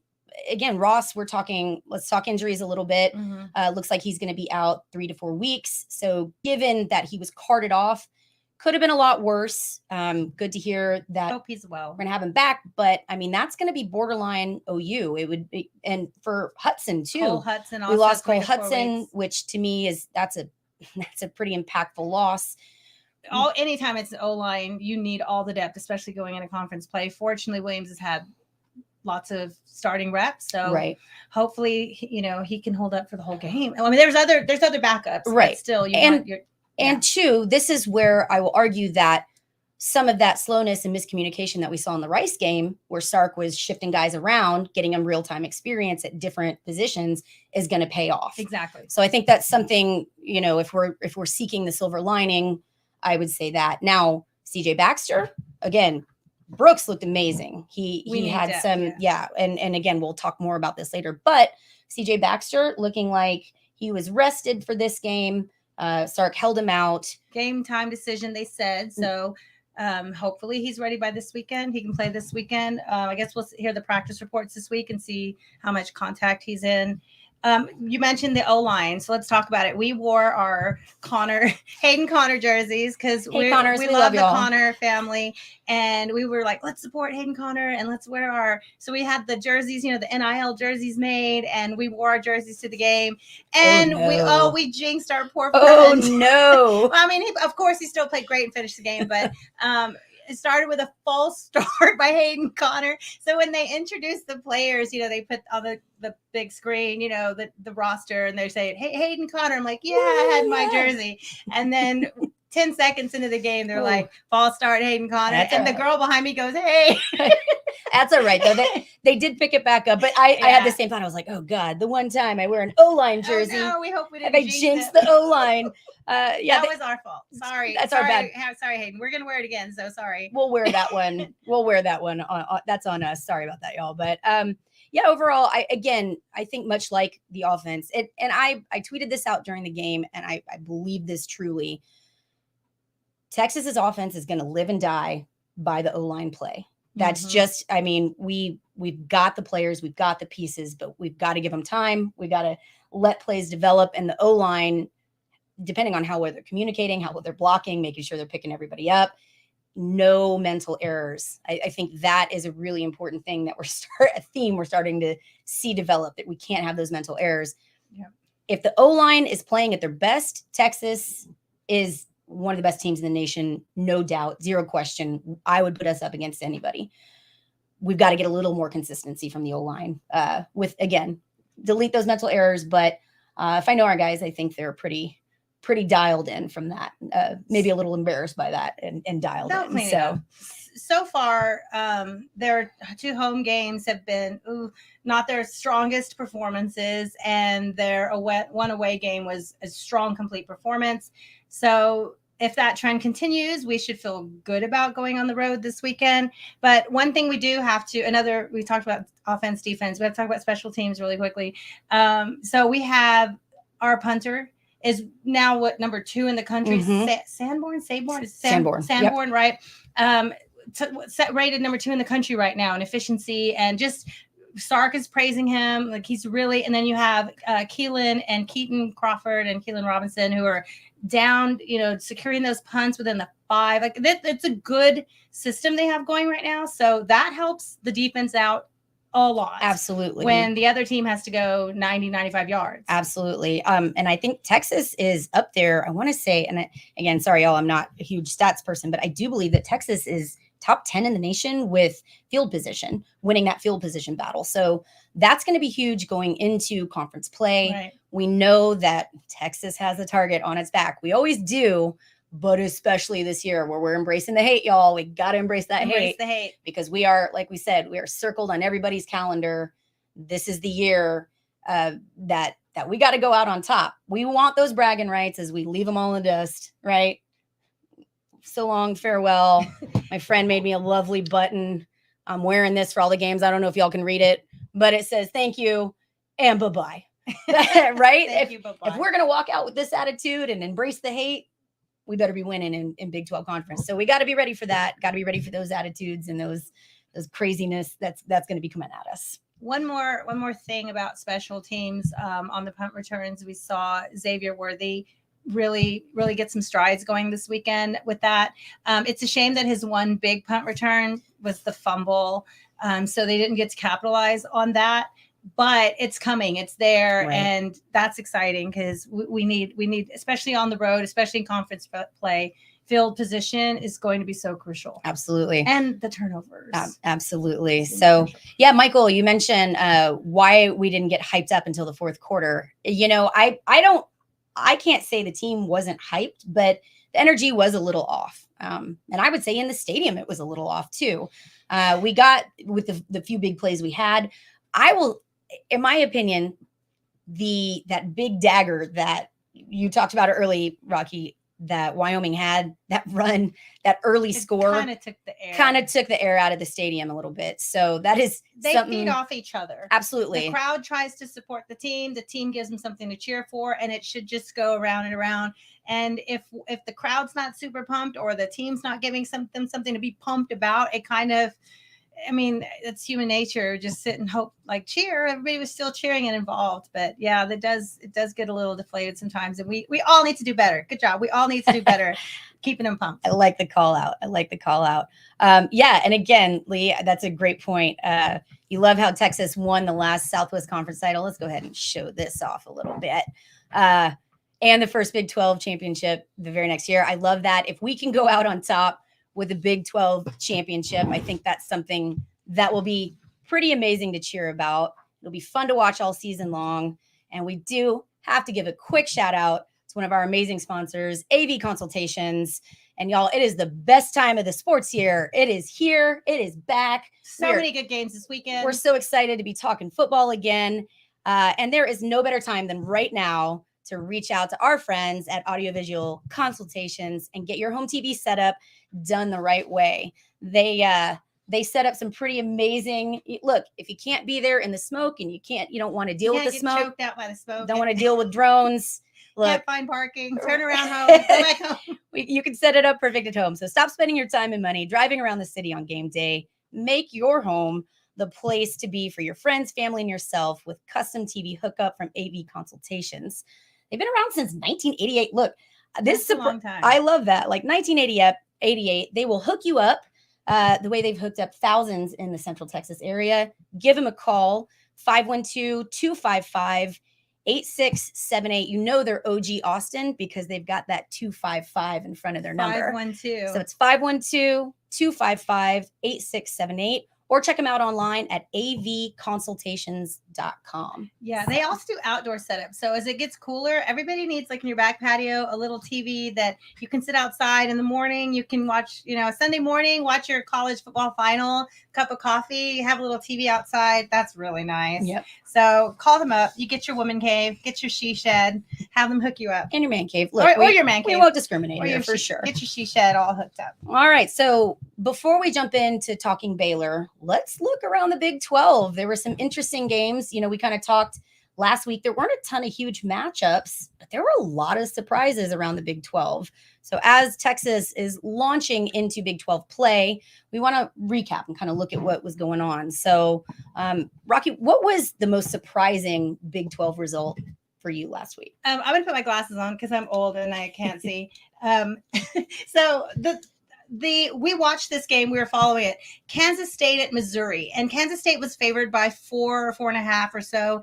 And that was a good game to the last second. 61-yard field goal for the win. Missouri is like an SEC and record. Got backed up. Yeah, they it was had a like 5-yard 56. penalty. Yeah, it was 56 yard. And they're like, oh, and then he nails it from 61. That was impressive. That was surprising. Good job, Missouri. But that was one of their little rivalries, Kansas-Missouri rivalry. So Kansas State, that game was surprising. Have you ever experienced that state of Kansas versus Missouri rivalry? It's the weirdest thing. Like, I understand Texas, Oklahoma. I get that. Got some hate in my heart for Oklahoma, right? But it was so funny. Like, I remember the first time I flew in to KCI, to Kansas City. And which is 400 miles from anything. Right. And but it is right in, I want to say it's on the Missouri side.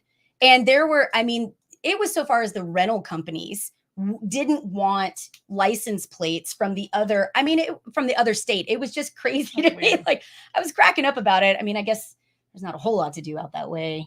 You got to fight about something. I guess that's it. But I guess. Yeah, big rivalry. So interesting to see number 15, Kansas State lose to Missouri. Right. Another rivalry. West Virginia, Pittsburgh. Yeah. I had thought Pittsburgh would go in there at least because it was a pick'em game at kickoff. I thought Pittsburgh would go in there and win. No, 17-6. That was probably the most boring, ugly game in the world. I didn't watch it, but 17-6. I imagine that was an awful game. Yeah, and this is another one, Michael. Earmuffs, if you're ready or if you can. I heard that they had to turn off. I think this chant is hilarious. It is a big rivalry, and it's the eat poo pit, but the word for poo that rhymes with pit, right? That kid will never figure that out. But apparently they had to turn off the broadcast microphones because the stadium was so loud chanting that they that had was probably the most exciting part. Pause it for a minute. But yeah, agreed. I thought Pitt was going to show up more than they did. So impressive win. BYU at Arkansas. Yeah. Arkansas, for whatever they are this year, they are still, Texas knows, a very, very tough place to play. Going in there, you're going to have to win at the line of scrimmage. BYU went in and won 38-31, and they had to come back to do it. That was impressive. Yeah, that game honestly opened my eyes to BYU. I'll be honest. And yes, guys, I know, I get it. Anytime I tweet anything, it's going to be that isn't about the immediate next game. Oh, just focus on the next game. I can look ahead to I'm next not year playing the game, y'all. It's okay. But yeah, it opened my eyes. I very much one of the people that was kind of overlooking BYU. They have a winning record against Texas. I know that Sarkisian's going to be ready. He played there for crying out loud. But this BYU win against a not great Arkansas team, but still, like you said, hard place to play, that opened my eyes up. BYU is no slouch, and they're going to come in ready to roll and continue that. They're going to try to continue that winning streak against Texas. So were you in Provo in 2013? No, I was not. The rain delay one? Yeah. I was not there. Let me tell you, I was there. It was crazy. We set up a little tailgate with my friend Patrick Flynn, who drove the big white lady, a white Cadillac Escalade with big old horns on the front. Tiny little tailgate. They don't tailgate much there for obvious reasons, y'all. But we had the AD come by and the cheerleaders, and they were thanking us for being there and appreciated it. Nice. And, I kind of cracked up. The AD was saying, oh, we're really trying to get this tailgate atmosphere like y'all have down in Texas. We're trying to build that up in Provo. Well, how about have some alcohol? And he did. What do you recommend? I was like, well, I got one recommendation for you, but you're not going to like it. You're not going to like it. That's fine. But they were really nice. And then, out of nowhere, the skies opened up and we were literally tailgating right by the stadium and didn't have enough time to get into the stadium. Like we were not a block away. It was nuts. And the roads were flooding within a minute. Were flooding where to get into the stadium, I had to cross the road and step in it where the water was almost up to my knees. Like it was crazy flash flood, 2.5 hour rain delay. We're soaking wet. Texas comes out, doesn't play their best game. No, the rain delay didn't help either. It didn't, but I'll tell you, one of the things that sticks with me the most about that loss in Provo is how nice the BYU fans were. It almost made it worse. Yeah. I literally had people coming up to me, oh, we're so sorry that you drove all this way and didn't win. What? Don't tell me that. That makes it worse. I don't know how to respond to that. Drives longer home. Yeah, like I don't know how to respond to that. Thank you. I know how to deal with people being hateful or ugly or just not talking, but I don't know. Maybe that's because there was no alcohol. Right. I don't know how to deal with apologies for beating us there. I don't know. That was weird to me, but I gotta love them for it. Do we though? No. Yeah, that's fair. So no. Yeah. So the only other thing really around the Big 12 that was shocking news. Well, is it shocking? Oklahoma State getting their butts kicked at home. That was odd. What's going on with Gundy up in Stillwater? I don't know. I feel like this is the same Gundy he's always been, and he's had flashes of greatness. Texas has struggled. Got to be the most embarrassing loss they've had in I don't even know how long. It was bad. Central Michigan, but at least Central Michigan turned out to be an okay team. Right. I don't know. We'll see. But Iowa State right now in the power rankings for the Big 12, Texas won, then of course Oklahoma and BYU. Iowa State's last place in the Big 12 power rankings right now. However, they are still favored to beat Oklahoma State this coming weekend. How does that work? I don't know, but they're still favored by 4 at home. I know Vegas is smarter than I am with this kind of stuff, but Iowa State's looked absolutely abysmal. I'm taking back my initial weird things happen in Ames. I told you, girl, they're trash this year. I get it. But weird things do happen in Ames. Let's see if they beat Oklahoma State. It'll be a battle for the bottom. They have they have Baylor, BU, ranked 12 out of the 14 Big 12 teams. I think that's a little, I don't know. We don't know yet what they are. Yeah. We don't know yet. We'll find out Saturday night what they are. Their Long Island game definitely was. Okay. So we'll have pick'ems later. We're going to pick against the spread, and that will include some of the Big 12 games. So let's get a little bit broader college football. And if you're ready, we can talk about bigger things that happened this past weekend. First, I want to give a shout out to former Texas quarterback Casey Thompson. He was with Texas and then Nebraska, and now he's with FAU. Back with Tom Herman. Yeah, back with Tom Herman. Mm-hmm. And just, giving him love and support. He has a season-ending injury, ACL tear. So just, he's a Longhorn to us, and we just want to send love and say, hope he's back quick, back full, and, just wish him the best. Absolutely. Let's jump in. The game everybody talks about, the coach everybody talks about. Saban? No, just kidding. Dion. Not Dion. Maybe not your favorite person. Mm-hmm. But I will say he's coaching a little better than I was expecting. He was favorites against Colorado State, and he survived at home. Good for him. They found a way to win. They did. That was a tough game. A little bit of banter before, maybe a little bit of trash talk between Norvell and and we talked about this last night on the podcast. When you hear the Mama's podcast on Fire the Can, it releases at 5:00 today. Yeah, we want to tease it and share with it a little bit first, and then we'll drop it for you to listen to the whole 2 hours. It's a long way. It goes fast though, because those mamas are good. But we talked about this.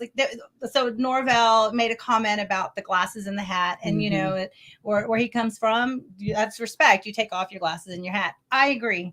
I just, it has nothing to do with it, whether or not it's Dion. I just agree when you're looking, especially nowadays. Take your headphones out. Take your earpods out when you're talking to adults. Show that you're engaged. Yes, I'm engaged with you. I'm paying attention to you. I don't. call me old fashioned. I don't care. I just don't agree that you cover your face and your eyes and your ears and your head and everything to talk to people. I don't think that's respectful. And so Norvell said that. And of course, that's billboard material. Turned into a thing. We're going to give the whole team glasses. We're going to give the whole. Yeah, that's fine. Write it, make it whatever fires up your team. That's fine. You're pumping up 18 to 22-year-olds. Great. Do it. Use it. I don't want my son behaving that way. I would tell my son, take your hat off, your glasses off, your AirPods out when you're talking to me. Yeah. And look, again, I'm going to give him his props as a coach. I mean, he's really, and Colorado was smart. They brought him in and he's doing what they wanted. They're getting the attention. I mean, when's the last time? They're selling out. Good. They're selling stadium tickets. I mean, they're selling merchandise. They're exactly what they need. TV time. Right. Yes. When's the last time? I mean, they had the highest watched game of the season last weekend. Well, yeah, it was 9 point something million. It was higher than the Texas Alabama, not at peak times. We're talking overall viewership. It was at that time. People were staying up late to watch it for sure, but it was at that time still like the last game left. So everybody was watching it, which is good. People don't always stay up and watch the Pac-12 game. But in years past, nobody cared. Yeah, exactly. So, no, I mean, and again, hats off to Colorado. It was a good game. As far as it was a good game. Yeah, it was. And hats off to Colorado as far as understanding that draw, getting the hype train going. I do wonder how long does that last? It's Saturday at 11 or 12, whenever they play Oregon, it's over. But do they crash and burn, when Deion moves on? Is it helping? I mean, it's elevating Colorado right now. Is that sustainable? I wonder that. So you mentioned when he moves on. Why do you think he's going to move on? Because he's Deion.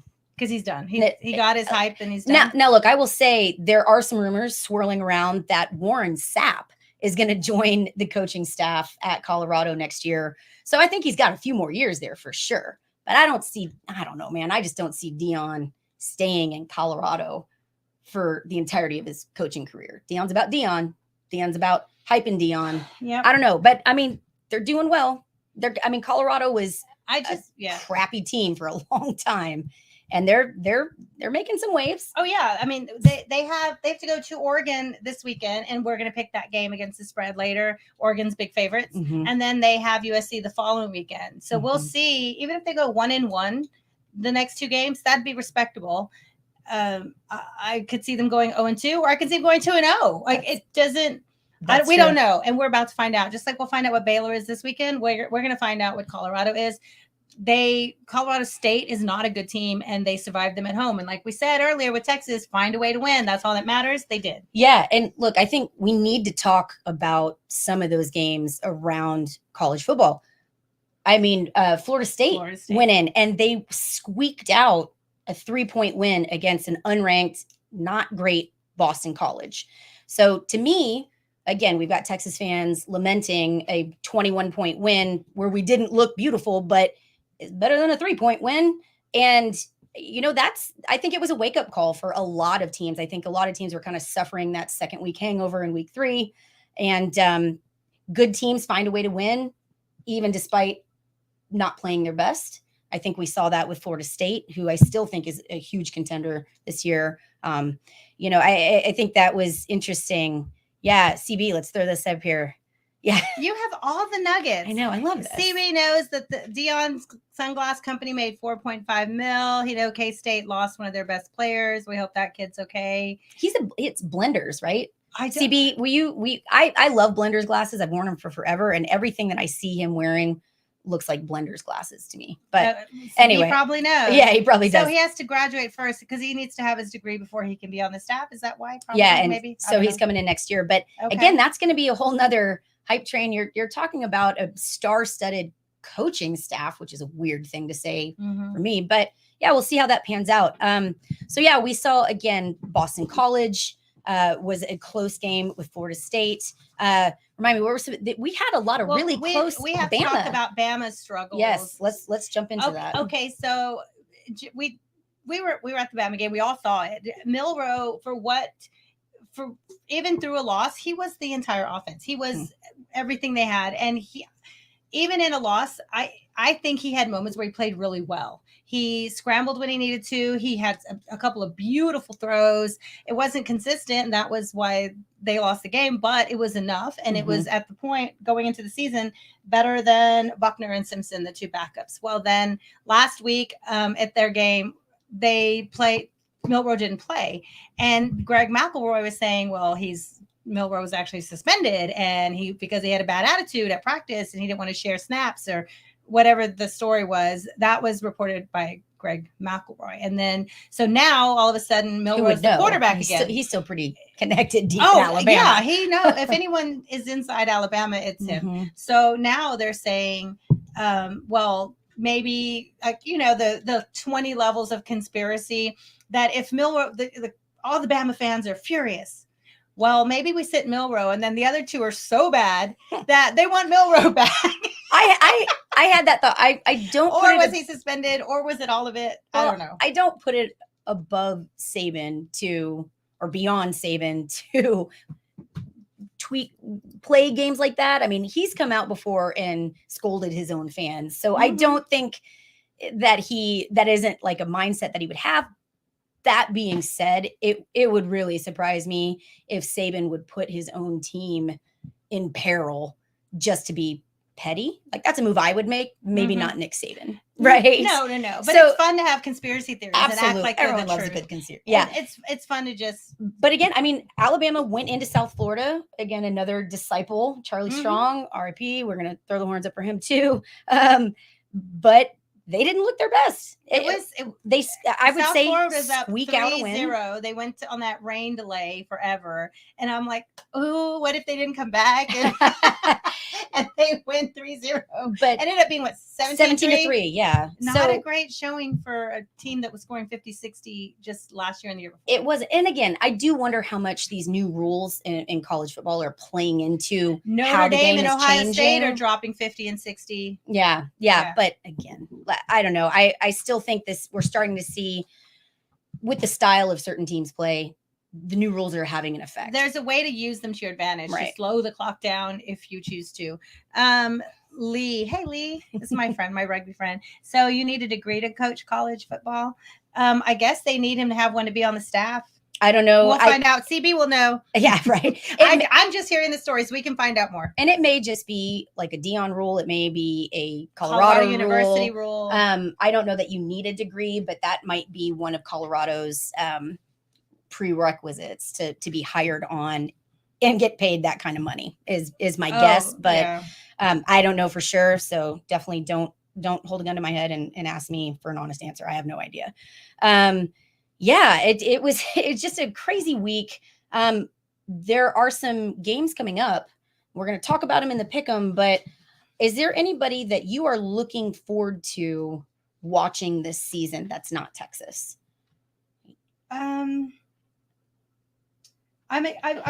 Individual players. There was so much hype, like Cade Klubnik coming out of Westlake at Clemson.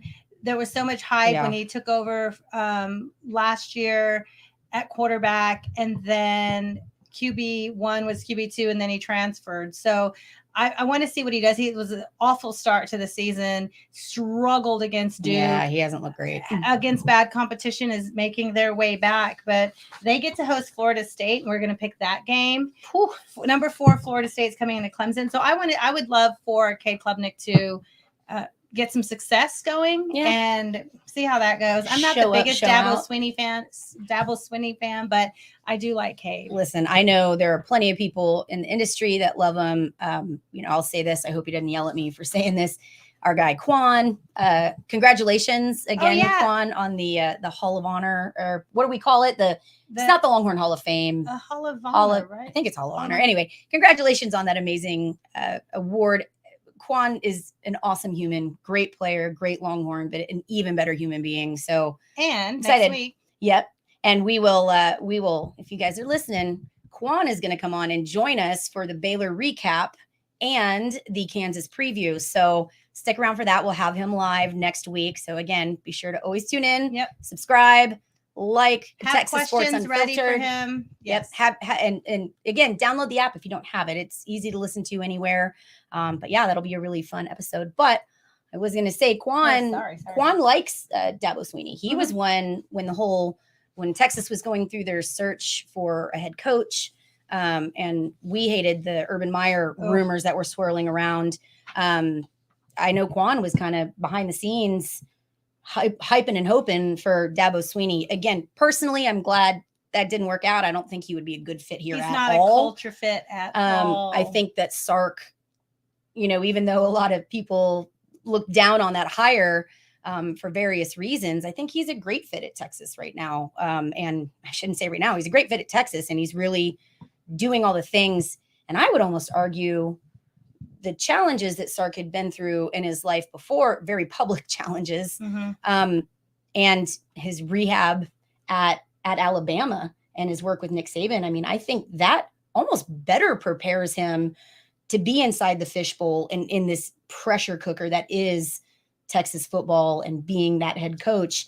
I think it almost better prepared him than most. I mean, he knows what it's like to have to go through these public trials, very personal trials for him too. And he's always come across with great humility and honesty. And I think that combination of knowing who you are, fighting back from that, but having that humility made him a really good and fit being for Texas. Honest about it. Yeah, I love that. So I think that's something that we have to look forward to. Again, Dabo Swinney, not my favorite guy either. No, I mean, but we'll talk about he seems like, I'm sure he's a delight. Yeah, but I would say I don't think he'd be a fit.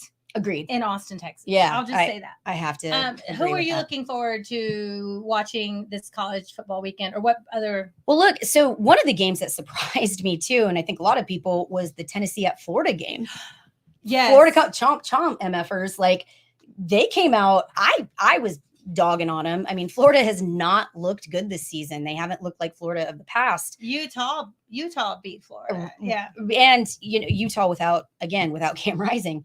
But number 11 Tennessee comes into the swamp and gets pretty well handled. I mean, that was a 29 Tennessee lost. It was 16-29. So that was a pretty decisive win for. It was put away pretty early too. Yeah. Like Florida came out strong. Yeah. It was the second, looking at the numbers right here, the second quarter. I mean, after the first quarter, it was Tennessee 7, Florida 6. And then Florida blew up for 20 points in the second quarter. And then, Tennessee just couldn't get anything going after that. Florida only scored, 3 more beyond that. But that was a surprise to me. So when you ask me, like, is there a team that I'm excited about? I don't know that excited is the right word.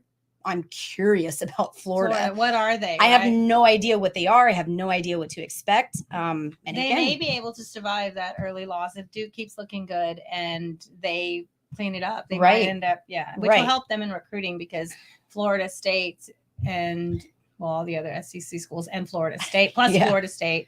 I know it was ACC, but I'm saying like that area. That's still a rivalry. That's a huge rivalry. Yeah, that's a big rivalry, and they've been pulling recruits. So so that would be good for Florida if they can get it together. Definitely. So I'm a little parched, Rocky. Are we going to put the call in, because we're getting close to our happy hour? And it is almost happy hour. So y'all are home and y'all are listening, not driving, obviously. Feel free to join us in a tasty adult beverage or water, whatever. Not the kiddos. Whatever. Yeah, not the kiddos. This is water. Hold on. Like that you're water. Emphasizing that.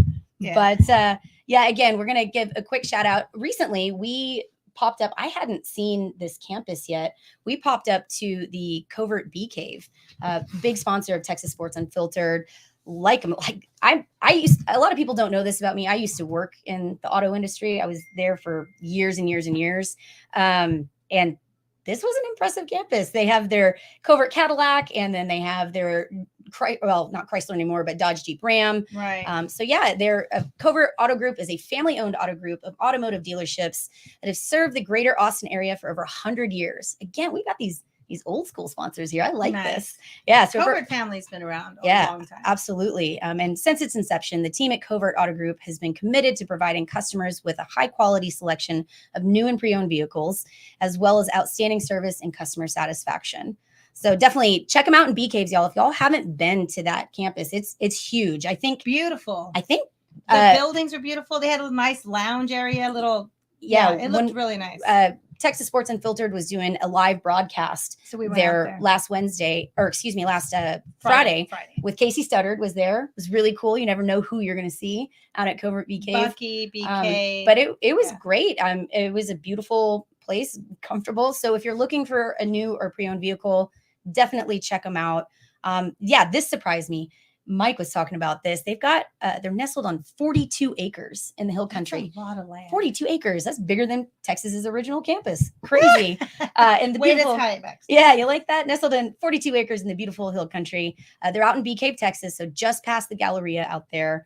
Covert Bee Cave has 3 new state-of-the-art auto dealerships carrying 7 brands. So that's Buick, GMC, Cadillac, Chrysler, Dodge, Jeep, and Ram, in addition to 7 other brands that the Covert family carries throughout the Austin area, including Ford and Chevy in Hutto, Ford Lincoln in Austin. And again, that's a pretty big range. So I'm going to keep this in mind because when Nadia leaves to college, she's going to take my little Bronco with her. You're going to need a new ride, my and friend. I might go get me a Jeep. I love it. I love Jeep. So yeah, I'm gonna y'all, keep this in mind. if you're in the market, please check them out, covertbcave.com for the latest specials and inventory, or stop by and see them. Again, it's a beautiful They campus. were so nice. And When they're we went the other day, the they were coolest just people. walked us to the stairs. Yeah. They were just so friendly. And I'm like, Definitely felt like a VIP there. It was yeah. nice. It was really nice because one of the things that makes or breaks when you buy a vehicle is that if they have a nice little lounge, because you're going to spend time waiting there for Mhm. services or, inspections or whatever you do at your dealer and maintenance stuff. And if they have a nice Comfortable. sitting area with some free snacks, some coffee, some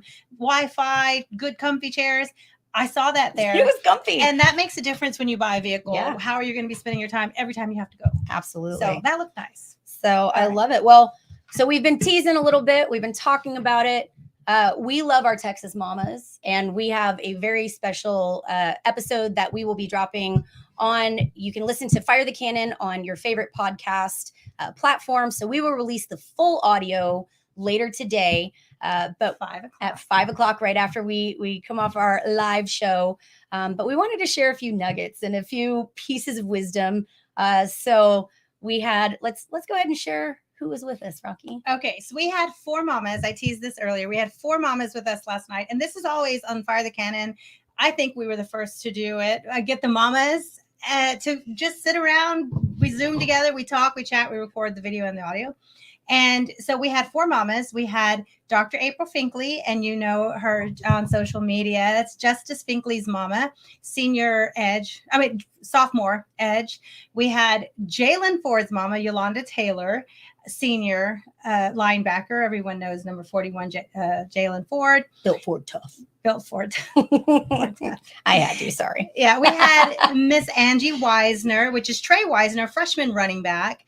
And then we had Yolanda Broughton, Yolanda Wells Broughton, Mama B. Mama B. Y'all know her as Mama B, and her son is a junior D lineman, Vernon Broughton. That is a good, fun group. It was great. And we didn't realize it till like halfway through the show that we had a freshman, a sophomore, a junior, and a senior. A couple of them had been through the coaching change from Herman to Sark, staff changes. Ms. Wisner, her son, was through the running back coach change. So it was pretty interesting conversation. So let's get into some of our favorite things that we talked about with them.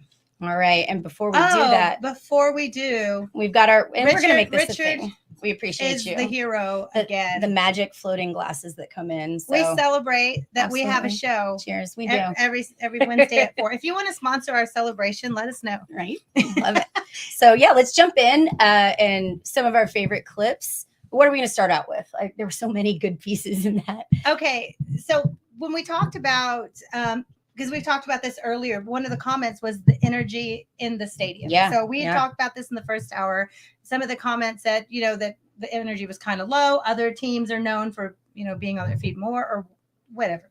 The mamas actually thought that Texas did an amazing job with the energy. Texas brings it, and the players feel it too. So how does it affect them? How does it affect them? Let's hear. It was very exciting. I'm very intense in the games. I watch every play. I mean, I am like really focused. I am a football mom. I'm a sports mom. This is Jalen Ford's mom. Football, and I'm watching, and I'm a little, because it's 10-10, Yeah. They but shouldn't I even think been that it close. energized.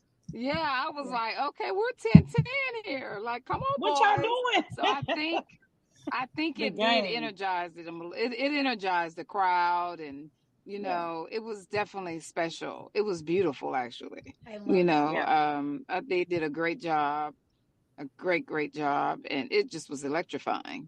And so I I think like it how gave the them a spark crowd. for sure. The Yeah, drones that's were right. nice. I like the Yeah. crowd. I like how the crowd Yeah. pumps. I think the crowd, they feed off the crowd energy, and Texas have everything, all the energy that them boys need. So that's what I like. I like the energy in the crowds. They should have did. So there you go. So there was energy. Again, I would argue we started off strong. Wind kind of came out of the stadium, but built back up. And that game day atmosphere that CDC has been building up, it pays off. And y'all, that you heard it straight from the horse's mouth. Like, the energy that the crowd brings energizes our guys. That's a big deal. We always sit here and say we. I love that argument. Oh, you can't say we. You didn't play for the team. Listen, I've been around We're this all team invested. forever. We're invested. I've bled for this team. I've sweat for them. I spent all my damn money. I'm broke because of them. So I'm going to say we, right? And but it's nice to feel that we can have an impact, that as fans, you do have an impact, and the guys hear it and they feel it. And maybe that's something to also kind of keep in mind as you move forward as a fan and interacting with the players and understanding what they're doing. Right. So we talked about the fans' interaction with the players. So we'll just say we talked to them for over 2 hours last night. Yeah. And we cut out nothing. So you can hear the entire conversation. There were some points where like, can I be honest? Yeah, mama, be honest. So you're going to love it. We talked about recruiting. We talked about the fan and social media engagement. We talked about Texas branding. We talked about all of it. So when they do engage with the fans, they had some, thoughts that's your child sometimes, that people who, didn't play that level or aren't really familiar with behind the scenes, that they just to be aware that you're dealing with someone's child when not you, but when people attack them on social media, not just other fan bases, but sometimes even Longhorns, when they're attacked on social media, it's like just to be aware that their kids come with a story, right? And here's that starts with Angie Weisner talking about Trey, her son, and then April Finkley is talking about her son Justice. My thing about it is seeing them go from Pee-wee to where they are now. It's just so sweet for them. Like, watching them work, and I'm not saying just playing football. These kids have been working since Pee-wee until now. They deserve every bit of it. That's how I feel about Trey. I still get teary-eyed. I ain't gonna lie. When I was hugging him at the game, I just want to cry. But he said I cry too much, but I can't help it. It's tears of joy. Mm-hmm. He deserves it, and he'll get to tell his story. People will realize how I feel about Trey and why, because he got a story to tell, and I can't mention it right now, but he's been through a lot. And seeing him out there, knowing that it almost got taken away, I'm so happy. I'm so happy for him. So that's something, again, really, we're not going to ever dive in too much if it's something that they can't talk about. But, man, I feel like that is some context that people lose sometimes. We're so quick to jump on social media and so quick to name a specific player and maybe say not the most flattering things, assuming that we know them or what they've been through. But there's context there. Like, these are kids. These are kids that have some crazy stories and some things that they've been through. Me hearing that, like, it touched my heart. Like, I felt that on a deep level. I really did. Yeah, it's important that we remember that that they've overcome things to be at Texas. Yeah, and that's what fans need to realize. These kids come with context. Like, we come with context. Like, when you meet me, I'm a sum total of my experiences and all of those things that they're not just the player for your favorite team. Exactly. These kids come with context. You don't know the things that they may face. You don't know their insecurities. You don't know. And so even if it's not my kid, I just hate to see when people on social media tear down athletes, particularly student athletes, because these kids, like I said, they're growing up physically, mentally, emotionally on a big platform. And so when you see them out there, yeah, they're somebody's kids, and we're their parents, and we're looking and we're watching and we're reading. And that's why I want to say, Mama Angie, back away from the podcast. Some of them back away from the podcast. But not this podcast. Stay here. Back Stay away. here. Stay here with us. Stay here with Rocky and Megan. My thing about it is, yeah. So we appreciate that shout out as always. But yeah, I love that. Like I will say again, I got to shout out to Dr. Finkley because she always brings the best sayings, the best nuggets, but the kids come with context. Right. And I think that's important for us to remember. I forget it sometimes. I think we're both pretty respectful of the players and of the system and of the school. But yeah, it definitely, we're a rabid group and we can kind of forget that context at times. So, hey, Sal, just quick shout out. Thank you so much. You're joining us from New York. That's amazing. Totally appreciate that. And then Ian from Australia. Wow. Australia. College fans are great, but Aussie rules. Okay, you're talking to rugby union, but yeah. I have mad respect for Aussie rules. I've actually been to a footy game in Australia, the Wallabies, right? Like this was forever ago. It was in my 20s. So, Ian, I'm sorry if I'm like butchering this, but it was a blast. Didn't really understand what the hell was going on, but it was amazing. Oh, and athletes, yeah, and it is a wild experience. Thanks for listening from Australia. I wonder what time it is there for you. Middle of the night, morning, 12 hours ahead. Yeah, Ian, jump morning. In. It's 4 p.m. here. Curious what time I'm guessing it's maybe early morning, late morning. Dang, man, early morning. We appreciate you joining it. That's which I call the middle of the night. Right. That's when I'm going to bed. But that's probably the farthest we've had somebody listen. We really appreciate you, Ian. Thank you. Thanks for being far away. Yeah. We hope you come in sometime. Yeah, and that's awesome. Check everything out. Okay, so our mamas, when we talk to the mamas, we like to just hear their stories. They get to introduce their sons and tell them things that they want you to know about them and themselves, because they come with their own stories too, and how they got to Texas. When you listen to the full podcast, you'll hear about how Trey Wisner almost went to Oklahoma, and you'll hear about that Jalen Ford was supposed to be at Utah. We almost kicked Angie out after that Oklahoma comment. Yeah. It's close, but y'all. how they got to Texas, what at Texas brought them there. And a lot of the parents, all the parents mentioned just Texas being the brand of Texas and how the global impact and the opportunities here. So I want to play that for you. We'll just listen to the mamas. They say it themselves. Here we go. In Bama country, Auburn country, even, LSU, Tennessee, you think that's the big all and beat all to college football. I mean, we've gone to the big house in Michigan when they played Ohio State, and I was like, wow.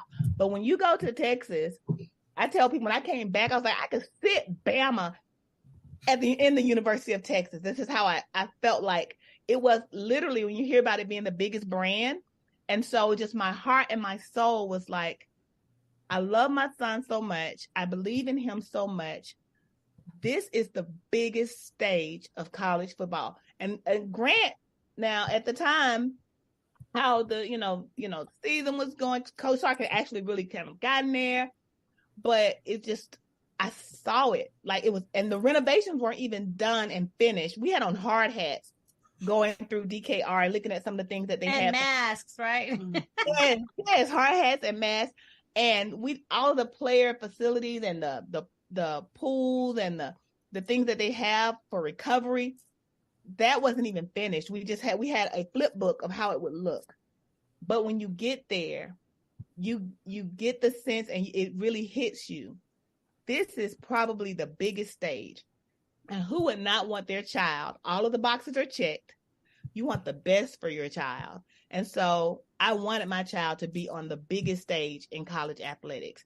And it hit me like, it's the University of Texas. Like, you know what I mean? Like literally. And if you've never been, I tell people all the time, y'all don't understand. All you see is this, where we are, where we live, but you got to go to Texas and it'll hit you as to why that Longhorn brand is so recognizable. Oh, yes.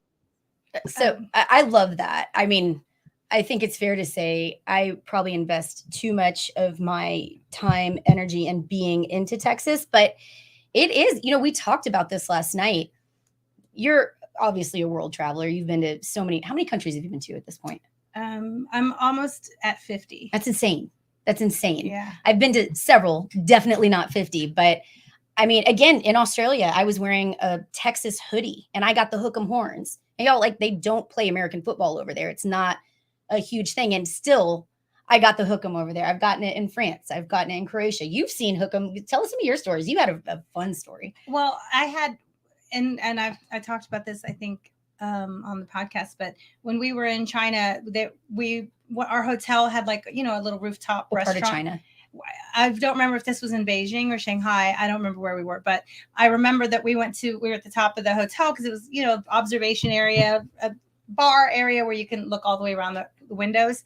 And I get up there and I have, I don't know, my Texas hat or hoodie or whatever, 7:10 a.m. from Australia. Thanks, okay, Ian. Not that crazy. That's crazy. You get to start your day with us. Yay. And so I look across and there's somebody else in a Texas hat or whatever. We give each other hook 'em. And then we look, looking around and there's somebody in the USC and I kind of look and then he looks and we're like, ha ha ha. This is like not long. This would have been in 2010. So after the 2009 championship. No, this would have been in 2009. So not long after USC, because we went to China when Nadia was almost 1. We took her to China. Why did we do that? I want your life. Anyway, I do. She was 10 or 11 months old when we took her to China. But anyway, this is only a couple years after the USC win. And so we look at each other, this guy across, and we're like, ha ha ha. Anyway, but it's always fun when you're on a train or a bus or anything, anywhere, and you see somebody else in a Texas hat or hoodie, and you're like, hook 'em, and they say hook 'em. It is a global brand. Like, people either start here and go around the world, or they just know. It's amazing. Yankees, right? Yeah. Yankees, Cowboys, Longhorns. That's biggest global brands. I will say I have friends from all over the country that will text me pictures of cars in their state, like they're driving and they see the Longhorn logo on the back. They're like, oh, the from what is it? Catch Me If You Can, where Leo DiCaprio was like, oh, and like, girl, I've never seen any movie. You never watch movies. I don't know any movies. But yeah, I mean, I'm sure I probably saw that 20 years ago when it came out and don't remember anything. It was the one where he had flight attendants, like fake flight. Okay, yeah. He was, 100 different things. Based on true story. Yeah, I don't remember it, but I'm sure it was great. But I love it. Like, again, you just get people that recognize it. People that didn't go to Texas. I've just shared a Texas experience with them.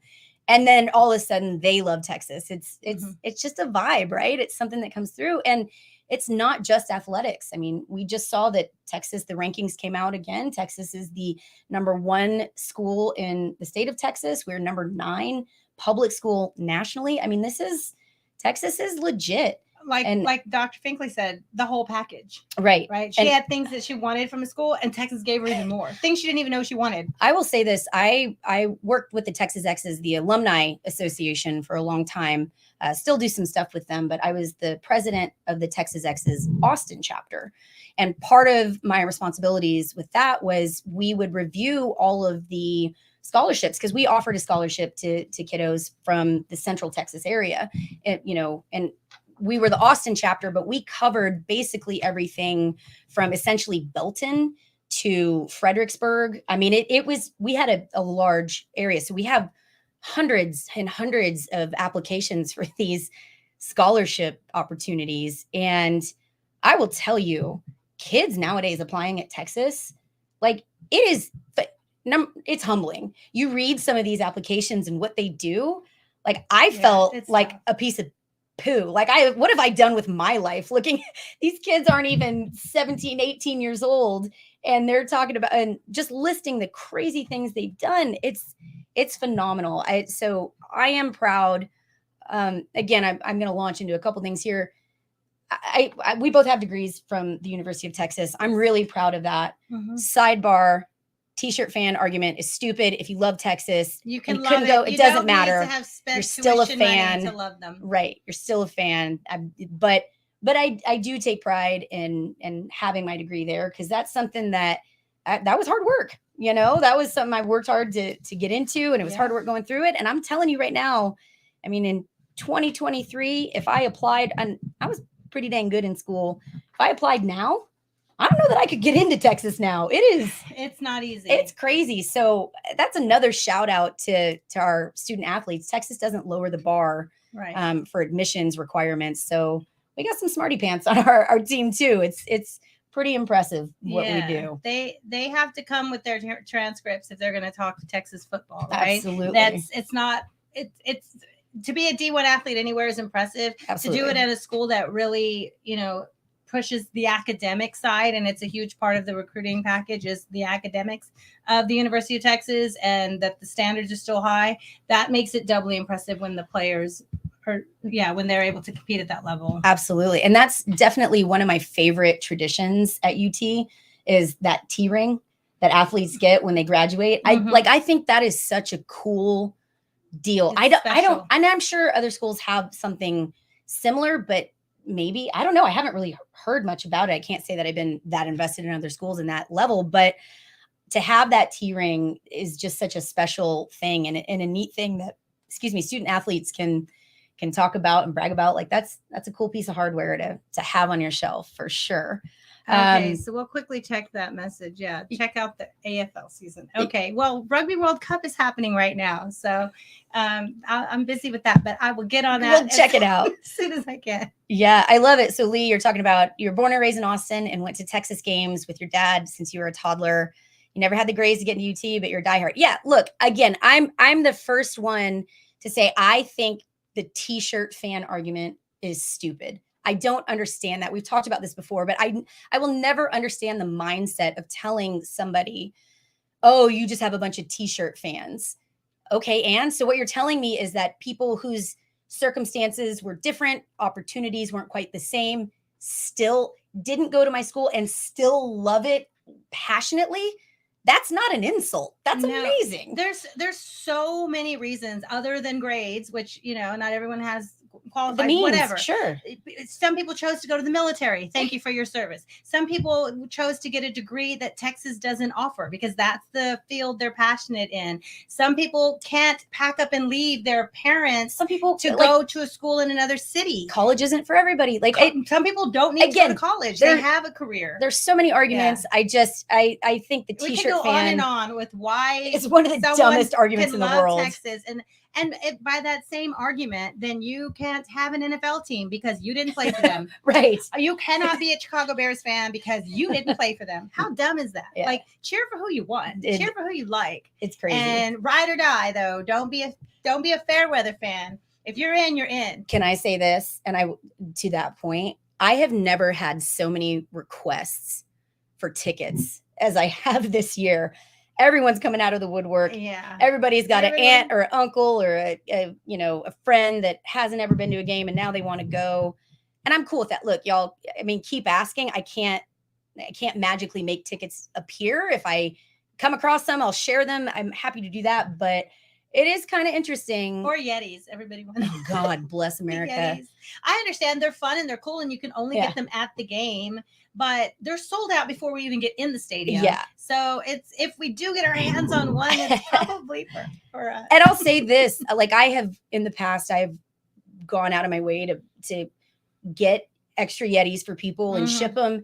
Y'all, I've lost so much money on them. You did. I've spent, it is not uncommon where I've spent $500 or $600 on Yetis to ship to other people. And I promise you that does not come back. So it's a lot. It's hard. And now because they're so limited and special, people are going into the stadium really early and buying as many as they can, which is good for them because they're there. So we can't get So if you're listening to this and you've asked me in the past or asked Rocky in the past for Yeti, I'm sorry. I'll do my best, but it's getting more and more difficult, y'all. And please don't take it as a slight.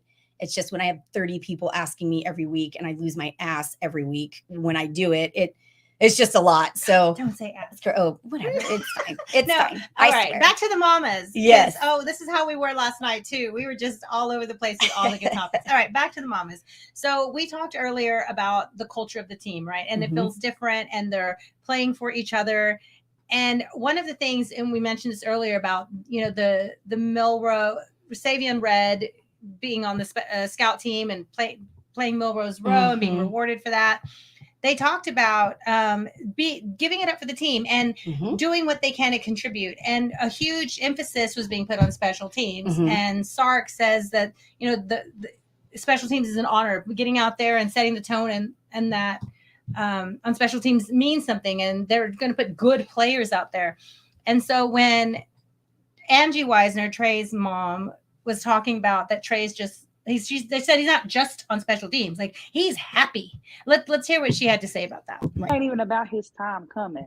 It's about everything that's helped building him. Him being on special team is going to show him. It's showing him how big those boys are, how fast those boys are, how they hit everything, and that's going to prepare him for when he do get back there to be a running back. So it's okay. And so I will tell you about the special teams. Yeah, play special teams. That's vital. It's needed, and he's on the field. He's playing. Amen. And Amen. he's young, and so he's happy. You got to put in the work. He's happy. Put in the work. Difference. I'm telling y'all, if please listen to. I know it seems like a daunting task. It is going to be a long episode. Take it in little pieces as you can, but every time we have these conversations with mamas, like, I walk away feeling better about my life, feeling better about myself. I feel like I walk away with these like nuggets of wisdom where I just, it's so special, and they have so much wonderful insight. But special teams, like, you can't look down on them. We were talking about this earlier. That was in the Wyoming game. That was a big spark, know, the special teams showing up, our punters showing up and putting us in a position where our opponents have to come from their own 5, right? That makes a difference in a game. And I think sometimes we get so caught up in this, the star players and the big names, and they're doing X, Y, and Z, and the specialty positions. But again, I'm going to tie this back to culture. Right. With Sark, we're seeing those O-line, the big nasties come in, right? We're seeing the D-line build up. That's made a huge difference. Special teams, there's such an emphasis on special teams and how players can make an impact there, and then build up to then grow their Texas career. I love hearing that. I love hearing that the players are happy on those special, like, those are the dogs I want. To contribute. Those are the dogs I want. You know what I mean? I love that so much. We've heard the benefits, and Keelan Robinson has said this in his availabilities. We've heard the comments that, we got, special teams. That's, one more thing for NFL scouts to see. When you get to an NFL team, you might make the team by your ability to contribute in special teams. They see that. But to get this added nugget from, Angie Wisner about, even though he's young, this is an opportunity to go see how big and fast and physical and tough the players are at that level. What an opportunity to jump in and challenge your skills, test your skills, see where you are as you earn your way on, and you'll hear this word throughout the podcast too, patience. They talked about patience, the fans having patience, the parents having patience, the coaches being patient, players being patient. That there are some freshmen we saw who are playing right now and they've earned their spot, but there are some that, for whatever reason, they need to still develop. They need to learn a new system. They, maybe are learning a new position. There's lots of reasons why freshmen, even 4 and 5 stars, they need time. So for Trey Wisner to be happy that he can contribute on special teams because he uses that opportunity to be better. So when he does get his time, he's going to be ready to go. And love it. Yeah. Again, I think, and that's something that I really, again, I'm going to hammer this home. I'm going to point this out. Texas fans, we haven't always been patient, and we want immediate results, and we don't always have immediate results because that's not the way life works. Right.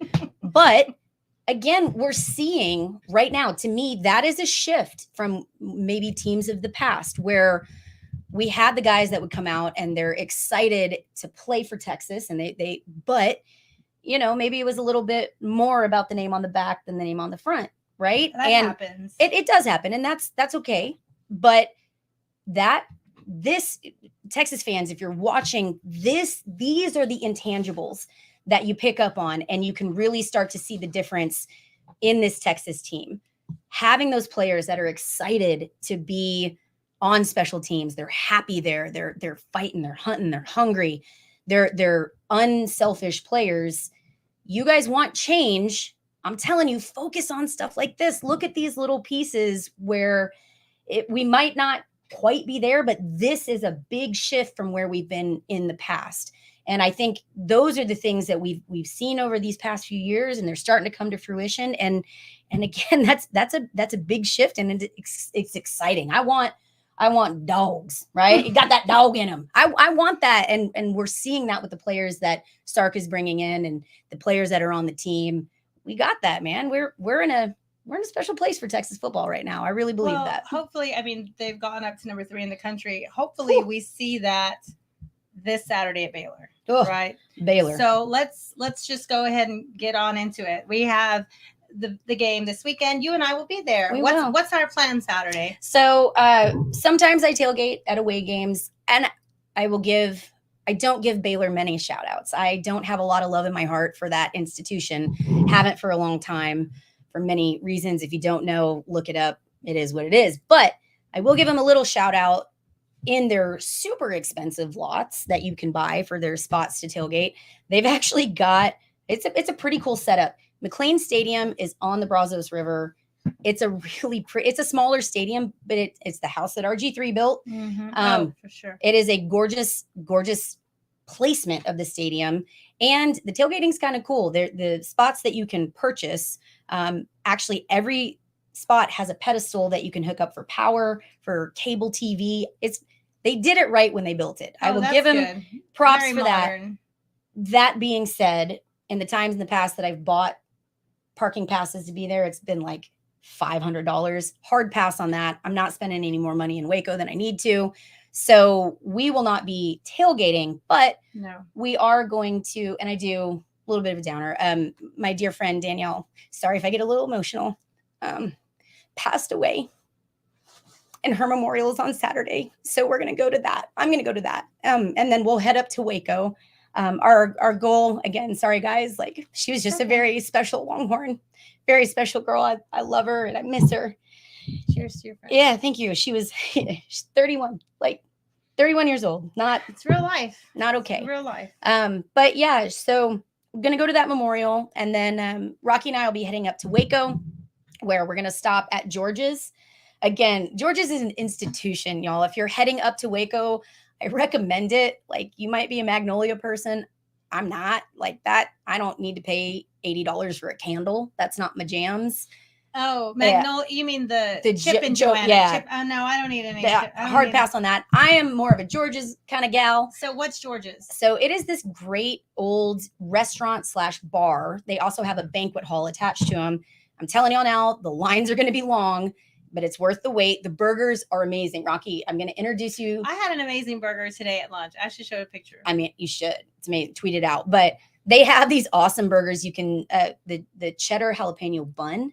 And then, I love cheddar jalapeno. Oh, I'm telling you. So I'm going to take you there. So I should go not hungry so that by the time we eat, I'll be hungry. Be starving when we go because it's good food. But no, I mean, it's going to take forever to eat. Yeah, I mean, we'll be there for a minute, but they have a ton of TVs and they have a thing called the Big O.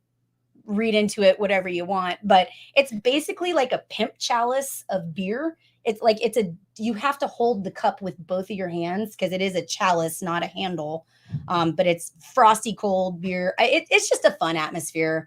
So we'll be there. We'll be there early. I can sense that you're not excited. No, I'm fine. I will get you into it. It's a lot of fun there. If anyone else is there early, save a seat. Yeah. Again, the waits can order 2 cheddar burger. The waits can be long. But yeah, we'll be there. We aim to be there about 2:30. We'll hang out there until we decide we don't want to hang out there, and then probably grab a few drinks out of Big Earl before we is her truck. Is my Bronco. Yeah. Before we hop into the stadium. Yeah, somebody asked earlier, is there still no alcohol in the stadium at Baylor? I don't know. Does Baylor? I don't think so, y'all. Like in the stadium parking lot. Okay. Yes, you can tailgate and you can like drink, but I will tell you this: the immediate parking lot, like even the paved lots, yes, you can set up, you can tailgate if you can get a parking pass for it. So Baylor announced that this is a sellout game. Baylor, who barely squeaked by Long Island University.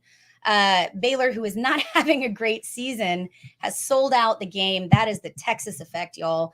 So yes, as far as tailgating goes, if you can get a parking pass, a lot of folks park around there. You can also park at the baseball stadium. It's not a bad walk. I mean, I wouldn't do it like if you are impaired a little, I wouldn't recommend it. It is a bit of a walk, but it's not terrible to walk from the baseball stadium over to football to McLean.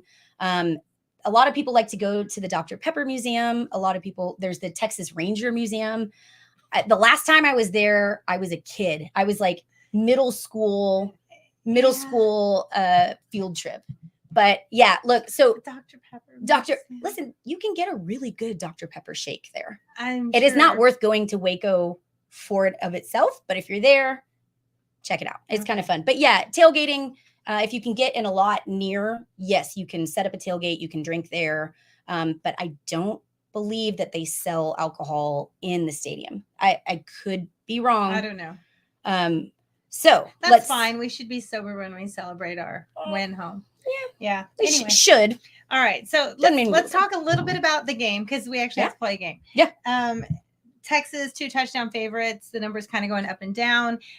Of course, like you said, as of Wednesday, 2 touchdown favorite. Right. So they're going to get, of course, Baylor's best shot. Right. They have the backup is now the starter. He came in during the Texas State game when Blake Shane went out with an injury, MCL injury, and then the Sawyer Robertson came in. By then, Texas State was down, was it 42-31 when he came in? It ended up being the score. So he's played the last 2 games. He played against Utah and he played against, was it Liberty? Who did they? LIU? Yeah, no, that was Long Island. Long Island. Okay, I'm getting all these games mixed up because there's so many. There's only 400 a weekend. Right, Long Island, yes. So he came in and played that game. And so there's these stats about him only having 45% passing completions, but also like one of the top in yards per reception. And I went to look back. I was like, is that because he's always playing from down and having to they're just calling these deep plays because they need them, but he's hitting on some. So what do you think is the key to Texas? Like we said last week, the key to the game is going to be run the ball. What do you think the key is this week? Same thing. I want Texas fans to be mentally prepared for this. Texas hasn't won in Waco since 2017. It's been a minute. That's another weird thing to say, but it's true. Texas owns the overall record, right? And CB, if you're still here, bud, I know you shouted out a stat from the years where Texas was really great, and then in the past few years we haven't done as well. But even in Texas's worst points, we still have a winning record against Baylor. It's been 2017 since we won. So they would have lost in 2019 and 2021. Yeah. And CB also pointed out, and man, again, we got to give you a shout out, bud. You're always here. Always giving. And you've always got these helping us out. You're like our Texas Rain Man. I love it. You're here with the stats. You're ready for it. Definitely. I feel like I could ask you what our running back in 1929, how many yards he ran for and who we played and against A&M, and you could tell me. You're amazing, and thank you for that. But Texas hasn't played a night game in Waco. I think CB, you said this earlier in the chat, and I'm sorry I didn't star it to go back to it, but I believe it's since 2006. Is that right? Correct me if I'm wrong. It's been a minute. It's been a long time since Texas has played at night. Well, it would have been an odd number year unless they flipped around the year. So we'll see. It's been a while. Okay. It's definitely been a while. And I'm telling y'all again, Texas fans, be prepared for this. Baylor also, aside from selling this game out, they have sold the most student tickets that they have ever sold to a Baylor game. So their energy is going to be crazy. So they do the run out. We have the hook 'em, what do we call it, with the kids corral or whatever, when they run out. Baylor does that, but not with kids. They do it with the students, the freshmen, all the students. I thought only freshmen could do it. Whatever. They run out. Well, only women. They didn't even allow women until a few years ago. Yeah. So they do that. These guys are going to be hyped. This team is going to be hyped.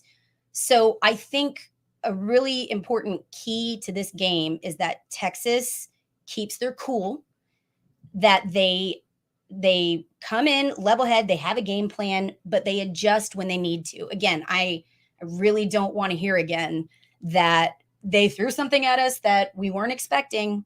They will expect the unexpected they at this schemed point. for this game. They're all year. Coach Aranda said, people are coming up to him saying, if you can just win one game, make it this one. This is everything to every school this season. Right. But of course, Baylor, this game is everything to them. Right. And this is something, again, this is our farewell tour. It would be, it doesn't matter what the overall record is for Texas against whomever we're playing. This is going to be the star on their lapel. This will be the thing that they can make a banner, print the shirts. Put it on If the they stadium. beat Texas on the way out, any of these teams, if you beat It'll be Texas a on the big way out, deal. it's a big deal. And so I think Texas really needs to be ready for that. They need to be ready for that mentality. They've got to come in for a fight. This Baylor team is going to look better, at least in the first quarter, than they have all season. Now, I think through 3 quarters. I think it's going to be a closer game than we want it to be in the beginning, right? They will have that home crowd advantage. Now, I do know a lot of Texas fans are showing up to this too. So There's a lot of Texas. we can make it loud there, but I think first and foremost, the key to the game for Texas is controlling your emotions, keeping this, well within, keep focused, understand this is going to be a crazy environment, especially early. Shut that crap down early. Come in, enforce your will, and move on, right? But if it is a close game in the first quarter, if it is a close game in the first half, adjust and just trust in the process. Understand that your training is there. The talent is there. We will wear them down eventually. I'm not worried about that. Texas is just a better all-around roster right now. The roster is deeper and looks to be really conditioned Right. for the fourth quarter. Right. So that's my first and foremost. What are you seeing? What do you think is the biggest key to the game for Baylor? Again, it's going to be run the ball, control the clock, especially on the road. This quarterback's been up and down, this new kid. So we'll see. It's hard to tell, what they have when you play Long Island at home. So, we don't know what they are until Saturday night. And I 13 and a half to 14 point spread seems like too much in a conference game on the road in that environment. So I'm gonna say Texas again wins and doesn't cover. Okay. But I think there'll be again a fourth quarter. I have a feeling it's gonna go to the fourth quarter again. Okay. Again, to me, I'll take an ugly win over a pretty loss any day. Let's look at some of the numbers because I do want to talk about these. Again, this is information from Stats O War. He's actually a TCU guy, but he throws down so good. some amazing stats. Really appreciate him. So if you're not following him on Twitter, please do. Like he brings the heat. It's pretty awesome. So we talked about this a little bit earlier in the show. Texas offensive success rate is last in the nation right now. So for the offensive guru genius. Yeah. So I do think I love the scheming that we saw for Alabama. We have to keep being innovative. Let's see more of that red cat. Let's see more of these plays that the players have earned the right to play. Let's throw some shit at them. Like we know that we're a good team. We know we have the athletes. I think it's going to be really important to get those one-on-one matchups because at the end of the day, we're a more physical team. We're a bigger team. We are a better team. Like that's not being arrogant. That's just the bottom line. That's just how it is. So the Texas offense has to figure it out. They have to communicate again. They have to play without these mental mistakes that we've seen, that we saw a little bit in Wyoming. That can't rear its head. And we need the O-line to perform so that the rest of our guys feed off of that. What do you think from offense? What are you looking for on offense? Again, the ability to run the ball. Hopefully Baxter's back. So we have some more depth. That 1-2 punch is always really nice. And Brooks was outstanding and incredible, but expecting some player to do, be at that level week after week is not very common. So if he does, more power to him. That would be an impressive feat. So some depth at running back would be nice. O-line, we need them to stay, of course, you always need them to stay healthy, and you wish everyone would stay healthy with the injuries that are, and start getting into the season, I would love a strong, healthy O-line, establish the run again, especially defensively. We need to get off the field on third down, and try to force a few third and longs.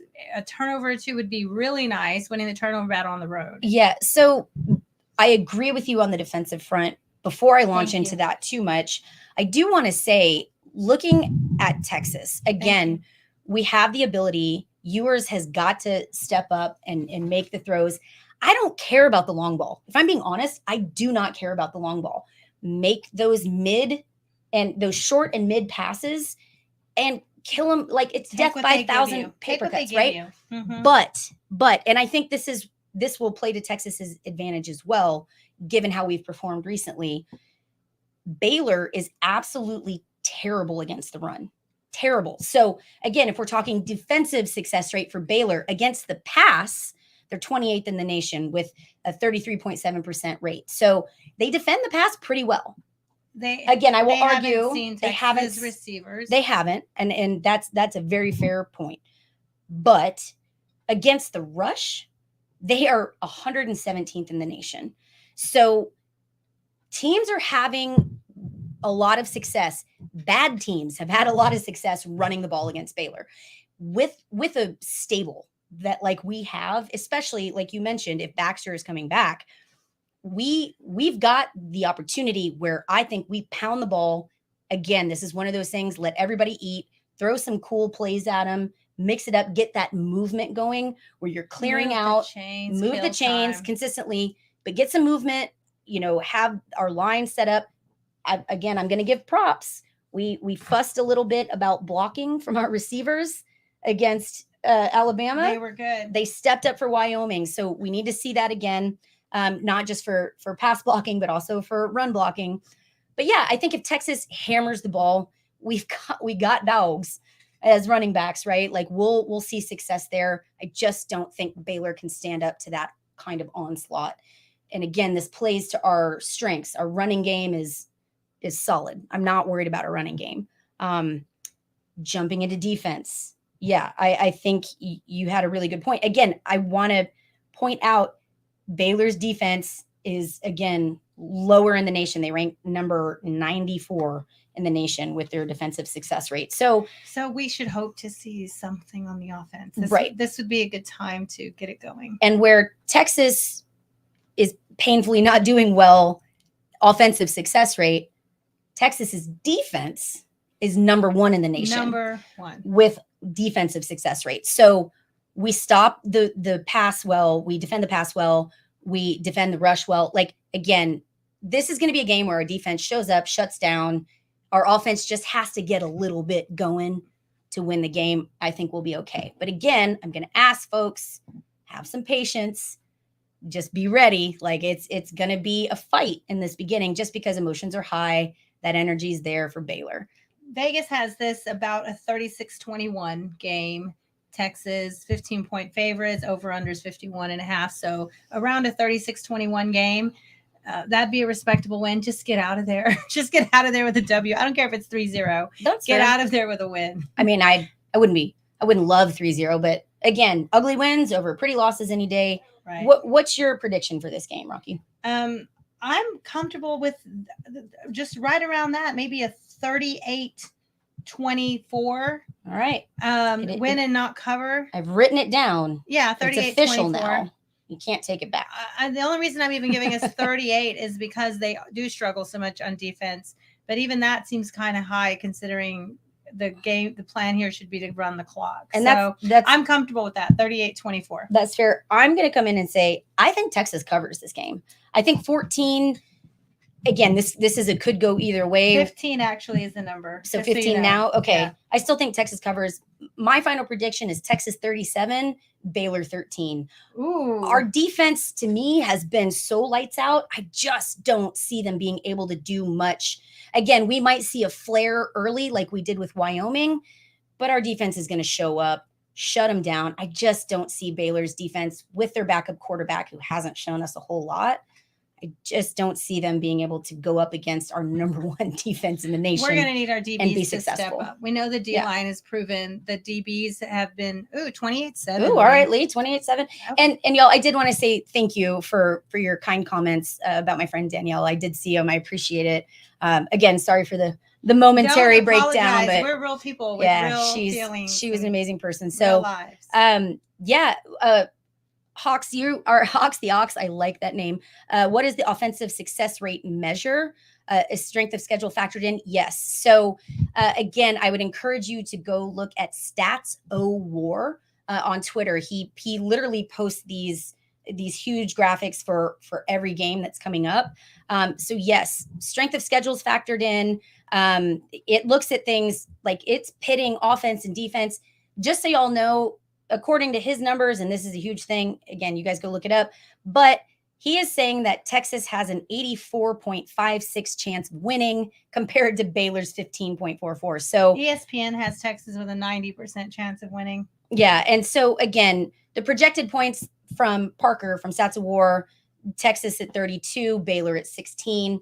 Again, I think we'll see a little bit of a shift with that. Personally, I think Texas is ready for conference play. I think they understand that this is a big deal. So there are picks. Feel free to dog us or tell us how wrong we are or how right we are. All right. At the end of the day. Speaking of picks, let's jump in. We only have a few more minutes. We could talk all day, of course, but let's actually get to some picks. This is actually a really good weekend of college football. Last weekend was there turned out to be a few good games, but not because they were predicted to be. Mm-hmm. We actually have ranked matchups this weekend. One of the ones I wanted to talk about, we touched on it earlier, for Florida State at Clemson. Florida State's going in as a 2-point favorite. I'm saying upset alert. Clemson's going to win this game. Ooh, okay. I like it. I think that FSU comes out. Look, 2 points is ridiculous. So beating the spread, it's hard not to win by 2 points. If you do beat the spread. So I'm going to say they beat it, but not by much. I do think this is a dogfight till the end, but I think Florida State kind of got to wake up with that Boston College close game. Right. I think we see Florida State come in, play close, win the game. That's my call. All right. So Oklahoma, they're ranked 16 right now. So even though they're 3-0, not a ton of love for their record, their wins so far, but they go to Cincinnati and they start Big 12 play. They are 2 touchdown favorites, 14.5 points at Cincinnati. Cincinnati just lost at home to Miami of Ohio. That Miami. The other Miami. Yeah. Look, I think that Oklahoma, I think Cincy's going to come in again, chip on their shoulder. I hate to pick OU. I did, but look, first of all, have you looked up Cincinnati chili? If you do, you're going to be disappointed. They put it on spaghetti. So on that alone, I'm going to say Oklahoma takes this. Look, yeah, I'm going to have Oklahoma, number 16, Oklahoma. I think we see some really good games from here. It'll be close in the beginning, but yeah. Now, a 14.5 point spread. I don't know that I'll take that. So I think Oklahoma wins, but they don't cover. I have them winning and covering easily. All right. Okay. So Auburn, we don't have to, if you want to pick it, Auburn's going to Texas A&M. Aggies are 7.5. They put that little hook, 7.5 point favorites at home. Auburn is 3-0. Not the best record. I mean, not the best teams that they played, but they're 3-0. So who do you have going into 2-1 Aggies? I hate to say this, but I've got A&M. Kyle Field's a hard place to play. Right. Whether if you say it's not, then you haven't been there, especially haven't been there recently. It's a hard place to play. I think A&M gets that Aggie pride going and they win. I agree. I think they're going to get some things going on offense and they win and cover. So we'll go Auburn's undefeated schedule. A big one, 19 Colorado. We talked about this earlier. We were going to pick it. They're going 2-10 Oregon. Oregon is 21-point favorites. Oof. The last time Colorado went on the road as 21-point dogs. It was just a few weeks ago at TCU, and they won. So I do think they go in. They will cover and not win. Oregon wins this game. Okay, yeah, I agree with you. I think that Oregon wins. I don't think Oregon covers a 21-point spread. No, that's just too much to go. There's too much hype around Colorado right now. So yeah, agree. Oregon wins, but they don't cover. Okay, so let's move a top 10 matchup. Ohio State at Notre Dame. Both teams undefeated. Notre Dame 4-0 because they had that week 0 game. This is what I said earlier. Ohio State's averaging 40 points a game. Notre Dame's averaging 46 points a game. So the one that I want to talk about here is the over-under is 55.5. Put your mortgage, don't do it, on the over. They could get 70, 80 points together anyway. I mean, they do have defense to play, but 55 seems really low as an over-under. It does seem low. They're really crediting defense a lot here on this team. They are, but I also I haven't watched these teams super closely.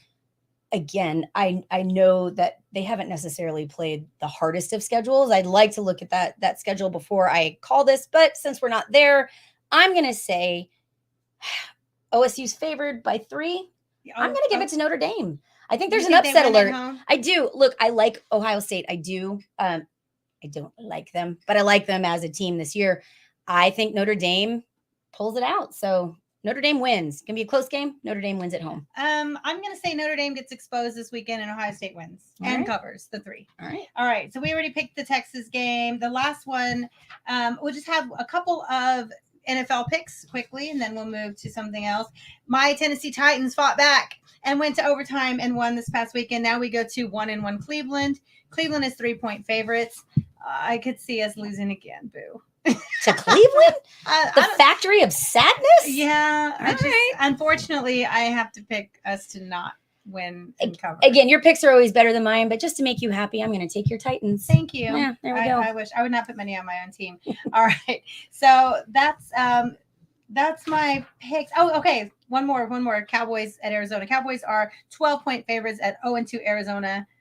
I say win and cover. Agreed. Cowboys are playing lights out. It's crazy to see all of a sudden again, but yeah, Cowboys take that and definitely cover 12. Both of our teams went to overtime this past Sunday. Mm-hmm. Mine won. Yours did not. Yeah. Look, the ski mask didn't work work out. But you have Bijan Robinson coming to Detroit. We do. You have Bijan coming to Detroit this Sunday, and they're 2-0. The Atlanta Falcons. They are. And the Fighting Bijans. And your team is 3.5-point favorites. Yeah, I'm going to take Detroit. Just call me a homer. I want to see Bijan have an amazing day and then Atlanta lose. So I'm going to take Detroit. I think we cover, but my God, I'm terrible at picking these. So yeah, Detroit covers. I'm going to call it, own it at Ford Field. Let's do this thing. Good job. All right. We're so on time. We have time to get things off our chest, give ourselves each 1 minute. This is how we end our show. We get things off our chest. It doesn't have to be negativity. It could be positivity, but get things off our chest. You have a minute, and I'm going to set the timer. You have a minute where's my clock?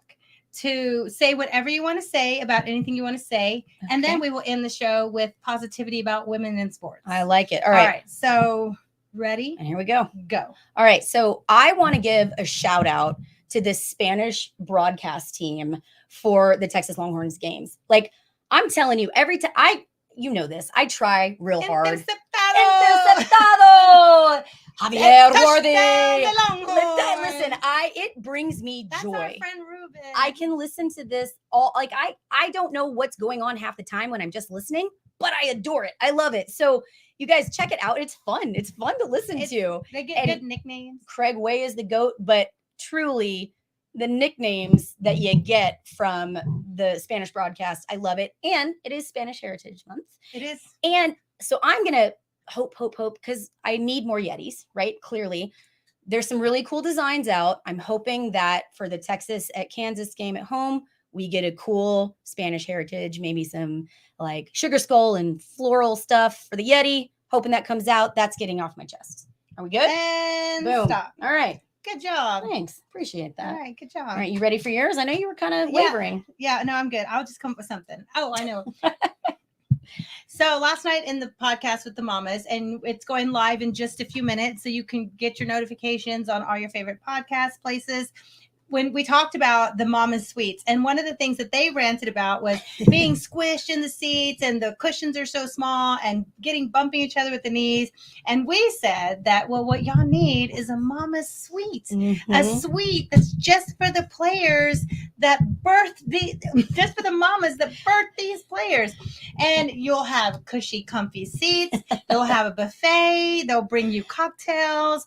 Like, we need to make this happen. That should be a thing at Texas. It should be a thing at Texas where the mamas have a place to go where they can be out of the elements if it's super hot or if it's super cold or if it's rainy or if it's perfect outside and they just don't want to be outside.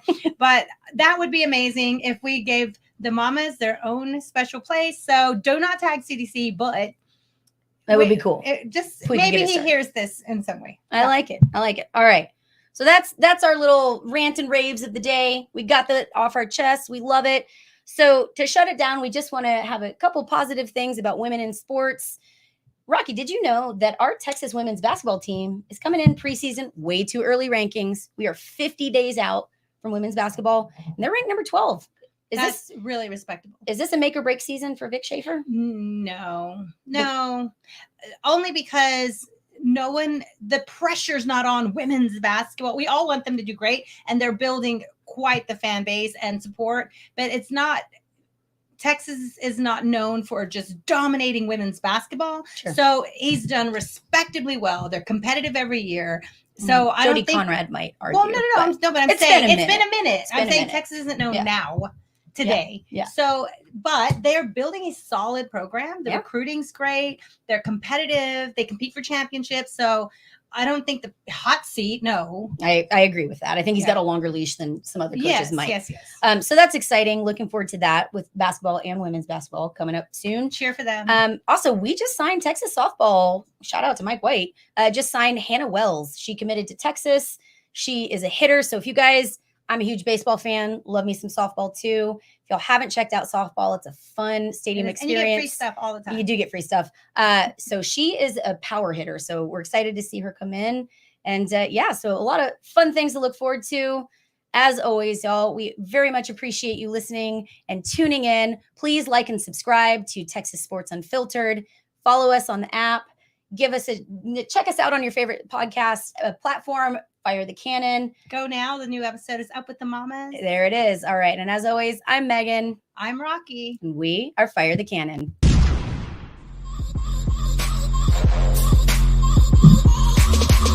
Yes, sir. We'll be back.